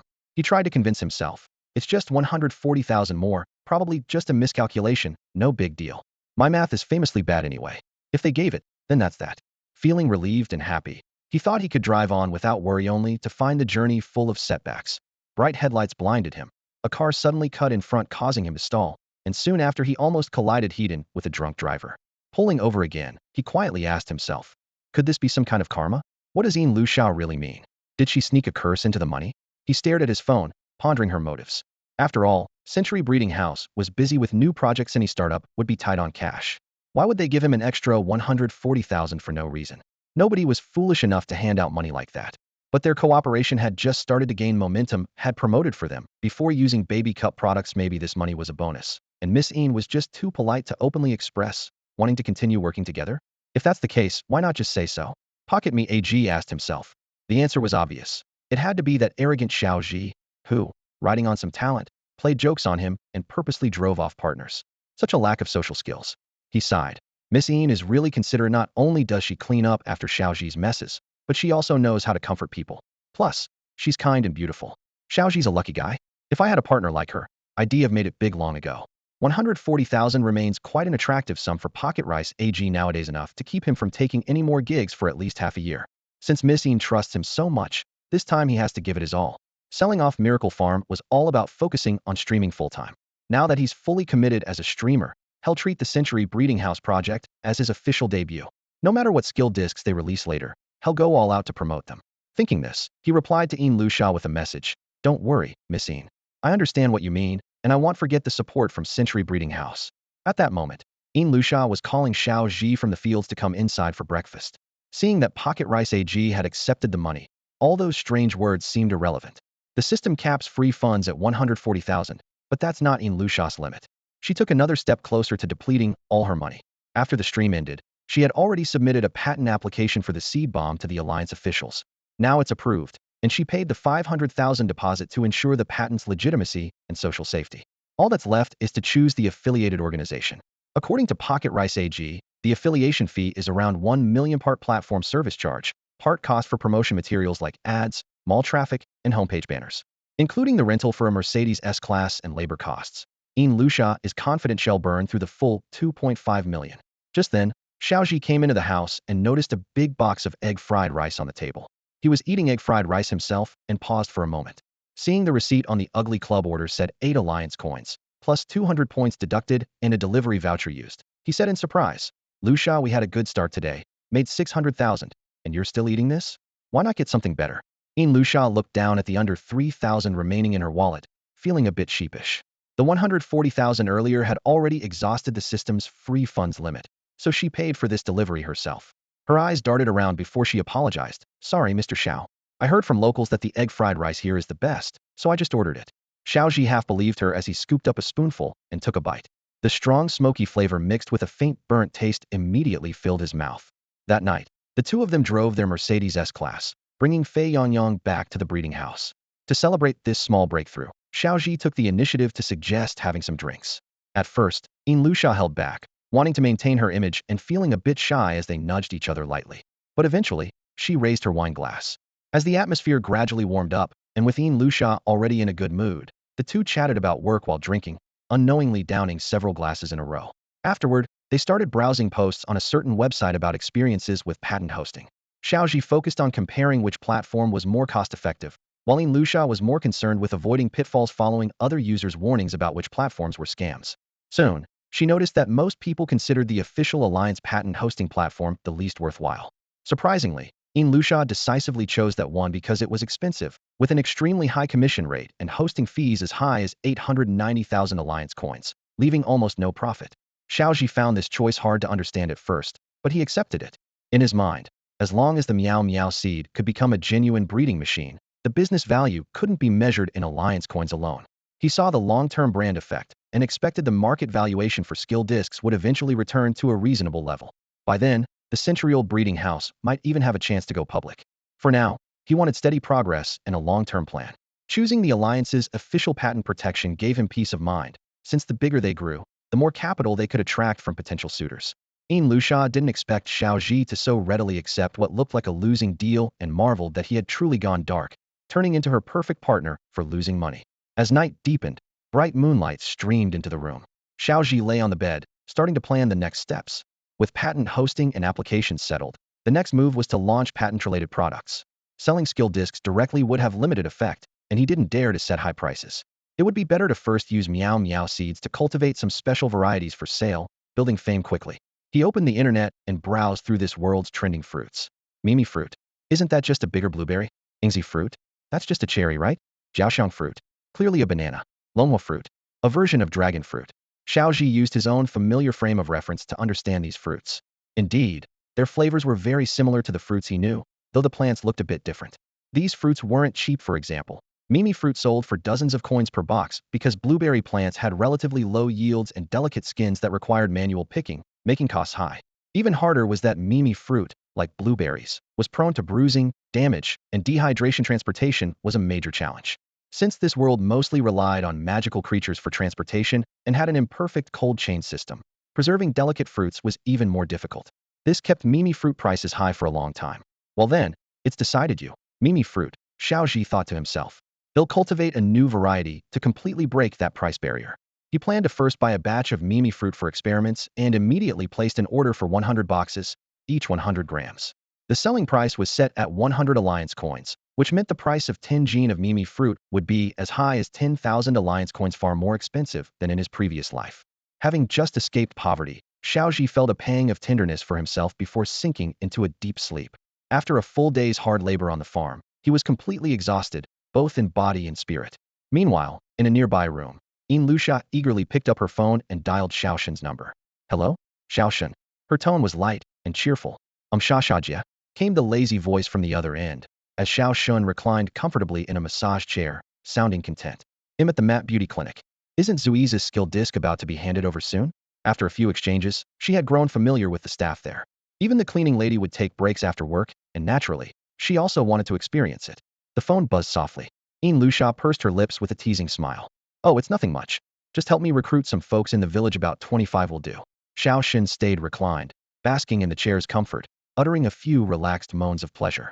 But Shashajia, last time you asked me to recruit people, I just couldn't find anyone suitable, she said helplessly. The folks who could come from the village are either too old, or they don't know how to use a computer at all, or they're the village chief's slow-witted big son. If I recruited them, wouldn't it just sabotage our breeding house? Hearing this, Lusha raised an eyebrow, her gaze instantly sharp. So you've been holding back those treasure employees of mine all along? I thought you were slacking off because you couldn't find anyone. Her tone was tinged with dissatisfaction. Which boss would tolerate an employee pretending to slack? Didn't I tell you, as long as they're from the village, they're fine. Why are you still being so picky? Just call everyone you mentioned earlier. Xiao Shen could only get up reluctantly, her massage chair humming loudly behind her, as if protesting. She looked puzzled, clearly unwilling to believe her high standards were being completely disregarded. Even the village chief's slow-witted big son was going to be recruited? Lusha slammed the table firmly and said resolutely, of course we want him. If they're unemployed drifters from the village, as long as they show up, I want them all. We're just having them help with farming temporarily, no need to be so strict. Xiao Shen was at a loss. Oh, I see. Then I'll send them over tomorrow. After hanging up, Xiao Shen was utterly bewildered. Why would Jie even take the village idiot at the entrance? Doesn't farming require brains? The next morning, Xiao Zhi and Lusha set out once again for the magical farm. Xiao Zhi sat in the driver's seat, confidently steadying the wheel with calm composure. Lusha, together with Meow Meow Seeds, sat in the back seat, her eyes shining with satisfaction and anticipation. Surprisingly, Xiao Zhi now dared to buy that wildly hyped superfruit from the internet by the pound, the Mimi fruit. It used to be priced far beyond reach, reserved for wealthy ladies and beauty bloggers, who always featured luxurious oat yogurt topped with Mimi fruit in their videos.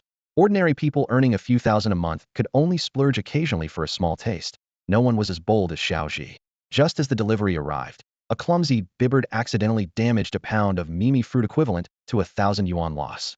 Despite losing money at such a rate, Lusha found it both infuriating and amusing, unable to stop herself from laughing. She casually grabbed a few bluish-purple fruits and popped them into her mouth. Though an imported variety, their taste was truly hard to swallow unripe, with a bitter bite, as if gnawing on tough roots. The scenes unfold vividly, from Xiao Zhi's weary surrender to sleep, to the soft chatter on the phone, and onward to their bold farm journey and extravagant fruit purchase. Every detail breathes life into the story, making it sparkle with vitality. Lusha was still eating with great relish, her face full of satisfaction. She even posted a photo on social media showing herself sitting in a luxury car, happily devouring the moldy fruit. As she ate, she followed Xiao Zhi's instructions and kept feeding the Meow Meow seeds beside her. The seeds seemed reluctant, though every time they bit into the moldy fruit, their expressions twisted in disgust, their mouths wide open, making rejecting sounds that sometimes sounded as resigned as a child forced to swallow bitter medicine. When they arrived at the magical farm, Lusha eagerly walked towards the village and pointed at the 25 people gathered there, introducing them to Xiao Zhi. Mr. Xiao, as you requested, I have selected these 25 villagers from my father's hometown. They are all skilled farmers. Xiao Zhi glanced at the crowd skeptically. Looking closer, among these so-called farming experts were some old men who looked like they were still fighting battles from ancient times, some elderly women casually shelling melon seeds and chatting at the village entrance. The younger ones dressed a bit unconventionally, wearing worn-out slippers, sporting extremely long hair, whispering in groups about gaming terms from King of the Farmers. One person's gaze was especially strange, shifting between intense staring and rolling eyes, giving off an odd vibe. Xiao Zhi smirked slightly, thinking that these cultivating masters each had their own quirks. Still, since the job wasn't complicated, just fertilizing and planting, they might prove useful. The next moment, Xiao Zhi picked up Fei Yangyang, gently setting him down on the field. Fei Yangyang, use your skill seed bomb. Fill this plot with blueberry seeds, no, moldy fruit seeds. Fei Yangyang obeyed, stepping forward and scattering the lead ball-sized seeds from his hands. As they hit the ground, dozens of seed bombs exploded one after another, shooting sparks across the red soil like a mini fireworks display. The 25 farming experts were captivated by the spectacular scene, turning their heads to watch in awe. Moments later, dense clusters of seedlings sprouted from the freshly exploded earth. The new Meow Meow fruit plants were taking root. The old men gathered at the village entrance around those fast-growing Mimi fruit plants immediately erupted into a heated academic debate. One elder pointed at the leaves and said, "Look at this leaf, shapey, it has to be Mimi fruit." Another elder stroked his long beard and retorted, "You're old and confused. Something growing this fast has got to be Jiaoxiang fruit." The third elder clenched his hands behind his back, shaking his head stubbornly. "You don't have enough experience. This is obviously Yingzi fruit. I've seen ones that grew even faster than this." Just as the elders insisted stubbornly on their conflicting views, the village chief's slow-witted eldest son suddenly chimed in. "Obviously, that's the Alliance coin plant." Xiao Zhi listened with a weary sigh as the others argued passionately. He didn't have time to get tangled up in the debate. He had looked up the growth cycle of Mimi fruit. Normally, from seed to fruit took at least half a year, even though in this new world, it was much faster. The Meow Meow seed bomb could greatly accelerate plant growth. With a mature plant like this, Mimi fruit could bloom and bear fruit in just 30 days. Added with the fast-acting fertilizer, the flower-to-fruit period might even be shortened to under a week. But this also meant careful attention to plant condition and constant adjustment of nutrients. After a moment's thought, Xiao Zhi issued instructions. Each of you take responsibility for one plant. Keep them healthy, fertilize on time, and most importantly, don't let them wither. While Xiao Zhi was busy assigning tasks, over at the Bailing breeding house, the smooth-faced younger guy and his muscular senior brother cast furtive glances toward the miracle farm. After watching a video about pocket rice AG, the smooth-faced guy immediately had his senior open connections in the Alliance and got himself appointed as the official patent inspector for Xiao Zhi's breeding house. This way, he could legally monitor Xiao Zhi's project while also sneaking things out, both stealing business and covering his tracks. He proudly thought his disguise was clever. Every miracle farm applying for patents had to have Alliance inspectors watching. By posing as one, no one would suspect a thing. But when they drove a white car marked with the Alliance inspector sign into the village, it caused an uproar and quickly spread by word of mouth. Villagers had never seen Alliance vehicles here before. Many excitedly posted about it on social media. Seeing Xiao Zhi and Lusha return to the wooden house and seem to go off to handle other matters, the smooth-faced guy immediately opened the car door and handed a bag of urea fertilizer to his strong senior. Xiao Zhuang, you're the strongest Lucari werewolf, we have to pull this off. This Xian Shui fruit is Miao Miao Seed's favorite. When you meet the farmers, wave this bag around and show them you're the Alliance Inspector. Open the bag. Anyone who comes to eat the fruit, you have to carry them back. Though puzzled, the strong senior nodded and took the fertilizer, walking slowly toward Xiao Zhi's miracle farm with it. Just as Xiao Zhi entered the wooden house, he anxiously told Lusha, I saw that smooth-faced guy from Bailing Breeding House still parked outside. He's definitely up to no good. If he picks a fight, we can't win. Two-A Sui Gu is gone, so we can't rely on anyone but Fei Yangyang to hold the fort. Lusha raised an eyebrow. Fei Yangyang? That guy's temper is bad. He's jealous and competitive, but not much of a fighter. Xiao Zhi smiled bitterly. You'd be surprised how much open and hidden rivalry there is between competitors nowadays. She had earned less than 4,000 alliance coins in total, not even as much as a factory worker screwing bolts together. Without Xiao Zhi's reminder, she already knew that in Z City, Bai Ling Breeding House was a massive powerhouse, undisputed leader in the industry. Their business spanned the entire urban area and even extended deeply into other cities of the alliance, wielding significant connections and influence within the organization. She understood that wiping out their modest century-old breeding house was a trivial matter for Bai Ling Breeding House. The fact they had sent people all the way out here to this remote wilderness probably meant this was no longer mere commercial rivalry. It was a sign that Bai Ling intended to make her, the investor, or Xiao Zhi, the manager, vanish without a trace. Of course, the truth might be mixed. How much of this was real and how much was her own fearful imagination wasn't important. What mattered was that her wild guesses left her trembling with terror. Mr. Xiao, what do we do now? Lusha's voice quivered, eyes full of worry. Xiao Zhi responded calmly, we have to fight. Lusha could hardly believe what she heard. You know they came to kill us, yet you're willing to throw yourself to death? Seeing her expression, Xiao Zhi gently clarified, Lusha, when I say we, I mean the two of us, not the magical creatures. Lusha looked even more confused. Mr. Xiao, we're not magical creatures. Look at that Lucas Wolfman's arm, his muscles are bigger than my head. If we had Miao Miao seeds, maybe we'd stand a chance, but the two of us fighting barehanded? No way. Xiao Zhi shook his head. Lusha, I mean I'll take care of the pretty boy first.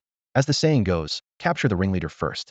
As long as I catch the pretty boy, that Lucas Wolfman won't matter. Only then did Lusha understand.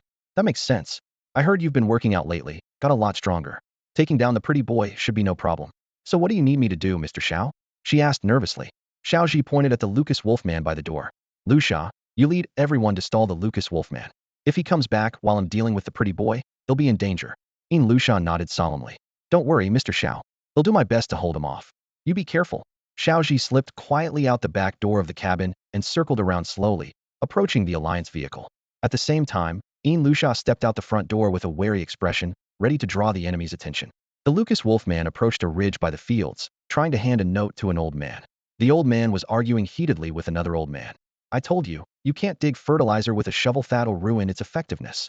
The other old man yelled back, I like using a shovel. What's wrong with that? They argued so fiercely their faces turned red, and they bit each other in anger, creating chaos. A burly man nearby was frightened and quickly backed away, rushing over to give the note to a middle-aged woman. She was squatting in the field weeding and turning soil for some Mimi fruit plants. Taking the note, she saw it was covered in a jumble of letters and symbols she couldn't read. Instead, she looked up at the strong Lucas Wolfman wearing the Alliance badge on his chest and felt some appreciation. She released a trained female warm pig from her home and smiled. Young man, my warm pig is also a pig. How about you two make a pair? The Lucas Wolfman was even more terrified by this. This wasn't a greeting at all, but an insult comparing him to a pig. It growled Luca Luca and staggered backward, fleeing clumsily to the other side. In the end, a panicked wolf actually leapt into the arms of the village chief's big foolish man. Silly Dare was crouched in a secluded corner, quietly licking the vibrant green leaves of the Mimi fruit plant. Suddenly, a Lucari werewolf came rushing over and collided with him, startling Silly Dare into a heart-wrenching cry. Seeing this, the Lucari werewolf's heart tightened with worry, feared that Xiao Zhi and the others might notice him, and quickly tried to cheer Silly Dare up. He forced a goofy grin, contorted his body into silly poses, and repeatedly babbled Luca, Lukaka like a rapid-fire chant, desperately trying to make Silly Dare laugh. Unexpectedly, Silly Dare's nose twitched sharply.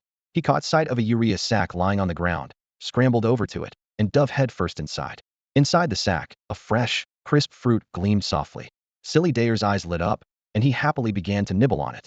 The Lucari werewolf froze for a moment, glanced around to make sure no one was watching, and recalled his master's instructions. If you encounter a creature that likes fresh fruits, you should bring it back. Just then, Yin Luxiao appeared, dust swirling around her as she stepped forward cautiously, her gaze fixed on the Lucari werewolf.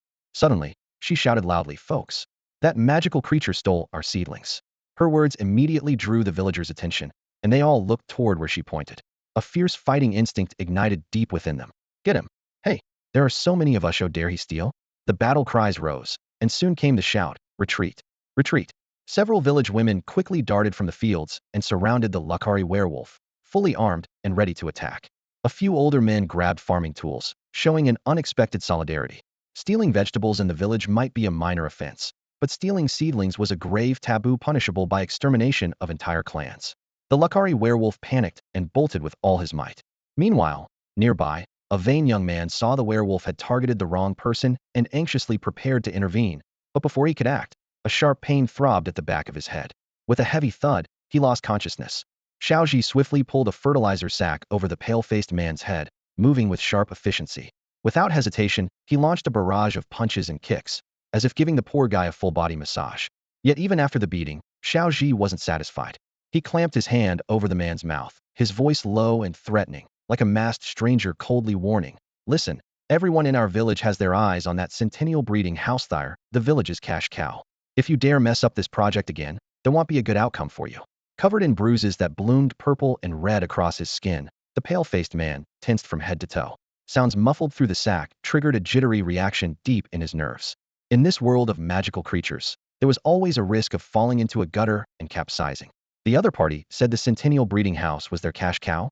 That likely meant the breeding house itself was being coerced to participate in these projects. Could this village be some sort of exclusionary local power? Panicked, the pale-faced man stammered, and not only to suddenly realize one of his front teeth felt loose. Not what? Still trying to deny it? The voice outside the sack grew angrier. Then a fresh wave of savage punches and kicks rained down like a storm. Snot and spit flew as he was battered, struggling to shout. All right, big brother. I'm on your side. On your side. You send the centennial breeding house to work. I'll watch them closely. Make sure every penny goes straight to you. Let the fruits of this cash cow all roll into your pockets. How's that? Xiao Zhi paused, surprised. Had only meant to intimidate the pale-faced man with the village's reputation to stop him from causing trouble on the magical farm's land. Never expected the guy to have such a scheme clearly harboring ulterior motives. So he kept his hand over the man's mouth, voice barely above a whisper. "Why should I trust you?" The pale-faced man's eyes darted. He quickly pointed to a nearby vehicle, then to his own uniform. "Me? I'm the one, big brother. Look, all this gear belongs to the Alliance. I'm the quality inspector for the magical farm. If I say something fails, it files no exceptions. Besides, I actually come from the Baling breeding house. We compete with the Centennial house. The less they earn, the happier we are. Don't worry, big brother, they'll crack down hard on them. Make sure they earn their money." Listening to the pale-faced man's shameless act of ingratiation, Xiao Zhi couldn't help but smirk and wardle. This guy was just like those fake military leaders in dramas, acting like a local tyrant bullying the upstart breeding houses. Since that was the case, why not turn the tables? All right, since you're the inspector, you need to make sure they guarantee quality. Our village's guild will squeeze every bit of value out of them, but you can't slack off. Make sure they do their job well. Don't interfere with the work, just ensure the products meet the Alliance's standards. Hearing that, the pale-faced man's face lit up with joy, as if all his pain from the beating vanished. "No problem, big brother, leave it to me." He schemed in his mind. As long as he supervised their work, the inputs and costs at the Centennial breeding house would only grow. Every profit would be seized by the local tyrants in this village, and eventually, the Centennial breeding house would be drained dry and collapse. The magical creature farm was a money-burning business to begin with. Breeding meant even more expenses. When the Century breeding house was on the verge of bankruptcy after being bullied by the local bullies, he happened to show great mercy and personally sought out Xiao Zhi, humbling himself to ask Xiao Zhi to sell the Century breeding house to him. At that point, Xiao Zhi's breeding achievements and magical creatures would be his to keep. As for those local bullies, he simply decided to leave them behind, taking all the resources with him, returning to the Balan Guild, and starting fresh by finding a new piece of land to cultivate. This way, all the troubles would be resolved smoothly. With this plan in mind, he resolved to diligently fulfill his duties as the inspector. After all, these seedlings would soon be his own seeds, and he ought to personally nurture them. Xiao Zhi didn't want the pretty boy to have any chance to be on guard, not even a moment to react. Without a word, he turned and walked away. Inside the car, the pretty boy called out in confusion, "Big brother, can I come out now?" At that moment, the burly guy rushed into the car like a gust of wind, with the auntie closely following behind. anxiously urging the pretty boy to start the car quickly. But seeing the pretty boy's head still covered with a torn bag of fertilizer while he kept shouting, "Big brother, big brother," the auntie yanked the bag off and anxiously shouted, "Luca, Luca." Squinting against the harsh light, the pretty boy struggled to see outside clearly. Then, with a loud thud, a clump of dirt and grass roots struck heavily against the car window. That's when the pretty boy realized the burly guy had stealthily brought Meow Meow seeds. He quickly placed the fertilizer bag on the passenger seat, started the engine, slammed on the accelerator, and sped off into the distance. After settling matters with the pretty boy, Xiao Zhi leisurely walked toward the magical farm, winding between the ridges and guiding each household on fertilization and supplementing feed. At the door, Luxia had already moved out a lounge chair and was leisurely basking in the sun in front of the wooden house. After a full day's work, dusk gradually fell. The villagers began to gather since the agreed wages were paid daily. Luxia quite liked this arrangement. It was a kind of losing money rhythm on a day-by-day basis. She even planned to withdraw some alliance coins from a nearby bank to pay them. Unexpectedly, several elderly men and women pulled out their phones, displaying their electronic payment QR codes, saving the hassle of withdrawal. The system set a wage cap based on work experience and hours, and the villagers' wages were not low. A respected old man stepped forward first to collect his pay. He stood beside the Shanxi table, where many people listened to his commands. Luxia transferred the alliance coins to him one batch at a time. Using his worn-out old phone, the old man croaked, "Your account has received 1,000 alliance coins. Please check promptly." The old man was momentarily stunned, then double-checked his phone several times. When he saw the amount increase to 2,000, he burst into hearty laughter. "Huh? Folks, look at this, we've got ourselves a big fool. This Luxia girl is either a big trickster or just plain dumb, only giving us 1,000 coins a day. Ha ha ha." Other elders crowded around, curious to see if it was serious. Luxia heard the laughter and felt a faint flush on her face, but she was helpless. Losing money was hard, but these villagers were family elders after all, and respect was due. Their skills with the land were beyond reproach. Besides, Luxia was perfectly willing to admit she was a fool. In other magical farms, elders might serve as consultants, but letting them do hard labor was virtually unheard of. No one wanted to take responsibility for all the messy troubles that came with it. Not only did Luxia pay money, but the amount was quite substantial. She also provided free meals and accommodation, directly managing the allocation of labor. This was completely out of character for a rational person. It made her seem like a fool. The elderly men and women had nothing much to do. Life at home was unbearably dull, and the village's senior community facilities were nowhere near enough to meet their needs. So, taking advantage of the convenience offered by Luxia, they came out to stretch their limbs and socialize. After finishing farm work, they would casually set up tea gatherings by the fields, chatting and catching up on everyday life. In fact, they never really expected to make money from Luxia. For them, this was more a form of entertainment and socializing. As for the idle unemployed youth, who often stayed cooped up at home and got scolded regularly, they simply joined the elderly group's activities. Occasionally, they'd team up to play King of Glory, making their days a little more enjoyable. What surprised everyone was that Luxia actually did give out money and in quite a generous amount. For a moment, everyone felt a little embarrassed. The leading elderly man was the first to turn back toward the fields, smiling as he said, "Come on, this kid gave us so much money. How can we just stop working now? Come over, let's play a couple more rounds of chess." The women nearby exchanged glances, and finally one spoke up. "Yeah, Luxia, you're the younger generation after all. We don't want to take advantage of you. How about this? The ants will handle dinner tonight." Although the young unemployed each only received a few hundred yuan, it was still much better than nothing. Seeing the elders willingly working overtime, the young people felt awkward about slacking off and immediately said, "Then we'll go check the fields again, see if there's any loosening of soil or weeding that needs doing." Luxia was stunned. She had originally intended to take a small loss and let everyone relax, but now everyone was genuinely getting busy. Oh well, losing money one more day was still better than nothing. She felt quite at ease with it. Xiao Zhi had just returned from the fields, carefully inspecting all 25 Mimi fruit plants along the way. He silently admired the skills of the elderly farmers. Both their control of humidity and treatment of soil aeration were top-notch. The seeds themselves naturally had a high survival rate, and under such meticulous care, their growth far exceeded his expectations. Even the amount of fast-acting fertilizer applied closely matched textbook standards. These experienced veterans truly knew their craft. After releasing its special ability earlier, the Meow Meow seed had been quietly resting inside the magical bracelet for several hours. When Xiao Zhi noticed it waking up, he gently picked it up and placed it back among the ridges in the field. The seed took a deep breath of the fresh air and immediately showed a look of contentment, softly calling out, "Seed, seed." Thanks to Xiao Zhi's careful tending, the weakness caused by malnutrition had completely vanished. The withered and curled flower bud was now vibrant and green, unfolding tenderly. Its body gradually expanded to match the size of the flower bud, no longer appearing small or stifled. Xiao Zhi gently rubbed its little head, feeling reassured, and left it to play in the fields before turning toward the wooden cabin. At the cabin door, he happened upon Luxia handing out wages to the workers and paused in surprise. This woman was remarkably generous, giving such large sums of money. Curious, he stepped forward and cautiously asked, Luxia, is 500 a day maybe too much? You might have to keep employing them long-term for the next month. Luxia, having just finished paying the last batch, turned to Xiao Zhi and was momentarily at a loss for words. If she was deliberately losing money, no one would believe it. As the two stood stalled, many of the elderly workers and even some unemployed spectators spontaneously stayed behind to work overtime. This scene revealed the truth to Xiao Zhi. He realized that Luxia's management style was likely inspired by Foxconn's model, offering wages well above market rate to prevent workers from quitting easily, thus ensuring they worked hard and stayed committed.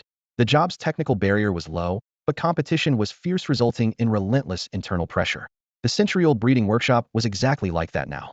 Suddenly, everything clicked for Xiao Zhi, and he said with admiration, Luxia, I didn't expect your management ideas to be so advanced. They'll help you with the next steps.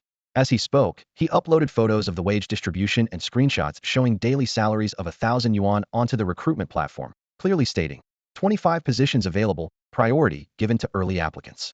Hearing this, Luxia was a bit confused, quietly wondering if losing money had somehow turned into a screening mechanism. She didn't overthink it though. Both she and Xiao Zhi were pressed for time with heavy workloads. Seeing the workers volunteering extra hours, she felt she should take some initiative as well, even if overtime meant losing more money. She said to Xiao Zhi, Mr. Xiao, I think we should organize some activities for the employees to boost their enthusiasm. Xiao Zhi nodded in agreement, inwardly impressed. High pay plus benefits, Liuxia. You're doing even better than Foxconn. Looks like you're moving toward a mature capital operation model. He added, you're on the right track, Luxia. He'll leave personnel management to you. I need to push forward with the next phase of the project. Luxia was delighted to hear that Xiao Zhi had no objections. It meant this wasn't a deliberate loss. So she carved out a new loss-making avenue: employee benefits. Watching the staff working late into the night, she began planning ways to further improve their work environment.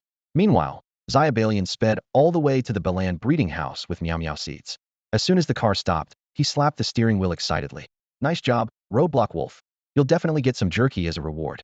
The previously nervous strong guy immediately looked a bit more confident at the praise. Xiaobalian opened a bag of urea, but was shocked to see strange wriggling inside. Just then, the village chief's simple-minded eldest son poked his head in and asked innocently, Are we playing hide and seek? Xiaobalian was stunned, almost fainting on the spot. How are you inside our bag? The big kid wobbled out, clutching a few fresh fruit peels. I was just eating fruit and accidentally ended up here. Xiaobalian sensed something off and angrily pulled the strong guy aside. This isn't a normal person. I told you to catch magical creatures. The strong guy blinked innocently. Didn't you say whoever ate the fruit should be caught? Rubbing his fists or face, Xiaobalian grimaced and punched repeatedly to vent his frustration. Days passed, and the Mei fruit plants in the magical farm started bearing fruit one after another. The variety was wide, some sweeter, some with a faint floral fragrance, others with higher serotonin content giving a crisper texture, and some just changed flower color. Overall, there was no drastic mutation. When the first batch of fruit was harvested, Xiao Zhi sampled and boxed 25 different fruits and sent workers to distribute them for free in the busiest district of Z City. Everyone who took a free Mei fruit had to vote for their favorite flavor. Xiao Zhi posted a free Mei fruit tasting just pay shipping event on the Balan Breeding House official account and shipped fruit across the entire alliance.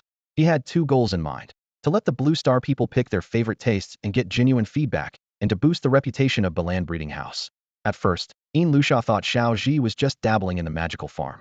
But seeing the fruit flower and ripen so quickly, she worried she wouldn't lose money fast enough to keep up with his profits. Unexpectedly, he gave away all the fruit for free, allowing her to relax and focus on employee benefits.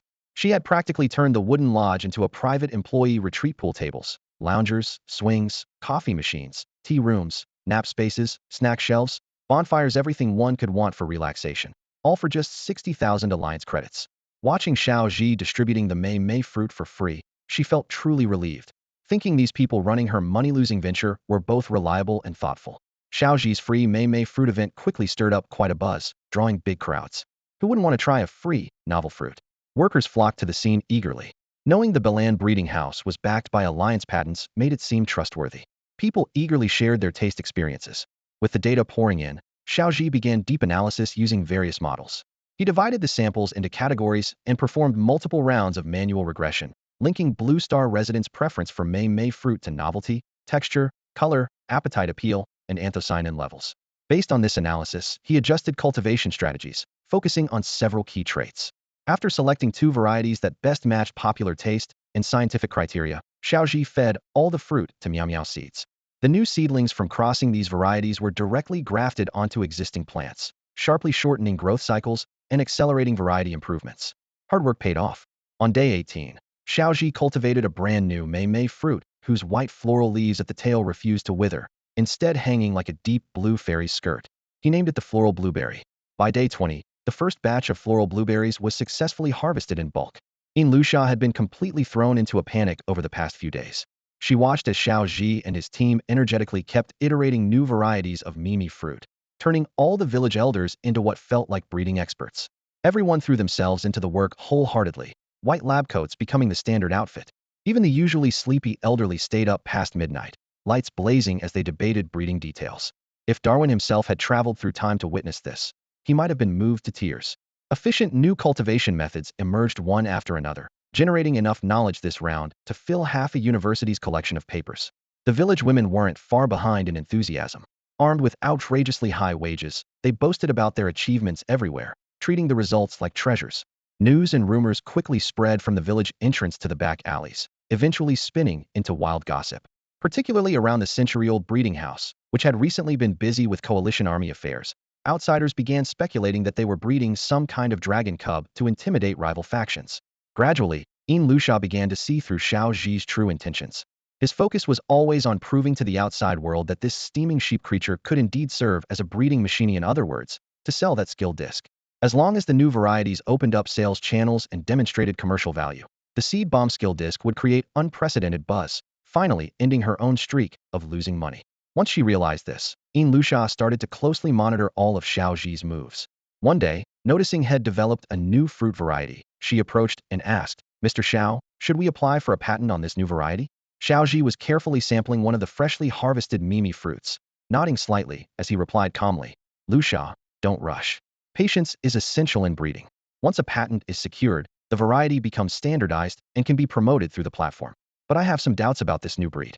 We need more time to observe." "That's good," Luxia smiled. "We need your kind of cautious, slow-paced business approach." She nodded approvingly. "It's okay to take our time. We have to find the fruit that best fits the brand image. After all, we've built a luxury, high-end, unique reputation for consumers. This project can't destroy what we've worked for." With that, she picked up a fruit from the table with a white skirt-like bloom, resembling a blueberry, and gently popped it into her mouth. Sweet and crisp, with a rich floral fragrance that lingered on her lips, it was as if a wooden door opened into a jasmine garden. She exclaimed sincerely, "Mr. Xiao, this fruit is absolutely flawless." But her heart skipped a beat. This flavor might actually be achievable. She thought to herself, it's probably better to apply for the patent now, rather than keep breeding and risk producing an even stranger variety. Yet, strangely, these elderly and disabled villagers were somehow able to cultivate fruit of this caliber while eating, drinking, and playing every day. Could it really be that the steaming sheep had a trick up its sleeve? Its skill wasn't anything magical, just setting off fireworks for the seeds daily. How could that optimize the seed's genes?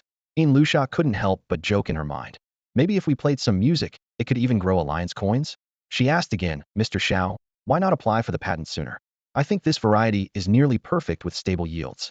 If we list it on the Alliance patent platform, it would definitely sell well." Secretly, she was calculating they had fewer than 10 days until the system's settlement time. Xiao Zhi remained calm, seemingly still weighing his options, while Luxia seized this last chance to lay a solid foundation for promoting the new variety. If Xiao Zhi decides to apply for the patent, he will do everything possible to delay its approval. This won't affect what he truly wants to accomplish, but it will ensure he can secure enough rebates. 10 days. The Alliance should be able to stall that long, right? As long as he can hold off Xiao Zhi with excuses like patent application rejected, there's a good chance that rebate money will end up in their pockets. The current project investment has nearly reached 2.5 million, almost all spent. Even if they lose a little, the loss will be just a few million. This time, he absolutely cannot afford to miss out. Xiao Zhi stared at the newly harvested fruit before him, the Mei fruit feeling conflicted inside. Past experience told him launching a new variety was hugely risky. After all, no one had ever seen this fruit. Who would dare try it?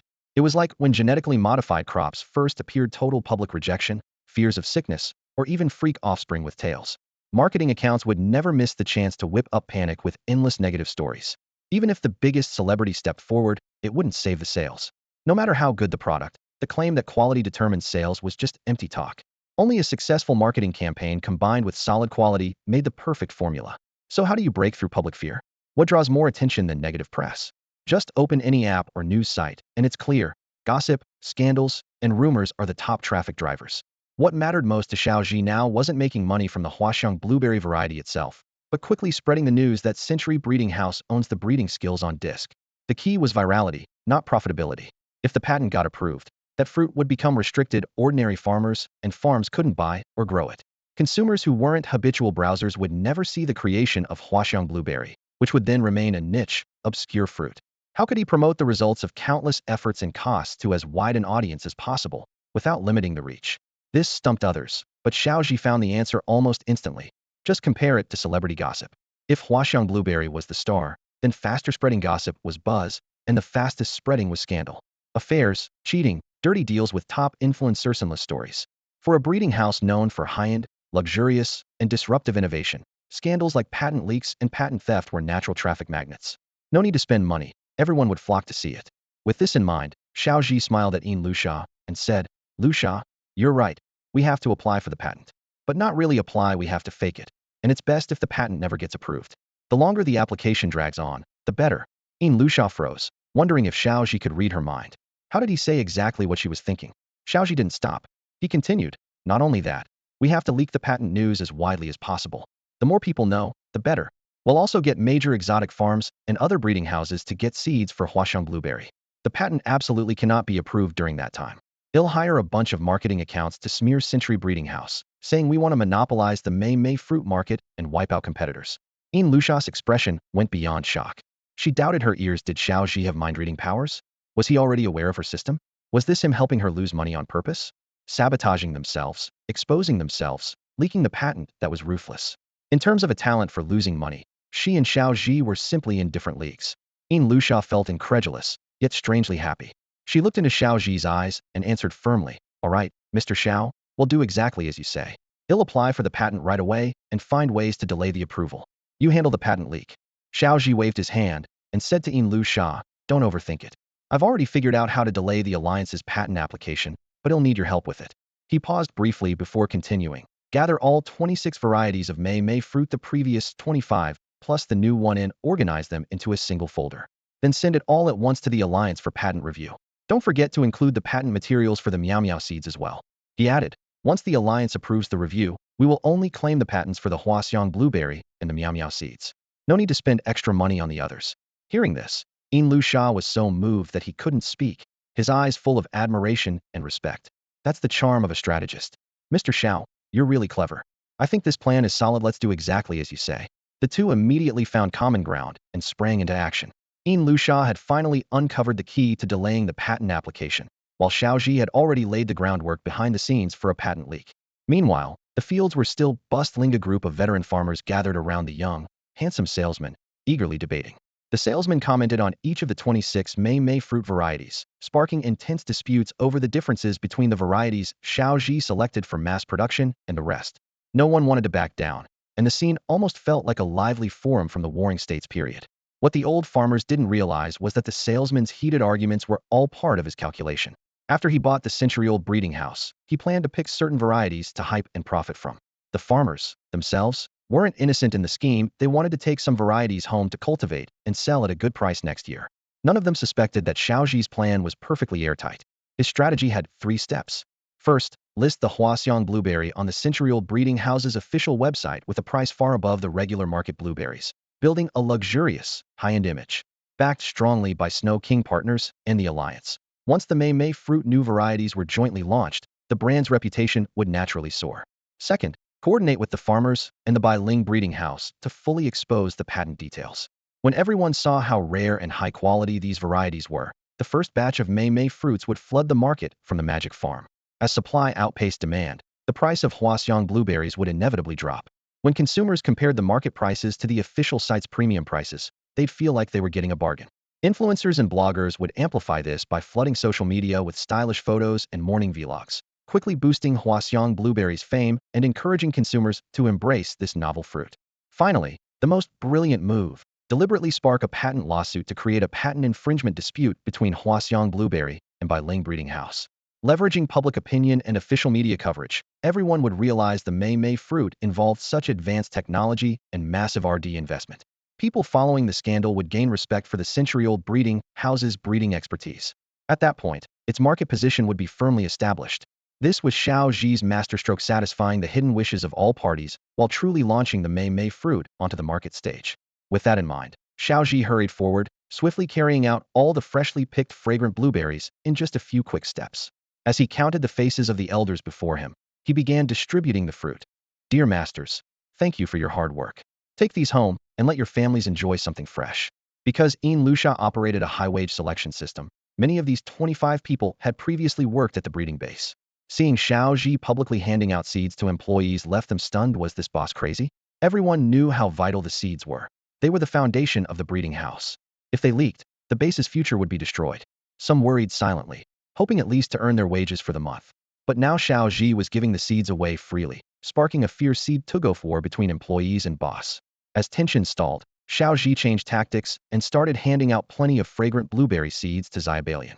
Mistaking this for a move to undercut the local gang's interests, Xiaobalian thought that once the patent leaked, the Owlie's funding would stop. He planned to wait for the breeding house to collapse financially before striking a takeover. He didn't care about the seeds, so he resolutely refused them. Confused, Xiao Zhi snapped angrily. You guys have old grudges with Bailing Breeding House, but take these seeds and leak them out. Let the breeding house lose everything. Xiaobalian squared his shoulders and replied resolutely. Mr. Xiao, we do have history, but am now working for the Alliance. As an inspector, fairness is my duty. I can't let personal grudges interfere. Please don't insult my professionalism. Nearby, the village chief's simple son chimed in. Yeah, we don't want any of these Mei fruits that are growing right here anyway. Since being adopted by Xiaobalian's camp, he threw himself into their cause, even showing up daily unpaid despite the breeding house's strict rules. Xiao Zhi felt a headache throb inside. Had sold patents online at high prices with dozens of buyers scrambling for them. Now, when he offered seeds freely, nobody wanted them. Feeling helpless, he spread his hands and said, Fine, suit yourselves. Since you don't want these Mei fruits, they'll just rot here anyway. With that, he turned away to the wooden cabin and pretended to be busy. Suddenly, after a moment of silence, the crowd surged forward in a frenzy. The elders and women feared missing out, stuffing their bags full, even pockets overflowing. Xiaobalian and his strong comrades grabbed the most. The others simply couldn't compete. Since the patent was already leaked, Xiaobalian no longer bothered to be polite to the breeding house. Watching this scene, Xiao Zhi nodded with satisfaction. He knew the success of the next 10 days rested on everyone's efforts. Afterwards, he posted the fragrant blueberries on the breeding house's official website and launched the pre-sale for the breeding skill disc, quietly awaiting the new variety's breakthrough. How many skill discs would sell? The fate of the Mei fruits would decide that. Outside the window, Meow Meow Seed, Xiuezi, and Moo Moo the cow grazed on Mei fruits in the field together. Young Xiuezi was a little tired, so Moo Moo held a low-hanging slip of paper with her body, making it easier for her to pick the fruits. Meow Meow Seed's two vines gently wrapped around Xiuezi, lifting her onto its back for a slow stroll through the field. Xiuezi meowed happily as the three magical creatures got along harmoniously. This scene brought a faint smile to Xiao Zhi's lips and a gentle warmth to his eyes. The next morning, not a single person showed up at the entire magical farm. Yin Lusha frowned in confusion. How was this possible? Everyone had taken the same day off? Xiao Zhi, however, understood the reason clearly. They had all gone back home to farm. After all, the centenary breeding house was about to launch, and the more sales now, the better the impact. With that in mind, Xiao Zhi turned to Yin Lusha and said, Lusha, how much funding do we have left for this project? Maybe we should ramp up marketing and hype up the Blue Blossom Blueberry. Lusha smiled confidently in response. Mr. Xiao, don't worry about the money. 2.5 million is just the project's budget, cap not my limit.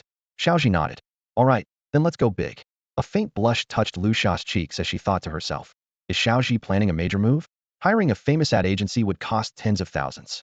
Or maybe running commercials on the Alliance TV network each second would cost several tens of thousands. But our system isn't fully developed yet. The overdraft limit might only be 500,000 at most. Could it be that he wants to run short video ads all over the internet? Though expensive, that's somewhat possible. Losing money is the game for profit here. Waving off her daydreams, Xiao Zhi interrupted. Lusha, you're too generous. This time I just want to find a few marketing writers each posting 10 articles. Even at the highest rate, it would only be 1,000 Alliance coins per article, 10 articles per person, totaling 10,000. 10 people? That's just 100,000 Alliance coins total. So, 100 promotional articles about centenary breeding house online at once, Lu Sha said, surprised. Only 100,000. That's way less than I expected. How can I lose money this way? She asked. Fine, Mr. Xiao. Let's start by asking a few marketing writers for their quotes, she said without hesitation. Then, she pulled out her collection of gossip and scandal marketing accounts, filtering out those with fewer than 500,000 followers. If we're cooperating, we have to go high-end. She quickly scoured the web and soon pinned down several accounts with over 1 million followers. However, most posted borderline videos or AI-generated images of beauties with ambiguous content. Accounts like these aren't suitable. Better pass. Just as she was about to give up, a sudden thought struck her. Wait. Actually, the opposite. These are exactly the accounts to collaborate with. Losing money produces better effects. That's how marketing really works. Realizing this, she immediately forwarded these accounts to Xiao Zhi. Xiao Zhi clicked on one video. Accompanied by pounding drums, shaking shots, and swaying figures on screen, he was speechless. He even clicked another close-up faces, coquettish poses, ambiguous expressions, and sultry music. Helplessly, he thought, is this woman deliberately trying to ruin my focus? Or does she watch this kind of thing every day? He awkwardly closed his phone, trying to act calm. Lu Sha, these accounts aren't necessarily a bad choice. Lu Sha's mind raced as she listed several arguments to convince him. After a mental tug-of-war, Xiao Zhi surprisingly agreed. All right, Mr. Xiao. They'll find some other types of accounts too. With that, she immediately transferred 100,000 alliance coins to Xiao Zhi. After receiving the money, Xiao Zhi began contacting the marketing accounts, already sketching out the general structure for the articles in his mind, and forwarded the requirements without delay. Lu Sha continued searching online, zeroing in on the accounts with the highest views and follower counts. Aside from those that focused solely on collecting pretty images, the remaining top accounts were either beauty bloggers or creators sharing practical knowledge. Without filtering, she sent every type of account she found over to Xiao Zhi. Xiao Zhi accepted them all without hesitation. The entire day was spent contacting these accounts to negotiate collaborations, and as soon as a deal was struck, Xiao Zhi moved on to outlining specific requirements. Just as Lu Sha's eyes felt dry and her mind heavy with fatigue, Xiao Zhi suddenly said, "All right, Lu Sha, we've sent out all the articles. No need to search anymore." She was stunned. Was it really that fast? She glanced at the accounts she had passed along, starting with those in the borderline category, and almost choked. The article titles on these accounts were incredibly attention-grabbing. What? A miraculous cure even better than goji berries found. Stop paying the intelligence tax on supplements. Just a few fragrant blueberries will revitalize you.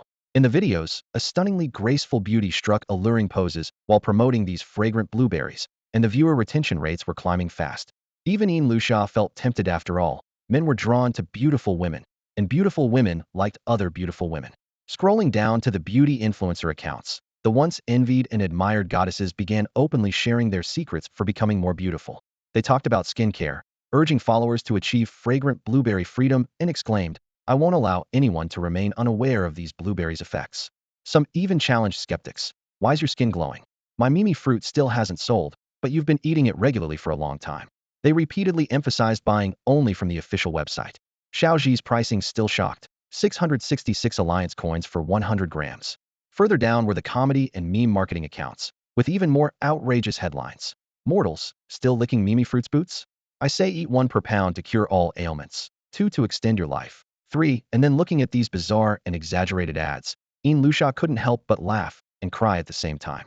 If it weren't for promoting Mimi fruit, she might seriously begin to suspect even the local village, Sao, could go viral. These marketing accounts had been skillfully exploited by Xiao Zhi's customized content tailored to each style. Every account launched a different variation. After sending out 100 articles, dusk gradually fell. Both were drenched in sweat but satisfied, ordering takeout and eating separately inside the small cabin. Outside in the fields, the veteran Xuezi was supervising Fei Yangyang producing skill discs. With Xiao Zhi and Lu Sha taking turns feeding him, Xuezi grew stronger day by day, finding it easier to finish producing 2 discs daily. Meanwhile, Meow Meow Seed, also a magical creature, had just started absorbing breeding discs and was currently scurrying over to ask Xuezi for advice. A peaceful calm reigned over the magical farm, but online there was a storm raging. The marketing accounts were pushing out chaotic content, grabbing the attention of many video bloggers. Some creators long interested in the century breeding house had even stocked up on several boxes of fragrant blueberries, eager to witness the miraculous fruit's real effects, just waiting for Xiao Zhi's shipments. When Lu Sha drove back to the breeding house, she collapsed onto the bed. Seeing how news about fragrant blueberries was spreading everywhere online, a chill crept into her heart. But thinking that the patent had already leaked and that this buying frenzy was probably only temporary, she felt a bit more at ease. Unexpectedly, these marketing accounts backfired in a way, bringing a new wave of attention to the Century breeding house. Rumors circulated that the patriarch of marketing was behind the viral posts, guiding the storytelling around the legendary history of the breeding house. As for what these magical creatures might eventually become, the comment sections buzzed with speculation. Where can I buy the Century breeding house's stock? Seems like they're not listed domestically. Right, they haven't gone public yet. I think I've even seen Mimi fruit sold at my local market. Why is it called fragrant blueberry? Is it because it's blue? The comments kept pouring in, and the topic of fragrant blueberries quickly became a trending focal point online. Only 9 days remained until the system settlement. After a day of paid absenteeism, the employees of the Century breeding house gradually returned to their posts. Everyone looked at Xiao Zhi with a guilty, knowing smile, each aware of unspoken truths, yet no one dared to break the silence. Xiao Zhi's own expression mirrored theirs, a complex smile tinged with self-mockery and calculation. After all, no one knew that these people had long been skillfully woven by him and Yin Luxia into the intricate chessboard of the play. As the employees entered the office, many had likely already arranged behind the scenes how to leak the patented seeds. Meanwhile, in the village where Grandma Shen lived, almost all the farmland was covered with the green vines of fragrant blueberries. Even fields that hadn't originally grown Mimi fruit varieties had been grafted by the villagers, who inserted cuttings onto other plants, eagerly expanding the planting area. Xiao Shun had also received instructions from Yin Luxia to rush to the village and assist with organizing the planting efforts, working hard to boost fruit sales. As the person in charge of several non-core projects at Century Breeding House, Xiao Shun had built a significant network. Local livestream e-commerce partners quickly came knocking. Upon learning of the blueberry craze, they immediately finalized cooperation deals. Several e-commerce platforms followed suit, signing agreements to sweep the entire alliance market once the fruit ripened. Yet Xiao Zhi's heart held a flicker of worry. He feared whether these scattered seeds could grow and mature rapidly within a short cycle, just like their trial fields at Century Breeding House. To help ensure success, he planned to step in personally and subtly leak some of the company's core secrets. Walking among the busy employees, he announced clearly, "You don't need to come into work anymore. Please handle your follow-up tasks on your own." At the same time, he handed out a new batch of fast-acting fertilizers. "For your wages going forward, it will be based on the daily weight of Mimi fruit you hand in.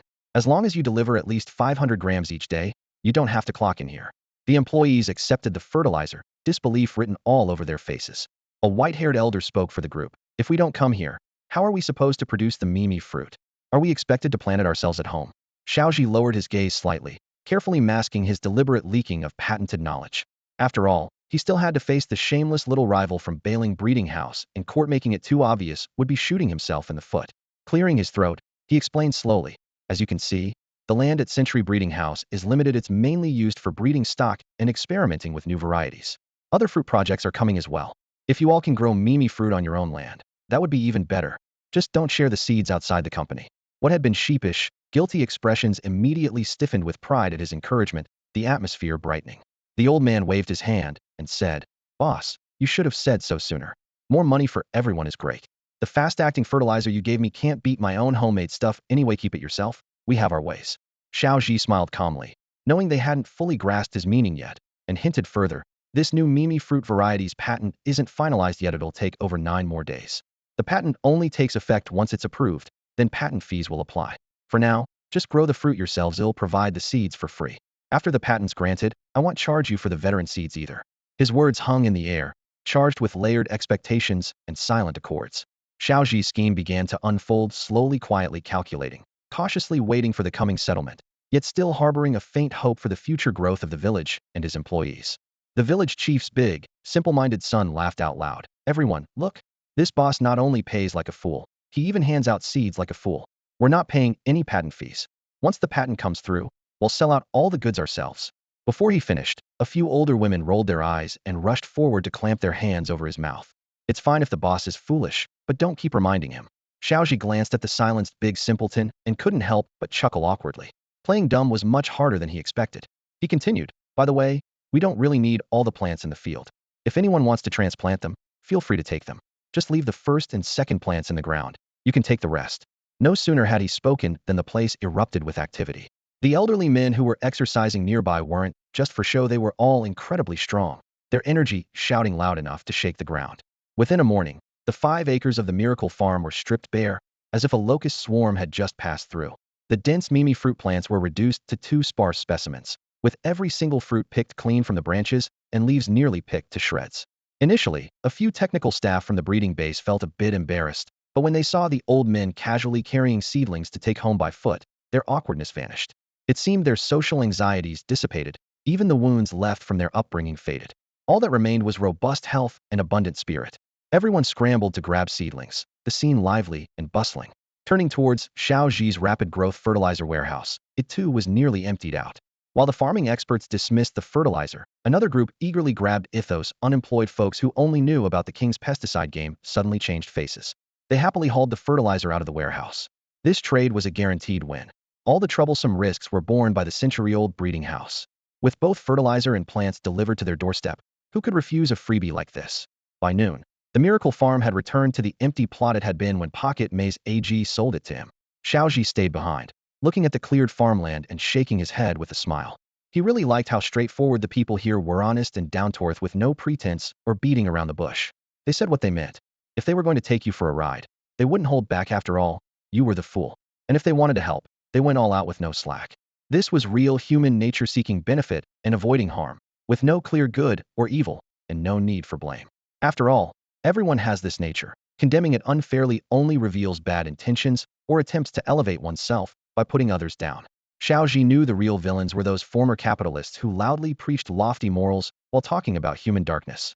They created conflict just to benefit themselves. This was what Xiao Zhi despised most about his previous life. As he reflected, Luxia couldn't help herself. Checking the company account, she felt dizzy. 1,837 orders of 100 grams of Mimi fruit priced in 666 alliance coins had sold overnight. Since the new project was still in preparation, no settlement had been made with Xiao Zhi yet, but her system account suddenly showed over $1 million in earnings. She wondered, wasn't the patent already leaked? At this rate, the losses could be recovered in 2 or 3 days. She had intended to shut down the official website ordering channel, but then remembered the principle of not deliberately losing money. She quickly went to find Xiao Zhi, saying, "Mr. Xiao, why hasn't our patent leaked yet? Maybe we should go help out together?" Xiao Zhi felt deeply moved. As a shareholder and investor, Luxia could easily have stayed back counting money without personally managing the day-to-day operations of the breeding house. Yet over the past few months, she had poured so much effort into running it, going back and forth tirelessly. This dedication touched Xiao Zhi profoundly. Now, she was even willing to leave the city and come to this remote village to work alongside him in the fields. For a wealthy young lady of her status, to take such an unconventional path, setting aside her future fortune to immerse herself wholeheartedly in hard, dirty work, Xiao Zhi thought she must have been born under some rare star. Feeling a bit exasperated with himself, he thought that if he were born a rich lady, he'd focus on living up to that role fully, spend money freely, toss around alliance coins without worry, and never run off chasing trouble. Of course, these were just playful jabs in his own mind. Since making the fragrant blueberries a big hit would also drive sales of the century-old breeding house's skill discs, Xiao Zhi was happy to help promote the berries for the villagers. After all, the patent paperwork still needed time, so even a few days of sales would help. Luxia wanted everyone to stop buying from the breeding house's official website early to cut losses. The two quickly agreed to go door to door among the staff, helping leak the patent information as soon as possible. Time was critical. Luxia had long warned the villagers working at the breeding house not to reveal her true identity to Xiao Zhi, otherwise the high wages couldn't be maintained. So everyone stayed tight-lipped and never mentioned their connection to her. The village aunties, motivated by the money, kept quiet about the secret of Luxia running around the village naked as a child, only joking about it privately. Xiao Zhi remained completely in the dark, not knowing most of these workers were her own relatives and neighbors. Now, as he planned to visit their homes to help, no one would guess her identity. Any slip-up could cause serious problems. To avoid recognition, Luxia wore heavy sun-protective clothing, a mask, and sunglasses, covering her face completely. Only her flowing hair and figure revealed a hint of her grace. She topped it off with a wide-brimmed sun hat, wrapped so thoroughly she looked like a secretive mummy, so much so the ancient Egyptian pharaohs would have stepped aside. Xiao Zhi asked Xuezi to watch over the two magical creatures and keep producing skill discs. After quickly fulfilling the website orders, he set off in a heavy truck. Soon they arrived at Grandma Shen's house, where her simple-minded eldest son was stubbornly digging up soil in the field despite her calls. He insisted his good friend, the pretty boy, was buried underground and refused to listen. Smiling at the scene, they promptly moved on to the next home. Along the way, they ran into the aunties going to sell fragrant blueberries. Each carried a basket covered with colorful cloths hiding plump berries inside. Many brought along their children or grandchildren headed to the market. Luxia inwardly sighed with relief. If any of these kids recognized her, the image of the wealthy heiress would quickly be shattered. Suddenly, Xiao Zhi approached the group with a masked companion. The aunties' faces changed instantly, Fearing Head hired an assassin to silence them. They turned and fled in the opposite direction. Xiao Zhi hastily called out, "Aunties, I'm not here to catch anyone, I'm here to help sell the moldy fruit." With the tension eased by this misunderstanding, they began their campaign to promote the blueberries among the villagers.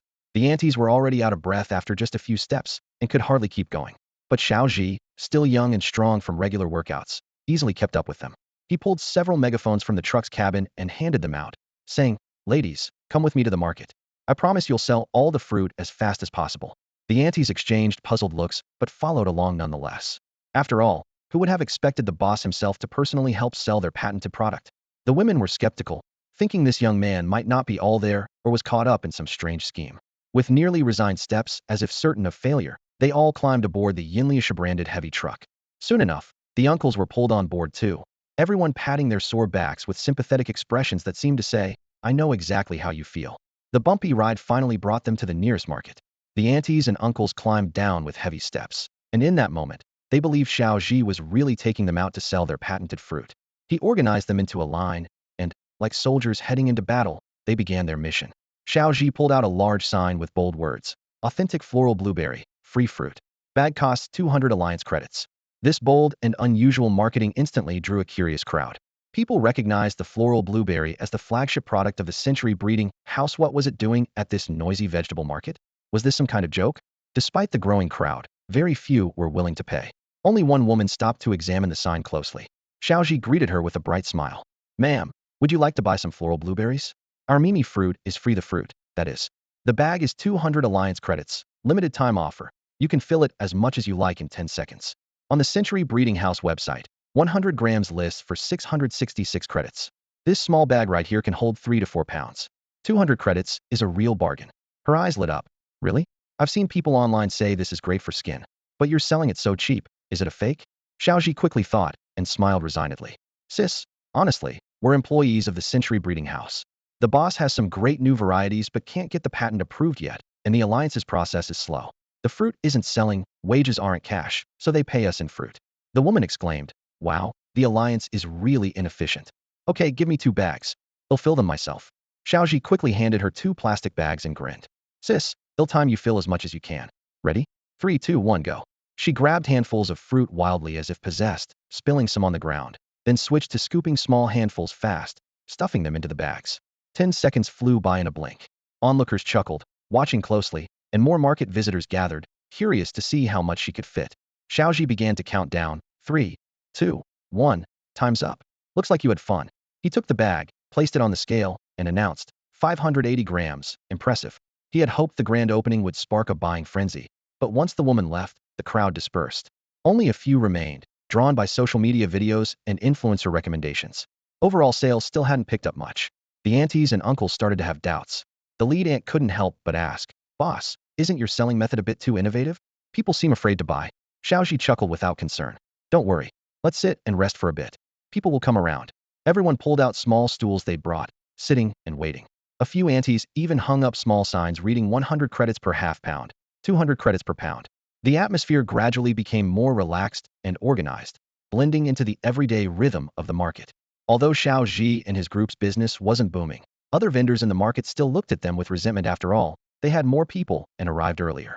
Most of them were elderly folks, so the newer merchants didn't dare to challenge these so-called veterans. However, there were indeed a few troublemakers among them.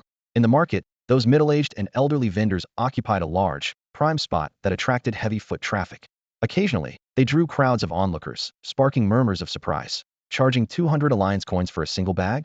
Isn't that just bullying honest folks? The words reached the ears of a few yellow-haired young men, and they immediately took offense. Why the hell do these old timers get to hog the best spots? The three approached in a group, their steps heavy with contempt. Glancing over the stall, aside from a few plump middle-aged women and some frail-looking old men, there was only one relatively young man loudly hawking his goods. What made the yellow-haired youths especially furious was that the man was not only good-looking but also dressed in a custom-made suit, something nobody else at the market would bother with. Clearly a vain poser, pretending to be upscale while selling vegetables. What really set them off was the woman sitting next to him. Although wrapped up like a mummy, her curvy figure, naturally flowing hair, and glowing fair skin enraged them even more. Damn, how did this guy beat us? Why does he get to bring a woman to the stall while my little sister looks down on me for being poor? Is it because my trendy European-style Instagram hair isn't cool enough? Or because I don't look as awesome as those Western movie stars playing with water guns? Another yellow-haired youth began to share similar thoughts and immediately followed with, we gotta take this guy down. He comes to our market to cheat the common folk. We have to protect them. Come on, brothers, let's go. The three yellow-haired men led the charge, the one with the longest hair and the sickliest complexion taking point. The trio advanced side by side, fierce and angry, determined to crush their opponent or die trying. As the leader approached Xiao Zhi, he noticed the other two had silently positioned themselves behind them. Though the man wore a suit that looked plain from afar, up close it became clear he was muscular and far stronger than these scrawny punks. Xiao Zhi raised an eyebrow, completely unafraid of trouble. All the boxing training and nightly workouts had paid off. He casually shrugged off his jacket to reveal a snug white shirt and pretended to adjust the luxury mechanical watch on his wrist, deliberately showing off his well-defined muscles. Though it felt a bit pretentious, he knew it was smarter to talk than to fight if he wanted to last. Are you here to buy the blueberry blossom fragrance? Xiao Zhi's voice was calm and steady. These stalls are all run by us. The fruits those old folks sell come from our breeding house. Before he could finish, the two behind the yellow-haired leader muttered under their breath, who the hell are you? Our big brother hasn't even spoken yet. Who let you open your mouth first? The yellow-haired leader was blunt and cocky, flipping his hair to reveal dyed green strands. He wore a confident smirk. You're not allowed to sell bags here. His tone was sharp, eyes darting rapidly as he pointed accusingly at the ground, looking like he was asking for a fight. Xiao Zhi smiled politely and asked, why not? The blonde guy stomped his foot hard, the Chelsea boot hitting the ground with a dull thud. Because this is our spot. His face turned bright red, veins bulging on his forehead. I said no, so no. Xiao Zhi glanced at the neatly arranged stalls behind him selling Mimi fruit. He had checked with the elderly women around at 6 that morning. This market always worked on a first-come, first-served basis. There were no fixed spots. What? Did someone put up a monument for you here? Xiao Zhi grinned, showing his white teeth.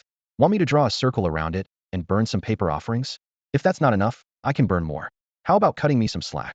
The blonde guy's face twisted instantly. He cursed loudly and lunged at Xiao Zhi. But the moment his palm touched Xiao Zhi's muscular chest, it was pushed away. Still, the shove ignited the fuse. Lucia rose with a sharp tongue. She had been quietly pleased each Mimi fruit sold chipped away at her patent, costing alliance coins. This kind of self-inflicted thrill was addictive, but these three reckless fools had just ruined it. As she stood, 10 or so elderly men and women nearby stood in unison like they'd received a signal. They were already watching closely. Their wages were still unpaid. Lucia's dirt hadn't been fully exposed, and they were still craving the stolen fragrant blueberries. An elderly man in an army green undershirt strode forward quickly. What's going on? Blonde brat wants to throw hands now. He grabbed a folding stool from behind him. Don't think you're big stuff, huh? The blonde guy was intimidated, stepping back 3 paces and accidentally stepping on his companion's shoe. Damn, WHYD you step on my shoe. His friend pushed him away. The blonde guy lost balance and fell right into the elderly man's arms. In response, the man swung his arm, flashing white light, and beside him appeared a world-weary monkey king with white hair like an afro, fists the size of shot puts, and blood-red eyes full of rage. The blonde guy hurriedly summoned his little feathered parrot, its green wings not yet fully spread.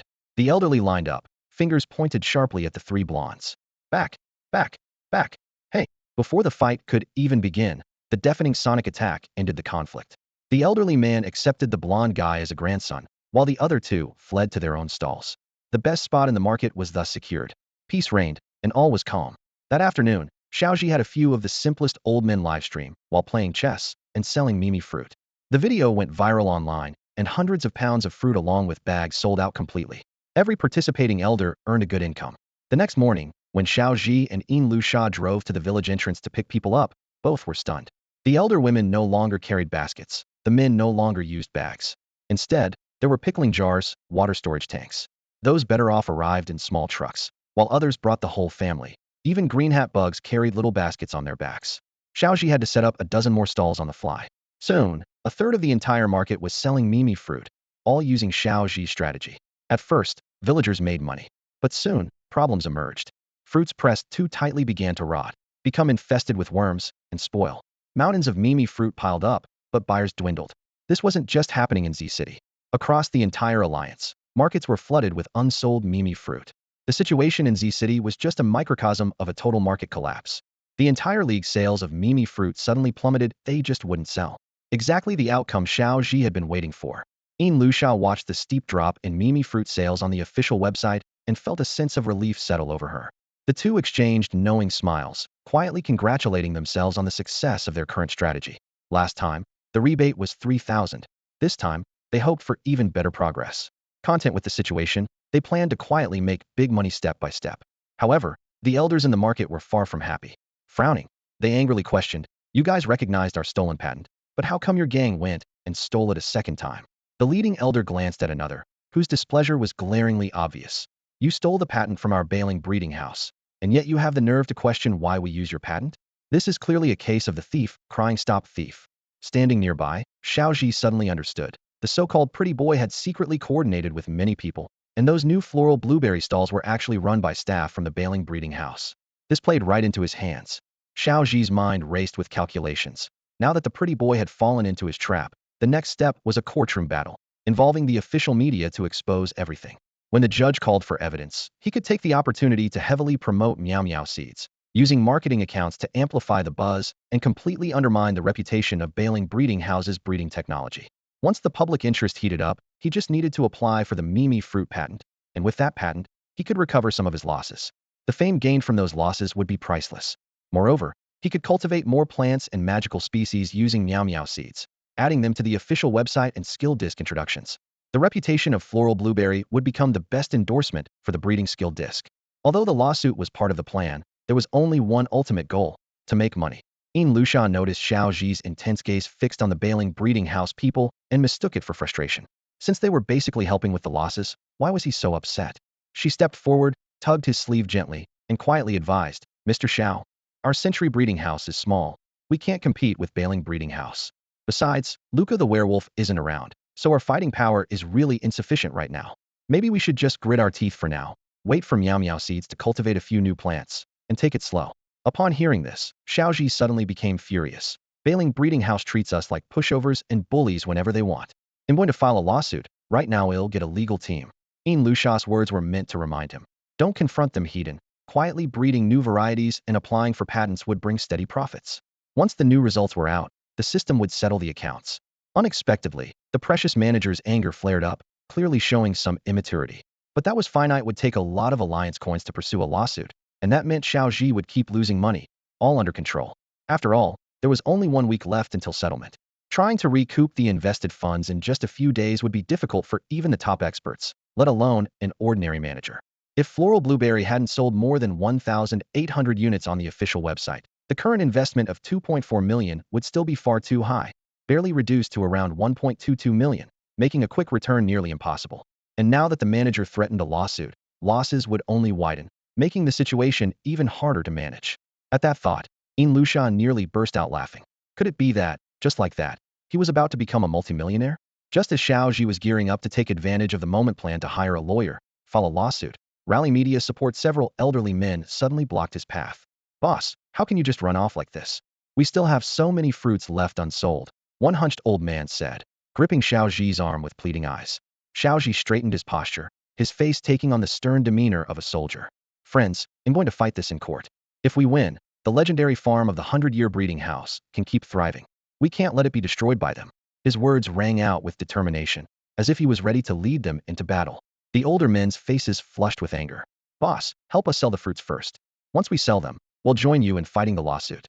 Xiao Zhi explained clearly, "Once I win the case, we'll have the patent. Only our fruits will be allowed in the market. Then it will sell easily, and we won't have to lower the price. Now a bag sells for 80 yuan, but it used to be 200. He knew in his heart that this was the safest way to reassure them. He glanced down at the stall. The elderly crowd slowly stood up and formed a circle, their simple, earnest faces full of hope and trust as they looked at him. At that moment, Xiao Zhi vaguely realized he had become something like a merchant of special creatures with some capital. His strategy had quietly begun to influence these formerly ordinary farmers. They didn't understand business logic. All they knew was that following him meant making money. But Xiao Zhi was also clear that he couldn't mistreat the workers who helped sell the fruits, otherwise he'd be no better than the exploitative capitalists of his past life. And he couldn't hold grudges either. These people were witnesses to his cause. If they turned against him out of resentment, he would lose the lawsuit for sure. As he was silent, the hunched old man sighed. "I understand, though these fruits are our own way of keeping up with trends, so it's not your fault. Boss, don't worry and go ahead. If you need help, just say so. We all know how these fruits came to be. We can testify for you." Lusha happened to overhear their conversation and felt a pang of sadness. Xiao Zhi nodded slightly, saying nothing more as he walked over to the parked S-Class Mercedes of the 100-year breeding house. The air seemed to thicken with calm resolve. Just as everyone thought Xiao Zhi would leave quietly, he suddenly turned back, pulled out his phone, and said teasingly, "Sorry, gentlemen, I completely forgot about this batch. Don't worry, someone will come by them soon. Since you're anxious, I'll make a call right now." Yin Lusha's lips twitched inwardly. What kind of connections did Xiao Zhi have? One phone call to solve the problem of surplus fruits on the market? Wasn't he exaggerating? A confident smile crept onto Xiao Zhi's face. The call connected quickly, and a gentle female voice answered. "Hello, is this Mad Aesthetic Clinic?" Clearing his throat, he said, "This is Xiao Zhi, the manager of the 100-year breeding house. I'd like to speak to the marketing manager." After some hushed whispers, a familiar and efficient voice came through. "Xiao Zhi, want to raise the price? Let's talk after the project turns a profit. I've received this quarter's 30 orders. Send the 10 bonus ones quickly too. Leave everything else to Xiao Shun and my secretary. Stop calling me all the time, we both have better things to do." The firm tone on the other end instantly told Xiao Zhi this was an old acquaintance. A feeling of familiarity and strength swelled in his chest. And with that, the story pauses for now. Yin Lusha's brow twitched slightly when she heard Xiao Zhi calling the general manager of the Mat Aesthetic Medicine Marketing Department. Selling Mimi fruit. What did that have to do with the medical beauty industry? Even Xiao Zhi himself wasn't quite sure what he had been thinking back then. "Sis, I'm not calling to talk about price increases. Our cooperation on the hair removal skill discs will continue as planned. This call is to discuss a new project." On the other end, Xiao Zhi's tone was steady, carrying an undeniable confidence. "At that vegetable market you frequent, there's a large batch of Mimi fruit available now. It's the recently popular fragrant blueberry, which is a patented variety owned exclusively by our Century breeding house. Once the patent is approved, all companies will have to source from us." He paused briefly, his voice full of assurance. "Your company's beauty and whitening products must use quite a bit of anthocyanin, right? The Mimi fruit's anthocyanin content is well recognized in the industry. As for supply, you can see for yourself by visiting the market. Right now, supply exceeds demand. If you acquire this batch, you'd be buying at rock bottom price, and there's plenty to go around. It's a win-win with no downsides." Xiao Zhi went on. "In the future, Century Breeding House can sign a long-term procurement contract with your company to help optimize your anthocyanin supply chain. That should be very appealing to you, right?" There was a faint sound of the phone being put down. With her eyes lowered, Sun Li was silent for a moment. She was usually meticulous about health and self-care, carefully selecting vegetables herself at that very market. But lately, she had been fully focused on transforming Mat Aesthetic Medicine's hair removal business, selling old machines, calculating depreciation, restructuring around the skill disc service. She had been so overwhelmed that she barely had time to visit the market or notice its opportunities. Xiao Zhi had long understood her vegetable territory. Commercially, this was clearly a show of strength. She had done thorough intel gathering. Now, he was offering a supply chain optimization plan precisely matching her needs. That kind of insight from careful attention to details wasn't developed overnight.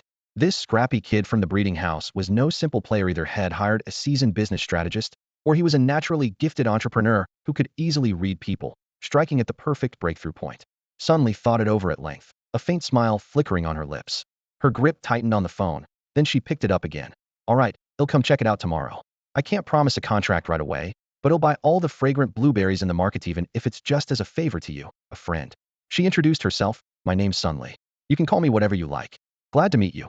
Xiao Zhi smiled slightly, his tone casual. "Okay, Sister Lily, I'm honored to be your friend. I look forward to working together in the future." Indeed, real strength in connections doesn't come from clinging to the powerful. It's earned through genuine benefits that command respect and cooperation. True bonds form only when you can give the other party what they truly need.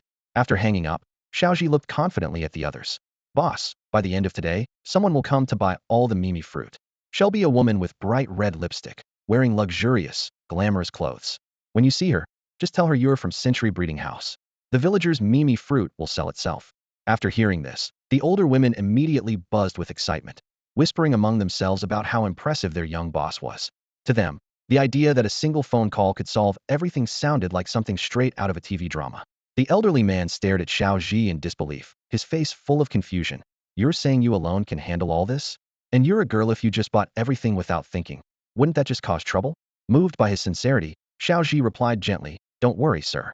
They make cosmetics, so what we buy are raw materials that will be kept in cold storage. They won't go bad." Then, patiently, he reassured the villagers and eased their concerns. Once that was settled, Xiao Zhi and Yin Lusha drove straight to the city center of Z, aiming to find a law firm. Originally, Xiao Zhi only planned to pick any firm at random to make some noise. After all, this patent dispute wasn't a big case, and losing wouldn't be the end of the world. As long as they held the breeding technology, they could produce countless fragrant blueberries, maintaining the upper hand even if others infringed on the market. Therefore, he said, "Lusha, let's just find the nearest law firm. This is a small case. Hiring a top-tier lawyer would be too costly and not worth it. But Lu Sha immediately objected. No, Mr. Xiao. What if the lawyer isn't professional and we lose the case? We should get someone skilled. Don't worry about the cost. She was adamant, and Xiao Zhi didn't want to argue. So they headed straight to the largest international law firm in Z City. As they entered the lobby, thick leather sofas lined both sides of the entrance, and 3 walls were decorated with certificates, banners, and plaques that signaled the firm's prestige and hinted at a high price tag. They passed through rows of orderly workstations and approached the reception desk, where 2 sharply dressed young women greeted them with smiles. Do you have any legal matters you'd like to entrust to us? They asked. Lu Sha and Xiao Zhi answered in unison, yes. One receptionist inquired, are both of you parties involved? Lu Sha smiled and said, Miss, please assign 1 lawyer to each of us. The ones with the highest fees, the best lawyers you have here. The receptionist noticed their anxious expressions and their insistence on having 1 lawyer each, especially since the woman specifically requested it. Immediately, suspicion crept in. Could this be another divorce case? Following habit, she arranged for a lawyer who specialized in property disputes during divorce. The moment the 3 sat down, the atmosphere felt awkward. The lawyer across from them was short and stocky, with round glasses and a slick expression. Xiao Zhi started, hey, race the situation. We have a patent dispute. In our breeding facility, we raise a mysterious creature that can breed. Based on that, our team developed a new variety called Mei Mei fruit, the fragrant blueberry. The patent has been filed, but many people on the market still. The plump lawyer furrowed his brow, increasingly sensing something off, and interrupted, Sir, is your dispute mainly about the ownership of the patent? Lu Sha shook her head. I applied for the patent, so we say it's an infringement. The lawyer nodded. Were both of you involved in the production process? Xiao Zhi confirmed. Yes, we bred it together. The lawyer grinned. So it's like you both share ownership of a child. Xiao Zhi smiled awkwardly, something like that. The lawyer then asked, are you currently living together or separately? Xiao Zhi and Lu Sha exchanged a glance, momentarily stunned. Xiao Zhi answered first, we live together. Have you both finished your divorce cooling off period? Divorce cooling off period? Xiao Zhi and Lu Sha exchanged confused glances. Utterly baffled, we came here for a patent infringement case. So how did we end up at the Civil Affairs Bureau? They stood there dumbfounded. The overweight man also paused, surprised. Wait, you 2 aren't divorced? But you came here to divide assets? Xiao Zhi finally realized it was a misunderstanding. He straightened and said firmly, no, sir, we're here to consult a lawyer for a patent infringement lawsuit, not a divorce case. The overweight man suddenly understood. Ah, you must have come to the wrong office. I mainly handle family and marital law cases and don't have much experience with patent infringement. Xiao Zhi nodded. Looks like we really took a wrong turn. Just as Xiao Zhi was about to get up and leave, Lu Sha suddenly grabbed his arm. Her eyes shone brightly, as if she'd discovered a treasure, which gave the overweight man chills. The last time he saw such an intense look was when he was scammed after meeting a stranger from an online romance. He inwardly sighed. Is this lady trying to make this gentleman a cuckold? He didn't dare say it aloud. Xiao Zhi, puzzled, sat back down and looked at her questioningly. Lu Sha cleared her throat and said, I believe in your firm's ability. Since you're a lawyer here, why not give the patent case a try? If you lack experience, push yourself beyond your comfort zone. Xiao Zhi was dumbfounded. The overweight man sat up straight like a student called on in class, feeling awkward before picking up his coffee cup and taking a small sip. Patent infringement cases carry high risks, and we assign lawyers by specialization levels. Someone at my level charges the same fees, but my colleagues are far more specialized in this area. As he spoke, the tension eased a bit. After all, everyone knew stepping outside one's comfort zone was easier said than done. And this comfort zone was very comfortable for him every day. He witnessed couples argue, collected gossip for fun, handled lawsuits, divvied up money, and watched drama unfold. Life was simple and entertaining, and he enjoyed it. Lu Sha leaned in slightly, her tone resolute. Since I'm asking you to step outside your comfort zone, there will be compensation. Besides covering basic fees, Centennial Breeding House will pay an additional 60 of recovered damages as a bonus. Xiao Zhi blinked in disbelief. The overweight man, however, remained calm. As a lawyer, he had seen plenty of high-profile cases and witnessed the tantrums of wealthy families and corporations venting their frustrations in court. Fees with 100 contingency payments were not unheard of. Property disputes like this generally weren't too large. Hearing the name Centennial Breeding House made him think it was a small company, so he didn't pay too much attention and kept jotting notes. Lu Sha noticed his casual attitude and continued, our Blossom Blueberry product usually sells about 1 million Alliance coins daily. Even on peak days, after infringement, daily revenue should still be around 300,000 to 500,000, but now sales have plummeted for over 10 days, down to just a few thousand Alliance coins. The conversation grew serious under these stark figures. The overweight lawyer's eyes narrowed slightly, while Xiao Zhi and Lu Sha exchanged determined looks as they awaited his response. Snapped the pencil in the plump lawyer's hand broke with a sharp crack, the lead instantly dropping onto the desk. His fingers paused for a fraction of a second before he quickly scribbled a string of numbers in his notebook. Playing it safe, 60% of 4 million came to 2.4 million. To him, this sum was as tempting as a triple-layered burger from Burger King, irresistibly enticing. Staring at the numbers in his notebook, his facial expression underwent a rapid and astonishing transformation, from stiff and blank to beaming with satisfaction, then drifting off into a joyful daydream, and finally settling into a mask of sudden realization. The entire shift took a mere 0.3 seconds faster than 99 of police officers worldwide draw their guns. Ha ha ha, I see. Miss, you really are clever to find a shining point, even I hadn't noticed myself, the plump lawyer said slyly, laughing to himself. Encouraged by you, I realized that compared to my colleagues, those old hands slogging through patent infringement battles, I might actually have an edge. Xiao Zhi couldn't stay silent any longer. He leaned forward slightly and spoke softly. So you want to take this to court, huh? This isn't just about cultivating a child's hobbies. Talking's one thing, taking action is what counts. He shifted his chair closer, a hint of impatience and caution curling at his lips. Besides, the opponent's like in Lushan, totally aggressive, even pants when he carries a coffee. Trying to mess with someone like Yang Gaifeth, that's tough. Why break a comfortable rhythm for no good reason? Don't forget, entering a new field takes at least half a year. That's true even for less specialized industries, let alone the legal world. The plump lawyer wiggled his broad waist like a thick canopy obscuring the sun, then leaned over the table to slide the white notebook toward the two men sitting opposite. He patiently began outlining his plan. First, a base fee of 80,000 alliance coins. I can negotiate with my firm to cover half-tats 40,000 from us. He bent his fingers to gesture in the air. Second, a risk contingency of 40 to you. In other words, if we lose, I'll shoulder the entire loss. That risk is all on my shoulders. That means your lawsuit is effectively my lawsuit. I will spare no effort, exhausting every avenue to win this case. He paused, his eyes shining with sincerity and confidence. Of course, if you do win, I won't try to gouge you. I understand you're eager to reclaim your patent and have offered a generous reward to put your mind at ease. As the parties involved, it's natural you feel like you're asking someone to do a favor, so the price may seem high. But to me, this is my professional work, my duty. Since you're already the victims, I won't let your losses increase by even a penny. So, I only require 40 of the reward. That's the absolute limit of my professional integrity. After all, this isn't my specialty, so I'll have even more work than those seasoned veterans. He'll be especially thorough. That's my greatest advantage, the plump lawyer declared with complete confidence. You two can compare if there's probably no one else who would do as much as I would. At that moment, he wore a smug expression as if a halo had suddenly appeared above his head, his years as an idol in turn fully activated by the scene. Every move brimmed with confidence. Every expression seemed forged from pure monetary charm. Even the most clueless listener would be moved to their knees, willing to call him their own father after witnessing this performance. Xiao Zhi nodded approvingly as he listened. He had some legal knowledge himself enough to tell this quote was much fairer than others had seen. This gentleman's offer is indeed quite sincere. But Ian Lusha frowned slightly and spoke coldly. What? Is that really the best advantage you can offer? Huh? What's going on? The chubby lawyer wore an earnest smile, but his eyes held a flicker of baffled pride. He began doubting himself. Did I say something wrong? How can this woman stay so calm? Did they already consult other lawyers before coming here? Are these people so shameless for money?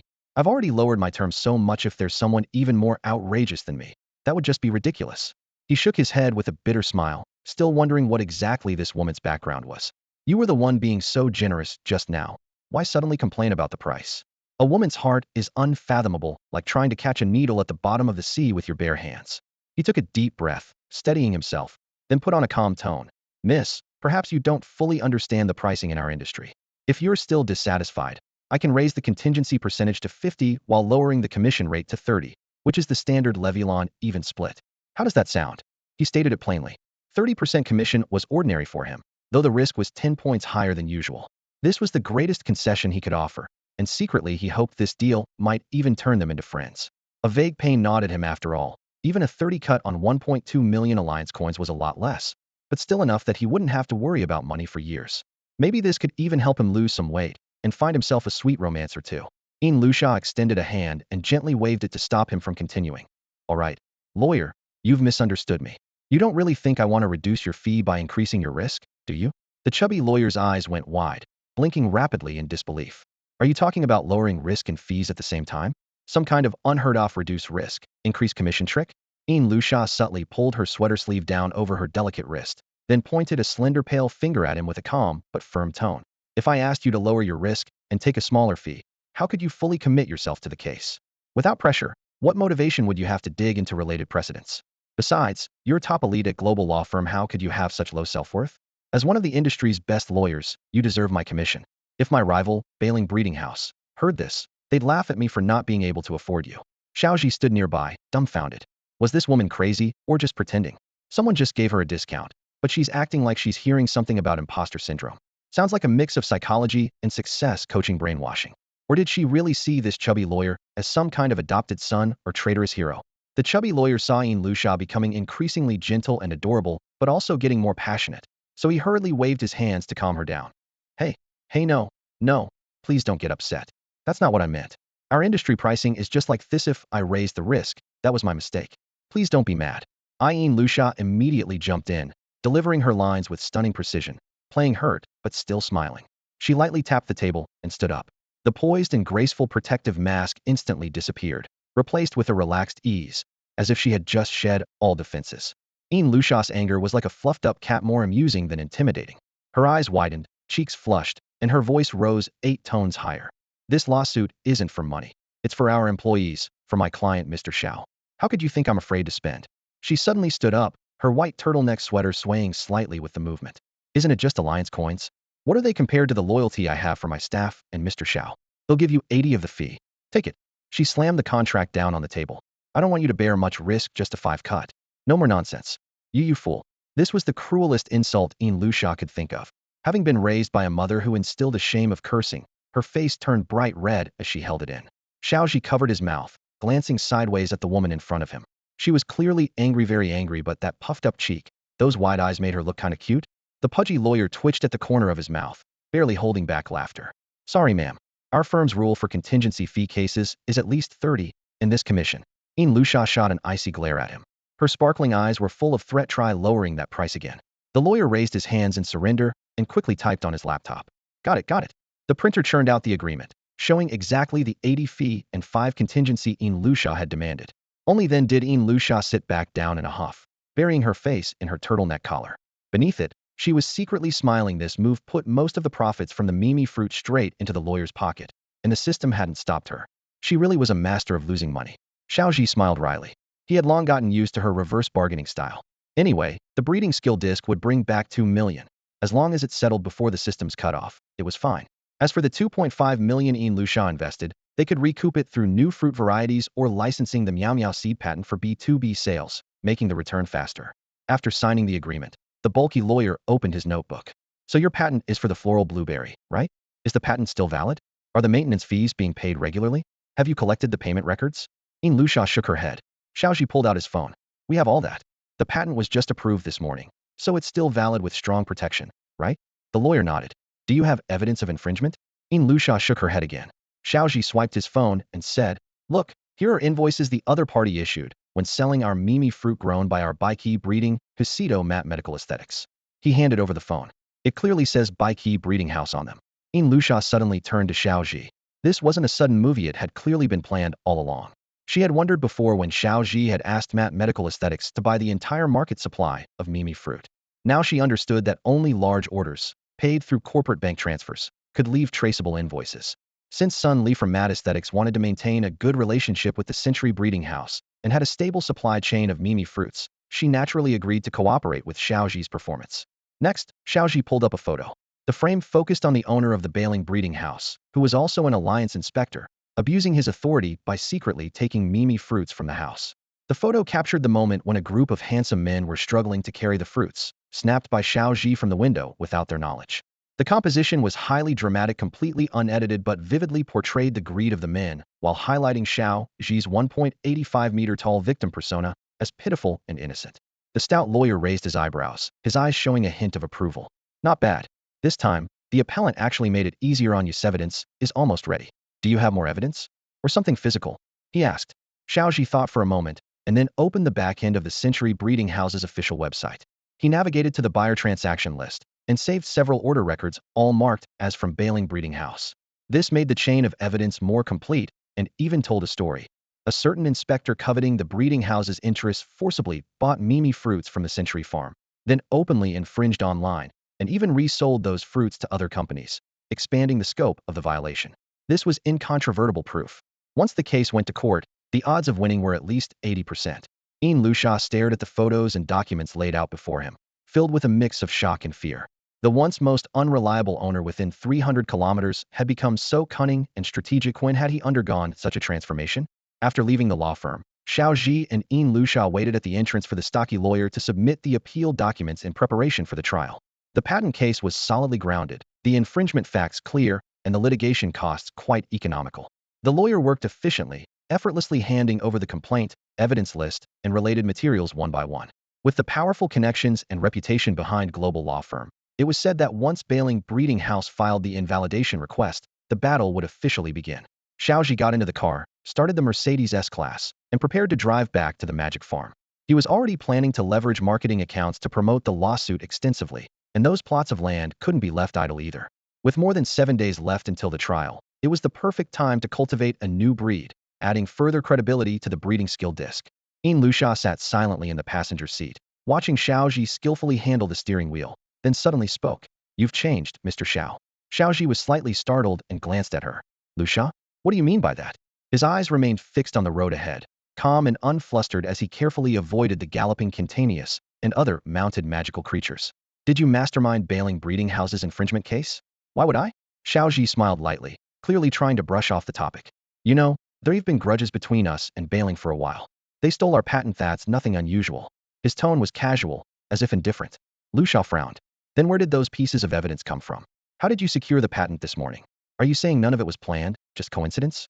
Her gaze was sharp, clearly doubting his explanation. Xiaozhi replied calmly, "I was well prepared for this lawsuit. How could I not anticipate your doubts? Courtroom evidence can't be faked. But who says you can't Photoshop photos to fool someone else?" Smiling, he pulled out his phone and showed her several pictures. "These I took on a whim. That one of the magical creatures playing in the yard didn't expect it captured little fair face stealing May fruit in the corner." Lusha looked at the photos. The main scene showed 3 magical creatures chasing and playing outside the window, while little Fairface was sneakily nibbling May fruit aside. The other evidence was taken by Xiao Zhi from Sun Li. She knew in her heart that this lawsuit was a strategic move to weaken a rival. Though the tactics were somewhat routine, they were just typical business maneuvers, not particularly sinister. Her expression gradually relaxed, and she sighed. "So that's how it is, Mr. Xiao. I misunderstood you." Seeing this, Xiao Zhi secretly chuckled. This young lady is really easy to fool. They drove back to the breeding house, where employees were waiting cheerfully in the fields. Some played chess, others ball games, a few cracked sunflower seeds. There was a vibrant atmosphere on the farm, though the salaries remained steady as ever. A few rough old men gave thumbs up to Xiaozhi. "Boss, that's how it's done. When we were young, we had just as much drive. One call well, there were no phones then. One letter in, everything would be settled. That was the real style." Xiaozhi smiled warmly and replied, "With me around, no one will want for anything. Our May fruit patent is secured. From now on, anyone who handles agency business through me will profit from it. I'm going to draft a contract now, then think about how we'll handle the next variety. Feel free to chime in." As soon as Xiaozhi left, a few older ladies gathered around. After a few days, they were no longer strangers to Lusha. "Miss, there's something we want to ask you. Could we take some of those fresh green fruits home? Our little mountain pigs love them," one woman said with a smile, pointing nearby. "Look at these fresh green fruits. They look like they grew out of meow seeds droppings. The fruit flesh is all red inside. If you sold them, I doubt anyone would buy." Lusha followed her finger. About 50 meters east of the wooden cabin, several strangely shaped plants stood tall, resembling cacti with long flowing hair, their branches heavy with roseate fruit. If Xiaozhi saw them, he'd call them dragon fruit. The woman's suggestion was clearly a way to sneak these fresh green fruits home to feed their mountain pigs. But Lusha listened seriously. She approached a plant, plucked one fruit, peeled back the skin, and saw vivid red flesh, completely different from the usual white fruit. Typically, fresh green fruits are white, many-seeded, and bland, selling poorly. People on Blue Star rarely eat them. Farmers mostly use them as pig feed or to feed meow seeds and other magical plant creatures. This is their main purpose. Now this red-fleshed variety was obviously a breeding result from meow seeds. Exactly the new breeding direction Xiao Zhi had been searching for. Pig feed with a different color, claiming it's the latest from the 100-year breeding house, that would damage the company's image. If consumers feel cheated, we'll lose money, Lusha thought privately. She picked 5 or 6 red-fleshed fresh green fruits, then smiled at the women. "Aunties, you did me a big favor this time. I'll double your pay tonight. You can take all the remaining fresh green fruits." The women looked puzzled. "Did I do you a favor? Just because I want to feed your fresh green fruits to my little mountain pigs?" Lusha hugged the fruits and went back into the cabin. Inside, Xiao Zhi was scrolling through gossip about the 100-year breeding house's lawsuits on his phone. Seeing Lusha come in, he immediately switched to pages promoting expensive magical fruit varieties. Lusha laid the red-fleshed, fresh green fruits on the table and said seriously, Mr. Xiao, I think our second magical fruit should be more affordable and appeal to a broader audience. We shouldn't stick to the luxury, high-end image. Xiao Zhi leaned in, curious, and touched the fruit. Isn't this just dragon fruit? Are you saying you want to breed a new type of fresh green fruit? Lusha handed him the peeled fruit with a tone of anticipation. This was supposed to be a serious business discussion focused on the next breeding project, but Xiao Zhi bit into the fruit on a whim. Not bad, tastes good. What's up? He swallowed the flesh with a knowing smile. Lusha froze, inwardly bitter. It's like offering someone a bag of pig feed and asking them to feed the pigs, but instead, they eat all the feed themselves. Why did you eat it? This is a new breed that grew from Meow Meow seed droppings. I was going to suggest using it as magical creature feed. Only then did Xiao Zhi realize that nobody on Blue Star actually eats dragon fruit. He quickly backtracked. Well, this is actually the new variety I bred. Our next breeding product will use this red-fleshed, fresh green fruit. I've even thought up a name heart of the fire dragon. Hearing that, Lusha joined in to save face. I see. So it's not really fresh green fruit, right? Not feed, but food for people? Xiao Zhi beamed like a child. Exactly, for people to eat. Lusha covered her face in thought, but secretly chuckled to herself. This big treasure was truly a character actually thought others would eat his pig feed-like concoction, and even gave himself such a cringeworthy, overly dramatic name. It was downright laughable. Haha, this kind of bizarre creativity deserved full support. Mr. Xiao, you really keep surprising me one after another. I'm at a loss for words, and can only praise you sincerely. Xiao Zhi smiled sheepishly, honestly having no idea where those plants were growing.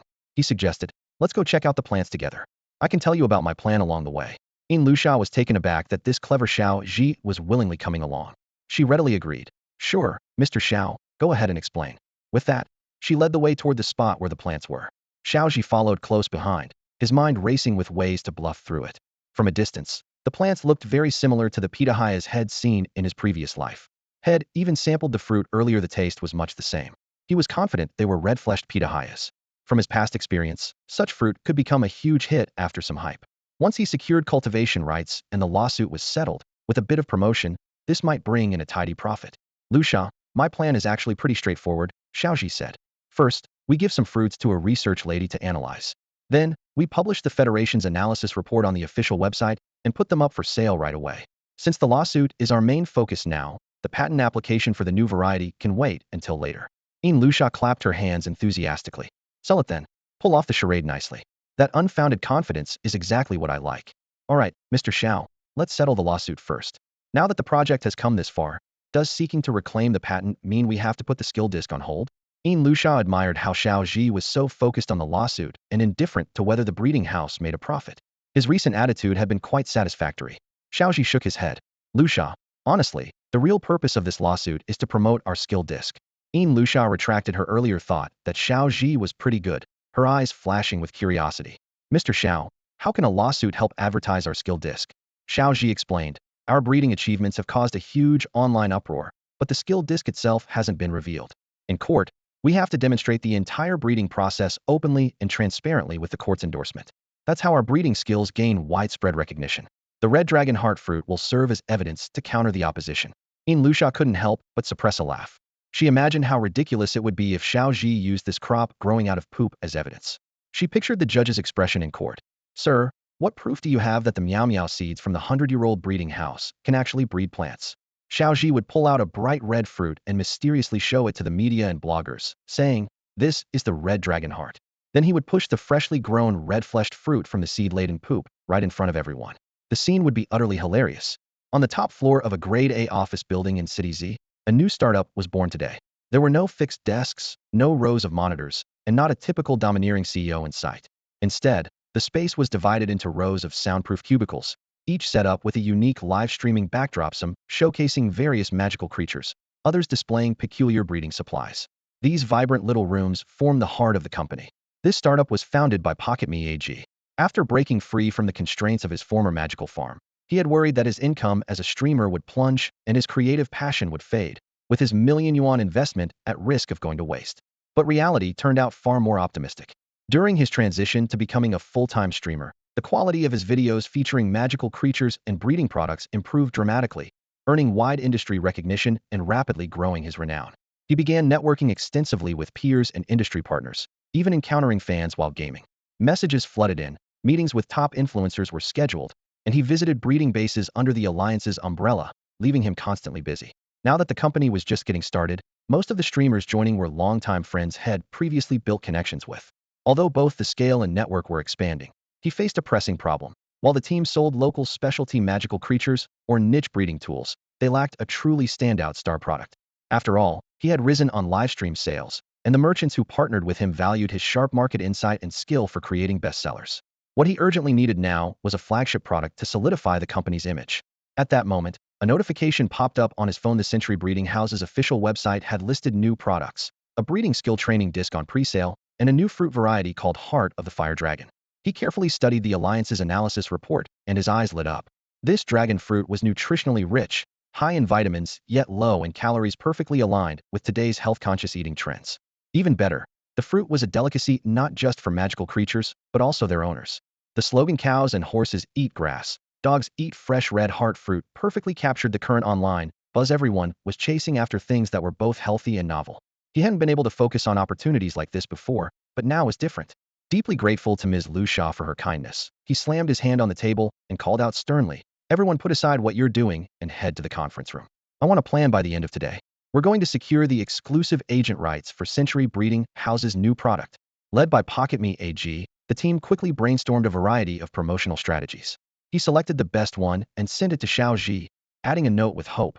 "Brother Xiao, this plan is made for the Heart of the Fire Dragon. If you think it's good, send me a wink." Xiao Zhi immediately replied with a wink emoji. "Boss AG, you can count on me. I'm tied up with a lawsuit and can't hit the sales floor myself. Leave it to me, will definitely make it a success." Xiao Zhi's confident response made Pocket Me AG's heart race. Promoting this dragon fruit wouldn't be easy. The previous flagship product from Century Breeding House, Floral Blueberry, had sold over 1 million units. This new variety was a carefully cultivated custom seed, and such a big account was being handed to a fledgling team. He put down his phone, eyes moist, and looked around at everyone with shining determination. His voice trembled slightly, but was resolute. "From now on, we must give it our all. This is the real project Century Breeding House has entrusted us with. It's a million-yuan order. If we pull it off, our company is solid. If we fail, there's no future to speak of. Everyone, let's get moving." The room erupted with energy as the team threw themselves into the intense preparations. At this moment, Xiao Zhi and Yin Lu Sha were fully prepared, their plan meticulously arranged, just waiting for the trial to officially begin. In front of Yin Lu Sha, Xiao Zhi invested over 200,000 Alliance coins entirely on hiring major media reporters, with a clear purpose: to use news exposure to turn this lawsuit into an opportunity to boost the reputation of Century Breeding House. Hearing this, Yin Lu Sha was thrilled but also a bit anxious, worried that Xiao Zhi might act impulsively, backfire, or even ruin himself and end up behind bars. So she immediately called Lawyer Pang and asked, "Sir, do we need any additional documents for the case?" "They'll bring them over right away." In recent days, Lawyer Pang had eaten little and worked hard, losing quite a bit of weight. He had thoroughly studied all of Century Breeding House's commercial operations and every legal case, running through countless trial scenarios in his mind. He was even enthusiastically helping Xiao Zhi and Yin Lu Sha check if their birth charts matched. After all, winning this case meant a very generous reward from Boss Lu Sha. Though he was outwardly confident and firm, he quietly decided to bundle up well in court so as not to embarrass himself.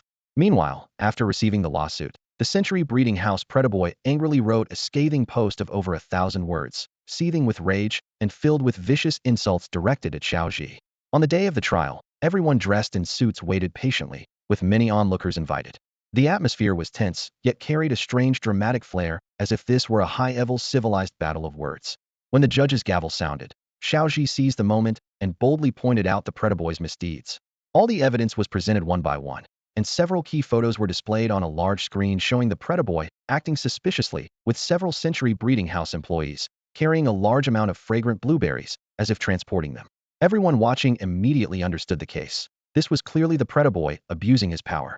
The Pretaboy sneered and raised his voice. "Teacher Luo, listen to me." Suddenly there was a knock at the door. The judge barked sharply, "Knock, knock, knock." A reminder to all parties. "In court, you must address me as presiding judge."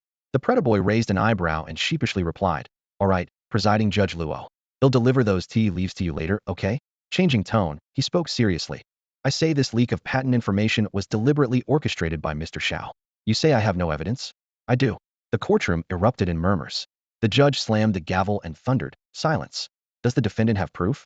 The screen switched to the Predaboy selfies showing him and the employees transporting fragrant blueberries.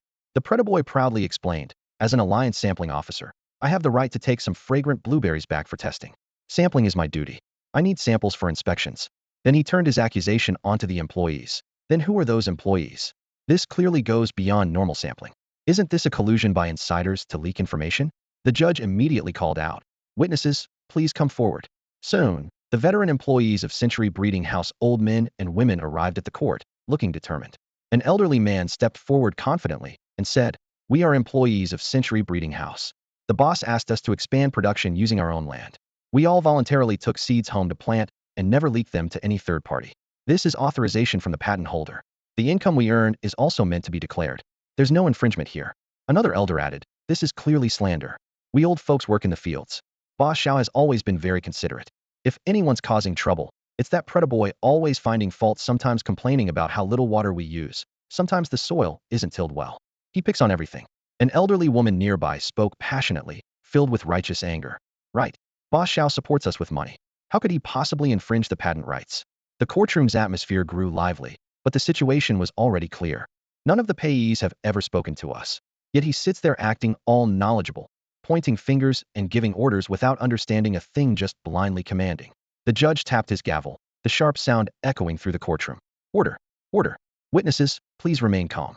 We will first focus on the patent infringement issue, then address the allegations of illegal employment. His stern gaze quelled the restless murmurs in the room.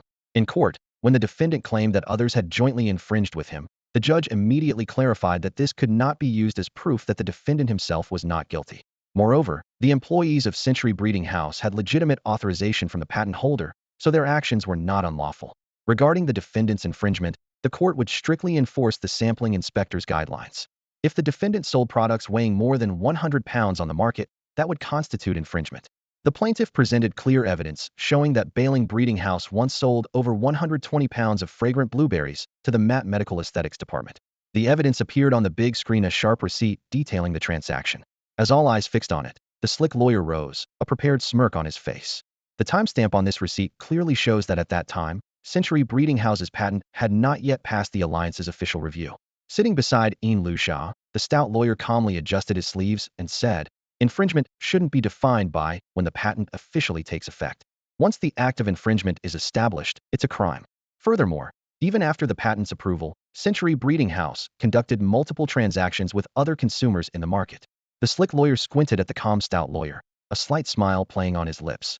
Our accusation that Century Breeding House deliberately leaked the patent is not baseless. We asked the court to recess for investigation.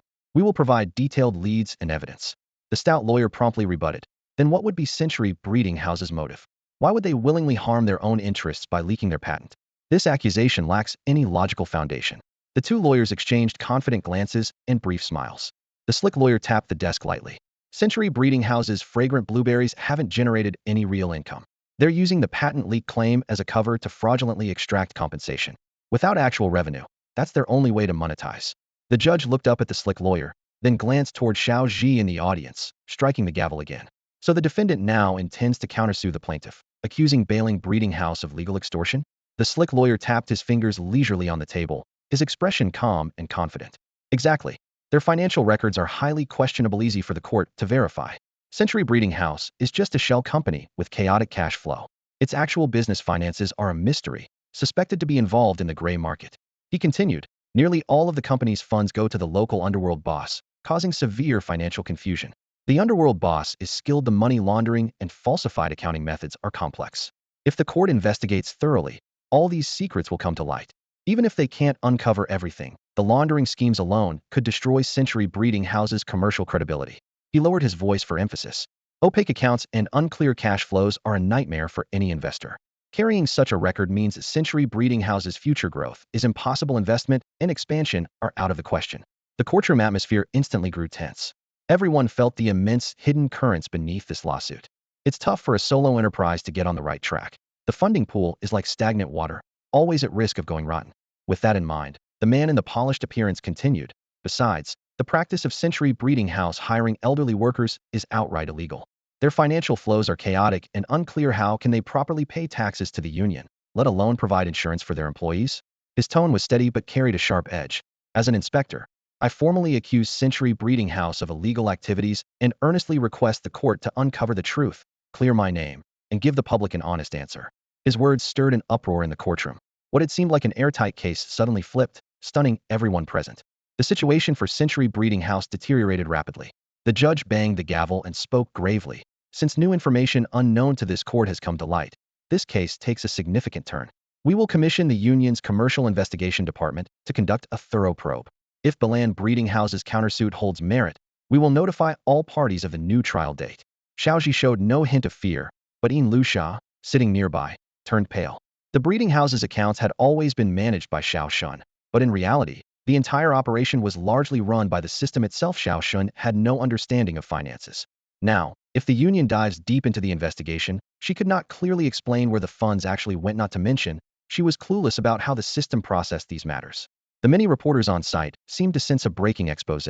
Those who had initially followed Xiao Zhi quickly weighed their interests against the news at hand, and when the court announced a recess, they immediately switched sides.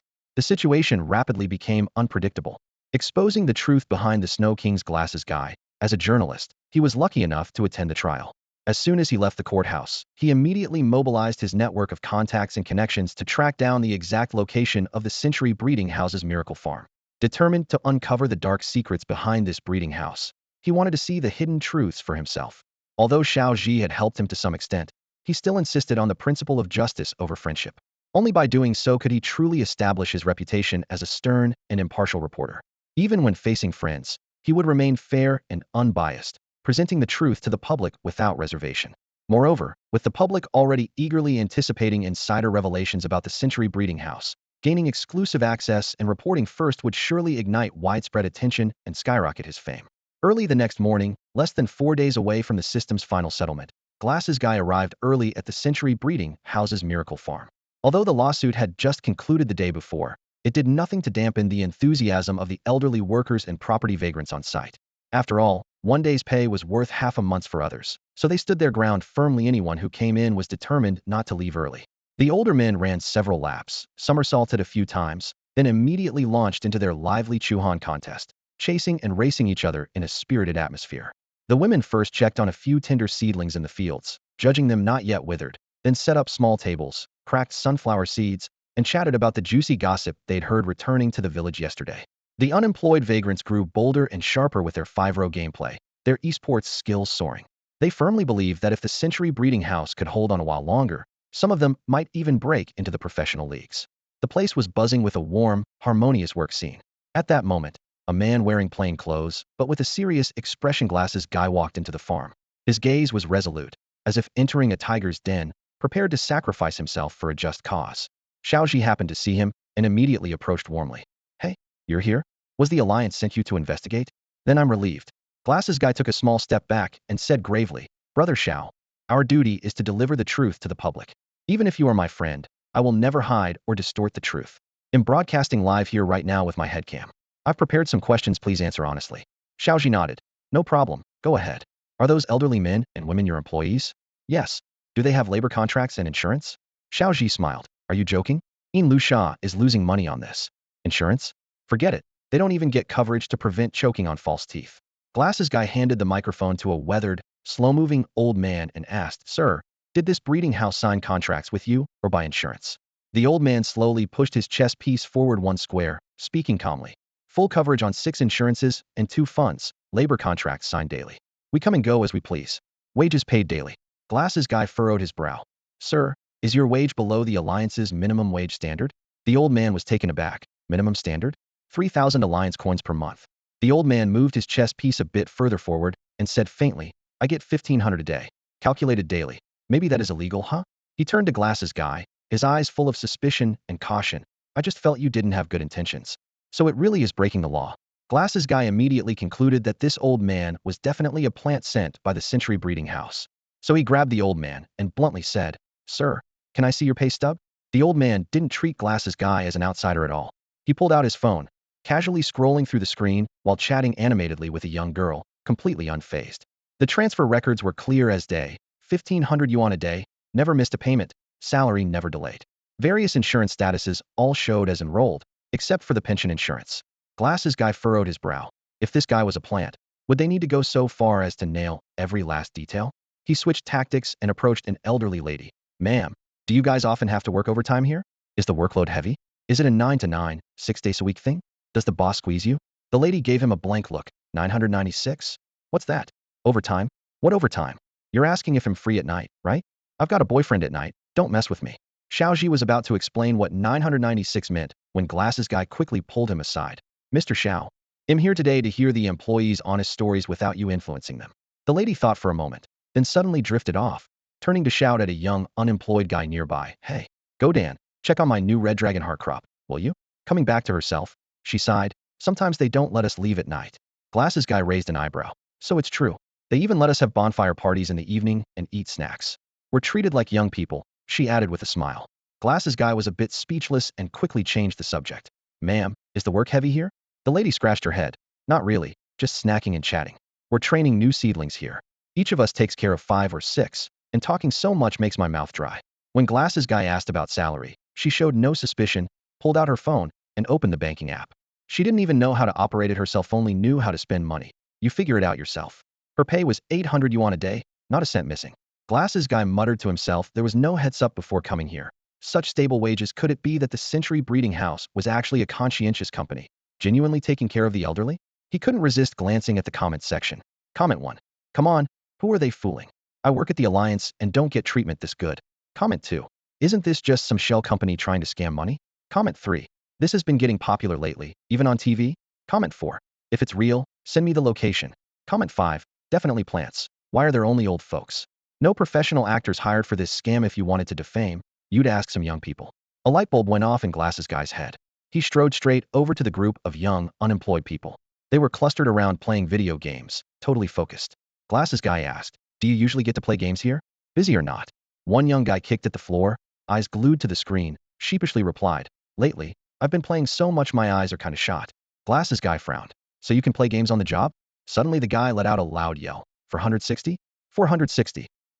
Then he burst out laughing. Isn't that why we came here to game with the brothers? Glasses Guy was speechless, feeling like he was stuck in the real-life version of an absurdist play. So what about your pay? Glasses Guy pressed. 200 Alliance coins a day, with 6 insurances and 2 funds, the young man answered without missing a beat. Glasses Guy nodded, finally piecing it all together. Mr. Xiao, your place is a shell company. No real business, just using employees as money laundering tools, right? Xiao Zhi hadn't expected Glasses Guy's train of thought to be so unconventional. Like a hammer that sees every problem as a nail, he planned to seize employees' phones and collect screenshots of their 6 insurances and 2 funds as concrete proof that the staff were being exploited for money laundering. Dear viewers, next we're heading to Alliance Bank to audit the accounts and expose the century-old breeding house's financial black box once and for all. They have shamelessly relied on employees' ignorance to cover up money laundering, an impressively cunning tactic. These young people and elderly workers likely have no idea what these insurances and funds truly mean for their livelihoods. With sky-high wages combined with daily revenue that looks astronomical, it's hard to believe this is a normal company. Look around. Other magical farms usually have hundreds or thousands of acres, but this Century Breeding House uses the guise of high-tech breeding to swindle funds. Facing the camera, Glasses Guy fixed Xiao Zhi with a serious gaze and asked, Mr. Xiao, I hope you'll answer honestly. Did you really use my suggested method to siphon money from your employees? Who are the investors behind you? Xiao Zhi remained calm and silent, refusing to fall into the trap of self-exoneration. He knew this reporter was just riding the hype wave, eager to uncover the breeding secrets of the Century Breeding House. Swiftly, he summoned the Meow Meow seed, followed by Boiling Sheep, preparing to intimidate the opponent with a tangible demonstration. Boiling Sheep shook his body vigorously, aiming 2 green vines at Glasses Guy. The reporter's expression shifted uncomfortably. He turned to viewers with an awkward smile. Friends, if the anchor gets accidentally injured during this live stream, please don't be too saddened. I believe many journalists like me will carry on my mission and continue fighting on the front lines despite the risks. Xiao Zhi secretly admired Glasses Guy's creativity. Otherwise, Snow King wouldn't have become so famously viral. Seeds. The Meow Meow seed spat out a volley of plump, bright red fresh essence fruit seeds, bursting into dazzling sparks and popping sounds. Several seedlings rapidly sprouted and grew right before the camera. Seizing the moment, Xiao Zhi introduced in detail. As you can see, Century Breeding House's breeding relies on the unique skill of the Meow Meow the seed bomb. For example, our fragrant blueberry and the recently launched red dragon heart are both products of our breeding efforts. He shifted his tone toward the camera. If you're interested, Feel free to follow the official Century Breeding House account for timely updates on our latest products. Glasses Guy awkwardly accepted this impromptu advertisement. Just as he was about to storm off and drag Xiao Zhi to Alliance Bank, a woman dressed in investment-style clothing emerged at the cabin's entrance. Glasses Guy stepped forward to block her and asked, "Mr. Xiao, who is this lady?" The woman replied coolly, "I'm an investor, in Lu Xia." Glasses Guy's eyes lit up as he turned back to the camera. "Dear viewers, this is the investor we want to focus on today. May I ask if you are clear about where your funds have gone? Have you really made money with Mr. Xiao?" Lu Xia replied with a hint of resignation. "To be honest, I haven't made any profits yet, just losses. But fine, let the media do their defamatory work on our Century Breeding House. Maybe this time it will have some effect." Her voice carried a trace of helpless acceptance. In truth, our Century Breeding House hasn't been very profitable. The entire scene fell into a subtle silence, as if the layers of truth were slowly unraveling in this live broadcast. Since we're not a profit-driven breeding house, our goal is to cultivate rare and unique magical creatures, helping them find their place in this world. Our guiding principle is, well, Xiao Zhi interjected from the side, everyone is born with a talent that has value. Upon hearing this, Glasses Guy raised an eyebrow, as if sensing a hint of deception. Inwardly, he thought, this is just a way to buy worthless, defective magical creatures and rebrand it as breeding, claiming to help them find their place in the world. It's a complete scam. No sooner had he finished speaking than Glasses Guy, along with Xiao Zhi and Lu Xia, headed straight to the bank. Behind the counter, the bank clerk skillfully operated the computer and soon pulled up century-old breeding houses' billing and transaction records. Although printing the statements took some time, Glasses Guy was already impatiently scrutinizing the data. Meanwhile, online onlookers flooded Glasses Guy's comment section with likes and cheers. Comment 1. Wow, these breeding houses scams have really evolved to this level now. Comment 2. Seriously, these shell companies are just used to fool old folks into laundering money. Terrifying. Comment 3. Glasses Guy is killing it this time. Hold strong. Lu Xia looked at Xiao Zhi, her face full of confusion. "Mr. Xiao, wasn't I right? We sounded reasonable. Spoke with Pasianso, why did you bring us here to audit accounts?"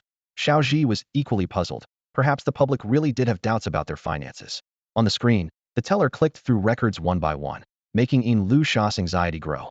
She clearly knew the breeding house's accounts hid risks. The system constantly logged deposits, never missing a cent. More troubling, each balance mysteriously increased by an unexplained sum called Alliance coins of unknown authenticity. These sudden, unexplained funds defied any rational explanation. Although the money wasn't idle, being funneled into various business ventures, discovery would be disastrous. What unsettled Lu Xia most was that she could never reveal to outsiders that she made money through the system. Even if she confessed, who would believe it? If word got out about system funds, she'd probably be branded insane, headed straight for Arkham Asylum. Her mind racing, Lu Xia stood up and spoke as calmly as possible to Glasses Guy. "Journalist friend, I understand you suspect the Century Breeding House is just a shell company, which is why you came to audit the accounts. But we've operated for many years without leaving much financial trace, so some irregularities are unavoidable. Minor accounting issues are normal. Please don't overthink it." Glasses Guy's expression remained unreadable, as if accustomed to her excuses. "Ma'am, whatever you say, I will reveal the truth to the public. This money laundering is clumsy, leaving obvious traces. The accounts definitely have problems. The accounts have no issues. In fact, they're very detailed." A female bank teller suddenly interjected, her tone tinged with subtle surprise. Before anyone could respond, the teller's pupils suddenly widened, astonishment written all over her face. "So all these mysterious donations there from your Century Breeding House?" Glasses Guy was stunned as well. Taking the records, he carefully examined each entry, his expression softening.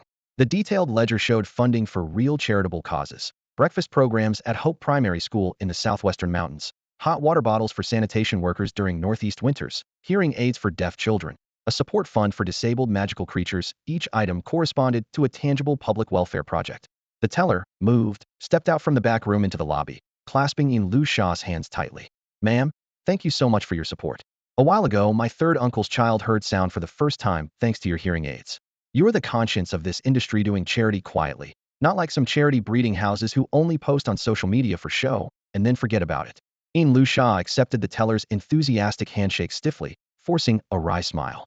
Oh, in her heart, she couldn't help but think, the system even conveniently painted me as the industry's conscience? This string of unexpected twists left her reeling, yet she had no way to resist or refute them. Glasses Guy picked up the financial records of Century Breeding House once again and began filming them in detail. He quickly discovered that the salaries paid to employees were indeed genuine. All 6 types of insurance and 2 types of housing funds were properly contributed, and no available benefits were missing. Even more surprisingly, the accounts contained extensive records of employee activities, so detailed they almost revealed the specific purpose of every expense. The comment section under the video instantly erupted. Someone exclaimed, "No way." So they weren't hiding shady dealings by concealing these records, they just didn't want their charitable work exposed. Another comment got heaps of likes. Wow, there really are conscientious bosses in real life. When I have money, I want to run things like this too. A fan chuckled. This is classic glasses Guy set out to find faults, but ended up exposing a genuinely ethical company. Incredible. Others agreed with his sharp eye. Anyone else would have dismissed these accounts as a shell company's fake report. One comment asked eagerly, wait, those employees' wages and benefits really add up to over $1,000 a day, plus the full insurance coverage? After that question popped up, the comment and live chat sections fell silent for a moment, as if the whole audience held its breath. Newcomers were confused, asking, what just happened? Almost immediately, dozens of Glasses Guy tags flooded the screen. Drop the location, I want to apply. Show this to my boss. Messages filled with eager job seekers. One netizen couldn't help venting, I gotta show this to my boss. I only make 2,300 yuan a day, but do so much work. Someone else warned, bro, calm down. What if your boss sees it, and you lose your job? But a reply revealed a bombshell. Isn't my boss Mr. Xiao from Century Breeding House? Another eagerly chimed in, stop arguing. I'm buying a plane ticket to come interview. Industry peers lamented, I'm so jealous of their benefits at the Alliance. Why does the breeding industry here have such insane perks? I'm quitting and jumping ship. Glasses Guy watched the frenzy in the comments and sighed. He knew he had to speak up and calm things down. Everyone, please don't be deceived by appearances. I am genuinely exposing a shell company. That bank teller woman is obviously planted by Mr. Xiao. This is a stage performance. Turning to Xiao Zhi, he said, Mr. Xiao, don't you feel this public show is against your conscience? Both the teller and Xiao Zhi looked awkward. Lusha couldn't help but interject, come on, enough already. Glasses Guy immediately got serious and stared at the teller. Please have your manager come verify the accounts. The teller rolled her eyes but kept her tone polite. Sir, even if the manager comes, the results will be the same. Glasses Guy persisted, no, bring the manager here. With a sigh, the teller called the manager. The manager rechecked the records as per the previous process, then handed Glasses Guy the documents. Sir, these are exactly how Century Breeding House's accounts should look. If there's nothing else, I'll get back to work. Calm and collected, the manager dismissed the relentless questioning and walked away lightly. Glasses Guy stood there holding two identical copies of the accounts, stunned and unsure how to explain this to his fans. Looking down at the comments again, everyone seemed completely convinced just how conscientious is Century Breeding House. They even hire the elderly, weak, and sick, yet their pay is no worse than breeding experts. These comments quickly turned into a nationwide celebration of conscience meeting reality. The comments section exploded with excitement. A genuinely conscientious company in the Alliance. Someone exclaimed, you don't see many bosses these days who are serious about their industries and care so much about social responsibility. I dug a little deeper and found out their company has even collaborated with the Alliance Core. Another comment popped up. Snow King's zero-calorie milk is their product. Exactly. Didn't they also sell that floral blueberry flavor? Glasses Guy is awesome. He helped us discover a truly honest company. Glasses Guy's face turned pale and flushed in turns, beads of sweat forming on his forehead. He pushed up his glasses nervously and stammered, you two really are the model entrepreneurs. I was out of line. Before finishing, he turned and walked away quickly, almost breaking into a jog to leave the scene. Xiaozhi gave Lusha a thumbs up. Miss Lusha, this is you. I was wondering where all your alliance coins went. Turns out this is how. You really are kind and gentle. Once the lawsuit is over, they'll treat you to some barbecue. Lusha smiled weakly. Mr. Xiao, you flatter me. I'm only doing what I can. Besides, all the money for charity investments comes from your projects. It's not like I'm some philanthropist. She inwardly groaned. Luckily, they were investigating the company accounts. If they checked her personal accounts, they'd find this great philanthropist was so broke she might need crowdfunding to get by. On the car ride back, Xiaozhi nonstop praised her. They indulged in mutual business compliments until Lusha's lips nearly caught fire. The next morning, the portly lawyer's call came right on time. You two are absolute geniuses, he said excitedly. I watched your interview. The actors were spot on, especially Glasses Guy. He acted so convincingly, like he really didn't know about your breeding house. The public will totally be on your side now, and we've definitely improved our chances of winning the lawsuit. Lusha forced a laugh. Actually, we do treat our employees exactly like that at Centennial Breeding House. None of it was acted. We didn't hire any performers. Okay, I get it, the lawyer replied knowingly. I want to ask further. As long as your accounting is clear, that's all that matters. They'll tell the presiding judge to skip any more checks and go straight to trial. After hanging up, Lusha leaned back and exhaled deeply. At last, after all these years of painstaking effort, she was finally about to lose money. Counting on her fingers, she tallied up the remaining investment over 1.59 million yuan still unrecovered, with less than 2 days left until the rebate deadline. If they won the lawsuit, most of the settlement compensation would go to the lawyer, who was bound to get rich this time. Conservatively, they could expect at least 10 million in earnings. Gazing out the window, a faint, relieved smile crossed Luxia's face. After enduring so much hardship, she was finally about to succeed. At this moment, her heart was calm and steady, like she had weathered countless storms. Pulling herself together, Luxia once again headed to court with Xiao Zhi. As soon as Luxia and Xiao Zhi stepped inside, they saw the pretty boy looking smug, clearly already having some strategy in mind. But Xiao Zhi remained completely unfazed after all. The fragrant blueberry patent had long become marginal to Century Breeding House. He casually fiddled with his phone, occasionally sending a few messages to Pocket Mage in his pocket, and quietly consulting with the chubby lawyer beside him about their chances in court. Seeing both their lawyer and manager sneakily playing with their phones put Luxia in a particularly good mood. Playing it cool like this was exactly the kind of laid-back confidence that inspired trust. In her view, this lawsuit was a win-win no matter the outcome. If they lost, it would mean paying damages. If they won, they'd have to shell out high lawyer fees, which were already stipulated in the contract, while the compensation itself might never be enforced. With this in mind, her gaze toward the pretty boy softened with a hint of warmth and admiration. It was actually quite refreshing to have a worthy opponent, even if it meant losing money. She hoped that Breeding House would keep challenging her this way, stirring things up in every project that would be truly satisfying.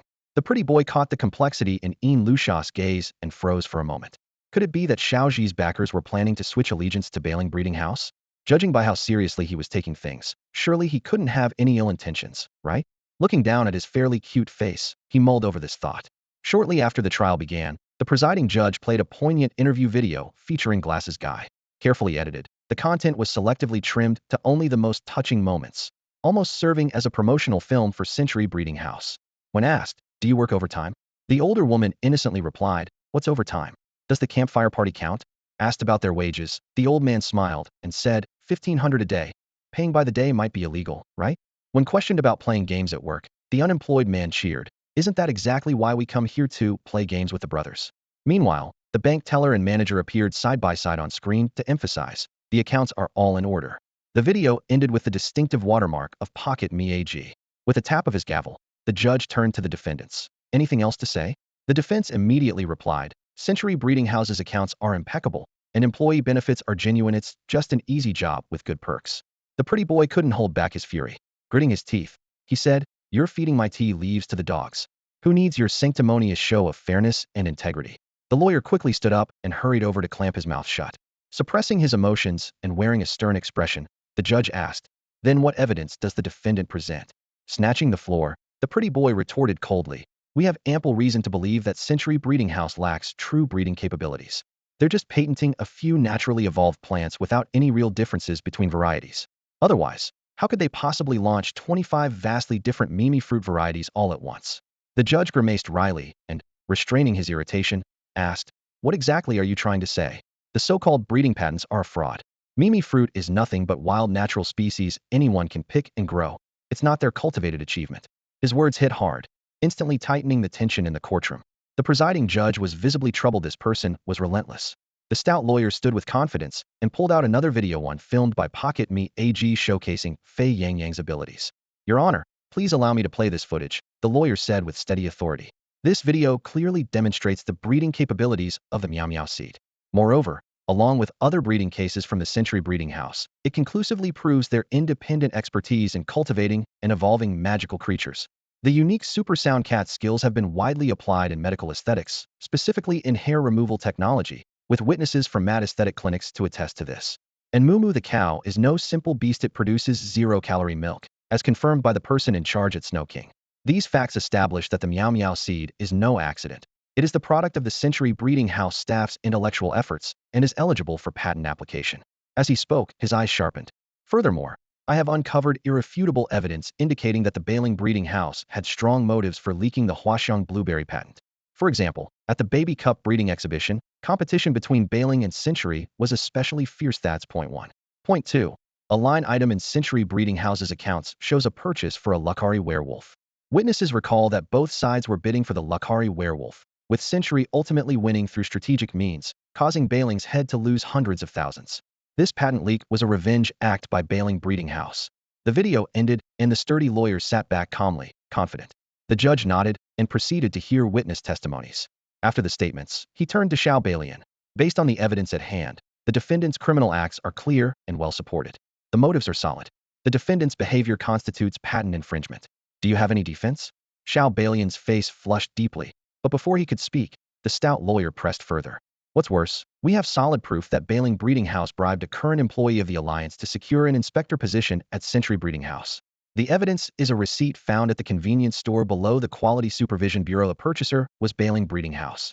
Luxuries like tobacco and alcohol were later found in the home of a bureau employee. I asked the jury and Your Honor to review this. With that, the lawyer pushed detailed evidence onto the screen, each piece clear and irrefutable. The judge glanced briefly at Xiao Balian and his lawyer, but said nothing. Slowly, he declared, "This court finds the patent infringement case against bailing Breeding House is supported by conclusive evidence, witnesses, and materials alike. The specifics of the verdict will be determined after weighing arguments from both sides and the jury." Court is adjourned. Once the parties left, the courtroom quickly emptied, and the media was seemingly repelled by an unseen force. The court members began discussing the specific charges against Xiao Balian. At that moment, a man entered, the president of the Bailing Guild, Chen Bailing, who was also a senior craftsman at Century Breeding House. Dressed in a sharp black suit similar to Xiao Balian's and a black tie, his entire demeanor was stern and capable. The only difference was a bright red silk scarf wrapped around his neck. His short hair was streaked with gray. His steps were firm and proud, as if he alone were the true protagonist in the courtroom, everyone else insignificant. Xiao Balian ignored him completely. Chen Bailing's scarred face twisted into a cold sneer. He rested his hands on the judge's bench and spoke with disdain. "Ah, little Luo, how long has it been since I last visited? Sorry to disturb you with this foolish apprentice of mine. I hear your mother hasn't been well lately. I had someone send her some food. Want to see how the old lady is? I have someone here who can video call you." Beep. Without waiting for the judge's reaction, Chen Bailing immediately connected the video call. On the other end came the hoarse voice of an elderly woman. "Luo, is that really you?" There was a hint of relief in her tone. The judge fought to suppress his inner turmoil, forcing himself to stay calm. "Mom, I'm just worried you're lonely. Many of our colleagues have come by, haven't they?" The old woman replied bluntly. "Yes, 4 or 5 have already come over. I'm lying in bed and can't even keep up with greeting them all. It's quite a hassle." No sooner had she spoken than the call suddenly dropped with a series of beep, beep, beep sounds. The scar-faced man decisively ended the call. This sequence of actions revealed everything. Any discerning observer could see that Chen Bailing was clearly threatening the judge, implying that if the sentence was too harsh, her family would suffer consequences. She was applying covert pressure in hopes of a lenient ruling. By this time, the media and reporters had long since left, the jury had withdrawn from the courtroom, and security was operating with ironclad control. The entire courtroom had turned into a battleground of vested interests, filled with silent struggles. Chen Bailing was conferring quietly with several lawyers and the judge, while her men tightly sealed off every exit of the courthouse, forming an impenetrable human barrier. Meanwhile, more than a dozen bald men with blue faces, dressed in combat gear, stood around the courtroom. Their eyebrows curved in a distinctive boomerang shape. These were the infamous fighters known as the strike monsters of the city. Nearby, a pale-faced man with a refined appearance stood up excitedly and began taunting Xiao Zhi. "Mr. Xiao, how can you do business without a strong backing? Just like our bailing Breeding House, backed by the entire Bailing Guild. With that kind of support, dealing with you is a piece of cake. You and that Luo surname person, you have no background, no resources, trying to be a good guy? You clearly don't know your place. You refuse goodwill and only accept punishment.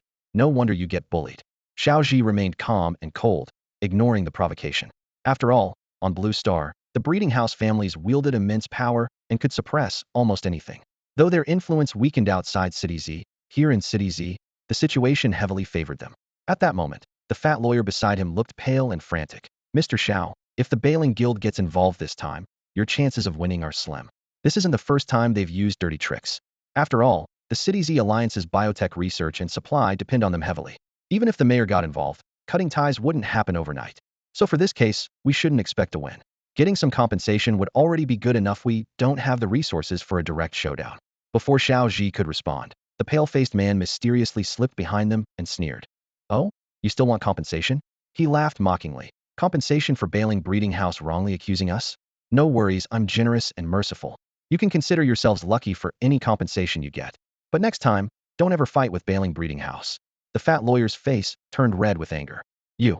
The pale man's eyes turned cold as he snapped, "You what?" Then, with a sharp smack, a loud slap landed across the fat lawyer's greasy, pale face, leaving a clear red handprint. The lawyer's head jerked violently, leaving him utterly humiliated. The pale-faced man laughed wickedly and stepped closer to Xiao Zhi, locking eyes with him. What's wrong, Boss Xiao? Why aren't you so bold anymore? Weren't you pretty cocky before?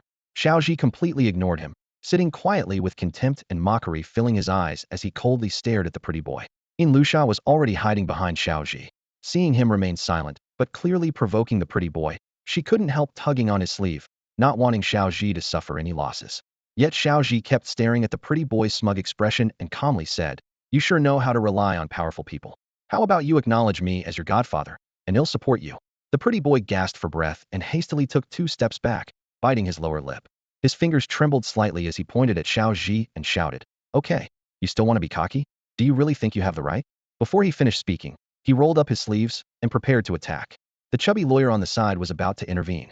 "Hey, this is illegal," but was promptly slapped hard by the pretty boy, his face distorted and swollen. He clutched his face and collapsed to his knees, crying. The pretty boy took advantage of the moment to slap Xiao Zhi again with a sharp smack. Xiao Zhi casually grabbed the raised wrist and retaliated with a slap of his own. The pretty boy's mouth opened wide in shock, cursing angrily. "Are you tired of living, or what?" Another loud slap landed as Xiao Zhi struck him again. On stage, Chen Bailing heard the sharp slaps and turned her gaze toward them, angrily pointing at the pretty boy. "You're a disgrace to our Bailing clan. Go on, enforcers, hold him down." At her order, the blue-faced bald followers quickly moved, surrounding Xiao Zhi and his companions. Taking advantage of the pretty boy's stunned state from being scolded, Xiao Zhi suddenly threw the documents he was holding at the pretty boy's face. "Go." He turned and took Lusha's hand, sprinting toward the nearest fire escape. There were few guards there, only one enforcer, which made it the best escape route. The chubby lawyer gasped heavily, struggling to keep up, clearly exhausted. Xiao Zhi patted his shoulder encouragingly. "Come on, lawyer, push through. He'll buy you a big treat once we're out." The lawyer was confused and out of breath. "What do you mean big treat? Mr. Xiao, that's illegal." Xiao Zhi was speechless. This lawyer's understanding really left much to be desired. The enforcer attacked head-on, fists and palms colliding, and Xiao Zhi felt a solid impact, shaking his hand free.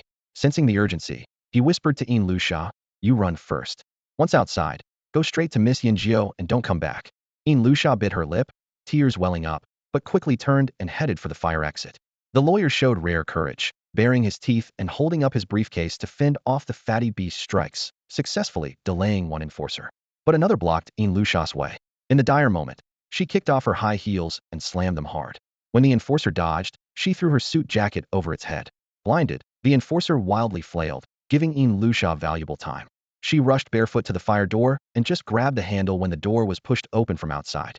Was it Miss Yanjiao? There was no time to explain. Lusha quickly grabbed her and ran out. "Follow me. It's too dangerous in there." Just as they burst out of the building, the noon sun stunned Lusha's eyes. She squinted and saw several Legion vehicles parked nearby. Dozens of fully armed Wolf Guard were jumping down, exuding menace. And leading them was none other than the decadent guy. At the courtroom, Xiao Zhi and the hefty lawyer were escorted back to their seats, while the pretty-faced man sat quietly. Chen Bailing's supporters and those magical creatures were scattered among other seats. The presiding judge and court staff each performed their duties, creating a tense and solemn atmosphere. At this moment, the court was delivering its final verdict, with the entire proceeding being recorded for public broadcast. Chen Bailing sat calmly in the jury box, her expression composed and serene, patiently awaiting the outcome. The pretty-faced man glared fiercely at Xiao Zhi, the blood-red handprint on his face still vivid and glaring. He clenched his teeth, silently vowing that once the verdict was announced, he would teach Xiao Zhi a lesson. If the guild leader weren't so busy, he would have rushed over immediately, making those strike monsters pick up soap bars for Xiao Zhi one by one. Just then, Judge Luo caught permission in Chen Bailing's eyes and was about to speak. After thorough deliberation by the jury and the court, we have reached. Before he could finish, a large group of Lucari werewolves suddenly rushed into the courtroom. These were fully armed, wearing specialized bomb-proof suits and combat helmets, tactical vests on their chests, each carrying intimidating psychic whips. Their mere presence struck fear into all magical creatures. They swiftly rounded up the blue-faced, bald strike monsters, leaving no rebels spared as all were subdued by the psychic whips. A middle-aged man in a black executive jacket holding a thermos entered, the very leader of the Allied Legion, who had previously negotiated with Xiao Zhi. The disheveled guy followed closely behind him, both walking straight to Xiao Zhi's side and sitting down. "Lucari, huh?" Xiao Zhi felt a surge of excitement upon seeing them. The disheveled guy now looked clean and sharp, his patchy facial hair gone, his gaze clear and resolute. He extended his fist, and Xiao Zhi understood immediately, returning the fist bump. Their gesture was captured by the many reporters flooding the scene and quickly spread across the courtroom. The middle-aged man strode to the judge and motioned him to stand. Judge Luo looked puzzled but complied. The man took a sip from his goji berry tea and sat down confidently. After scanning some documents, he pointed at the shocked Chen Bailing and the pretty-faced man, delivering a scathing rebuke one by one. That pale-faced guy repeated patent infringements without reform, sentenced to 3 years. Impersonation of an allied inspection officer and bribing alliance staff at 5 more years. The pretty-faced man, held firmly by 2 Lucari werewolves, roared. Who are you? Do you know who my master is? There was no response. The 2 werewolves pressed harder, their voices cold. Chen Bailing muttered under her breath. You idiot. That's the Allied Legion leader, the mayor of City Z. This time you've hit a brick wall. The middle-aged man then pointed at Chen Bailing. You want to escape this time caught red-handed. The media's here, just admit it. All your old and new offenses together. Tax evasion is 1. Failure to pay patent fees is 2. Counterfeit high-tech patents is 3. He turned to another group. Smuggling magical creatures is 1 offense. Hiding fight-type magical creatures is 2nd. Illegally suppressing other breeding house businesses is 3rd. At this, he shrugged. There are too many. No point listing them all. The entire courtroom grew dramatically tense, each word striking everyone's hearts like a heavy hammer blow. You've been taking advantage of Z City's heavy reliance on your Bailing breeding house for years, acting like you own the place. Maybe the old mayor might indulge me, but I want. The middle-aged man's voice was steady and unapologetically firm, ringing through the Bailing breeding house's main hall like a sharp warning bell. Xiao Zhi suddenly realized that the alliance officer who had been discussing the contract with him earlier was none other than this very mayor. Indeed, the mayor's background was complicated, governed Z City while also serving as an Alliance Legion commander. No matter which world you're in, those with the strongest fists wield the heaviest power. The Alliance Legion enforced law with brutal efficiency. Arrest required no trial, no procedure, no compromise. There was no dragging things out here. Only unilateral proclamations because they held the guns, and the guns represented order and truth. Before the Alliance made a move, all the evidence had long been prepared. Even if some was missing, they could gather it after detaining suspects. The surveillance footage had already been recorded. If key moments were missing, they could reshoot them once the main players arrived. Every step from arrest to custody was smooth and inevitable, like water flowing naturally. The middle-aged man calmly waited as a group of blue-haired, balding mercenaries were led away, then patiently answered a few questions from the reporters present. Next, he had someone present a silk banner embroidered with the words Innovation and Creativity Pioneer Breeding House. Facing the Bailing Breeding House and the assembled press, he announced, this banner is awarded to the Bailing Breeding House. Our city attaches great importance to their research into all manner of fantastic creatures. Through their long-standing dedication to technological and skill innovation, they have driven revolutionary changes across multiple sectors in our city. We hope all citizens and those in the breeding industry here will take inspiration from Bailing Breeding House's pioneering spirit. After the formalities, the mayor waved and gestured. Xiao Zhi stood up and stepped forward to receive the banner. Under the camera's flashes, he posed for several photos with the mayor. As the mayor's group slowly departed, he turned back, nodding respectfully toward Xiao Zhi. To the nearby decadent brother, he quietly ordered, I'm leaving this place in your hands. Remember what I told you. Decadent brother saluted in reply. Only once the mayor and his entourage had disappeared through the main entrance did he slowly come back to himself. The hall fell silent immediately, the crowd thinning as the mayor left. Time was tight. Tasks heavy, that was their everyday reality. Only a few imposing Lucari were firmly holding down the 2 at Bailing Breeding House's entrance, alongside Xiao Zhi and his 3 companions. Xiao Zhi quickly took off his jacket and handed it to the still weak Lu Sha. Miss Lu Sha, are you hurt? His voice brimmed with genuine concern. He couldn't let his big benefactor collapse, just like that. Lu Sha was still shaken by the earlier chaos, silent for a long moment. The fearsome faces of the attacking monsters replayed in her mind again, and again she probably wouldn't sleep tonight. Oh, I'm fine, Mr. Xiao, just a bit tired. She forced a faint smile, but her thoughts had already drifted elsewhere. The system's reckoning was about to happen, and she was still 1.59 million alliance coins in the red.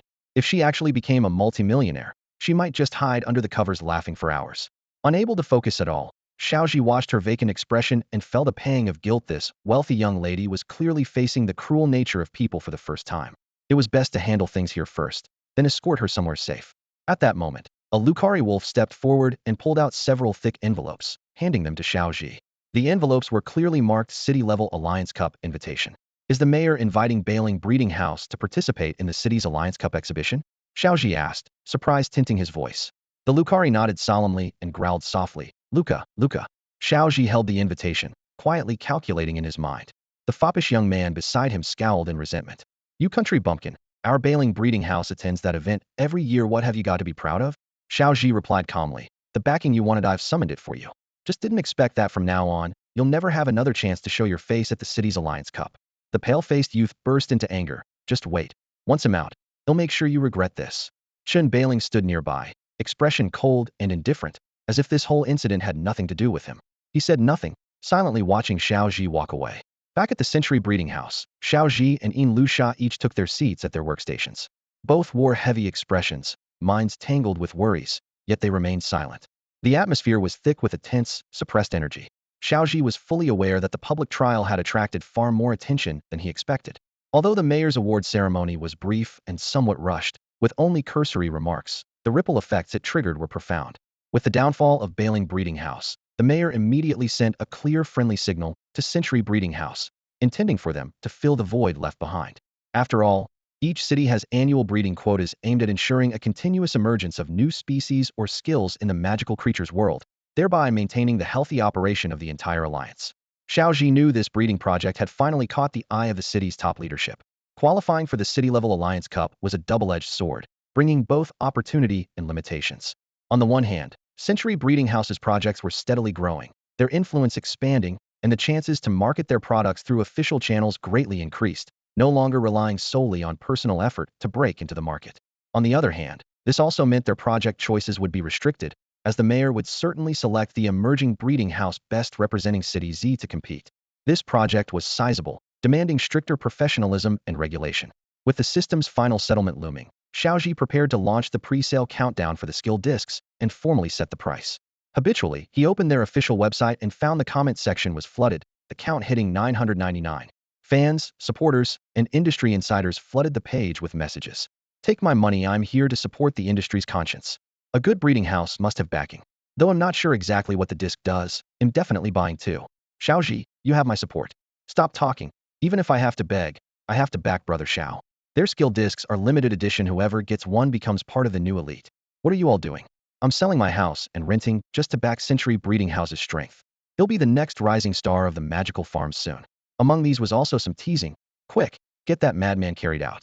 Following TV reports, more people understood that the skill discs represented key, core technologies, powerful tools for upgrading the entire industry. Regardless of price, many were willing to buy. The buyers came from diverse backgrounds, researchers across the alliance, and even magical creature farms on the brink of collapse, who saw the discs as their last lifeline. Yin Lusha's eyes scanned the passionate comments. Her experience told her they had to secure this revenue. Still, she felt intervention was needed on pricing. Mr. Xiao, could we lower the price a bit on these breeding skill discs? Given the lawsuit has somewhat affected our reputation, a price reduction now might benefit the project's future development. Xiao Zhi was surprised by Yin Lusha's sharp business intuition. At this moment, the whole industry was watching closely the price of Century breeding house's skill discs. Many noticed that Huaxiang Blueberry had gone the high-end route, with prices noticeably above market average. As soon as Century breeding house set the price, their discs became the new industry benchmark, carrying complex opportunities and challenges, gradually stepping onto a bigger stage. So naturally, the skill disc's potential value was expected to be set high. However, if he decided to lower the price across the board, it would be just like Tesla's previous strategy in his former life: first build luxury high-end cars, so everyone sees owning a Tesla as a status symbol and the standard for luxury vehicles, then later launch affordable models for the mass market. That way, a huge number of consumers would be willing to pay a premium for the brand itself. Lusha, you really are a genius. In Liusha looked puzzled. No, I told you to lower the price. Where's the genius in that? Xiao Zhi thought for a moment and said, let's price this skill disc at 5,000 alliance coins, lower than any previous discs. 5,000. That's great. In Liusha was ecstatic. Mr. Xiao's pricing is very reasonable. Let's go with that. Then how many skill discs for the seed bomb do we have prepared? Xiao Zhi asked. About 100, though some haven't even been produced yet. We planned to aim for the high-end market and didn't buy many. In Liusha counted on his fingers. Even if we sell all of these discs, you're still on track to become a multimillionaire. Good, let's settle on that. Mr. Xiao, when do you think the project will break even? In Liusha pressed. Xiao Zhi quickly ran numbers in his mind. This system task is to earn 2 million alliance coins through the Meow Meow seeds. It's not focused on profit, so I haven't given much thought to when it breaks even. We still need to get about 1.6 million from the lawyer in compensation for the Bailing breeding house, 500,000 from skill disc sales, adding up to roughly 2.1 million. He paused, then added, but monthly expenses are around 2.22 million, so we might have to sell some Huaxiang blueberries and red dragon hearts too. It may take about 10 more days before we see an effect.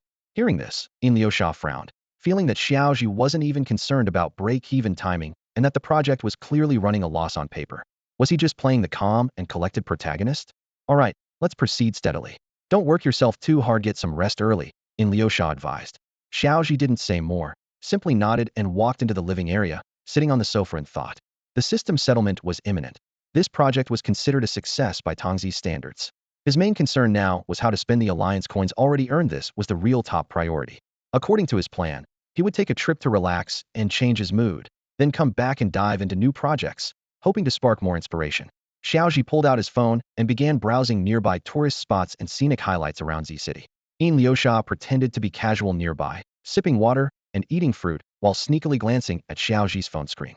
Looks like this workaholic Xiao Zhi is finally thinking of taking a break and going on a trip. When pigs fly, huh? Liuxia silently breathed a sigh of relief, feeling that the person she'd been watching closely was finally relaxing, reducing potential risks. She glanced at the time, around 8:40 p.m., less than 4 hours before the system settlement. Next, she would shift focus to the lawyer known as Fatty. If Fatty the lawyer was also doing fine, then it was time to celebrate early. After all, they were already millionaires. No need to be too cautious. At that moment, the phone rang several times with no answer. Maybe it was too late and Fatty was asleep. If so, all uncertainties would be ruled out. Yet Liuxia was still worried about the partners. If they suddenly sent payment, it would complicate the Meow Meow Seeds project's accounts. Although unlikely, she decided it was best not to take chances.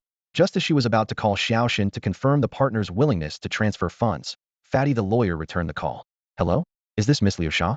Yes, I just came from the Alliance Council and wanted to contact you. I have good news. Hearing this, Liuxia's heart skipped a beat, secretly wondering, could there be bad news too? It can't all be good. There must be some ups and downs. The portly lawyer's breathing was labored, like a large black bear that had just sprinted 40 kilometers and was wearily rubbing against a tree. Tension hung thick in the air, but here was the good news. There was no bad news. He'd just coordinated with the court, and Bailing Breeding House had agreed to everything. The final compensation was set at 5 million alliance coins. According to the 60-40 split we'd negotiated earlier, I'd get 3 million and Bailing Breeding House would receive 2 million. Liuxia's eyes lit up as she exclaimed excitedly. No, no, no.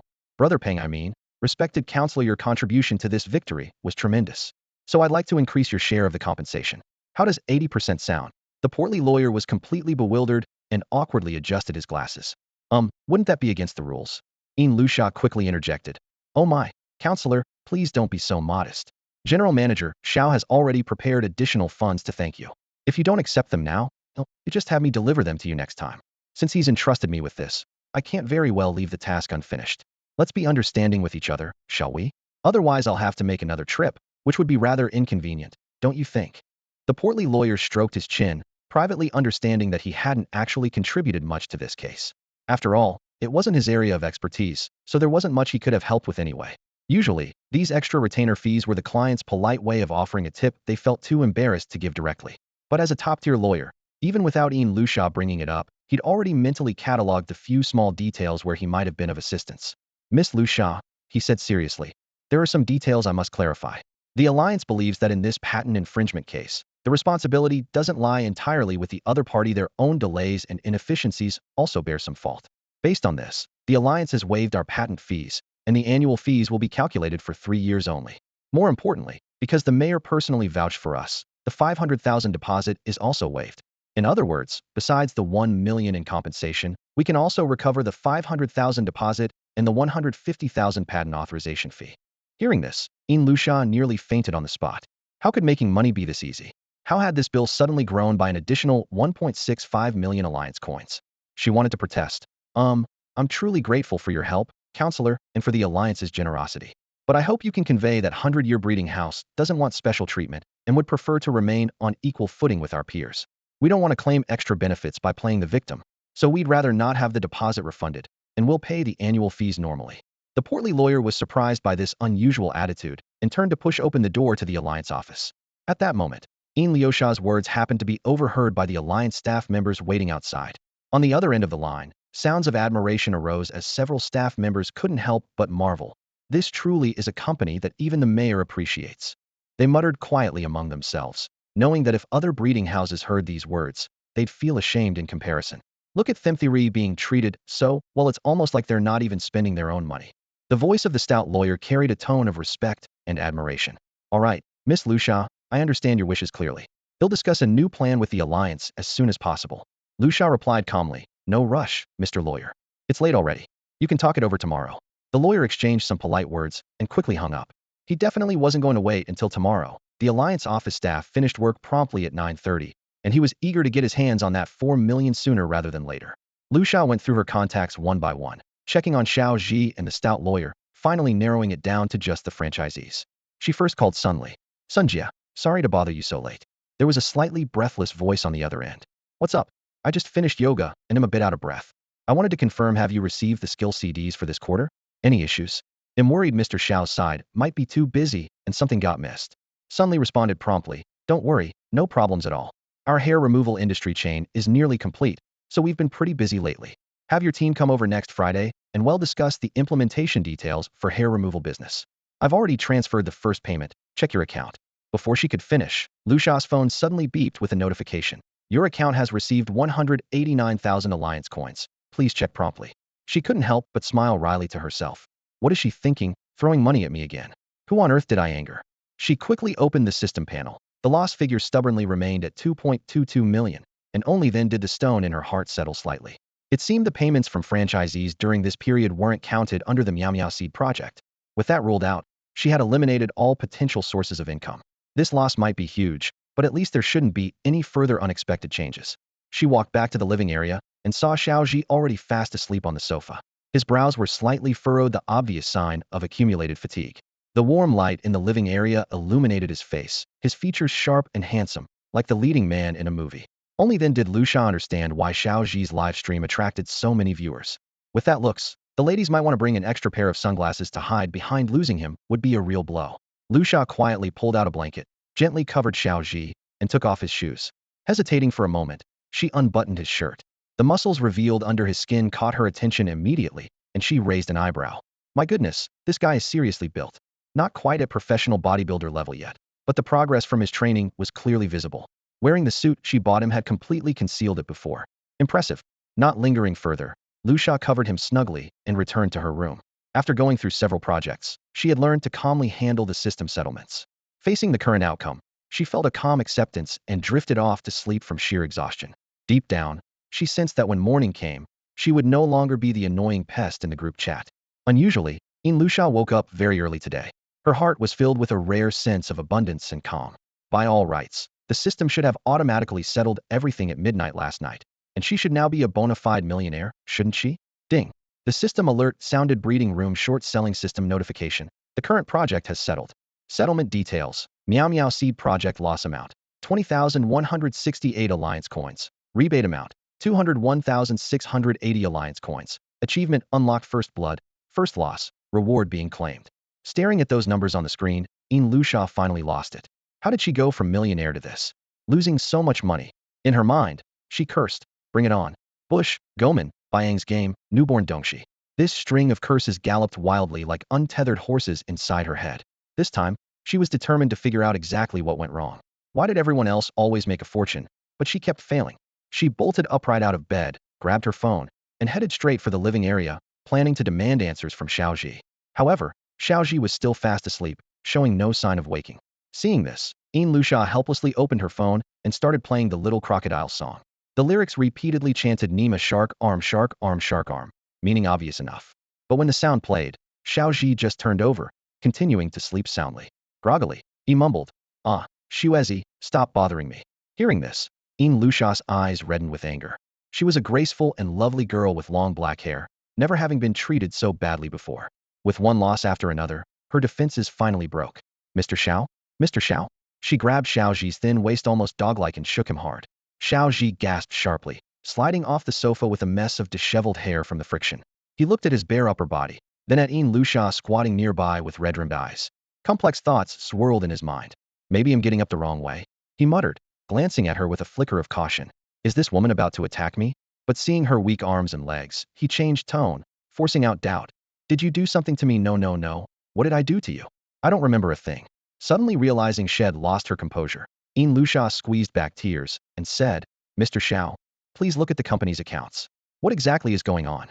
Why is there such a large amount coming in? Then the system alert popped into Xiao Zhi's mind. Current task completed, reward, evolution point 1.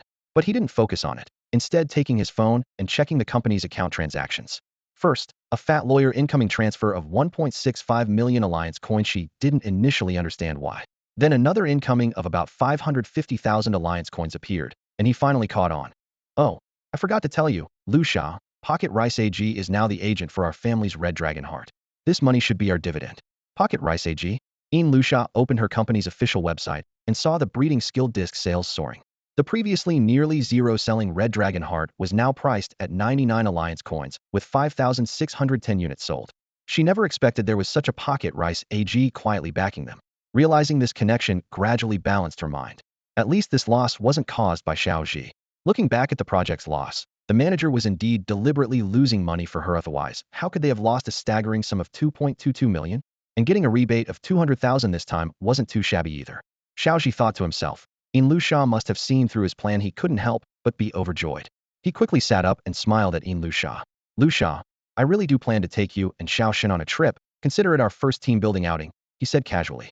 Of course, I factored in the return on investment for this trip as well. His eyes lit up. That's why I picked a spot near several big breeding farms up for sale. Lu Xia looked puzzled. A trip with ROI? What are listed breeding farms? Xiao Zhi nodded confidently. Yeah, think about it. Since we're aiming to join the city's Alliance Cup, we have to pay attention to our external image. I gave it some thought. Why can't we attract talent? The core problem is the breeding farms are too remote, all in the suburbs. The commute is too costly, no one wants to come. Look at Magic Farm. It succeeds in hiring people mainly because it's close to where the elderly live and has direct bus routes. Lu Xia couldn't help but smile secretly as she listened. She liked seeing Xiao Zhi's quick mind at work, even if his thoughts jumped around. Honestly, she herself had tasted the sweetness of employees running losses so long as they were experienced. Losses were worth it. So she asked, so Mr. Xiao, about the farms listed for sale, you mean you want to? I want to buy a mature breeding farm as our branch. Xiao Zhi took over. Well, launch new business there. It will boost our company image and attract urban talent. Confidence gleamed in his eyes. Lu Xia immediately perked up. Awesome. Buying a breeding farm? That'll cost a lot, right? That count as a big investment project. Another big loss. Why didn't you consider buying a whole company? If they're selling, it means it's poorly managed professional loss makers. The more she thought, the more sense it made. Xiao Zhi really was a top-tier loss machine, and losing money seemed to suit him even better lately. Great. Mr. Xiao, we think alike. You really are an industry elite. Xiao Zhi quickly waved his hand. Hey, Lu Xia, if it weren't for your business instincts guiding us, our century breeding farm wouldn't have made it this far. You always call me Mr. Xiao. It's too formal. Just call me a Zhi from now on, he joked. Lu Xia shook her head, laughing like a rattledrum. A Zhi, you're humble. Without your execution and sharp mind, no brilliant ideas would ever surface in this vast sea of business. They joked like this all the way out the door, not even bothering to clean up their faces. Xiao Shun had already changed into casual wear and was waiting outside. When she saw them, she handed over a file and said briskly, Boss Xiao, hey, race the info you asked for on the breeding farms. Each has its own pros and cons. Pretty clear. Thanks. He'll study it closely once we get there, Xiao Zhi said, taking the file, his mind already spinning. Xiao Shen nodded and opened the rear door of the Mercedes S-Class, suddenly noticing their strange appearances. Xiao Zhi was rubbing his back, looking disheveled. Lu Xia's hair was messy, and there were tear marks near her eyes as if they'd just woken up. In the car, Xiao Shun was like an excited schoolgirl. Boss Xiao, are we really going on a trip? I've been looking forward to it all day. Is it a beach resort or a water park? Or maybe a countryside tea house? She glanced at the two with curiosity, her grin going ear to ear. Huh, no way we're not going hiking, are we? Lu Xia got serious. Xiao Shun, our century breeding farm is a company with ambitions. We're headed to the industrial park in downtown Z City. There are all kinds of business zones and breeding farms. It's the perfect place to visit and learn. Xiao Shun opened her mouth but couldn't say a word. Who goes on a team trip to an industrial park? And the century breeding farm is only about 100 kilometers from Z City's business park. Is that even a trip? Xiao Shun finally understood that her two bosses were completely blinded by money, stubbornly diving in with no way out. They showed an unusually strong interest in a rundown business park. She paused for a few seconds, popped a chewy candy into her mouth, and chewed slowly, repeatedly reassuring herself mentally that this was just part of the job. Then she looked up and reported to Boss Xiao and Boss Yin. Let me update you on the locations and conditions of these breeding houses. They're all near commercial zones with a strong business atmosphere, but each has big differences. The first breeding house is located inside a shopping district, with a registered capital of 2 million yuan.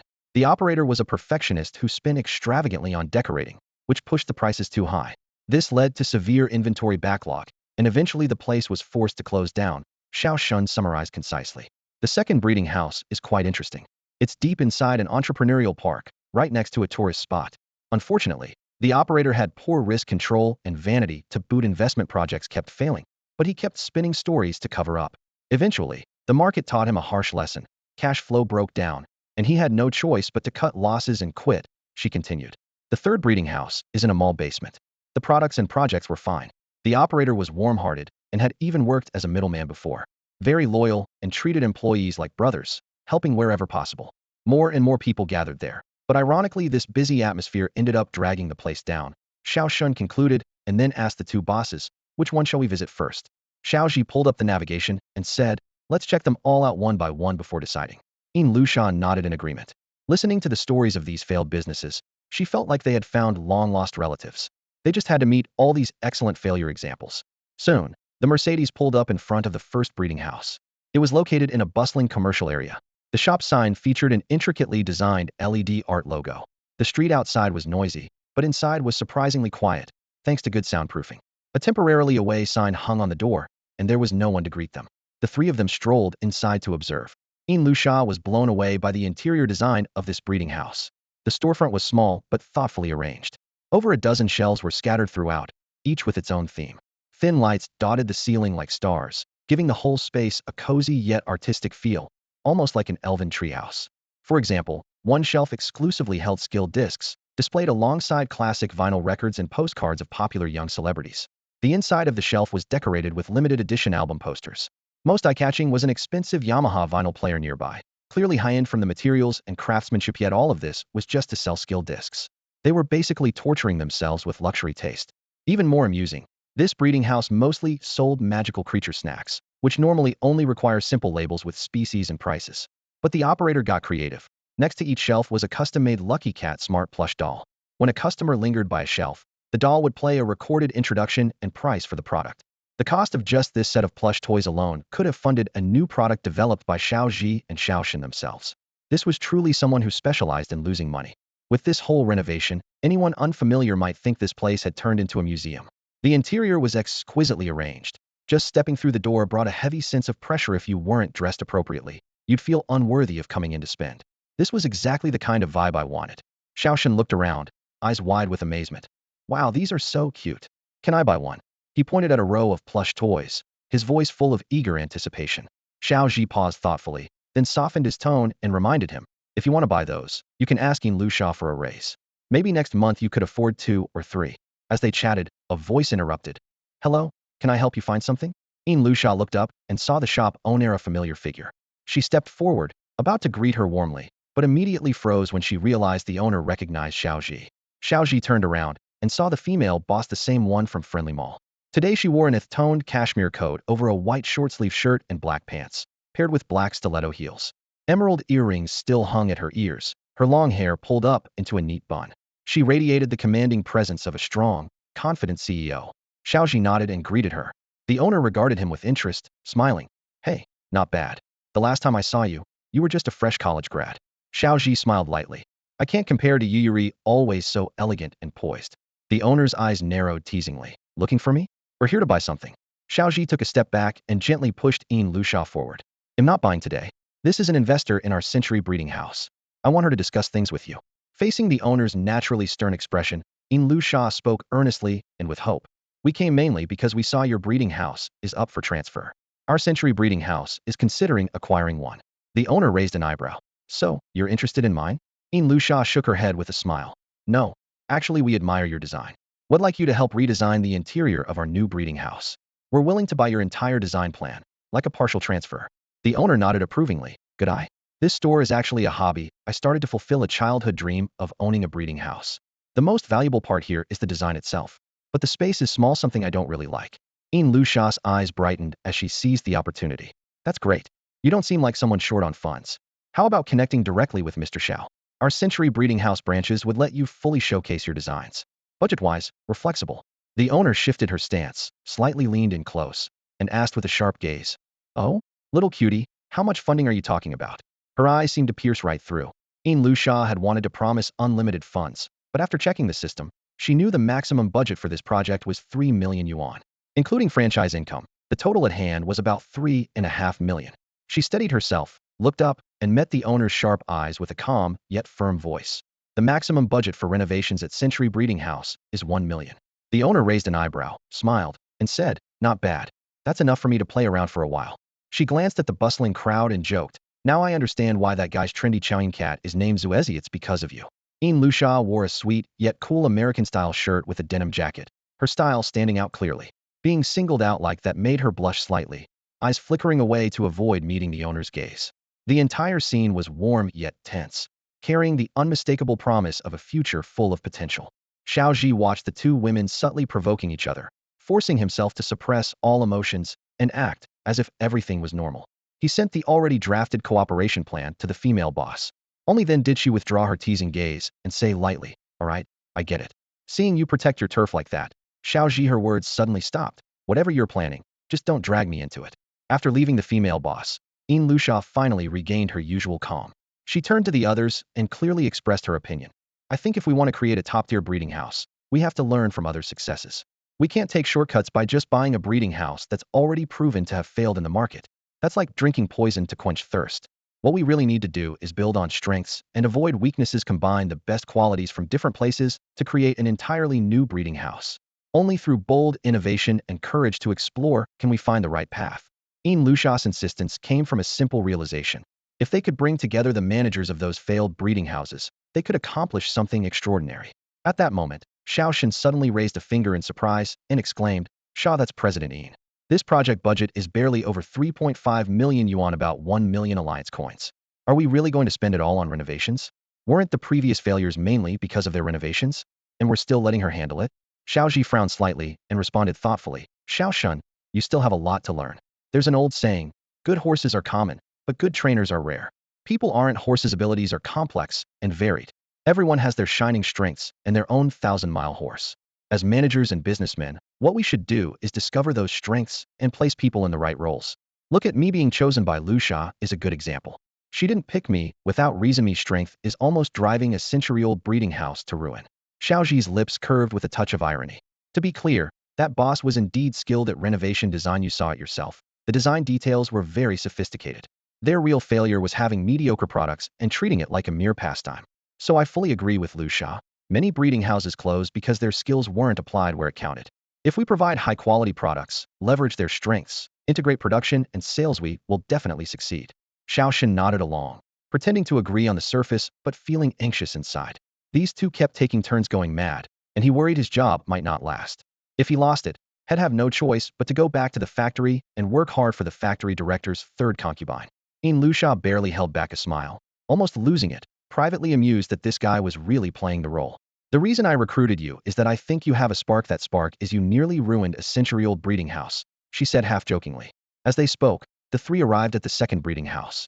It was inside the startup park, and the navigation led them to a plastic greenhouse. A sign reading Breeding House Number 2 was stuck on the door curtain.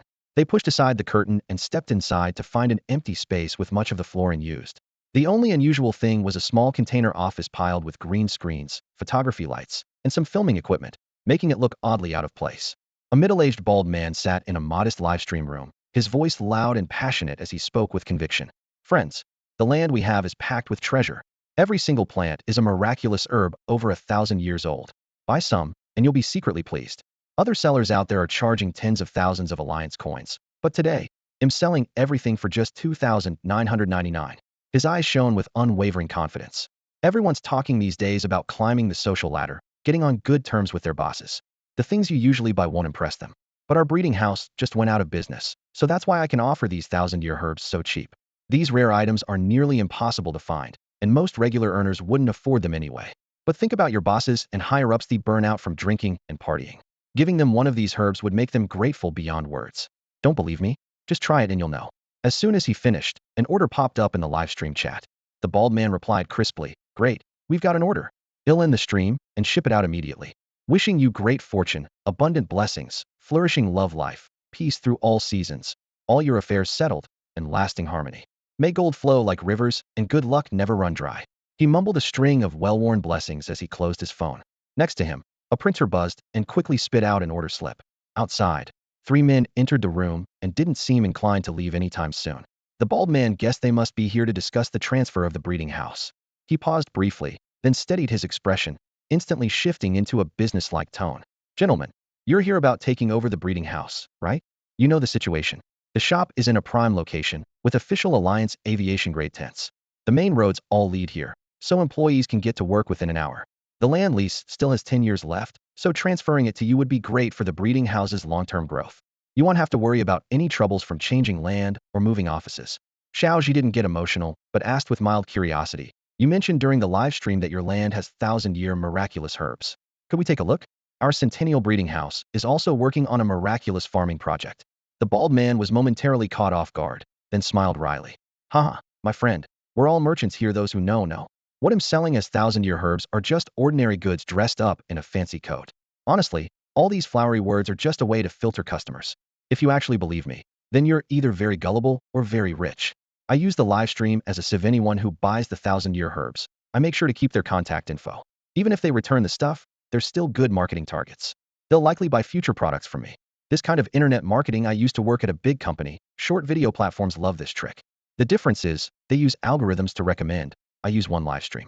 Xiao Zhi and the others scratched their heads, secretly admiring the bald guy's slick approach, even if the method was both amusing and a little ridiculous. The bald man nodded with a smile. Yep, all these breeding house projects I landed myself. The boss always brings me along. Lucia patted his chest. Damn, your speaking skills are amazing. Bro, I'm in. Since you don't have a steady job now, why not join our centennial breeding house? Let's work on projects together and share the profits. You handle promotion and packaging, show off that gift of gab. The atmosphere instantly became lively as everyone began brainstorming the details of their future collaboration. The middle-aged bald man pointed at himself, speaking with a hint of uncertainty. Are you talking about me? An overnight package. Lucia impatiently rubbed her forehead, her voice cold and resolute. I'm saying you should come work at our century breeding house. Stop staying here. Our new project desperately needs talent like you. The bald man rubbed his smooth scalp, his face showing a trace of confusion. What about this breeding house? Although it's just an empty shell used for cashing out, I haven't transferred it yet. Besides, I won't get next month's salary. Lucia sneered, her tone carrying undeniable authority. Tell me, how much do you earn here per month? I'll cover 3 months of your salary, plus double pay, along with 6 insurances and 2 funds. Are you coming or not? Upon hearing this, the middle-aged bald man frowned slightly, looking somewhat skeptical. He glanced at these young men, none older than 26 or 27, wondering where they'd get that kind of money. Then he pulled out his phone and decisively opened his payment QR code. Transfer some first, or I won't believe you. The phone screen dinged and flickered, immediately showing 1,000 Alliance currency credited to the account. The bald man's eyes widened, saying with both surprise and playfulness, Holy crap, insulting me with money? I like it. His expression was full of shock and curiosity. It seemed this breeding house was quite different from those he'd dealt with before. He continued, I only make 3,500 Alliance currency here. You're offering me 7,000? Plus 6 insurances and 2 funds. Lucia nodded firmly. That's right, exactly that amount. Just as the bald man hadn't yet agreed, little Shen hurriedly tugged at Liuxia's sleeve, reminding her in a low voice, Sister Xia, this guy's unreliable. What if he ruins our brand image? We've already gone through everyone in the village, so I brought in some people from outside all in sales. Actually, I found several. Why don't you take another look? Lucia raised her eyebrows slightly, gesturing for him to hand over the phone. As she flipped through the resumes, her frown deepened. Little Shin sneaked a few glances and discovered that several of the later ones were actually chef resumes clearly sent by mistake. However, Lucia calmly tapped on one. Call this high school cafeteria chef to the company. I'll personally interview him. Little Shin's eyes went wide, almost shouting in shock. Sister Lucia, this is way too unreliable. He's not even applying for a sales position. Liuxia's lips curved slightly, but her tone was exceptionally firm. You don't understand. Those who've worked as school chefs are the ones who truly understand sales. Think about it, their food gets sold to hundreds or thousands of students every day, with virtually no refusals. If they can sell it, that's ability. Little Shin felt helpless and could only nod with skepticism. After all, these were people Lucia had carefully selected from the village and outside world after much effort. The sales positions were all filled with former top sellers' elite talent in any field. As for the chef, Xiao Zhi had found him, saying the breeding house's new project would have a cafeteria. The criteria for selecting chefs were simple: the food had to taste good. Thus, Lucia actually arranged for this high school chef to try sales, leaving little Shun both laughing and crying. After several twists and turns, they finally parked the car in front of the third breeding house. Lucia was exhausted by now and simply handed the negotiation rights to Xiao Zhi. She felt she'd already set the tone for losing money. All that remained was for Xiao Zhi to stabilize the situation. After all, she still had some trust in Xiao Zhi. Xiao Zhi drove the Mercedes S-Class, taking the two of them through traffic and steadily into the basement of a long-abandoned shopping mall. This place had been out of operation for quite some time. Waiting for them were three people responsible for the intermediary reception. The basement's rolling shutter door was covered in patches of rust. The agent pulled out his keys and tried to open it, but struggled for a long time without success. Growing impatient, Xiao Zhi summoned a meow meow seed, and with its power, he easily yanked open the heavy iron door. Dust swirled in the air, filling the space with the scent of age and neglect, while their voices echoed in the vast emptiness. A few old lamps dangled precariously from the concrete ceiling, flickering due to unstable voltage. Sparse light illuminated what looked like a long-abandoned parking lot. The agent remained calm and began to explain, "This place is currently empty. It used to be the supermarket's warehouse, quite spacious, basically one large flat floor. Since you're running breeding houses, bigger space is definitely better. Although it's not in a very prominent location, it's adjacent to the city's core and sees heavy foot traffic all day long. There's even an alliance office nearby, making business quite convenient. Considering the commercial district's rates, you won't get this kind of large, flat space for less than 300,000 alliance coins. The rent is 27 alliance coins per square meter per day, which is quite reasonable." Xiao Zhi nodded and asked, "What about the basement?" The agent changed tone, teasing, "Take a wild guess. Given how intact it is, it should be free, right?" He smiled slyly and added, "Sir, you really joke around. Our basement is priced as a warehouse, so it's much cheaper. About 5 alliance coins per square meter, roughly 60,000 alliance coins per month." Xiao Zhi lightly cracked his knuckles, beginning to weigh the options in his mind. Acquiring this shop would mean plenty of space, but the basement's hidden location meant limited foot traffic. Visitors could only come from two directions, either drivers parking in the underground lot, who might catch a glimpse passing by, or people coming down specifically via the mall's elevator. The century-old breeding house mainly dealt with skill discs before, so it never needed much store space. Now he wanted to open a branch, ideally operating independently. Plus, alliance regulations limit each trainer or breeder to owning no more than 6 magical creatures. Xiao Zhi already had 4, and would need to hold at least 2 million alliance coins in cash to adopt the 5th. This rule aims to prevent irresponsible buying and selling of magical creatures, which is why most major breeding houses are backed by guilds. Each guild member holds 4 to 6 creatures to maintain scale and reputation. His finances were not promising. The previous projects suffered heavy losses, dividends were minimal, and Xuezi only earned about 100,000 alliance coins from skill discs. Combined with savings, he had just over 650,000 alliance coins. To increase the number of magical creatures he could adopt, he needed to strengthen his assets, otherwise adopting more would be illegal. At present, he had 2 paths to choose from. One was to build on past projects, expanding their scale.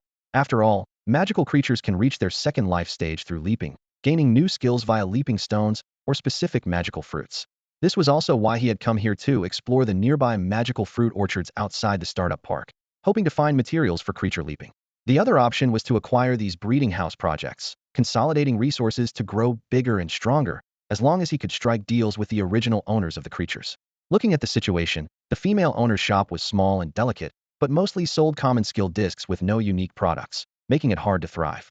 The middle-aged bald man's breeding house was flashy but hollow, relying on false advertising to deceive customers, unsustainable in the long run. The only one with a real advantage was this third breeding house. Its prime location, spaciousness, and attractively low rent were appealing. Perhaps, inspired by the pre-packaged meal pioneer Salya from a past life, he could turn this into a new kind of business hub. At that moment, Xiao Zhi had already sketched out a preliminary business strategy in his mind. If they rented this basement breeding house, he could use the savings on rent to subsidize product prices, making customers feel they were getting exceptional value. As for the specific projects the new breeding house should undertake and how to develop it, that would need to be analyzed step by step based on the actual situation. Once the renovation was complete, Xiao Zhi planned to integrate their own resources before making a final decision. With that in mind, he turned to Yin Lusha and said, "Lusha, why don't we consider buying this breeding house outright? Let's first talk to the people across the way, see what projects and staff they have. If they're good, we can purchase everything and handle the formalities. If not, renting this underground warehouse will do." At that time, Yin Lusha and Xiao Shun were still discussing what to eat that evening. They hadn't expected Xiao Zhi to make a decision so quickly, and in the end, he had chosen to set up a branch of a 100-year-old breeding house in a mall basement. They had stood on the stairs for a full 30 minutes without seeing a single person come down, quietly admiring Xiao Zhi's decisiveness. Yin Lusha then said, "No need to hesitate, Zhi. Let's just do a full acquisition to avoid future legal troubles. Besides, didn't Xiao Shen say this breeding house has lots of employees?" strength in numbers. But Xiao Shun was stunned. The third breeding house I mentioned went bankrupt because the boss hired too many friends of his, giving them all jobs. Are we sure we want to take all those people on board? Xiao Zhi responded steadily. Lu Sha, I understand you're eager to strengthen our century-old breeding house. But this one has been closed for a while, and the workspace is now empty. There's a risk that investors have pulled their funds. The asset-to-liability ratio is unclear. If we inherit a bunch of bad assets, we'll be swamped later. Hearing the analysis from these two advisors, Lu Sha mentally listened in reverse, realizing their advice was really a subtle warning not to lose money buying it. Understanding this, she said firmly, that's right. We'll go all in and acquire it outright. Let's keep the high wages and generous benefits policy. I believe their cash flow broke, not that they're incompetent. Xiao Zhi and Xiao Shen exchanged a glance, but said nothing more. Their views were only speculation, and since Lu Sha was confident, they wouldn't undermine her. Soon after, the agent called to convey their acquisition intent to the other party. The reply came back affirmatively quite quickly. The agent woman looked toward Xiao Zhi and the others, reminding them, ladies and gentlemen, please wait. Their people will arrive in about 15 minutes. Not long afterward, more than 10 motorcycles roared up and parked in front of the breeding house. The dozen or so men who dismounted were all big and burly scruffy beards, potbellies hanging in front with a greasy aura that sharply contrasted with their shiny motorcycles. The leader, a fat middle-aged man, waddled as he walked, his face showing the exhaustion of someone with terminal hyperthyroidism. Xiao Zhi instinctively thought of the strict headmaster from his high school days. This kind of scene those who knew would assume it was a breeding house acquisition. Those who didn't would probably think they had offended some Russian mafia family. Who in their right mind would want to buy our breeding house? The fat man shouted hoarsely, but few paid him any attention. Lu Sha timidly raised a hand, like a little kid standing before a group of school leaders. The greasy middle-aged man flicked some stray hairs from his forehead, glancing sideways at him before speaking. 300,000 Federation credits, not a cent less. My brother's transfer fees have to be covered too, plus food expenses. They eat a load if they go hungry, they can't work. Listening to this, Xiao Zhi suddenly felt as if he were being entrusted with a heavy legacy for the future, like a great responsibility had landed on his shoulders. Lu Sha clapped her hands and smiled. Uncle, don't worry, I've got this. He'll take care of these guys, provide all 3 meals, and guarantee no one goes hungry. She paused, then added, for transferring such a big breeding house, he'll offer you 500,000 credits. As for wages, her eyes scanned the tough-looking men standing behind the uncle. The system capped salaries at 6,000 Federation credits, so she continued, staff will get 6,000 credits a month, and full social insurance plus housing funds. Transportation allowance of 500, phone subsidy 100, and commuting 400. No overtime on official holidays, 9 to 5 work hours guaranteed. Just do your job well, and he'll take all your people. Hearing this, the leader scratched his stubble, his gaze showing surprise and doubt. His eyes rolled as he looked back at his men. Initially, he had planned to put on a tough act to negotiate a higher price, but Lu Sha's offer crushed that instantly. The offer far exceeded his expectations, and the men began whispering to each other. Clearly pleased, their new pay was several times what they used to earn. Having grown used to Lu Sha's nouveau riche style, Xiao Shun and Xiao Zhi watched the scene and thought the offer was actually low. They felt the treatment should have been pushed even higher for the workers. Otherwise, it wouldn't feel right to them.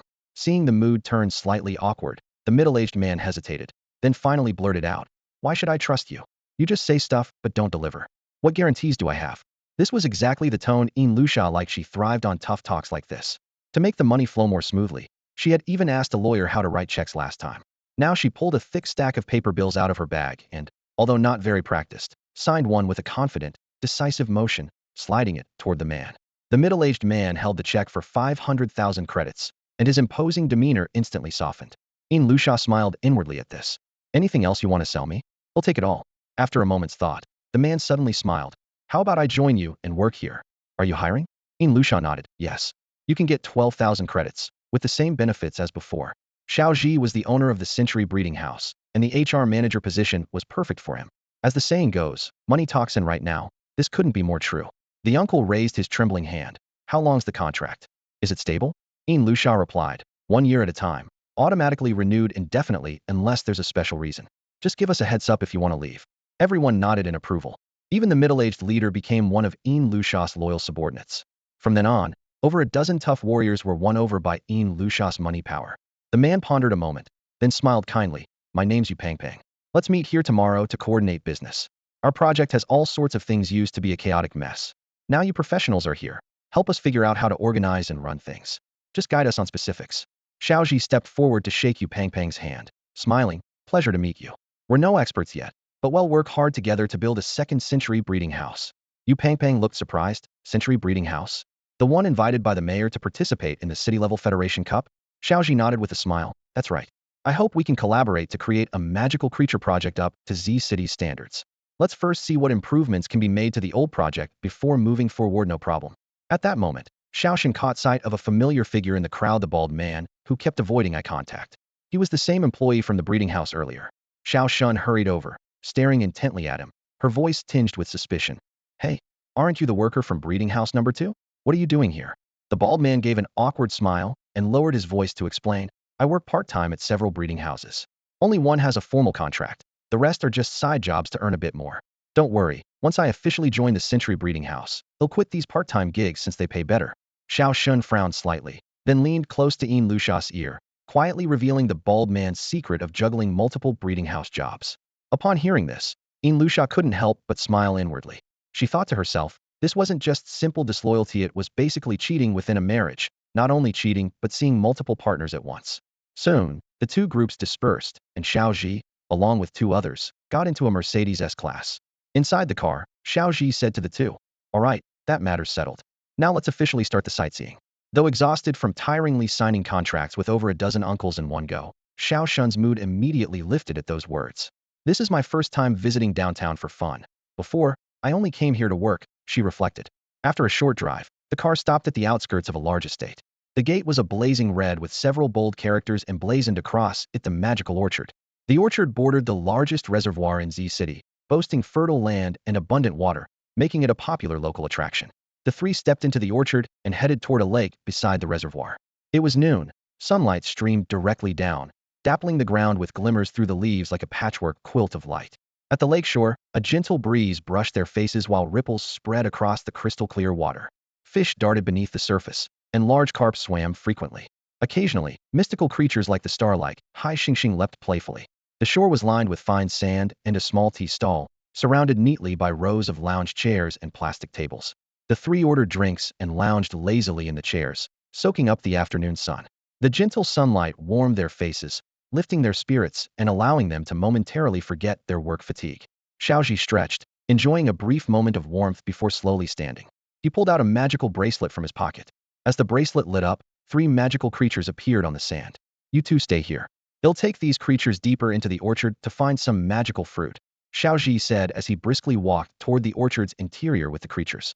Shuezi's eyes immediately locked onto a mystical fruit tree resembling a peach tree, its branches hanging with bright red fruits. Lately, she had been getting more adventurous at the magical farm, often climbing trees with ease. With a swift leap, Shuezi's claws gripped the trunk as she swiftly ascended to the crown, biting into a red fruit and swallowing it. But unexpectedly, her footing slipped, and she flipped backward toward the ground. Xiaozhi quickly reached out and grabbed her short leg just before she fell. As he was about to help her up, Shuezi suddenly emitted a dazzling bright light. Her previously short cat legs rapidly stretched, and her slender, smooth body grew pale and elongated. Xiaozhi was stunned, barely daring to believe his eyes, and simply dropped the transformed Shuezi onto the ground. Shuezi, is that really you? Why do you look like the white cat lady from Tom and Jerry? Meow! A flash of bright light, and the small, fluffy ball that was Shuezi transformed into a slender, graceful leopard cat. Xiaozhi stared in shock at the sudden change. Shuezi, you've changed? Compared to Xiaozhi's astonishment, the other 2 magical creatures nearby seemed much calmer, snuggling affectionately up to Shuezi. At that moment, the magic bracelet vibrated softly, and a message popped up on the screen. Detection, your magical creature has evolved. Supersonic cat has evolved into supersonic leopard cat form. Evolution conditions met. Clearly, Zuiza's repeated efforts creating skill discs for the muted beauty medical brand had helped her growth immensely. The magical fruit she just swallowed had finally triggered a qualitative leap. Xiaozhi excitedly tapped open the bracelet to read the detailed description of the supersonic leopard cat. This form is an evolved state of the supersonic cat, unlocking a brand new skill called Supersonic Slash. This move continuously accumulates supersonic wave energy into a deadly sound wave slash, with a very high danger Ratingit, must be registered with the Alliance. Everything had happened so fast that Xiaozhi could hardly believe it. Evolved just like that? Staring at the skill description, joy welled up inside him. This was exactly the breakthrough in combat power he desperately needed. At last, he might escape the embarrassment of being too weak in battle. Shuezi, unleashed the supersonic slash at that tree. Xiaozhi urged. Newly evolved, Zuiza's form was more elegant and slender than before, but she still lazily rested on the ground, unmoving. Hearing the command, she reluctantly took a few steps forward, her tail flicking lightly, then swung the supersonic slash at the tree. A soft bang echoed in Xiao Zhi's ears, followed by a few seconds of sudden silence. The magical fruit tree hadn't moved at all. Xiao Zhi frowned anxiously. Could it be another skill malfunction? He thought of Ziyi's original skill though, called supersonic wave. Its actual effect had been disappointingly weak, far less precise than expected. Could this be a deliberate test by the system? Xiao Zhi approached and gave the tree a push. Suddenly, with a loud crash, the tree lurched and toppled, branches and dust flying like a landslide, thundering loudly. Before Xiao Zhi could fully react, he heard dogs barking nonstop from a nearby fruit farmer's tent, followed by angry shouting. Damn it! Who had the nerve to chop down my tree? The situation was urgent. Xiao Zhi quickly grabbed the three magical creatures and sprinted away. Returning to the small camp where Xiao Shun and Yin Lusha were, he flopped into a lounge chair and pulled his hat low over his face, pretending to sleep. The two showed no sign of noticing his odd behavior, continuing to pose for the camera. Not long after, Xiao Zhi heard footsteps approaching.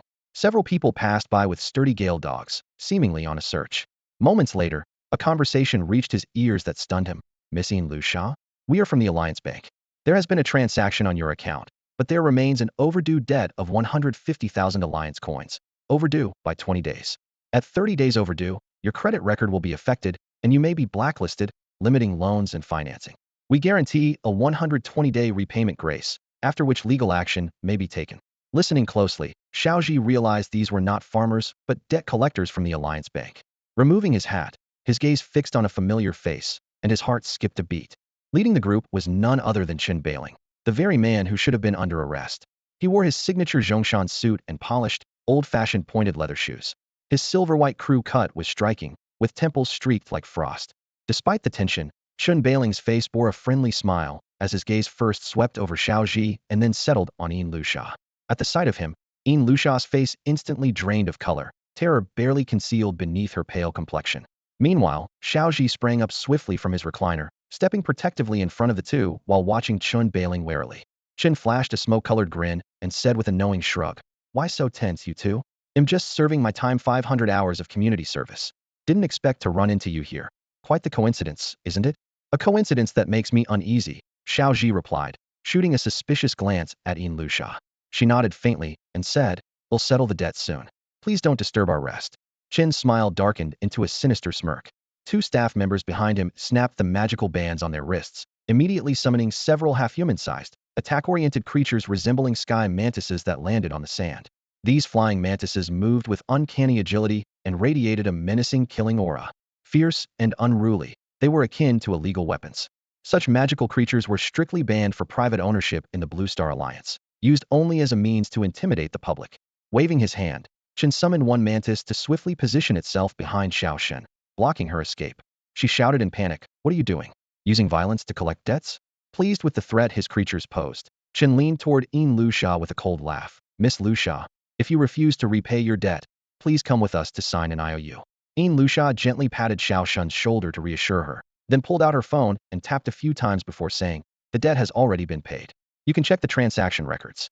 Chen's mouth twitched, his expression darkening as he forced down his anger.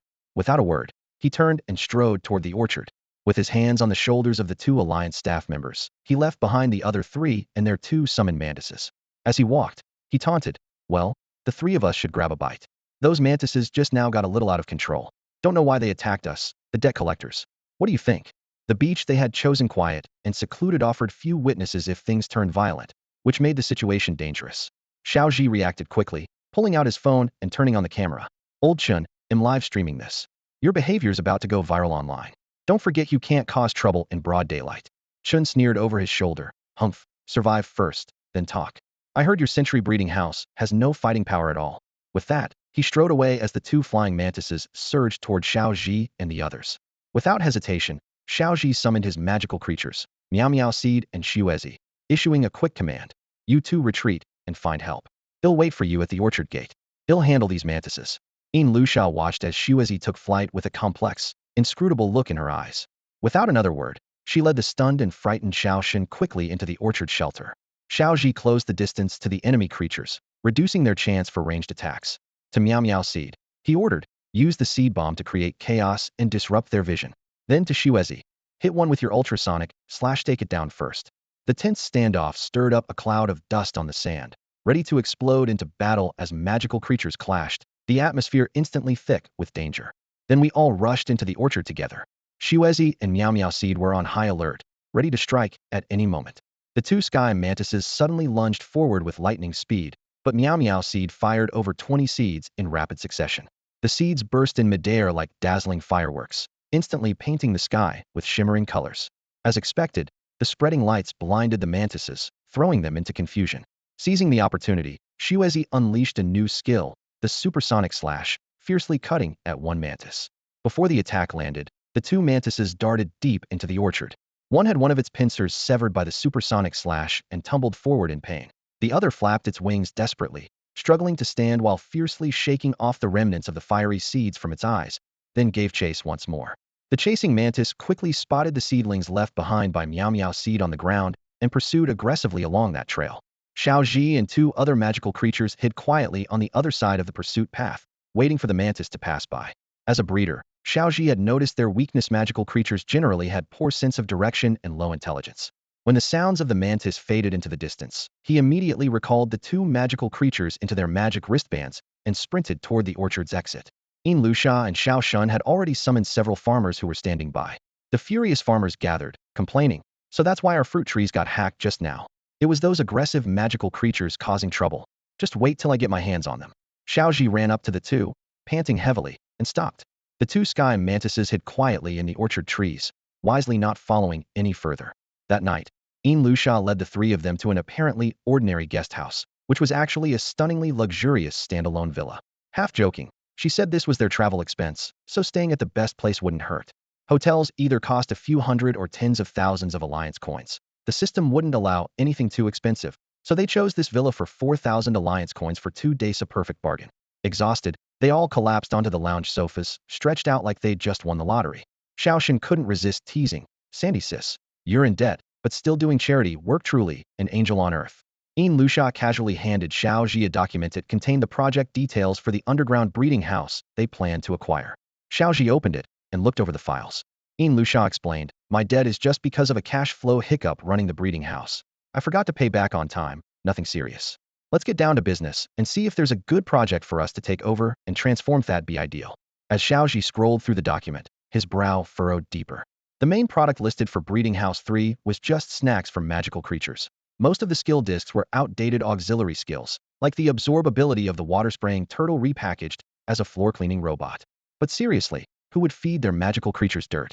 Would owners be that cruel, or creatures willingly eat that? After weighing options, Xiao Zhi decided running the project himself was more reliable. Meanwhile, Xiao had acquired a new skill. It was a product of system evolution. The supersonic slash was unique across Blue Star. While not as powerful as top-tier offensive magical creatures, its damage exceeded that of the previous Lucari werewolf. The key difference was its power cap. It couldn't evolve infinitely like the Lucari werewolf. Currently, it only reached a level requiring public registration and wasn't banned. It could participate in the Alliance Cup, which emphasized tactical teamwork just right for their needs. Xiao Zhi calculated inwardly.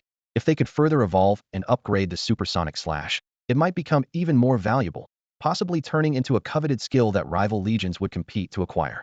With that thought, Xiao Zhi headed straight back to his room and gently released Xiao. Using the system, he quickly checked the evolved skill information for Xiao. Ding! Evolved skill, supersonic slash has been upgraded to supersonic burst. Supersonic burst allows a magical creature to unleash stored sound waves as a powerful sonic shockwave that causes the target to violently explode. Xiao Zhi stared at the description, hardly able to believe his eyes. "Tongzi, this time you actually became a real character, and your skill evolved normally?" Just hearing the name supersonic burst already sounds way stronger than the old supersonic slash. Without hesitation, he invested all the evolution points he had saved into the evolution. Then he returned to Luxia and said, "Luxia, I've looked at the projects from Breeding House number 3. They're all too lame, and the treats for the magical creatures aren't anything special either. Why don't we use Zuiza's new skill to create a new project? Since we're entering the League Cup, bringing out number 3's project as is would ruin our reputation instantly." Luxia was silent for a moment, recalling the last fiasco with Zuiza's shedding disc incident. This time she didn't dare decide lightly. "Aji, show me a demonstration of the skill first." Xiao Zhi nodded but warned, "This skill has a lot of power. It's safer to demonstrate it outdoors." Luxia's heart skipped a beat. Could it be another scene with Lucas werewolf causing chaos? The two of them headed outside the villa, where Xiao Shun was already sitting on the sofa, drooling with anticipation. Xiao Zhi called out Xuezi by the poolside. Once Yin Lusha took her position, he ordered, Xuezi, use supersonic burst. Target the duck-shaped swimming ring in the pool. Xuezi crouched low, its eyes dreamy, eyelids flashing a delicate peach blossom light. It looked up at the pool's center, an old habit from years of overwork as a child, unable to fully wake up even after evolving. Xuezi focused on the duck's swimming ring in the water and sighed. Suddenly, it activated the skill. 3 kongs sounded as 3 overlapping purple sound waves surged fiercely toward the pool. The next moment, the duck swim ring exploded with a splash of water. Yin Lusha looked bewildered. It seems like this skill can only pop balloons. Xiao Zhi was stunned. Using the swim ring for a test wasn't the best idea. He pointed to the goblin statue by the pool. Xuezi, shatter that statue for me. Xuezi unleashed the skill again. The sonic waves penetrated the statue, causing the outer paint to burst and peel away, revealing a dull gray stone beneath in place of the colorful surface. Yin Lusha was speechless. Mr. Xiao, what kind of skill is this? Is it an upgraded version of that shedding skill? Xiao Zhi had no response. The skill was called burst, but against the statue it seemed more like a scraping massage. Was the power insufficient, or was something wrong? Lusha, this skill is supersonic burst. I checked the description. It says it can make the first hit target explode. Lusha frowned as she pondered. That explains it, since the sound waves hit the paint layer of the goblin statue, not the goblin itself. But if it hit the goblin directly, would it even tear the goblin apart? Just as Yin Lusha still felt a lingering nervousness and was about to have Xiao Zhi try attacking the goblin again, Xiao Zhi suddenly turned to Xuezi and said, Xuezi, when you attack me, don't use your full strength. I want to see what exactly is going on. Before Yin Lusha's words could reach Xiao Zhi's ears, Xuezi obediently activated her skill and suddenly struck fiercely at Xiao Zhi. Bang! Just as Yin Lusha had predicted, Xiao Zhi's clothes instantly shattered into pieces, revealing his originally handsome appearance without anything left to cover it. Yin Lusha quickly covered her eyes with both hands to avoid being blinded by the dazzling light reflected off Xiao Zhi. Only then did Xiao Zhi realize what had happened and hurriedly jumped into the pool, submerging himself in the water to hide his embarrassment. Outside the window, Xiao Shun was awakened by the noise. She happened to see Xiao Zhi's clothes instantly disintegrate and couldn't help but chuckle softly. Not taking it too seriously, she lay back down and muttered, "Heh, he's actually pretty pale." Then she snapped to attention, staring out the window in shock. "Ah? You guys are moving so fast. So soon you're being open with each other? Fine if you meet, but why does it have to be in front of me? Am I just your plaything?" Xiao Zhi shivered in the cold water, his face flushed with embarrassment, nervously biting his ear. Yin Lusha recalled Ziyi's figure, her toned arms, and, well, ahem, a Zhi. This skill design is really creative. If it enters the Alliance Cup, it might be a big hit. I can think of plenty of practical uses, like shelling or peeling. Very useful. Let's settle on this project then. We'll hold off on the original number 3 breeding shelter project, for now, might still need it. Xuezi as main focus, others as supplements. That's decided. As soon as she said this, a system prompt suddenly popped into her mind. Ding! The breeding shelter vacancy system has detected your new project. Please review promptly. Name, Yin Lusha. Wallet balance, 800,000 Alliance coins. System funds replenishing, estimated 3,500,000 Alliance coins. Current project, supersonic leopard cat injection. Settlement time, 40 days later. Seeing these numbers, Yin Lusha trembled uncontrollably. This lost task was extremely heavy this time. Fortunately, she had already transferred 1 million to her boss, spent over 500,000 buying the number 3 breeding shelter, and with the magical farm's wages factored in, the real loss would be just over 1.5 million. Looks like the road of losing money is starting to get a bit easier. Xiao Zhi shivered uncontrollably in the icy pool water as the system interface flashed. Ding! The breeding system detected you have received a new order. Please process promptly. Name, Xiao Zhi. Wallet balance, 651,000 Alliance coins. Evolution points, 1 point. Current task, operate a new project in the 2nd breeding shelter and achieve profitability. Task reward, evolution points 2. Task failure penalty, debt of 1,300,000 Alliance coins. Settlement time, 40 days later. Xiao Zhi stared blankly at the system task. Yin Lusha was already striding back to the villa, and he hurriedly shouted, "Hey, Lusha, don't go. At least bring me some clothes." But Yin Lusha, as if deliberately teasing, darted straight into her bedroom. Left helpless, Xiao Zhi could only say to Xuezi, "Xuezi, go back and get me some clothes quickly." Xuezi nodded obediently and went into the villa, but after a while still couldn't fetch any clothes. Just as Xiao Zhi felt like he might freeze to death, Xiao Shun covered her eyes, hopped over like a crab, and threw one of her jackets to the edge of the pool. That night, Xiao Zhi caught a cold. Still, he gritted his teeth and began pondering the business strategy for the 2nd breeding shelter. Xiao as main focus, other existing projects as supplements. The key was to find balance between the two. From Zuiza's skills alone, it seemed powerful at first glance, but few practical applications, and even harder to use in the Alliance Cup. Blowing up magical creatures outright was obviously illegal. So how exactly to make use of it? Xiao Zhi sneezed, shivering all over, but suddenly a bright idea struck him. Right? They'll just use myself as an example. The Alliance Cup never said you can't use skills on trainers, right? Xiao Zhi pondered for a moment. Such an unseemly method was really something only a trainer should experience firsthand. As a breeder, it wasn't his place to speak plainly. After all, this skill mainly applied in battles. But how could he openly say at the League Cup Expo that the move was designed specifically for trainers? He absolutely needed a more suitable reason. Suddenly, the idea of a deheller came to mind. From the freshly picked fruits piled up in the magical orchard, he grabbed a Lulu fruit and called out to Xiao. Xiao, try using your supersonic blast on this Lulu fruit. But Xiao leisurely lay sprawled on the ground, snoring softly, her fur gently trembling, a posture so relaxed it could have been a lazy French afternoon. She paid no attention to Xiao Zhi's words, completely indifferent. Only after he added, once you blast it, the fruit flesh is all yours to eat, did Xiao immediately flip over and deploy her skill. With a sharp crack, the Lulu fruit's yellow spiky shell exploded outward. Over a dozen hard barbs whistled as they flew straight toward Xiao Zhi. He grabbed a nearby cushion to shield his face, waiting until the shell fragments whizzed past before looking back at the fruit. Xiao extended her tongue and happily licked the smooth, firm, bright yellow flesh. Entirely intact. Clearly the supersonic blast's dehelling effect was clean and precise. Xiao Zhi nodded thoughtfully. Since this skill could blast off the outer shell in one clean explosion, which industry would benefit the most from such an advantage? He ordered some takeout and tested various fruits and shelled items while eating. Watermelon peeled effortlessly, revealing bright red flesh. Even crayfish shells popped right off. Though supersonic blast excelled at dehelling, Xiao Zhi felt its niche was too narrow. Its practical scope wasn't broad enough yet. He needed to find a more versatile and widely applicable entry point for this skill. So he opened a short video platform and browsed through all kinds of creative clips, his mind buzzing with brainstorming. Could this skill be used in transformation videos? Influencers doing old clothes explode and turn into new outfits could attract huge attention and spark viral trends online. Or could it apply to mining or engineering fields requiring controlled blasts? Maybe dehelling pearls or even betting on stones during live streams. The more Xiao Zhi thought, the more overwhelming the possibilities seemed. Yet, to identify truly valuable industry angles, on-the-ground research was essential. Blindly picking a path based on speculation wouldn't work. Every product and skill must focus on serving consumers to ensure sustainable growth. With that in mind, Xiao Zhi immediately set a plan to personally visit the most promising scenarios. For dehelling, the most direct research was to conduct field tests at a magical orchard. For engineering blasting, he planned to contact the local League Construction Investment Group and arrange a dinner with key people to understand their needs. For transformation videos, he aimed to try out with a few popular local streamers. Luckily, this century-old breeding house was close to the heart of Z City, making resource gathering convenient. If they could really generate buzz and ride that wave, it would be a great advantage. Of course, if better ideas surfaced along the way, they could pivot and choose the best track. Early the next morning, Xiao Zhi woke Xiao Shun and Yin Lusha and called an intense brainstorming meeting. Yin Lusha arrived first. Xiao Zhi immediately laid out the plan he wanted to research.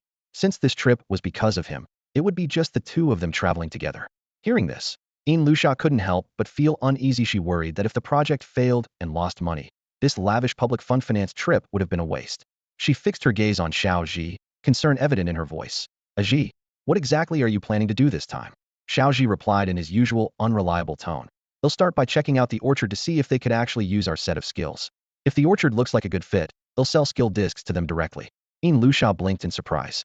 Zhi, you mean that skill you demonstrated yesterday, right? Xiao Zhi nodded with a sly grin. Yeah, that one. In his mind, the image replayed blowing up fruit in front of an audience, the fresh appeal of a live stream event. But he said out loud, just think about how exciting that could be. Yin Lusha recalled the scene from the day before and sighed. Yeah, it was pretty thrilling. Suddenly, Xiao Zhi added an idea. I also want to shoot a transformation video. Use the exploding clothes effect to create a really striking contrast. The image of Xiao Zhi's clothes being ripped apart flashed through Yin Lusha's mind, sending a chill down her spine. She hurried to clarify. We're talking about that skill that makes your clothes explode, right? Xiao Zhi still nodded. Exactly. Besides that, I want to visit construction sites, find some contractors or key people in the Build Investment Alliance, and really show off the skill discs to them.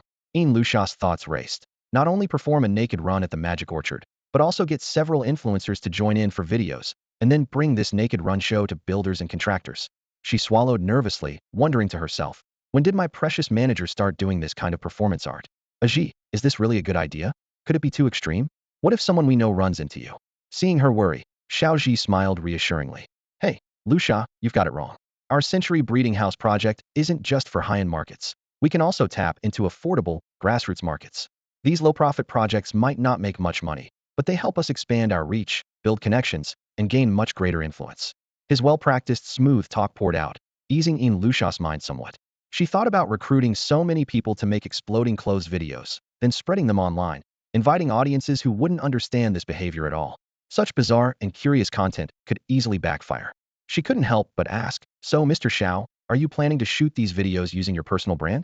Xiao Zhi misunderstood and thought she meant casual videos by influencers, so he immediately said no. Of course not. I plan to film them on the influencers' accounts. Hearing this, Lucia finally relaxed completely. This project's chances of success were about zero, so she might as well invest all she could. Since hiring employees, she had opened a new business avenue, buying all kinds of insurance and subsidies for staff. Now she saw travel expenses as a whole new way to funnel losses. Once Xiao Zhi left, she planned to bring the Magic Farm's employees here on trips, keep exploring their potential, figure out ways to squeeze more out of them, and discover how staff could help their boss lose money. Surely something good would come from it. She also thought this 6 insurances and 2 funds policy was way too conservative. With so many types of insurance in the world, why limit it to just 6? They should work with insurance companies to spark more creativity, maybe launch a 10 insurances program or something. With that thought, Lucia's mood brightened. As the number of employees grew, she gained the upper hand. Although the stock buying system was off limits, and no messing with betting agreements or stablecoins was allowed, and she had to stick to the project, she treated employees exceptionally well, gave generous benefits, and sending staff on business trips to help new projects should be totally acceptable, right? Lucia immediately agreed with Xiao Zhi's idea. Zhi, you go ahead. He'll take charge of resource allocation and staff placement for the new breeding facility. I've set aside 3.5 million alliance coins for this project. Keep an eye on the company accounts flow. No need to be frugal with the money. Xiao Zhi was already used to Lucia's generous approach. The last project had encountered many twists and setbacks, and it was only recently beginning to turn a profit. Now, equipped with valuable experience, he was no longer the naive young man who had once been taken advantage of. With permission granted, he immediately set off on a business research journey. His first stop was the magical orchard he had visited the day before. Xiao Zhi had already familiarized himself with this place, a rural tourism spot blending farm stays, photo opportunities, and orchard production into an ecological agricultural economy. If he could set up a live stream sales channel for fresh, unripe fruits here, he wondered how effective it would be. Without hesitation, he sprang into action. He unloaded his phone holder, selfie stick, and backdrop from his Mercedes S-Class, and set up a live streaming scene beneath the most fruit-laden trees. Just as nearby farmers began approaching, he casually put on a straw hat. One of the farmers furrowed his brows and asked, "Young man, what are you doing? We didn't invite any streamers here." Xiao Zhi smiled and shook his head. "Big brother, I'm not here to ask for money. I want to help you sell your fruits for free. Live streaming fresh fruits with direct cold chain delivery, what do you think?" The 2 farmers exchanged glances and silently reached an understanding. "Wait here, we'll go ask the orchard owner." Soon, a woman in her 30s appeared before Xiao Zhi. Dressed like a Western cowboy, her thin, tight lips and resolute expression made her toughness clear. She asked, "Young man, I heard you want to help us live stream fresh fruit sales and deliver online?" Xiao Zhi nodded. "Yes, I think if this works, it could be quite profitable." 2 farmers nearby smiled simply. "That sounds strange. Live streaming fruit sales? I've never heard of it. This kid is too naive. Everyone knows magical fruit spoils easily. Once the express delivery starts, how can it still be fresh?" They said in unison. Xiao Zhi jotted down their words in his phone notes. He realized the Alliance's cold chain fruit supply chain was far from complete otherwise. Even the farmers wouldn't be so clueless. "I'm a breeder from Century Breeding House. We've developed a skill disc that cracks fruit shells and peels without damaging the flesh. I also have some ideas for building a cold chain system, but I lack franchisees. That's why I want to cooperate with you." The orchard owner adjusted her hat brim, her gaze tinged with respect. "Young people with drive are good. We've thought about this method too. After all, I have over 100 orchards. Many fruits rot on the ground unsold. It's hard to keep up with manufacturing contracts either. Growing magical fruit takes long cycles, and they come in many varieties. This industry is tough." She sighed softly. "Many have gone bankrupt. Fruit is hard to sell, and this is all we can do." Xiao Zhi nodded silently. The reality before him made clear that breaking through the cold chain sales model would be challenging, but that was exactly where the opportunity lay. Fruits rotted in the fields, but the pain weighed heavily on the farmers' hearts. They had tried selling at low prices and relied on logistics and cold chains to salvage the situation. However, the cold chain system was woefully inadequate, and transportation costs almost swallowed all profits. In the end, everyone had to dip into their own pockets to save the market. Back when the overall environment was better, they could barely hold on. But now the situation was dire with little hope of improvement. Young man, the orchard owner sighed. I can't help you right now, but if you really manage to get this cold chain running smoothly, it'll definitely promote your breeding house skill disc. Xiao Zhi pondered for a moment, a spark of determination flickering in his eyes. All right, since sister says so, he'll get this cold chain up and running. Helping the farmers is also helping myself. The orchard owner looked at him with newfound respect. You remind me a lot of my husband when he was young. Haha. Hey, someone bring over the contract. From now on, whenever you come, little brother, no matter how many fruits you need, we'll arrange it for you. We'll split the profits 50-50. Once the cold chain is in place, we'll talk about your breeding house plans. Xiao Zhi's eyes lit up immediately. No problem, sister, I've got this covered. Xiao Zhi already had a rough understanding of how the cold chain system was structured. On Blue Star, most cold chains were centered in large cities, with only a few places equipped with cold storage. Ordinary people's demand for fresh fruit wasn't high, and ready-made meals hadn't really taken off, so there was little enthusiasm for building cold storage in smaller towns. But the Alliance's infrastructure was solid, with roads connecting everywhere and logistics networks already sizable. If he could integrate existing resources, launching a cold chain wouldn't be difficult. His goal was to first open routes to several major consumer cities. Once profits appeared, capital would naturally rush in. All he needed was to provide a successful model proving cold chain fruit distribution was profitable. Once that momentum began, the farmers would follow, and the cold chain system would expand organically. Help me check which companies in the Alliance are building cold chain systems, Xiao Zhi said eagerly as he slipped into his Mercedes S-Class. Beep beep. The AI quickly returned results. Scanning the list, the first name surprised him. Jing Dongdong. Their new cold storage facility in City Z was the third largest in the Alliance. It primarily stored frozen meat, seafood, and bulk commodities, but hadn't ventured into small-ticket items like fruit yet. The facility had plenty of unused space, waiting to be put to good use. If someone could persuade the decision-makers to see the profit potential in this area, there would definitely be investment.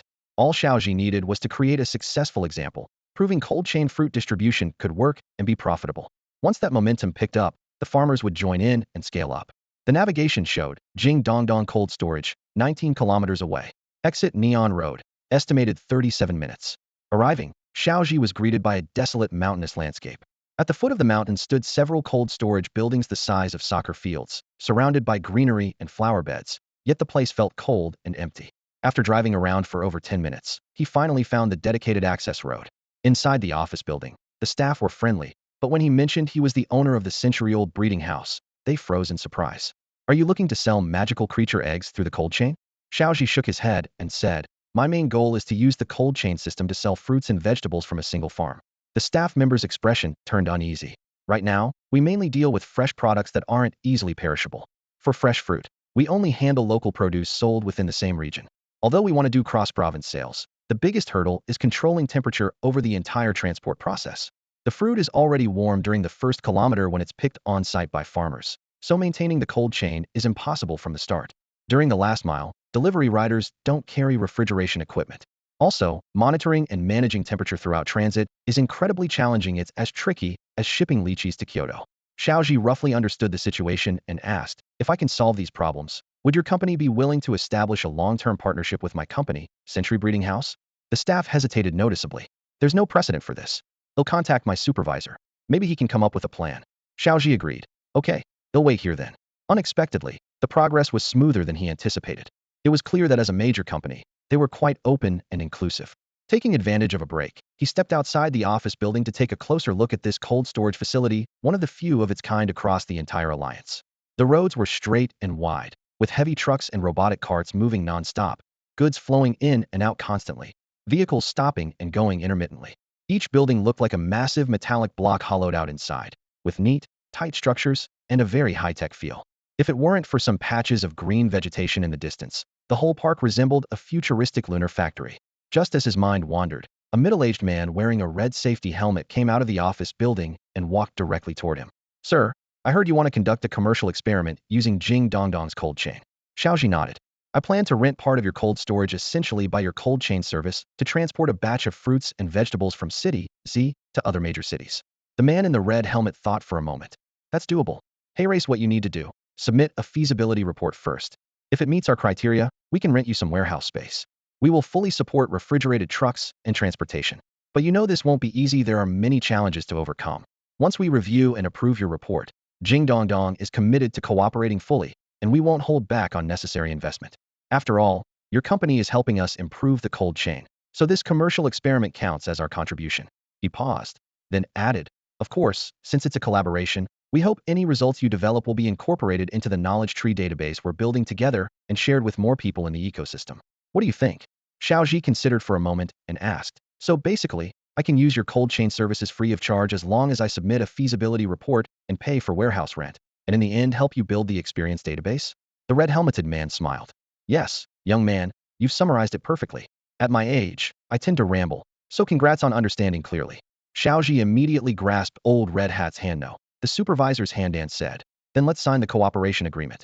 By the way, you don't happen to be short on laptops here, do you? I didn't bring any equipment on this business trip. Can I borrow one? I'm ready to hand over the feasibility plan for implementing fresh cold chain logistics. Hearing this, old Red Hat's face flickered with disbelief. After all, the young man in front of him didn't look the part of someone experienced in freight transport. His smooth, fair skin and delicate, handsome features hardly fit the image of a courier or truck driver. But old Red Hat had no time to waste on a youngster. If it weren't for his superiors ordering him to humbly seek out someone to play along and submit some data, he wouldn't have bothered meeting such a wildly imaginative kid. He waved to the receptionist. Hey, you there, grab a laptop from a workstation. Then he turned and walked back to his office, not even sparing Xiao Zhi a glance. Two receptionists standing nearby wore faces full of disdain and reluctance. Who does this guy think he is? Jing Dong Dong is such a huge company, and he dares to act so cocky. Yeah, he clearly doesn't know his limits. Fresh meat, too naive and fearless, just waiting for reality to knock him down. After that, he'll know better. They spoke without caring that Xiao Zhi was standing right there. Xiao Zhi didn't give them the satisfaction and shot back with a crisp tone. Which one of you is coming to get me the laptop? Or should I get it myself? One of the long-faced women rolled her eyes and sneered. Who do you think you are? Go home and mess around with your family if you've got the nerve. No one's spoiling you out here. Mommy's boy? Unfazed by her hostility, Xiao Zhi stood tall and answered confidently. My mom does tell me not to hang out with fools and not to argue with idiots. I've noted your employee ID. I'm now a partner with Jing Dong Dong Cold Chain. If my feasibility report says the front desk and service staff are unpredictable and unreliable factors that should be replaced with robots to improve efficiency, then you both will be out of a job. Got it? The woman's face shifted drastically, anger nearly bursting forth like the colorful demons from the Halua tales Xiao Zhi had read as a child. Go get the computer. As she hurried away, Xiao Zhi couldn't resist adding one more thing. Don't forget the phone charger. My phone's almost dead. Her steps faltered briefly before she continued into the factory area. Seizing the moment, Xiao Zhi tossed out another line. Oh, and bring me a glass of water, tea, or coffee. Either's fine. I'm timing you. If you're too slow, they'll write it up as inefficiency in the report. The woman stormed into the building loudly. Xiao Zhi settled in with satisfaction, waiting a short while before everything he needed appeared on the table before him: laptop, charger, water, accompanied by several more eye rolls. He ignored them all and began drafting his proposal. For the first mile, he wrote up a plan to use magical creatures for rapid freezing. He proposed two options: the absolute zero temperature of ice pillar monsters, or the biting frost storm of nine-tailed snow foxes. The freezing process would take place right on the treetops, ensuring the cold chain's temperature while also providing an intuitive spectacle for consumers. The second stage of transportation involved magical creatures continuously lowering the temperature, combined with refrigerated trucks maintaining optimal temperature and humidity. The entire process would be monitored in real time, uploading data to a central information center to prevent drivers from slacking off by turning off the freezing devices or the creatures losing their ice powers. Finally, for the last mile, Xiao Zhi suggested a new skill for Zuez's Sonic Blast. Once the frozen fruit reached the delivery point, Zuez's skill would quickly shatter the ice without damaging the fruit. Although the fruit wouldn't be as fresh as newly picked, it would retain 80 to 90% of its biochemical freshness, fully satisfying most consumers' demands. Xiao Zhi's initial plan was like this, but putting it into practice required experiments and data to back it up. He saved the feasibility report onto a USB drive and turned to the front desk. Hey, take this file to your supervisor. If he thinks it's workable, they'll bring the fruits over tomorrow to start the experiment. With that, Xiao Zhi pushed open the door and left Jing Dong Dong's cold storage. No sooner had the door closed than the two receptionists crowded around the laptop. The long-faced woman curled her lips as she skimmed through the file. What is this nonsense? Taking chicken feathers as orders. She squinted, quickly scanning the contents before suddenly letting out a chuckle. Using magical creatures for cold chain logistics? Dream on. Like they think Jing Dong Dong is some kind of playground. The other receptionist chimed in. Just then, the cold storage supervisor opened the door and stepped out. The two quickly returned to their desks, putting on a serious work attitude. The supervisor cast them a cold glance, then picked up the laptop and flipped through the report. The long-faced woman glanced at his expression. Seeing his furrowed brow, she nudged her colleague with her elbow. See? Even the supervisor can't stand it. Today's college kids have big dreams, but no practical skills, her colleague whispered back. The supervisor unscrewed his thermos and took a sip of goji berry tea, then closed the laptop. Notify the organization department schedule an emergency meeting. This report needs to be discussed. Why hold a meeting if there's no data support? The long-faced woman asked, confused. The supervisor looked up at her. Because many of his ideas are worth exploring, and he's bold enough to take action. Unlike you two, who can't even guard the door properly. Don't come in tomorrow. On what grounds? The long-faced woman's eyes widened and her voice sharpened. Do you think you own this company? Wait and see. They'll file a labor dispute. Snatching up her bag, she snapped. This dump? I quit. At 3 p.m., Xiao Zhi returned to the magical orchard. The owner wasn't there, and Xiao Zhi wanted to find some fruit trees for experiments, but kept hitting walls. Freezing the fruit right on the branch. What if it damages the tree? One farmer shook his head. And what if the ice won't break?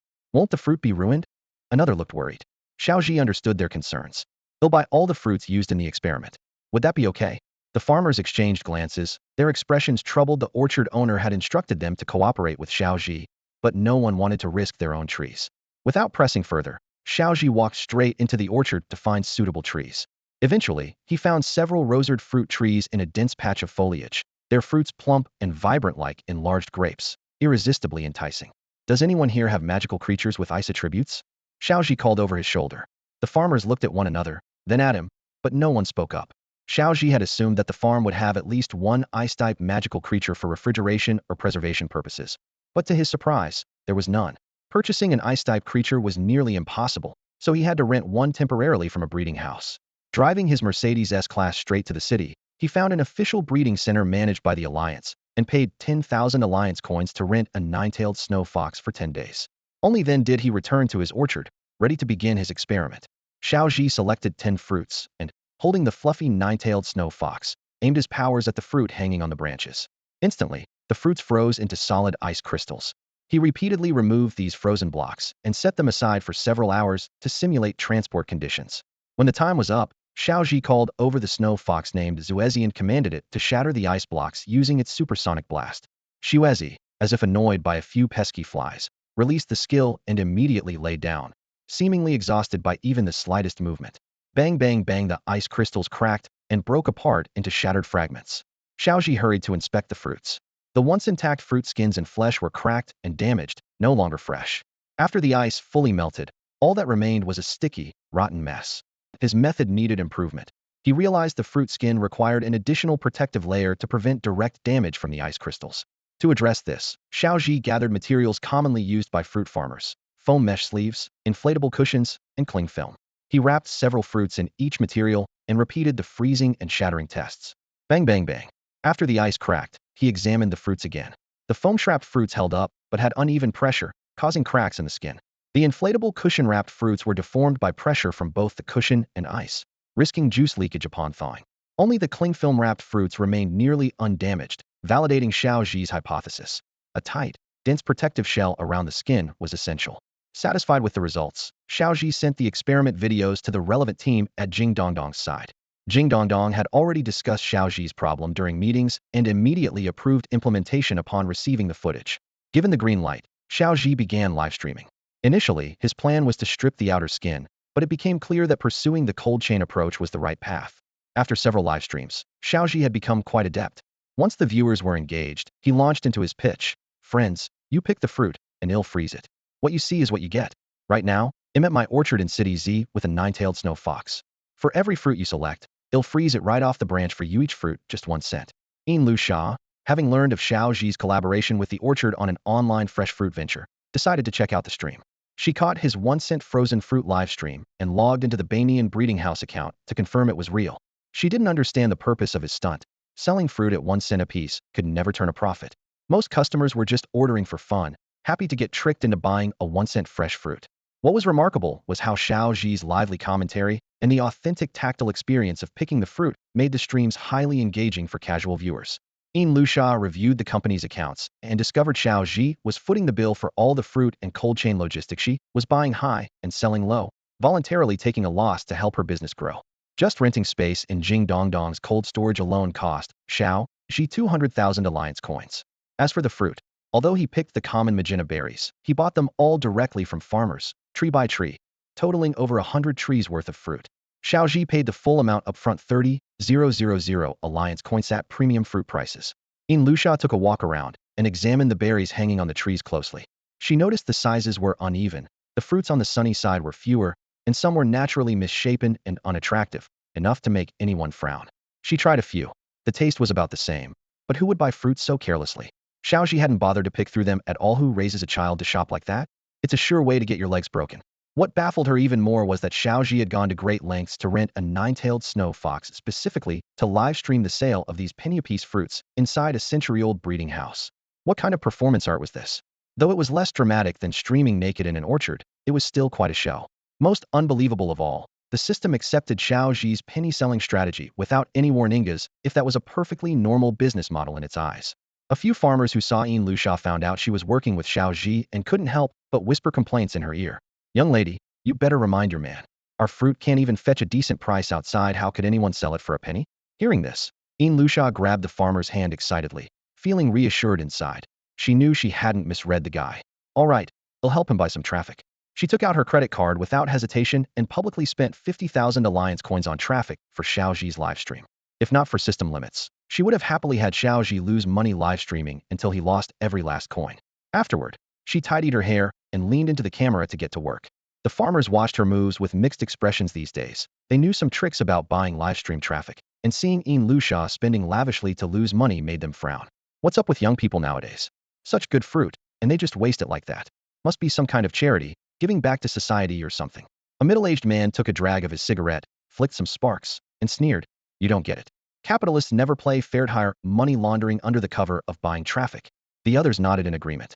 In the alliance today, a few major clan leaders dominate, and the magical creatures they control are rarely seen by ordinary people. These families have built their empires around these creatures, so their accounts inevitably have complicated schemes.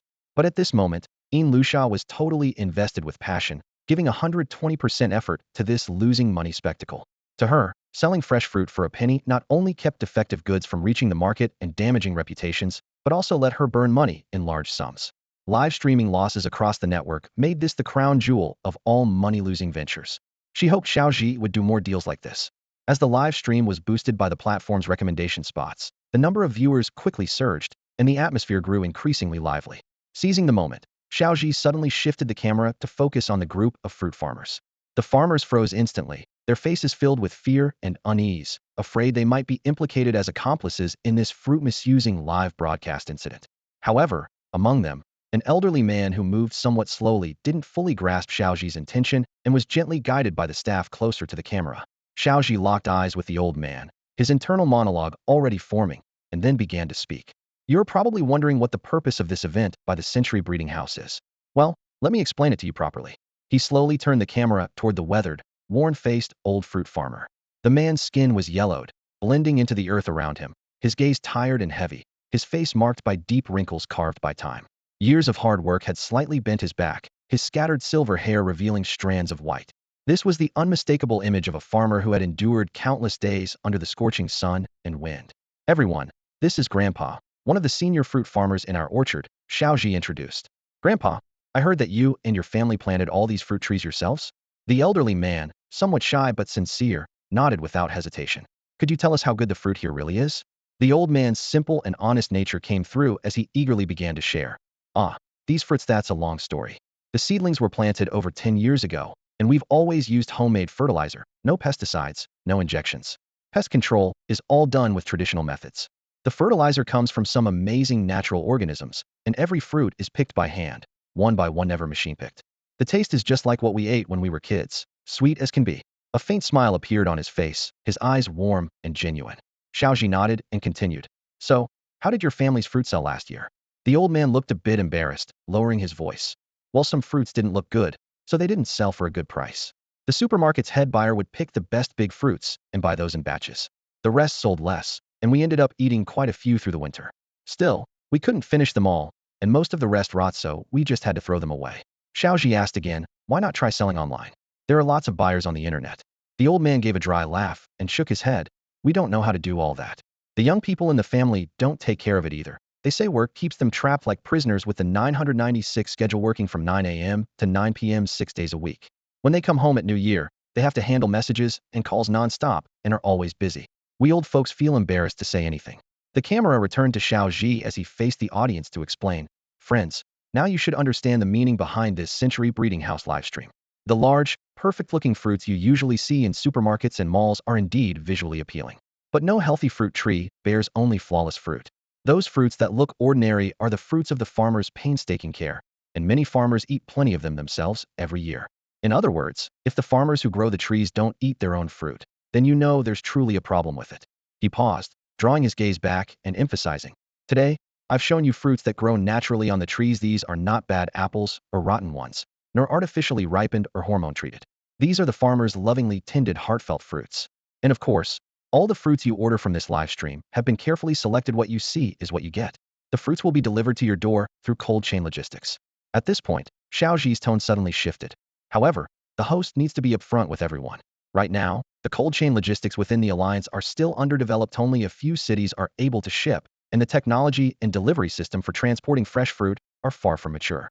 To avoid sending out fruit that might arrive damaged or not fresh enough, this batch is actually an experiment. If anyone receives fruit with any issues or has suggestions regarding the delivery or transportation process, please contact us or leave a comment. If anyone feels cheated, the Century Breeding House promises to refund every cent without exception. The host guarantees they will improve cold chain transportation technology as soon as possible. If you want to continue supporting these hardworking fruit farmers, the host will keep you updated on progress and share new purchasing links. Once the technology is fully developed, more fruit can be sold to help more farmers, ensuring this money goes directly into their hands. Just as this was said, Luxia pushed into the frame, tapping his chest. "That's right. I'm an investor in Century Breeding House, and I guarantee everything the host says is true. Today, buy just one fruit, and we'll ship it to you for free, no extra charge." As the two spoke, the live stream's viewer count rapidly exceeded 50,000, shooting the broadcast straight to the platform's top recommended page. The chat exploded with comments. "Wow, their conscience is back. They really didn't let me down. I'm sticking with Breeding House. I was wondering why Century Breeding House is selling fruit for just 1 cent. This time it's to help the farmers. Buying 10 to show support. What's going on here?" Those accusing this of emotional manipulation can relax. If you really want to help farmers, why not use your own fruit for experiments? That guy above. "Don't be late. They already said this batch was bought by Century Breeding House specifically for testing, and these are high-quality large fruits. In my hometown, it's the same. Lots of farmers lose their vegetables and fruit in transport, wasting a year's hard work. This positive approach deserves full support." With the chat flooding non-stop, Xiao Zhi and Luxia had no time to read the messages. They busily directed packing and shipping, urgently bringing in temporary and new workers for help. The live stream continued late into the night before the Century Breeding House team finally wrapped up. Luxia, exhausted, flipped through the day's orders, 20,000 in total. After deducting packaging, boxes, shipping, insurance, and other expenses, this experiment still lost tens of thousands of alliance coins. Xiao Zhi hadn't expected Luxia and Xiao Shen to willingly give up their vacations to fully support this experiment, filling him with gratitude. After all, success was still uncertain, and Xiao Zhi's choice to sell fruit at 1 cent reflected many considerations. First, selling fruit for a penny meant consumers were unlikely to complain, so even if the experiment failed, it wouldn't damage the company's reputation. More importantly, by helping farmers sell their excess or unsold fruit, Century Breeding House could actually improve its public image. This was not just a business strategy, but a sincere effort to forge a close connection with the farmers. Secondly, this model can generate significant traffic, making more people aware that there are already players in the online fresh fruit e-commerce market and proving that this sector indeed has profit potential. As a result, it will attract a large amount of capital and merchants to invest by building cold storage facilities across various regions, expanding online fresh fruit and local fresh produce e-commerce businesses. Before new technologies or alternative solutions emerge, the ultrasonic blasting skill from Century Breeding House will inevitably become a star product in the cold chain industry, and its sales will be self-evident. At that point, the early investments and expenses will seem insignificant. Even if the ultimate returns fall short of expectations, it will have genuinely helped fruit farmers avoid wasting a large portion of their hard work, which can still be considered a virtuous deed. Luxia, thank you for making this happen, though it doesn't really help with the long-term development of Century Breeding House, Luxia said, staring at the newly added losses on the balance sheet, feeling the impact of new media for the first time. Zhi smiled and said, "You don't need to be polite with me. After so many collaborations, I already know you well. I believe your intentions are good and that you are doing this for the sake of Century Breeding House's growth. So, whatever you promote, I will support it wholeheartedly. Xiao Zhi felt a warmth in his heart, somewhat moved, and quietly resolved to redeem himself by ensuring this project would not cause In Lusha any further losses. By the way, Zhi, I came to you for another reason. Manager Sun from Mad Aesthetic Medical has contacted us. They are preparing to launch the next phase of their business. Since the three of us aren't at the old store now, I arranged for them to hold an online meeting with Xiao Shun. After detailed discussion, Mad Aesthetic Medical plans to open a new facility in the urban area of Z City. They have brought in over a dozen magical creatures to provide aesthetic services. Our hair removal business is one of the core projects, so they want us to do two things.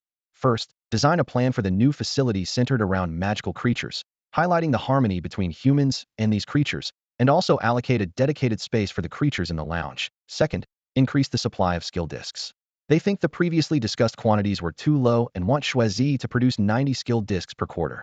Hair removal's best path forward is retailing skill discs, and they want to become the agent distributor for hair removal skills.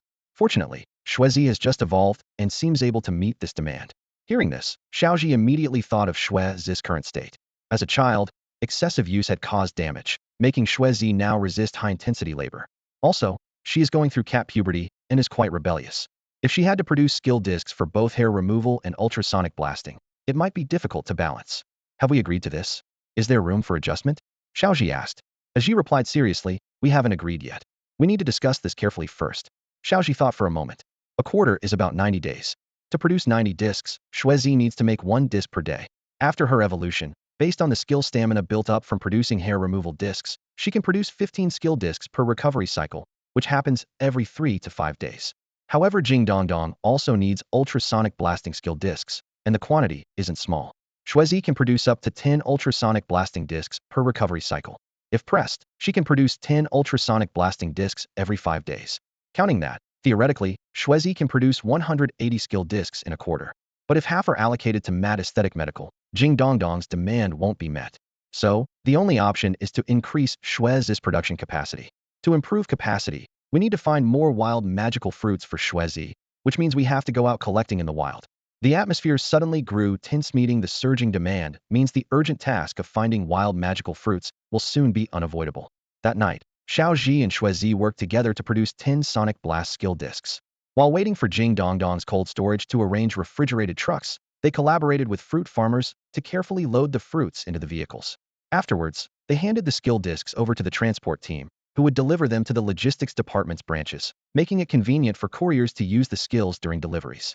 Xiao Zhi and Jing Dongdong envisioned the couriers removing the ice crystals from the fruit surfaces with these skills right in front of customers, allowing them to pick fresh fruit straight from the branch. This process would ensure the fruits remained perfectly chilled throughout, maintaining cold chain integrity.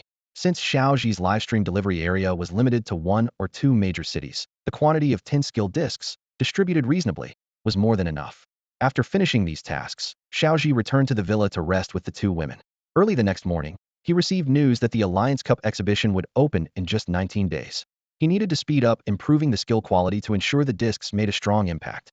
Logistics would still take a day or two, meaning customer feedback would take time to come in. During this period, he decided to focus fully on raising Xuezi's skill cap. This was the foundation for the success of multiple upcoming projects. If Xuezi's fruit output couldn't keep pace, discussions about widespread online sales would be pointless, and commercial demand couldn't be met. In planning his travels, Xiao Zhi had learned that tourism on Blue Star was very different from his previous life. The forests housed many dangerous and bizarre magical creatures, especially those with evil spirit attributes. These beings loved to take control of humans' bodies while they slept, moving them to different places. Alliance adventurers had sometimes fallen asleep outdoors only to wake in another Alliance's territory. Some had gone to bed in farmhouses, but woke up sitting on public restroom toilets. Drunk individuals who passed out in men's restrooms occasionally found themselves waking up in women's restrooms, an embarrassing predicament. For this reason, only experienced adventurers and trainers ventured freely outdoors. Ordinary people rarely went into the wilderness, mostly sticking to travel between big cities. True outdoor activities belonged to strong trainers who always carried powerful magical creatures for protection. Looking at the man who had woken up in the women's restroom, Xiao Zhi again dismissed the idea of searching for magical fruits in the wild. He was, after all, just a businessman and not skilled in combat. If he encountered an evil spirit magical creature, he'd be helpless. Meeting a Lucari werewolf would be luck, but most magical beasts were valued commercially and had limited fighting ability. Moreover, magical fruits that could boost skill caps were usually aged over many years. The artificially cultivated fruits available on the market were mainly for eating and lacked the necessary energy. In contrast, wild magical fruits often served as habitats for powerful magical creatures, posing dangers even to veteran adventurers. The risk was simply too high, so Xiao Zhi decided not to attempt it. After careful consideration, Xiao Zhi finally applied to Yin Lusha for 100,000 alliance coins in funding to prepare for a steadier and safer advancement of his plans. They hired a professional team to source those rare, long-forgotten magical fruits for Xuezi, while themselves continuing to focus on building the second branch of the Century Breeding House. After lunch, in the basement of Branch 2, Xiao Zhi and Yin Lusha waited together for the arrival of the female boss. The two sat in the empty concrete room, each silently pondering how this place would evolve. As Yin Lusha's financially draining project, she was especially invested in this store, having already thoroughly researched and listed potential pitfalls in the renovation process online, eager to verify them one by one. Before long, the female boss pulled up in her family's convertible sports car and slowly stopped outside the basement door. As the car door opened, a pair of long, slender legs stepped out with a soft tap. Today she wore a loose, durable work jacket paired with a denim mini-skirt, a contrast of loose and tight that made it seem as though everything below her neck was one long, well-proportioned limb. Xiao Zhi resisted the urge to stare aimlessly, focusing his gaze on her with clear intent even before being prompted. This playful focus made the boss smile with a slightly embarrassed look. Keep staring, and he'll have to charge extra. Stop looking and get to the point. The real reason for calling the boss over was to get her design plan. Eager and ready, Yin Lusha held up a list of requirements and couldn't wait to say, "Sister, hey, race a list of what we need. Let's coordinate on this. Then you can design it in your own style." The boss looked at Yin Lusha with affection. "Emily man, just call me sister man." Yin Lusha opened her notebook and presented the requirements one by one. Unlike the first branch, which served an office function, the second branch was to be renovated into a new retail store. Once the goals were clear, the tasks ahead became straightforward. Defining the overall style and tone, dividing and laying out the space, and setting themes, lighting, and decorations for each section. The new retail store's priority was enhancing customers' in-store experience, with visual appeal as step 1 and encouraging longer visits and purchases as step 2. Utilities and safety would follow alliance standards. Browsing the list, Li Man raised an eyebrow. Here it says the overall style should be both retro and anti-trendy, yet also blend modern elements? Yin Lushan nodded eagerly. Yes, doesn't that sound cool? Li Man continued scanning and furrowed her brow further. The space layout should be very maximalist, divide as many themes as possible? Yin Lushan nodded firmly again. Exactly. Our existing business covers magical creature plushies, trendy IP merchandise, and magical creature snacks, all closely tied to daily life. I can't bear to let go of any of it. Our store's own products rely on high-tech special skills and patented magical fruits and vegetables. When professionalism and uniqueness aren't enough, that's our edge. If we can design exclusive IP and derivatives around our patented creatures and produce, the barrier to entry will be high and hard to imitate. Hearing this, Li Man nodded slowly with a puzzled look before turning to the display section. It says here the presentation needs to be scenographic and story-driven? Yin Lusha smiled. Right, stacking otherwise unrelated items in a themed scenes is more eye-catching, isn't it? The three fell into a thoughtful silence. In truth, the requirement list was partly designed to increase design costs. Everyone loved minimalist styles, but Yin Lusha insisted on maximalist multiple themes and elements. While others pursued straightforward product displays, she wanted a dazzlingly complex layout. Even she admitted these demands were hard to grasp and relied heavily on AI-generated rational explanations. Just as Yin Lusha worried Li Man might walk away, the two of them, deep in thought, almost simultaneously said the same word. General store? This time, Yin Lusha was stunned. Huh, you can actually make my idea happen? What exactly does a lifestyle grocery store mean? Could it really be an all-in-one service for everything from eating and drinking to sleeping and hygiene? Xiao Zhi's mind drifted to those small yet trendy brands commonly seen in shopping malls back in his past life, brands that thrived by leveraging strong supply chain integration to gather a diverse range of quirky and novel goods in one place. Collectible figurines, plush toys, blind boxes, planners, handcrafted music boxes, all kinds of unique and interesting items from subcultures, mainly attracting young consumers. As for the magical creature breeding industry, although its core is breeding fantastical beasts, most traditional offline stores were deserted. Customers usually made appointments by phone or requested breeders to visit their homes, causing physical shops to decline and become marginalized in retail. But on Blue Star, magical creatures are everywhere, and many creatures themselves have huge IP potential. They could easily be transformed into a lifestyle grocery store model. All it would take is partnering with a few toy manufacturers and companies skilled in 3D printing to bring this idea to life. Conveniently, This perfectly matched the magical creature IP concept Xiao Zhi had been planning. Li Man and Xiao Zhi's expressions changed in sync from confusion to sudden understanding, then blooming with imagination, finally bursting with joy they could no longer hide. Lusha watched them with satisfaction, silently relieved. It seemed they had found the direction, but many challenges still lay ahead, and the financial cost would undoubtedly be huge if they pushed forward. Manjia, do you think it's doable? Lusha asked tentatively. Li Man looked at Xiao Zhi, seeing the spark of excitement in his eyes. She couldn't help but beam, cupping Lusha's cheeks, and saying, absolutely doable. Your idea is brilliant, Xiao Lusha. Your creativity really impresses me. I've already thought up several plans, and am ready to start full preparations. But the funds you gave? They won't even come close to enough.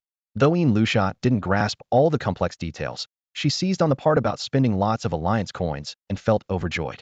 Aji, if you don't mind, Manjia, go ahead and make it happen. With that, she made a decisive clap.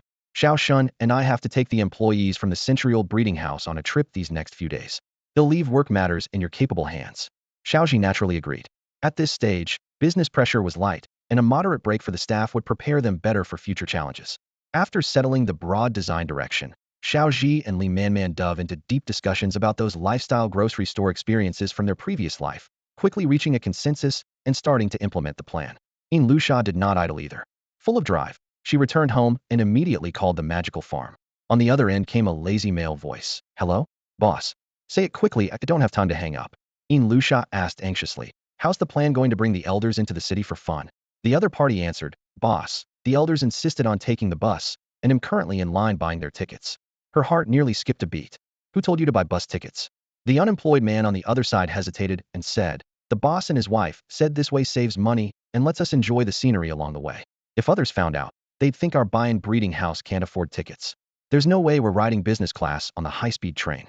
He paused, then added, we're here to exchange ideas with employees at breeding house's second branch. Why are we taking a bus? Go change the tickets quickly, and remember to add lunch boxes. We can't let the staff go hungry on the road. After hanging up, Lusha called the newly hired employees at breeding house's second store. On the line was the middle-aged team leader, Yu Pang. Hello? Director what's the order? Lusha spoke in a serious tone. To celebrate the opening of the second store, I want to organize a staff activity so they can better prepare for their upcoming work. Yu Pang immediately adopted a professional attitude. A new boss has to make a strong impression and motivate the team. He asked, is this for training or team building? Should I arrange for a meeting recorder? Lusha hesitated briefly. No, I want to take everyone on a trip. There was a short silence on the other end. Yu Pang clearly hadn't expected such a surprising idea. He asked, where exactly are we going? Lusha gave the address, the Black Swan Hotel, in Z City's resort area. The cheapest room there costs about 1,000 alliance coins per night, right at the system's upper limit. Yu Pang understood immediately. Who would just go sightseeing in their own city's resort area for no reason? This so-called trip clearly had a message behind it. He also knew the Black Swan Hotel's success story. Its corporate culture emphasized extreme service and strict assessments, even maintaining a bottom-rank elimination policy. Every month, no matter new or old, the employee with the lowest approval rating has to leave.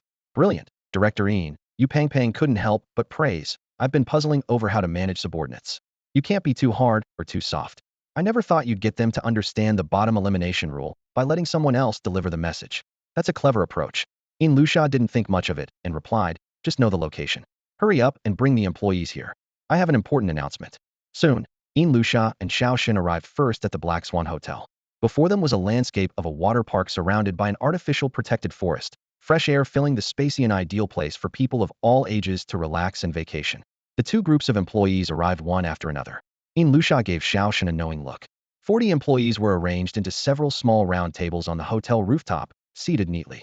Standing above, Lusha cleared her throat. Ahem, everyone, I invited you here today to announce two things. First, you can enjoy 5 free days here. All expenses will be covered by the company. As she spoke, she handed a stack of room cards to Xiao Shun. Xiao Xin distributed the cards to each employee. The cards not only opened rooms, but could be used for spending, each preloaded with 10,000 alliance coins counted as part of their year-end bonus. Immediately, murmurs spread among the crowd.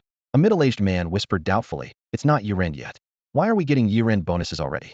Is the company using this method instead of paying cash to avoid settling accounts? The aunties nearby were already quite unfazed by such things. Working at the magical farm every day, they had to deal with all sorts of messy consumer cards. Seeing the new employees react as if they'd encountered some rare beast, the aunties instinctively put on a seasoned, serious expression and started giving them a lesson. You newcomers really don't understand a single bit of how business really works, one of them said, her tone dripping with both disdain and a reprimand. An uncle listening nearby raised an eyebrow, intrigued, as if he wanted some juicy gossip. Oh, Auntie, you're so pretty. How about you give me a few pointers? The auntie arched her eyebrows, glanced sideways at him, and smiled. Well, since your tongue's so sweet, I'll be generous and tell you a thing or two. She paused, then turned serious. Tell me, how big do you think this century breeding house is? Big. The uncle replied without hesitation. And its reputation? Is it well known? Well known. Of course, a lot of companies want to partner with us. The uncle frowned, confused. So what does that have to do with all these shopping carts? The auntie snorted contemptuously, her eyes full of scorn. You really don't get it. We're a star company, leading the industry with top-notch benefits. We're like the first soldier in a ceremonial guard, everyone else follows our lead. Other companies want to see where our employees usually shop, where they do team building, what hotels they stay in. Then their bosses go back and think, we have to package our own benefits to match the century breeding house standard to attract talent. Isn't that free advertising? Who in Z City, wanting to poach top talent, wouldn't want to offer shopping carts and luxury perks? Without following our lead, good people won't even bother coming. The uncle, half joking, half serious, said, Auntie, you're exaggerating way too much. The auntie lifted her chin, pulled up a few local job listings on her pink phone, and handed them to him. Sure enough, these ads all mentioned things like century breeding house level benefit standards, century insurance protection, and century shopping cards. She said proudly, see? These shopping cards are practically our signature. Companies that give us shopping cards hardly dare charge extra. To recruit, they just have to be generous. Simple as that. The uncle nodded as if enlightened, inwardly regretting how he'd probably wasted the first half of his life. Just as he was relaxing, Lu Sha spoke up again. The second thing, about your 6 insurances and 2 funds, I've made some adjustments. The uncle immediately clasped his thigh, suspicious at the first thought. I knew it, capitalists are no good. They give you shopping cards, but those insurances and funds get deducted mercilessly. The auntie remained calm and composed, totally unbothered. The uncle calmed down, sat back, and took a sip of his iced drink. Lu Sha pulled out a list of insurances approved by the system that can be purchased. Ahem, we added some new policies, like accidental breakup insurance. It prevents breakups from affecting work. If an employee breaks up with a partner during the contract period, they can receive consolation money. The company pays a share of this. Hearing that, the auntie shot a playful wink at the stunned uncle and joked untimely. Handsome. You can even make money breaking up, maybe you should give it a try. Lu Sha continued. And there's also appearance protection insurance, known as the legendary baldness insurance. Laughter and witty banter filled the scene. The auntie's worldly savvy contrasted sharply with the uncle's cluelessness, giving a rich glimpse into the complex inner workings of corporate life. If an employee experiences a significant drop in hair volume compared to normal due to work, or if their scalp suffers damage, they become eligible to receive a compensation fee for image loss. The third type of insurance was an extreme accident policy, and Lu Sha couldn't help but pause as she read it. This insurance clause was downright bizarre. It covered the most unusual and obscure risks. Yet she was powerless to stop it after all. The whole point was to lose money deliberately, so why not go all out?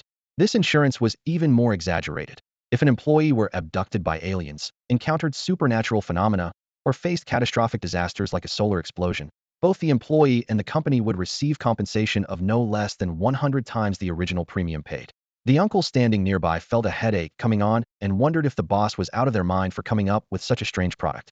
However, Lu Sha pressed on, finishing her introduction and adding a mental trauma insurance policy, rounding out a total of 10 types of insurance. If employees work late into the night and encounter mysterious evil spirits, as long as they can provide unusual audio recordings, blurry photos, or video evidence, they can claim psychological comfort compensation and even take a special exorcism and protection leave. The uncle finally exhaled, relieved that income was guaranteed at least, but a new fear settled over the nature of the work. He had thought this was a simple breeding facility, so why were the insurance policies so strange? Curiously, he asked an aunt nearby, Auntie, did you ever have insurance like this before? How dangerous is it to work here? The aunt frowned with some disdain and countered, don't insurance companies themselves need to cooperate with these things? The uncle wasn't convinced. Auntie, that's a stretch. Who in their right mind would get abducted by aliens? The aunt, with an air of worldly knowing, explained, you just don't get it. This is called curiosity marketing, making things sound interesting and strange, so people pay attention. Once the buzz starts, the traffic follows. Our century-old breeding house already has a built-in promotional edge. We don't need to spend on marketing. Every social media account and news outlet covers us non-stop, making sure everyone remembers our name. She casually searched Century Breeding House on the browser. The uncle glanced at several headlines, including the youngest company for the middle-aged and elderly and 5 most bizarre companies in the entire alliance. Do you know them? He sighed deeply, nodding in understanding. Oh, so that's how it is. No wonder the Century Breeding House had consistently high recognition. The weird policies that baffled him were just a marketing tactic fueled by differing perceptions. The meeting ended shortly in this atmosphere, lasting about 15 minutes without dragging or losing energy. Yin Luxia and Xiao Shun hurried off to have fun, completely uninterested in lingering with the employees. Meanwhile, at Xiao Zhi's end, clear progress was made. In less than a day, the basement's major renovations had been completed. The renovation cost 1 million, of which 350,000 Alliance credits went to hiring a Class B construction team. Within the Alliance, construction crews composed of magical creatures partnered with human workers to complete tasks. The worst Class D teams needed a full week to lay 1 kilometer of road, while Class C teams could finish a small villa or large mansion within a week. Though it felt like using a sledgehammer to crack a nut, Xiao Zhi understood the tight deadline required. The faster team renovations had to be done within a week before or after the Alliance Cup to catch peak event traffic. Manjia, I think our matrix design is too conventional, Xiao Zhi frowned. Each pillar is embedded with some main components, but if one pillar collapses and brings down others, it might trigger a chain reaction like dominoes falling. If the carefully designed shelves all collapse, the consequences could be disastrous. His words hung in the air, contrasting against the recently concluded meeting and the intense ongoing renovations, weaving in the looming worries of what the future might hold. Li Man paused thoughtfully before slowly sharing her thoughts. Her original intention was that if they were going for an ultra-maximalist style, at least the basic layout should be orderly. However, she hadn't anticipated that arranging shelves like a library would carry such a high risk. Suddenly, a spark of inspiration flashed through Xiao Zhi's mind. What if we don't follow traditional order at all? Instead, we use a clear, unifying goal to tie the entire store together. For example, we could divide this 400 square meter open flat into a maze using shelves. Li Man, who was open-minded, didn't immediately reject the idea. Instead, she asked constructively, how would that work in practice? Xiao Zhi explained that creating a maze was feasible. Lining the maze walls with a variety of themed products could form a spatial storyline that organically connects the maximalist elements. But Li Man remained concerned. 400 square meters is large, but will customers be able to find what they want in a maze? What if they get lost and their overall experience suffers? These were important issues that needed careful consideration. Xiao Zhi jotted down these doubts in his notes, frowning slightly, while Li Man twirled a key in her hand, deep in thought. After a moment, Xiao Zhi suddenly thought of a solution for preventing customers from getting lost. We could station staff at key points. Each employee manages a zone, and if a customer wants to exit, they can find an employee to guide them out. Plus, this gives staff the chance to explain products to customers along the way. A gleam appeared in Li Man's eyes. I've also come up with an alternative to traditional shelving. Since we're making a maze, why not 3D print some walls from resin? The walls could be uniformly designed with vine and leaf patterns. This would create the maze effect while embedding load-bearing structures to display products. The walls would be for display only, not for direct sales. Each display wall would have a number at the bottom, and once customers select products, staff would retrieve the items from the warehouse. This keeps things both beautiful and organized. Xiao Zhi felt their ideas combined had real potential, but a vague unease lingered in his mind. I think the plan is workable and would be fantastic if implemented. But the execution will fall to you, Man. If problems come up, let me know anytime. We'll work through them together. Just then, Xiao Zhi's phone buzzed. He checked and saw it was a call from Jing Dongdong, the cold storage manager, sounding somewhat worried. Mr. Xiao, the first batch of fresh fruits should have arrived, but the data isn't promising.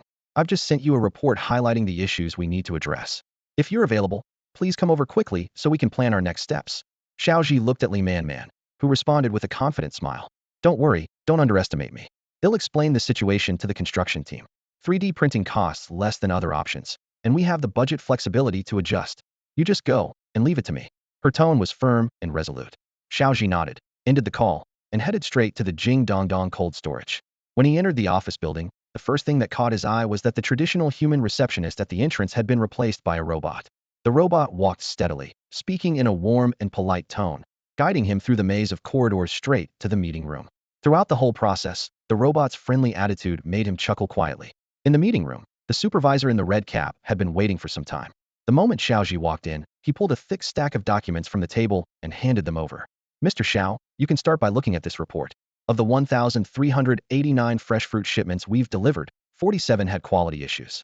Almost all of them were caused by breaks in the cold chain during transport. He paused before continuing. 1/3 of the problem is because there aren't enough discs with supersonic blast technology, which led to no delivery personnel being available when the shipments arrived. As a result, the fresh fruit sat idle, ice crystals melted, and freshness declined. Of course, Jingdongdong also bears some responsibility, but you can see we urgently need more discs with supersonic blast technology. This is a key area for our partnership. Xiao Zhi nodded. No problem. I will coordinate to resolve that as soon as possible. What about the other two-thirds of the issues? The red-capped supervisor flipped through the documents, his tone tinged with helplessness. The remaining two-thirds are caused by a severe shortage of delivery personnel and insufficient transport capacity. Jingdongdong's cold storage operates independently, and deliveries mainly rely on long-haul truck drivers. They don't yet have dedicated couriers for fresh produce. Hearing this, Xiao Zhi was momentarily stunned. Is it possible to have Jingdongdong's couriers help out with deliveries? The supervisor gave a bitter smile. They have their own takeaway business. If we assign tasks to their couriers, the profit share they get is very limited. Though I do see the potential here after all, a lot of vegetables and fruits are wasted due to lack of transport capacity.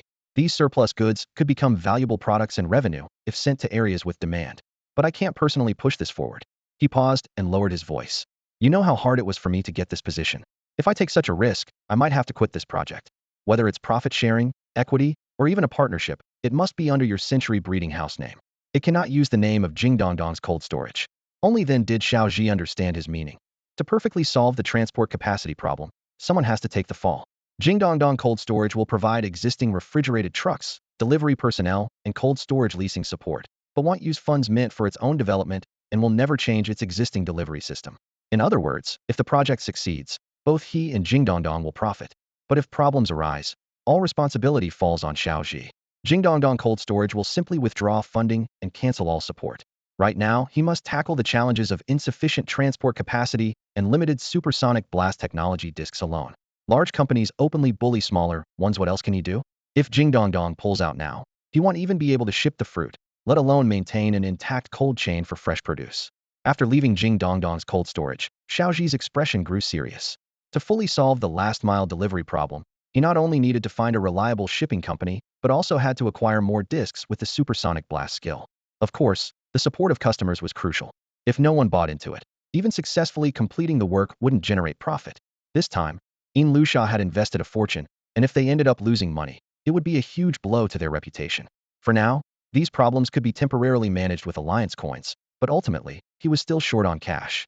The phone rang with a beep-beep. Unable to help himself, Xiao Zhi dialed Lusha's number again. Hello? Zhi, you're calling me? The voice on the other end was chaotic screams, laughter, and loud chatter mixed together. Clearly Lusha was busy. Xiao Zhi hesitated, then said, Lusha, I want to ask, how much funding is left for this project? Lusha was attending an evening show with Xiao Shun at the resort district. Hearing this, she felt somewhat relieved. Opening the system account, she saw the project funds had plummeted from the initial 3.5 million to nearly empty. Employee benefits and salaries totaled over 800,000, with each person receiving more than 20,000 alliance coins on average. More experienced workers gobbled up most of the funds. On Xiao Zhi's side, expenses like purchasing the basement breeding house, renting Jingdongdong's cold storage, giving away fruit at a loss, and hiring the construction team had resulted in losses exceeding 1 million. Adding in miscellaneous costs and Li Manman's renovation fees, she only had less than 400,000 left. Sigh, Zhi, you still need money? Lusha half joked. I'm tempted to give you the worst loss employee of the month award. I've even thought of the name. Loss King. Zhi, there's about 380,000 left in the project. Use it as you see fit. It's okay if it gets spent, she said calmly. Since income from previous projects remained stable and the system's funds kept growing, though that wasn't counted in the project fund, so she didn't pay much attention. Xiao Zhi calculated the cost of starting a shipping company. Even renting electric bikes for 40 employees would require at least 400 to 500,000 to get going. Uneasy about asking Lusha for more investment, he began thinking of ways to recoup some money. Lusha, has the income from Pocket Rice AG been returned recently? No, didn't we just get some last time? We're supposed to get monthly dividends. Lusha replied. Xiao Zhi understood clearly that 380,000 could only hold them for a while.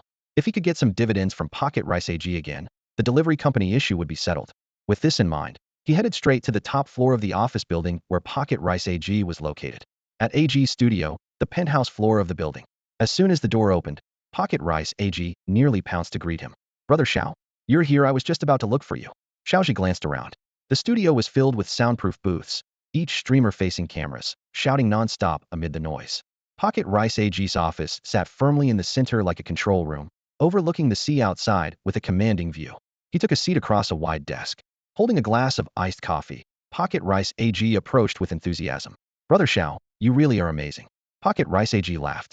After our last collaboration, your floral blueberry and red dragon heart products both became huge hits, greatly boosting AG New Media's reputation. We definitely have to deepen our partnership going forward and keep expanding our business. Seeing that the other person hadn't spoken yet, Xiao Zhi smiled and nodded, casually launching into some friendly business praise. Not at all. If it weren't for Brother AG stepping in and helping us sell Red Dragon Heart, our little breeding house would have been sunk by that lawsuit long ago. Pocket Rice AG walked over to the office door, shut it behind him, then let out a loud, exaggerated laugh downstairs. Ha! With a century-old breeding house partnering with us, our studio will only get better and better. His voice was so loud that the streamers downstairs stopped what they were doing, clearly sensing the theatrical show going on.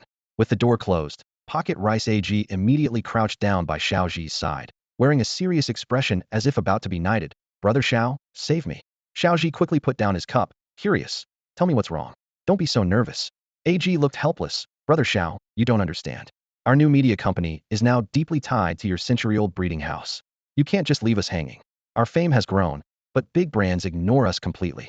The companies that approach us are nearly bankrupt or their products don't meet quality standards. We don't dare take those orders. Even if we did, our employees won't cooperate and our streamers would lose fans.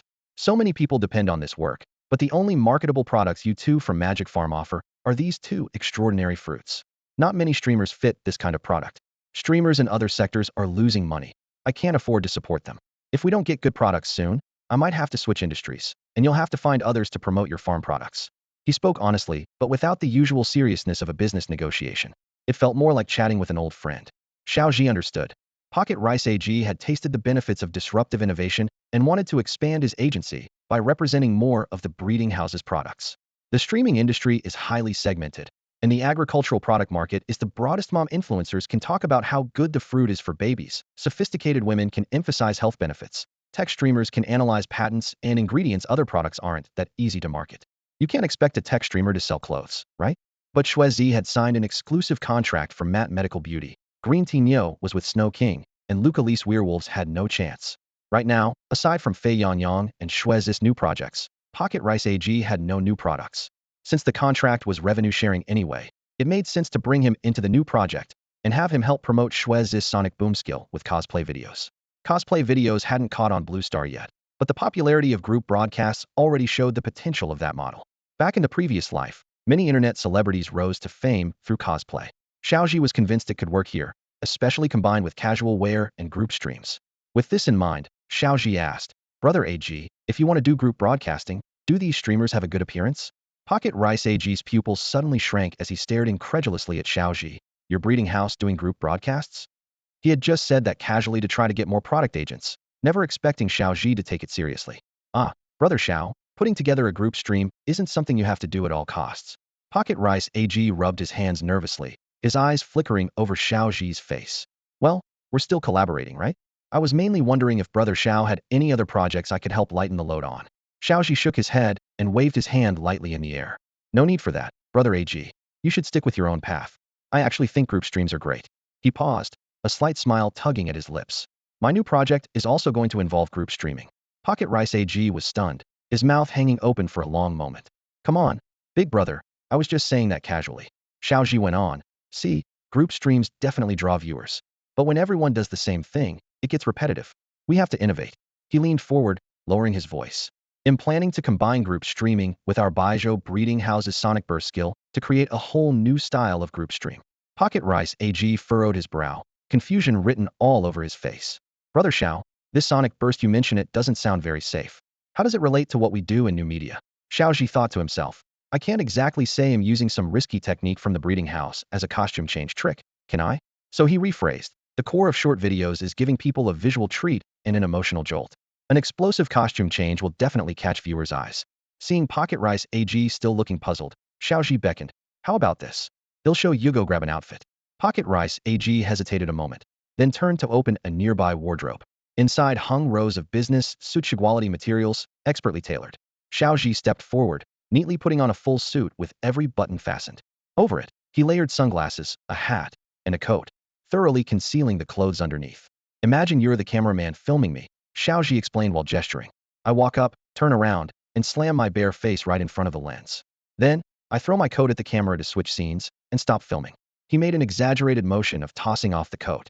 Finally, I take off this layer, put on makeup, transform my appearance, wear the same clothes but face away from the camera. In the third scene, a magical creature uses a skill to blow the outer clothes away, revealing my new look to the camera. His eyes gleamed with excitement. As long as the before and after contrast is strong enough, this surprise and change hits viewers just right, satisfying their curiosity and releasing a surge of dopamine in a short time. Pocket Rice AG stared blankly, not quite grasping Xiao Zhi's idea. To him, Xiao Zhi had just changed one piece of clothing. Xiao Zhi clicked his tongue with some frustration, slightly dismissive of his companion's slowness. TSK, get some staff to help. Pocket Rice AG walked to the door, glanced around, and called out, "Those girls selling clothes, stop eating and come up here." Within moments, the whole room took on a heady, suggestive atmosphere. A parade of female streamers entered, perfume scents mingling into a sweet, heavy fragrance. Xiao Zhi's expression grew serious as his gaze scanned them like a scanner. The sweet and cute ones stood to the left, dressed in pink dresses with bows. The fashionable and stunning in the middle, sleek outfits accentuating their figures. The provocative and revealing on the right, low-cut tops and miniskirts flaunting their assets without shame. Yet Xiao Zhi remained unmoved, like a monk wandering into a spider's lair. These women all knew their strengths. The sweet cuties had round faces, a touch of baby fat, blinking wide-eyed with innocence. The stylish and charming had Eastern bone structure with Western looks, natural clothing hangers who were visual spectacles just standing still. As for the provocative ones, even Xuezi knew what that meant. Since their looks matched their style and character, there wasn't enough room for dramatic contrast. These won't do. Too ordinary. Xiao Zhi shook his head. Their makeup already defines their style. There's no way to create the kind of big transformation we need. Pocket Rice AG's eyes widened, surprised at how picky Xiao Zhi was. Waving his hand, the group of female streamers all pouted and muttered, rolling their eyes with obvious displeasure. Their expressions said it all. They were clearly about to storm out. Just as they began filing out the door one by one, a cautious-looking female secretary, speaking carefully, stood by the doorway. She awkwardly adjusted her glasses, then gently closed the door behind her. Wait. She froze in place, stiff as if she'd been caught off guard like when called on to answer a question in school. Hesitating, she turned back toward the office, fingers brushing through the loose strands of hair falling over her forehead. Her voice trembled slightly. "Mr. Xiao, is there something else? The other streamers are broadcasting now. Once they're done, I can call them over immediately." Xiao Zhi waved his hand, but said nothing, instead surveying the secretary before him from head to toe. She wore professional Eteria pencil skirt, paired with plain flats and massive thick-rimmed glasses, framed her face. Her unremarkable work badge hung from her chest, adding to the low-key vibe. Yet her facial features were delicate, her figure well-proportioned, and her skin clear and smooth, free from blemishes. It was obvious she took care of herself and kept active but preferred a casual look for work.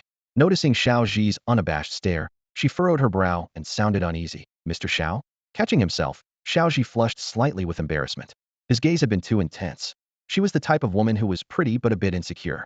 An idea sparked in his mind. This was perfect material for a transformation content creator. Tentatively, he asked, "Do you know how to do makeup? Could you show me what you look like for a date?" Their eyes met, and both misread the question as an invitation to a date. The secretary blushed furiously, half embarrassed and half annoyed. "Are you capitalists out here picking wives, or what?" She nearly blurted, then hesitated and stammered. "I am really focused on work right now. I don't go out much and don't have a boyfriend, so no dating." Xiao Zhi was momentarily stunned but pressed on.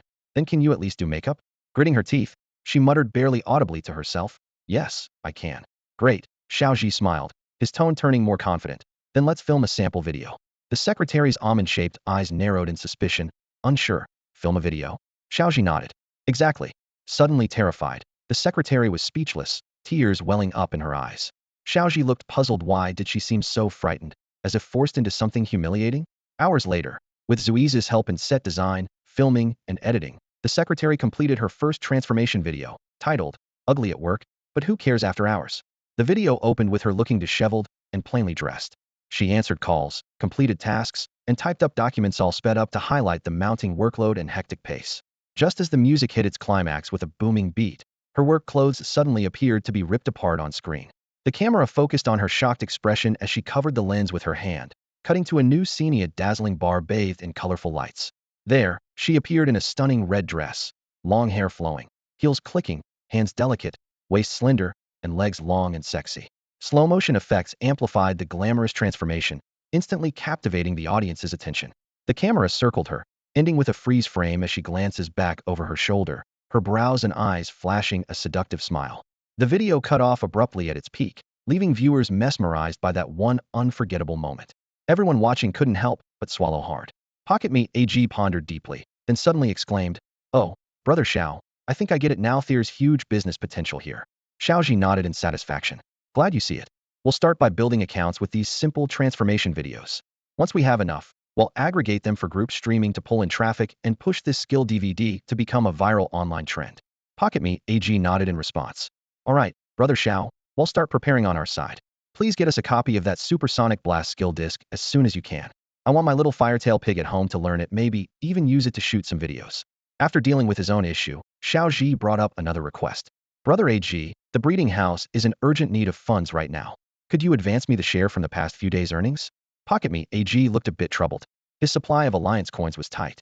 "Brother Xiao, I can do that, but I don't have much on hand. How much do you need exactly?" Xiao Zhi thought for a moment. 200,000 alliance coins, is that possible? AG was silent for a moment, then replied slowly, "I only have about 150,000 here. The total sales from the magic fruit these days reached around 500,000, so the breeding house's share should be about 250,000. But we just paid the staff salaries, and a couple of big streamers' contracts expired recently, so funds are tied up for now." Xiao Zhi waved his hand. 15,000 is fine. After all, I'm bending the rules by asking for an early settlement." After leaving the office building and confirming the coins had arrived, Xiao Zhi naturally began strategizing how to boost the capacity of Jing Dongdong's cold storage. The personnel shortage boiled down to a single key factor: profit. As long as there was money to be made, transport companies and labor would flock to participate in this fresh produce boom. After all, perishable goods exist in every city, and the era of ordering fresh food for delivery was inevitably coming. Once someone managed to prove the entire model worked, capital would come rushing in, and replicating local cold storage and logistics wouldn't be a problem for Xiao Zhi anymore. Though his current stash of alliance coins was limited, buying a small transport company might ease the immediate crisis, but it wouldn't truly activate the capital market. He had to leverage resources, taking a small step to achieve big results by running a cold chain successfully within just City Z first. Without a cold chain between two cities, starting locally was perfectly reasonable. As long as the last-mile delivery in the city was smooth, it would essentially solve similar problems in other cities too. Data already showed that the mid-transport process wasn't a significant issue. Thinking this through, Xiao Zhi pulled out his phone, looked up several small transport stations, and decided to start cutting in from there. Once the model was proven, he could negotiate cooperation with bigger platforms. Chotuan, Wabu E, Jingdongdong. These were all his next main targets. Arriving in front of a Fangtong transport station, Xiao Zhi pushed the door open. The staff member opening the door looked up, equally surprised to see him. "Why is it you again?" The one opening the door was that bald man who live-streamed scams from breeding house number 2. He stood there awkwardly, smiling sheepishly. Boss Xiao, hello." Xiao Zhi glanced at him, fingers fiddling as he counted. "This is your 4th job, right?" The bald man forced a bitter smile. "Yeah, it's my daughter's college entrance exams coming up, so I switched to raising a magical creature. Plus, I'm buried under hundreds of thousands in debt. That's why I won't be joining you all this time." Xiao Zhi didn't know the truth behind Yin Lusha's consumer card frenzy, and simply thought it was a company perk for employees. Coincidentally, there was a local employee working at a transport station, which could be useful. Concerned, he asked, "How long have you been doing this job? How familiar are you with the logistics industry?" The bald man nodded. "I've been at this a long time. It's part of Boss Yu Pangpang's business." "You mean this transport station is owned by Yu Pangpang?" Xiao Zhi asked with raised eyebrows. The bald man nodded firmly. "Exactly, it's his." Xiao Zhi immediately dialed Yu Pangpang's number. Soon, Yu Pangpang arrived at the station. After hearing Xiao Zhi's proposal, he showed a look of approval. "Boss Xiao, your idea is practical. Getting rid of those unsold goods would be good for us. I know many logistics folks, and if this project works out, I can get them involved too." After a moment's thought, he added, "But our transport station can't just be a charity. What role do we play in this?" Xiao Zhi laid out the standard partnership terms with Yin Lusha. It's still a collaboration, profits split 50-50, and both sides share losses and risks. Upon hearing this, Yu Pangpang immediately started making calls. Before long, several local logistics companies arrived one after another, turning the place lively. Even the station's plastic stools were taken, with some people bringing in cardboard boxes for seats. Xiao Zhi had just mentioned wanting to help local fruit farmers clear unsold produce when someone stood up. "Mr. Xiao, we've all heard about what you're doing. This is a charitable act for sure. As logistics providers, we'll help however we can. Pinyin Logistics has over 100 staff ready to follow your lead."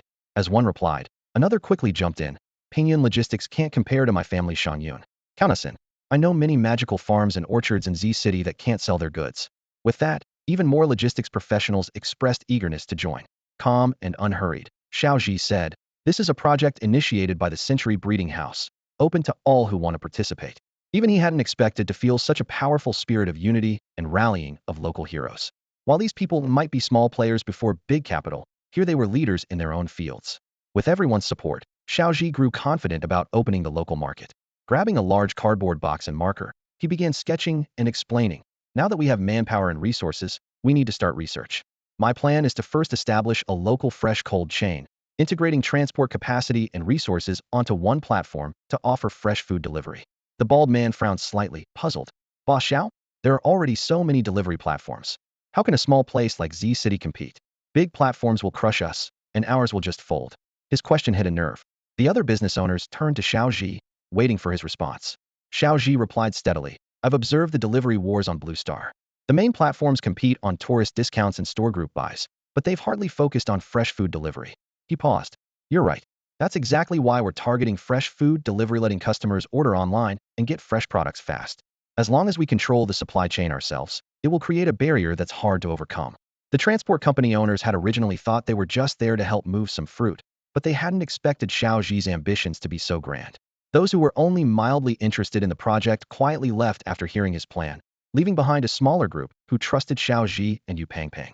Their eyes were full of questions. They all wanted to see what Xiao Zhi would say next. Xiao Zhi saw through their thoughts and began, helping with transportation once or twice won't solve the long-term problem of poor sales, nor fundamentally improve the situation. This time we sold the fruit because of our logistics capacity, but what about next time? As long as fruit and vegetable farmers don't have broader sales channels, their produce will rot in the field sooner or later. He paused, his gaze firm. That's why I want everyone to treat this as a long-term project.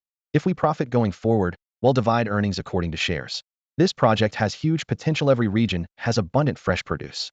As long as we open up cold chain logistics and build brands, we can continuously help farmers develop new sales channels.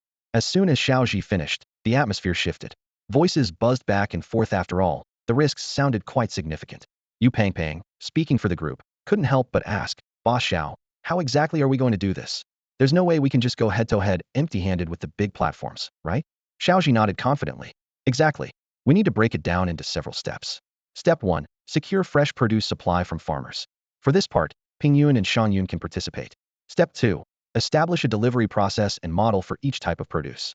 Every delivery must be recorded and feedback collected. Ask couriers to put in extra effort, and adjust strategies based on customer responses. This is where everyone can contribute. Step 3. They'll handle securing online platforms to list the fresh produce categories. I've already connected with Jingdongdong Cold Storage and might start there, or negotiate with big platforms like Chotuan. Once consumers buy fresh produce on these platforms, logistics companies each take orders for delivery. Only then does the entire chain operate independently and smoothly. After speaking, Xiao Zhi quickly arranged production of skill discs for Xuezi, gradually distributing them to various logistics companies. But there were only 16 discs of Xuezi's supersonic blast skill to share between Jingdongdong, Kudai Mage, and several other logistics firms. The supply was clearly tight, putting all the pressure on Xuezi. Xuezi, however, totally checked out. No matter how much Xiao Zhi urged it, it refused to use its skills anymore. Worse still, the number of hair removal skill discs from the medical beauty side was also steadily dwindling. That night, Xiao Zhi returned to the rented villa and immediately contacted the team of trainers helping search for wild magical fruit. Hello? How's the search for the magic fruit going? There was hesitation on the other end. Mr. Xiao, sorry, we'll need at least one more day. Your supersonic leopard cat needs to raise its skill cap, and it's best if it eats shili fruit. Otherwise, it can only consume great baby fruit. If you pay 100,000, we promise to find at least 10 pieces. We've been to several major collection points, and even scouted the original forest near Z City. We've fought over 30 battles, but still haven't located any. Xiao Zhi fell silent, a flicker of anxiety in his eyes. This path was clearly far tougher than he had imagined. They found that the harvesting points had long since been picked clean, clearly taken first by the scouts sent out by Bailing Breeding House. Recently, they'd almost cleared the market of these two types of fruit, pushing the price per piece above 10,000 alliance coins. This time, they only managed to bring back 3 fruits. Since they were so hard to find, they decided to rush straight to City W for Xiao Zhi to examine them in person. Given the circumstances, that was the best they could do. If all went well, they expected to return to base by the next evening. After hearing this, Xiao Zhi nodded and replied, all right, just hand the fruits over to me then. They'll cover the price difference. As he hung up, a strange feeling crept in. How could Bailing Breeding House have known in advance about his need for the miraculous fruits? Could they have planted a corporate spy? Considering the other side was an official trainer team, Information leaks were definitely possible. Right now, he felt even more alert. Compared to the previous playboy type, Chen Bailing was much tougher and more capable. He couldn't afford to let his guard down. At that moment, the official Alliance Cup notification sounded. Dear participants, the city-level Alliance Cup will begin in just 15 days.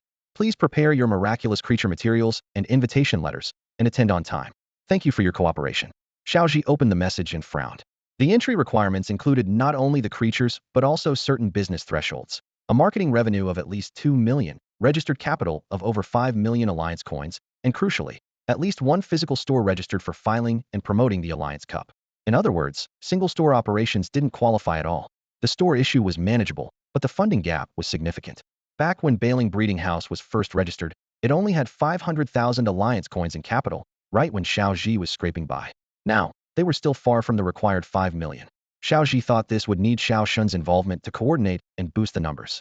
Given the current scale of Bailing Breeding House, adjusting the figures shouldn't be too difficult. As for eligible creatures, Meow Meow seeds already qualified, but Xiuezi and the Moo Moo Cow hadn't reached competition level yet. Clearly, relying solely on Meow Meow seeds wouldn't cut it. He needed to accelerate Ziyi's growth to secure qualification for the new project. Lying in bed, Xiao Zhi's mind raced. The second branch of Bailing Breeding House was still under renovation and not yet profitable.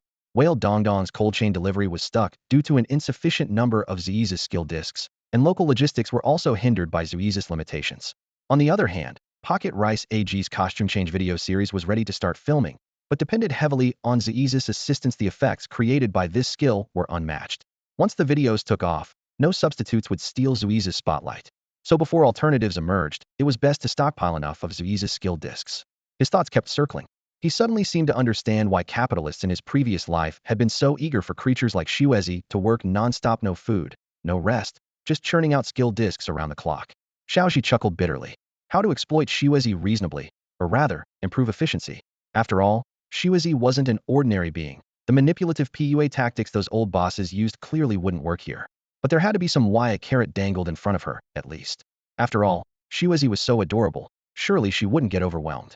As he thought on, the night deepened, but Xiao Zhi couldn't fall asleep. The more he thought, the more energized he became.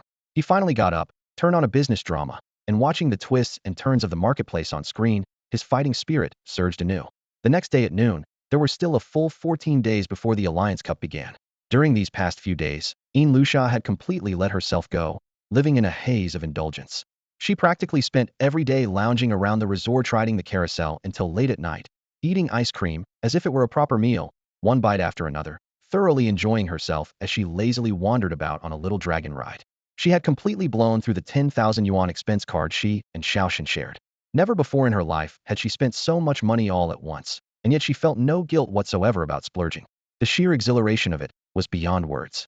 Rubbing her still fuzzy head, Luxia fired up the coffee machine in the villa and took a sip of freshly brewed strong coffee, already thinking about planning her next money-losing venture. Although the life of the wealthy looked glamorous on the surface, it was often painfully dull underneath. But before anything else, she needed to check on that habitual money sink Xiao Zhi's status.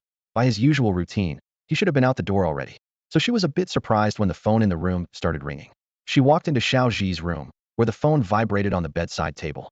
She nodded with satisfaction, thinking he must have been sleeping soundly. It was best if he rested a little longer, ideally until the system settlement day. The door opened quietly, revealing Xiao Zhi wearing only oversized shorts. Strong sunlight poured through the window, highlighting the defined lines of his taut muscles with a clear, glistening sheen. Every muscle was sharply contoured, strong and firm. Despite the slight tiredness on his handsome face, his eyes gazed drowsily at Luxia. What's up, Luxia? Sorry, I binged some short dramas last night and ended up sleeping late, Xiao Zhi said, rubbing his eyes helplessly. Luxia glanced at the heavy dark circles under his eyes and chuckled inwardly. Perfect. Just how I like its state of blissful irresponsibility, suits you best. Mr. Xiao, how's the progress on our supersonic leopard cat project? She asked. Xiao Zhi lowered his eyelids and replied slowly. Oh, so that's it. For more than 10 minutes, he gave a detailed report on the situation in each area. Luxia felt a tightening in her chest. She hadn't expected so many issues to crop up after just a few days apart. Especially the Pocket Rice AG video project, which unsettled her deeply. After all, she had already lost quite a bit because of Xiao Zhi. Mr. Xiao, let's focus on driving the project forward today. Where are the main difficulties and bottlenecks right now? Luxia got straight to the point. Xiao Zhi admitted that most problems were on Xuezi's side. Hearing this, Luxia breathed a small sigh of relief, feeling her earlier investment in Xiao Zhi wasn't wasted. Yet on second thought, Pocket Rice AG seemed least affected by Xiao Zhi's issues. Recently, traditional group live broadcasts on new media had become wildly popular. If Pocket Rice AG also jumped into this arena, it might still turn a profit. Luxia had painstakingly lost over 3 million and could not afford any mistakes. This time, she vowed to personally oversee everything, leaving no room for negligence. The two quickly tidied up and set off again. Luxia's expression was serious, her brow furrowed as she headed straight to the site. Together with Xiao Zhi, they walked directly into Pocket Rice AG's office. On seeing them, the team immediately snapped to attention. Accompanied by a group of employees, they followed Luxia closely, introducing every aspect of the company one by one, both as a show of strength and a subtle test of the investor's attitude. After all, with Xiao Zhi supported by Luxia, whether the project continued hinged heavily on her opinion. Shortly after Xiao Zhi had left, Pocket Rice AG had already recruited over a dozen streamers to shoot cosplay videos. Combined with the account's own platform traffic agreements, the videos released so far had garnered tens of thousands of likes and favorites, generating quite considerable revenue. Many perceptive content creators in new media had already started predicting in the comments that videos of this kind could very well become the next big trend on short video platforms. Luxia walked around the company office and offered a mild yet pointed remark. "Good job, keep it up. Just pay more attention to the details. There's no need to be so rigid, in live streaming innovation is the real key." Standing quietly beside her, the female secretary resumed her timid demeanor, quickly jotting down every word Luxia said, as if afraid to miss any instructions. "Now, show me the new project we're collaborating on," Luxia said firmly, voice full of conviction. Pocket Rice AG's heart clenched. If by Nian Siwu decided to halt this project, he would lose all courage to go on. Although the current data looked promising, the monetization capability was weak. On top of that, the company's backbone role was shaky at best, his head metaphorically hanging by a thread, as if the chain might snap any day. He hurriedly pulled out videos from their best-performing accounts and handed them to Luxia. Luxia stared at the videos in her hands. The first clip showed a greasy, slovenly man with a tired face, making her frown slightly. The shot then switched wore loose pajamas, the billowing fabric causing a sharp intake of breath. Then, in an instant, the screen shifted again, this time revealing a handsome man with sharp eyebrows, bright eyes, and a defined eight-pack, exuding powerful charisma that made Luxia's heart race. She was surprised to feel her long-dormant heart trembling ever so slightly. If other young women saw such a stark contrast video, they'd be throwing money at it nonstop. She almost blurted out, "No way." Pocket Rice AG's mood instantly hit rock bottom. Xiao Zhi, puzzled, asked, "Luxia, what's wrong with this project?" Luxia replied calmly, "I think the 50-50 revenue split we agreed with by Nian Siwu needs to be adjusted. The risk-bearing ratio should increase to 80, while we take 40 of the profits." Pocket Rice AG was stunned, almost imagining she wanted to scrap the project entirely. Instead, she had just lowered her share and increased the risk she was willing to bear. Completely illogical. Even if she was sentimental, she wouldn't just give without expecting anything in return. Could it be she actually liked me? Seeing his uncertain expression, Luxia softened her tone and explained, "I know that artists like you highly value creative inspiration. I'm willing to take on more risk so you can focus entirely on your art without worrying about anything else. After all, less pressure means less scarcity mindset, and more inspiration naturally follows." Pocket Rice AG and the staff nearby suddenly realized and mentally praised. So this is how Boss thinks, truly magnanimous. Luxia pondered for a moment, eyes fixed on the video's performance, considering what to do next. She knew this format could genuinely become very profitable if continued, but she needed a reason to have them give it up. Clearing her throat, she cautiously said, "I believe we can't keep producing content that plays on the audience's baser desires. After all, media serves the public, and allowing viewers to indulge in such low-level pleasures would hinder the industry's long-term growth." Pocket Rice AG nearly lost balance. Luxia had just voiced exactly what frustrated and powerless him the most. "Boss, you're absolutely right," he said gloomily. "So what do you suggest we do?" Everyone in the office immediately opened their recording software, ready to capture every word, while even Xiao Zhi looked on with curiosity. Luxia gave a wry smile, struggling to put her thoughts delicately and reasonably into words. After much thought with no better ideas, she resorted to a vague but earnest statement. "I think we must stop filming videos that exploit the audience's base desires just for traffic. The media should take responsibility and provide more constructive, valuable content. Avoiding trapping viewers in shallow pleasures. This is crucial for the healthy development of the entire industry." Silence fell over the room after she finished speaking. Everyone could feel that every word hit the mark perfectly, yet left no room for argument. Pocket Rice AG was completely unfamiliar with the phrase healthy development of the industry. Which business owner actually thinks about such lofty ideals? Who doesn't put profits first? Yet, faced with this young woman who had repeatedly won battles without a single defeat, Pocket Rice AG dared not contradict her. Since founding her company, Luxia had achieved countless successes. Such a record in the business world was no longer rare, but truly a miracle. So he could only humbly ask, Director Ian, what do you think we should do to adjust our content? Xiao Zhi was also curious, eager to see what kind of insight Luxia's business intuition might bring. After a moment of silence, she spoke slowly. I think we need to create more videos that truly benefit the industry's development. We can't just hide behind special effects and makeup to entertain. We should use our skills to serve the public. In truth, she knew her words were casual and lacked deep reflection. But Xiao Zhi's eyes immediately lit up after hearing her. Luxia, you're absolutely right. This is exactly the kind of thinking we need. Ahem, ahem, ahem. Suddenly, Luxia started coughing violently. Puzzled in her heart, how had Xiao Zhi been so inspired by her offhand nonsense? She truly had no idea what trouble she had caused. Pocket Rice AG looked equally confused, his expression full of incomprehension. Were these two performing a comedy routine? Why was he the only one who didn't get it? What do you mean by benefit industry development? Maybe I'm too old and can't keep up with your ideas. I really don't understand it all. Xiao Zhi had been deeply inspired by Luxia's remarks. While these cross-dressing videos were visually appealing, they only satisfied a voyeuristic, lowbrow taste. Over time, audiences would grow tired, and such content would not sustain long-term growth. Even if some creators gained fame through cross-dressing, they couldn't rely on it forever. Ultimately, stable income would come from advertising, commercial orders, and custom videos. For companies, this mode held limited value. If one person fell, the entire enterprise collapsed, too risky for long-term development. It was like talent agencies not putting all their bets on a single artist but signing multiple acts, so if some flopped, others could take the lead and be repackaged. Packaging and operational capabilities were the true core competencies. Only by mastering these could a company sustain growth. With this in mind, Xiao Zhi suddenly recalled a kind of cross-dressing style had seen in a past life. He proposed, our cross-dressing videos are beautifully done, that's true, but we can reshape the content. As Luxia said, let's not just entertain ourselves here. Let's use these enviable skills to tap into the market. As Xiao Zhi spoke, he looked at Luxia expectantly.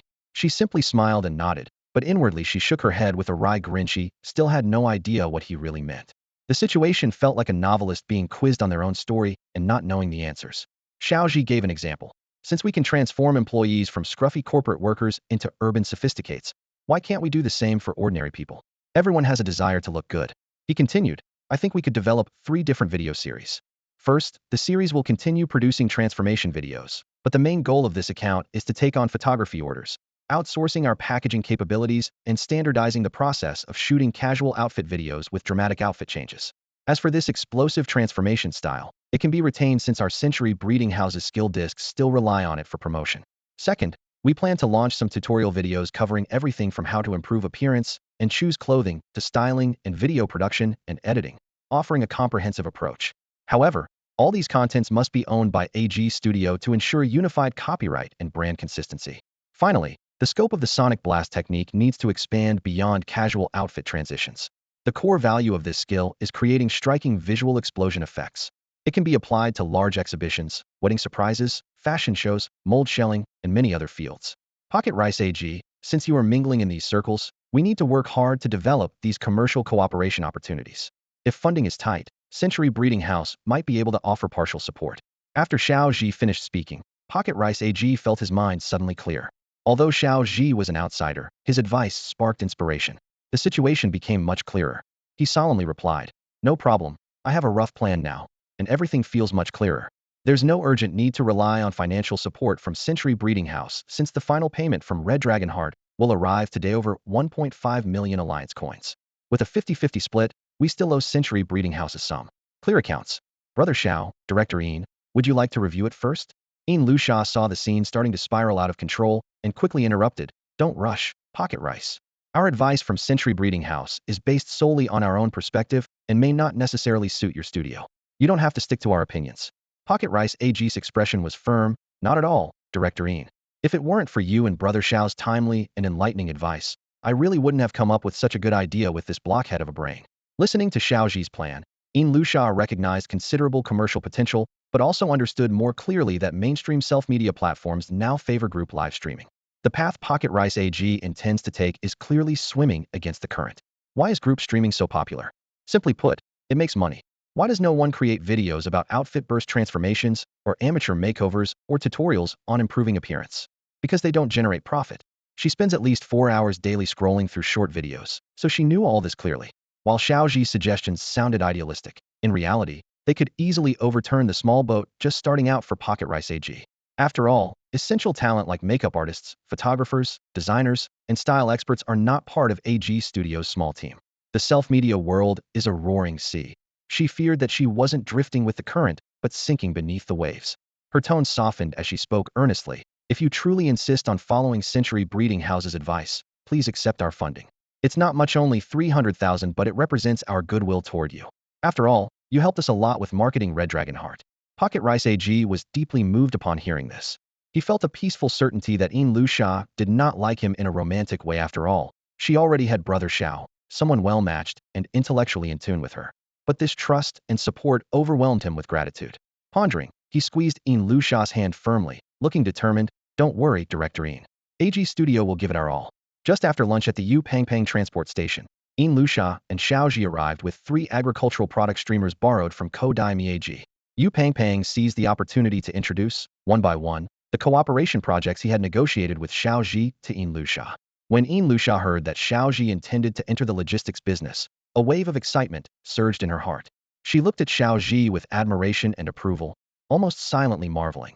What on earth is going on in this guy's mind that he can come up with such a cleverly designed way to lose money? After all, the food delivery, logistics, and transportation industries have always been notorious for burning cash. They are essential to the times, but with economies of scale not yet formed, costs remain shockingly high, requiring a continuous infusion of capital just to keep running.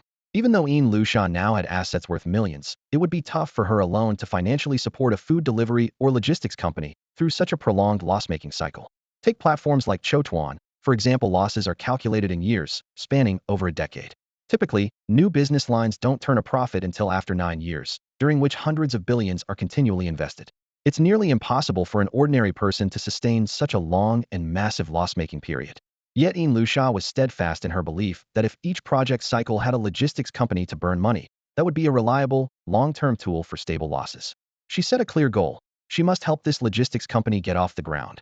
Then, by waging a price war, her wealth would snowball. Noticing Lu Sha's gaze lingering on Xiao Zhi repeatedly, Yu Pangpang began to wonder if his earlier introductions had fallen short. His words unconsciously trailed off. Sensing the mood, Lu Sha smiled gently and cleared her throat twice to ease the atmosphere. Boss Yu, I have great confidence in our projects. Calling it surprising wouldn't be an exaggeration. First, we help fruit and vegetable farmers sell off unsold inventory. Second, we support the breeding house's promotion of skill discs. And third, we improve consumers' lifestyles by making fresh food delivery a reality. This is truly a win-win-win situation. You don't need to say more. I trust your and Aji's judgment. What I really want to know now is, what challenges are we facing? And how do we solve them? Yu Pangpang exchanged glances with Bamboo, both smiling broadly. The big boss was finally taking action. He quickly seized the chance to flatter them. General Manager Ian is different. You go straight to the solution, true to your reputation as a practical young boss. Our platform's mini program, named Z City Procurement Station, has already launched.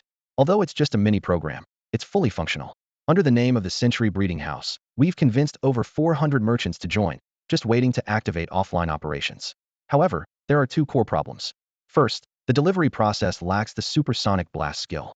Mr. Xiao only gave us 5 skill cards, and even though our BB Eagle couriers fly fast, it's still hard to cover the whole city. Second, the profit margin on fresh food deliveries is so thin riders earn just 3 or 4 yuan after riding 10+ kilometers, sometimes even less. They also have to cover platform operation fees, rider wages, and promotion expenses.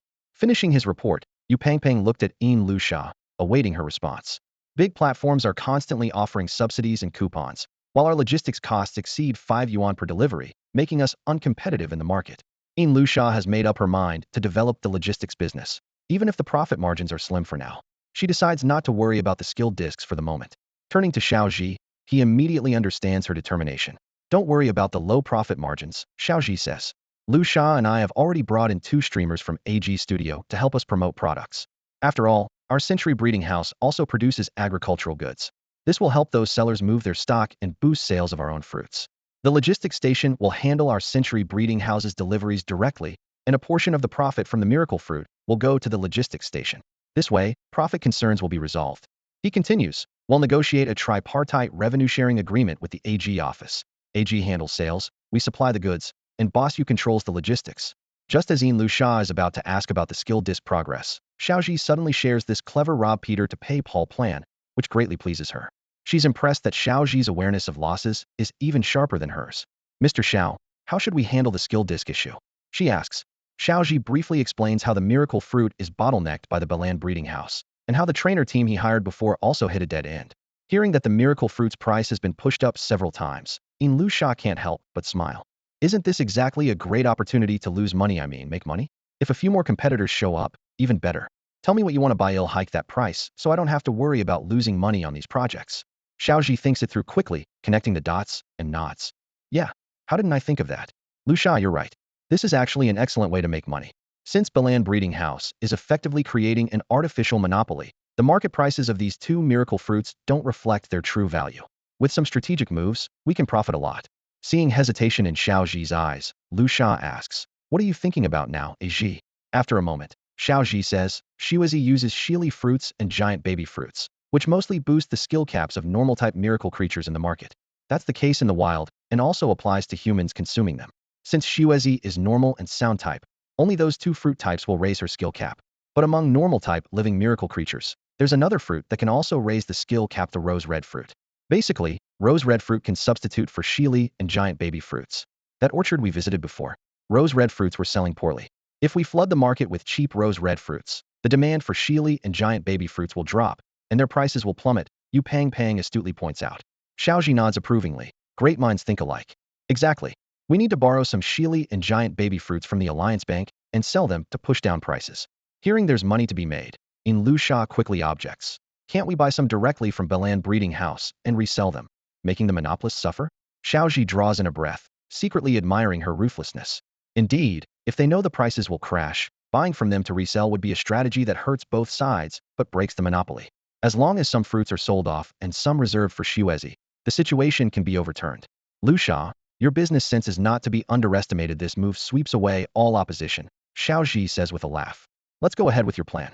That afternoon, Lu Sha toured all of Xiao Zhi's business ventures one by one, finally arriving at the Century Breeding House's second store. What greeted them was an unfinished interior. The hard renovation was barely complete, and evenly Man was nowhere to be seen. Xiao Zhi was momentarily stunned and about to look for her, but Lu Sha waved him off. No need. Renovation and design are parts of the creative process. It takes time. Mr. Xiao, since the business side is temporarily settled, why not focus on breeding matters first? The project still has 80,000 left in funding, plus the 750,000 rebate from Pocket Rice AG. Use these alliance coins to buy magic fruits. Seeing Xiao Zhi nod in agreement, Lu Sha's mood immediately brightened. By this point, all 3.5 million alliance coins had been spent, and she felt it was time to return to the villa for a good rest. Without delay, Xiao Zhi grabbed a folding stool from the second Century Breeding House store and headed straight to the Bai Ling Breeding House. The store's vintage shelves caught his eye, topped with wooden plaques. A waiter in a Zhongshan suit bustled about while ceramic containers holding magic fruits were mostly brown earthenware jars, making the whole shop look like an old medicine store from the Republican era. A long line of customers stretched out front, but inside the service moved sluggishly. After waiting for a full half hour, it was finally his turn. The clerk greeted him with a beaming smile. Boss, what can I get you? Still mindful of his identity, Xiao Zhi politely introduced himself. Hello, I'm the owner of Century Breeding House, and I want to buy some Shili fruit and giant baby fruit. The clerk's smile froze instantly. Boss, please wait. Everyone in line is here for those fruits. Stock is low, and I need to get more from the warehouse. With that, he slipped into the back room. Soon afterward, Chen Bailey emerged from behind the scenes, narrowing her eyes with a faint smile. Oh, you've come. Xiao Zhi smiled in return. Yes, I want to buy some Shili fruit and giant baby fruit. Chen Bailey sneered. Looks like you know we bought that batch of fruit. Sharp ears, bold move. Too bad I'm not selling to you. Unless you issue a public apology, admit to the media that Century Breeding House deliberately leaked patents for business competition, slandering Bai Ling Breeding House, admitting damage to your reputation and deceiving peers, and announce your exit from the breeding industry. Then, maybe I'd consider selling to you. Xiao Zhi blinked, suddenly at a loss. Hey, Boss Chun, that doesn't sound right. We're all businessmen here. Business isn't just about selling or not selling on a whim. Name your price. I'm willing to buy. The mocking gleam in Chen Bailey's eyes deepened. Fine, hey, raise a clear price. 50,000 alliance coins each. Take as many as you want. Xiao Zhi clicked his tongue in surprise. Wow, that expensive? Then these Shili fruits I have must be worth hundreds of thousands. With that, he carefully pulled out 10 chili fruits and 10 giant baby fruits head borrowed from the Alliance Bank to show. After stepping outside, he placed his folding stool at Bai Ling breeding house's entrance to claim a spot.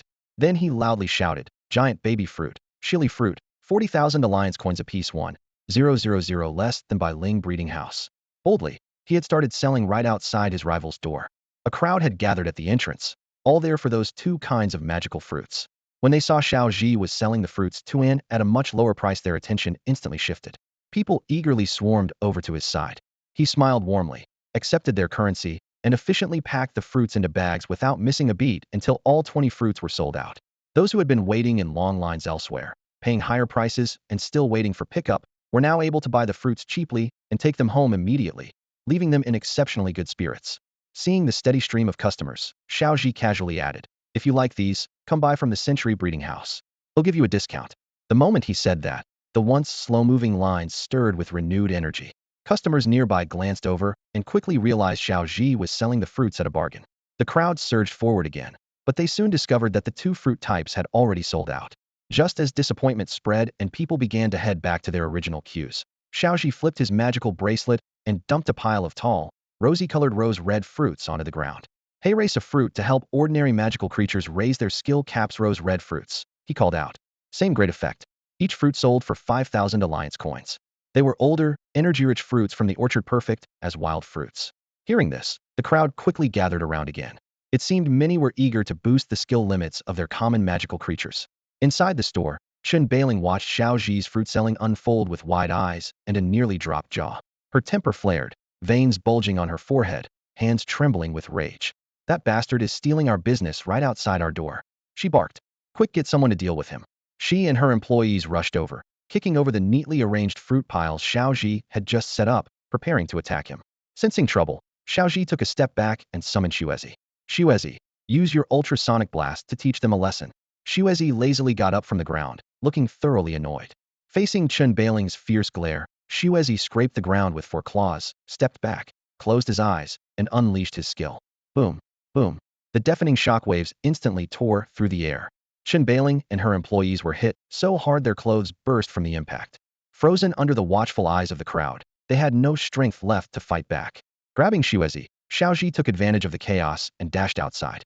The quick profit was made. The fruits gathered by the training team were secured. Now it was time to raise Zuiza's skill cap. Chen Bailing, sprawled on the ground, forced herself to stay conscious, clutching her torn clothes as she pointed fiercely at Xiao Zhi's retreating back. "Someone arrest that ruthless merchant. He's cheating you all, hurry." The buyers who had doubted her earlier now all looked away, some barely restraining laughter, others doubled over with amusement. A few bad-tempered men even stepped forward to mock. "We don't know if he's a crook, but you sure look pretty clean." The employees seemed lively, just not manly enough. Chen Bailing roared in fury, "Xiao Zhi, you little bastard, I swear I'll kill you. Wait for me." Just wait. Before she finished, she suddenly turned her anger on a nearby worker. "What are you standing there for? Give me some clothes." The worker gave a helpless look. "Boss, I'm butt naked here too." Chen Bailing's face twisted in anger. "Enough excuses, go." That night, the softly lit kitchen of the rented villa was calm. Xiao Zhi was carefully cutting the 10 miraculous fruits the trainer team had brought back into small pieces, preparing to feed them to Xuezi. In the living room, by the fireplace, Xuezi and the Moo Moo cows were lazily sprawled out, lying on their backs with limbs stretched in every direction. The flickering firelight cast warm, dancing shadows across their bodies. At that moment, Xuezi seemed unusually weak. Its head drooped, its body noticeably swollen, clearly exhausted. Xiao Zhi remembered that Xuezi hadn't always been so listless. This change had slowly taken hold as it grew older. In childhood, when Xiao Zhi's family was not well off, Xuezi had been fed mostly the poorest factory feed, and its frail, frequently sickly state naturally sapped its energy. Xiao Zhi understood this was not laziness or bad habits, but the body simply struggling to cope. Determined, he decided to strengthen Zuiza's physical condition first. With these thoughts, he carried the plate of cut miraculous fruit toward the living room. Sensing something, Xuezi perked up its small cat ears, twitched its nose a few times, and slowly opened its half-closed eyes. With heavy steps, it came over to Xiao Zhi. Sitting on the couch, Xiao Zhi gently stroked Zuiza's soft fur, offering it pieces of the fruit to its open mouth one by one. Xuezi ate contentedly, then settled against the sofa in a comfortable position, lying perfectly still except for its mouth opening and closing slowly. After a while, Zuiza's body temperature rose slightly, a sign the miraculous fruit was taking effect. In the gentle warmth of the quiet room, Xiao Zhi also leaned back on the sofa and gradually drifted off to sleep. Watching his owner sleep, Xiao Zhi showed a rare moment of attentiveness. It carefully picked up the blanket draped over the sofa and gently covered Xiao Zhi with it, then quietly fell asleep nearby. The next morning, Xiao Zhi took Xiao Zhi to the running track outside the villa for a jog. At first, Xiao Zhi was clearly reluctant, but every 10 meters, Xiao Zhi fed it a piece of miraculous fruit to encourage it to keep going. As a top-tier wild hunter, Zui's form as a Suprian leopard cat was naturally built for running, and hunting. This primal motivation made it run with increasing enthusiasm. After several hours, only one piece of miraculous fruit remained in Xiao Zhi's hand. He was already out of breath and couldn't keep up with Zui's lightfoot pace. Excited, Xiao Zhi nudged him playfully, clearly enjoying this run-and-deep game.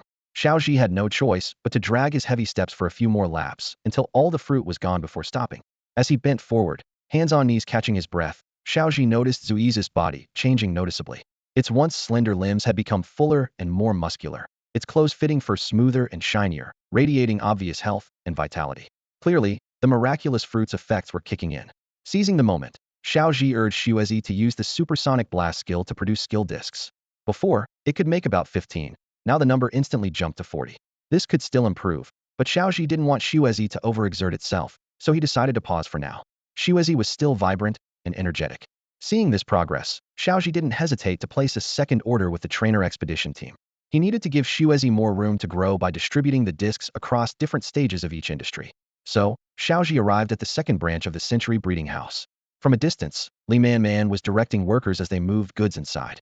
Upon entering, a natural wall woven from green vines and brown branches stood proudly at the entrance. To the left, a mysterious passageway peeked out, sparking curiosity. Bold lettering on the wall read, "Enter here for the magical journey of the Century breeding house. Please come in and choose." Seeing Xiao Zhi, Li Man stepped forward to report, "You're here. Yesterday, I had the team finish all the store's fixtures using 3D printing. Today, after assembly, we can lay out the carpets and displays. For lighting, I chose forest-themed fluorescent lamps and plant-shaped fixtures to create an elven sanctuary atmosphere. Let's take a tour. I'll walk you through the design plan. We'll be open within 5 days at the latest." Xiao Zhi followed Li Man deeper into the labyrinthine space.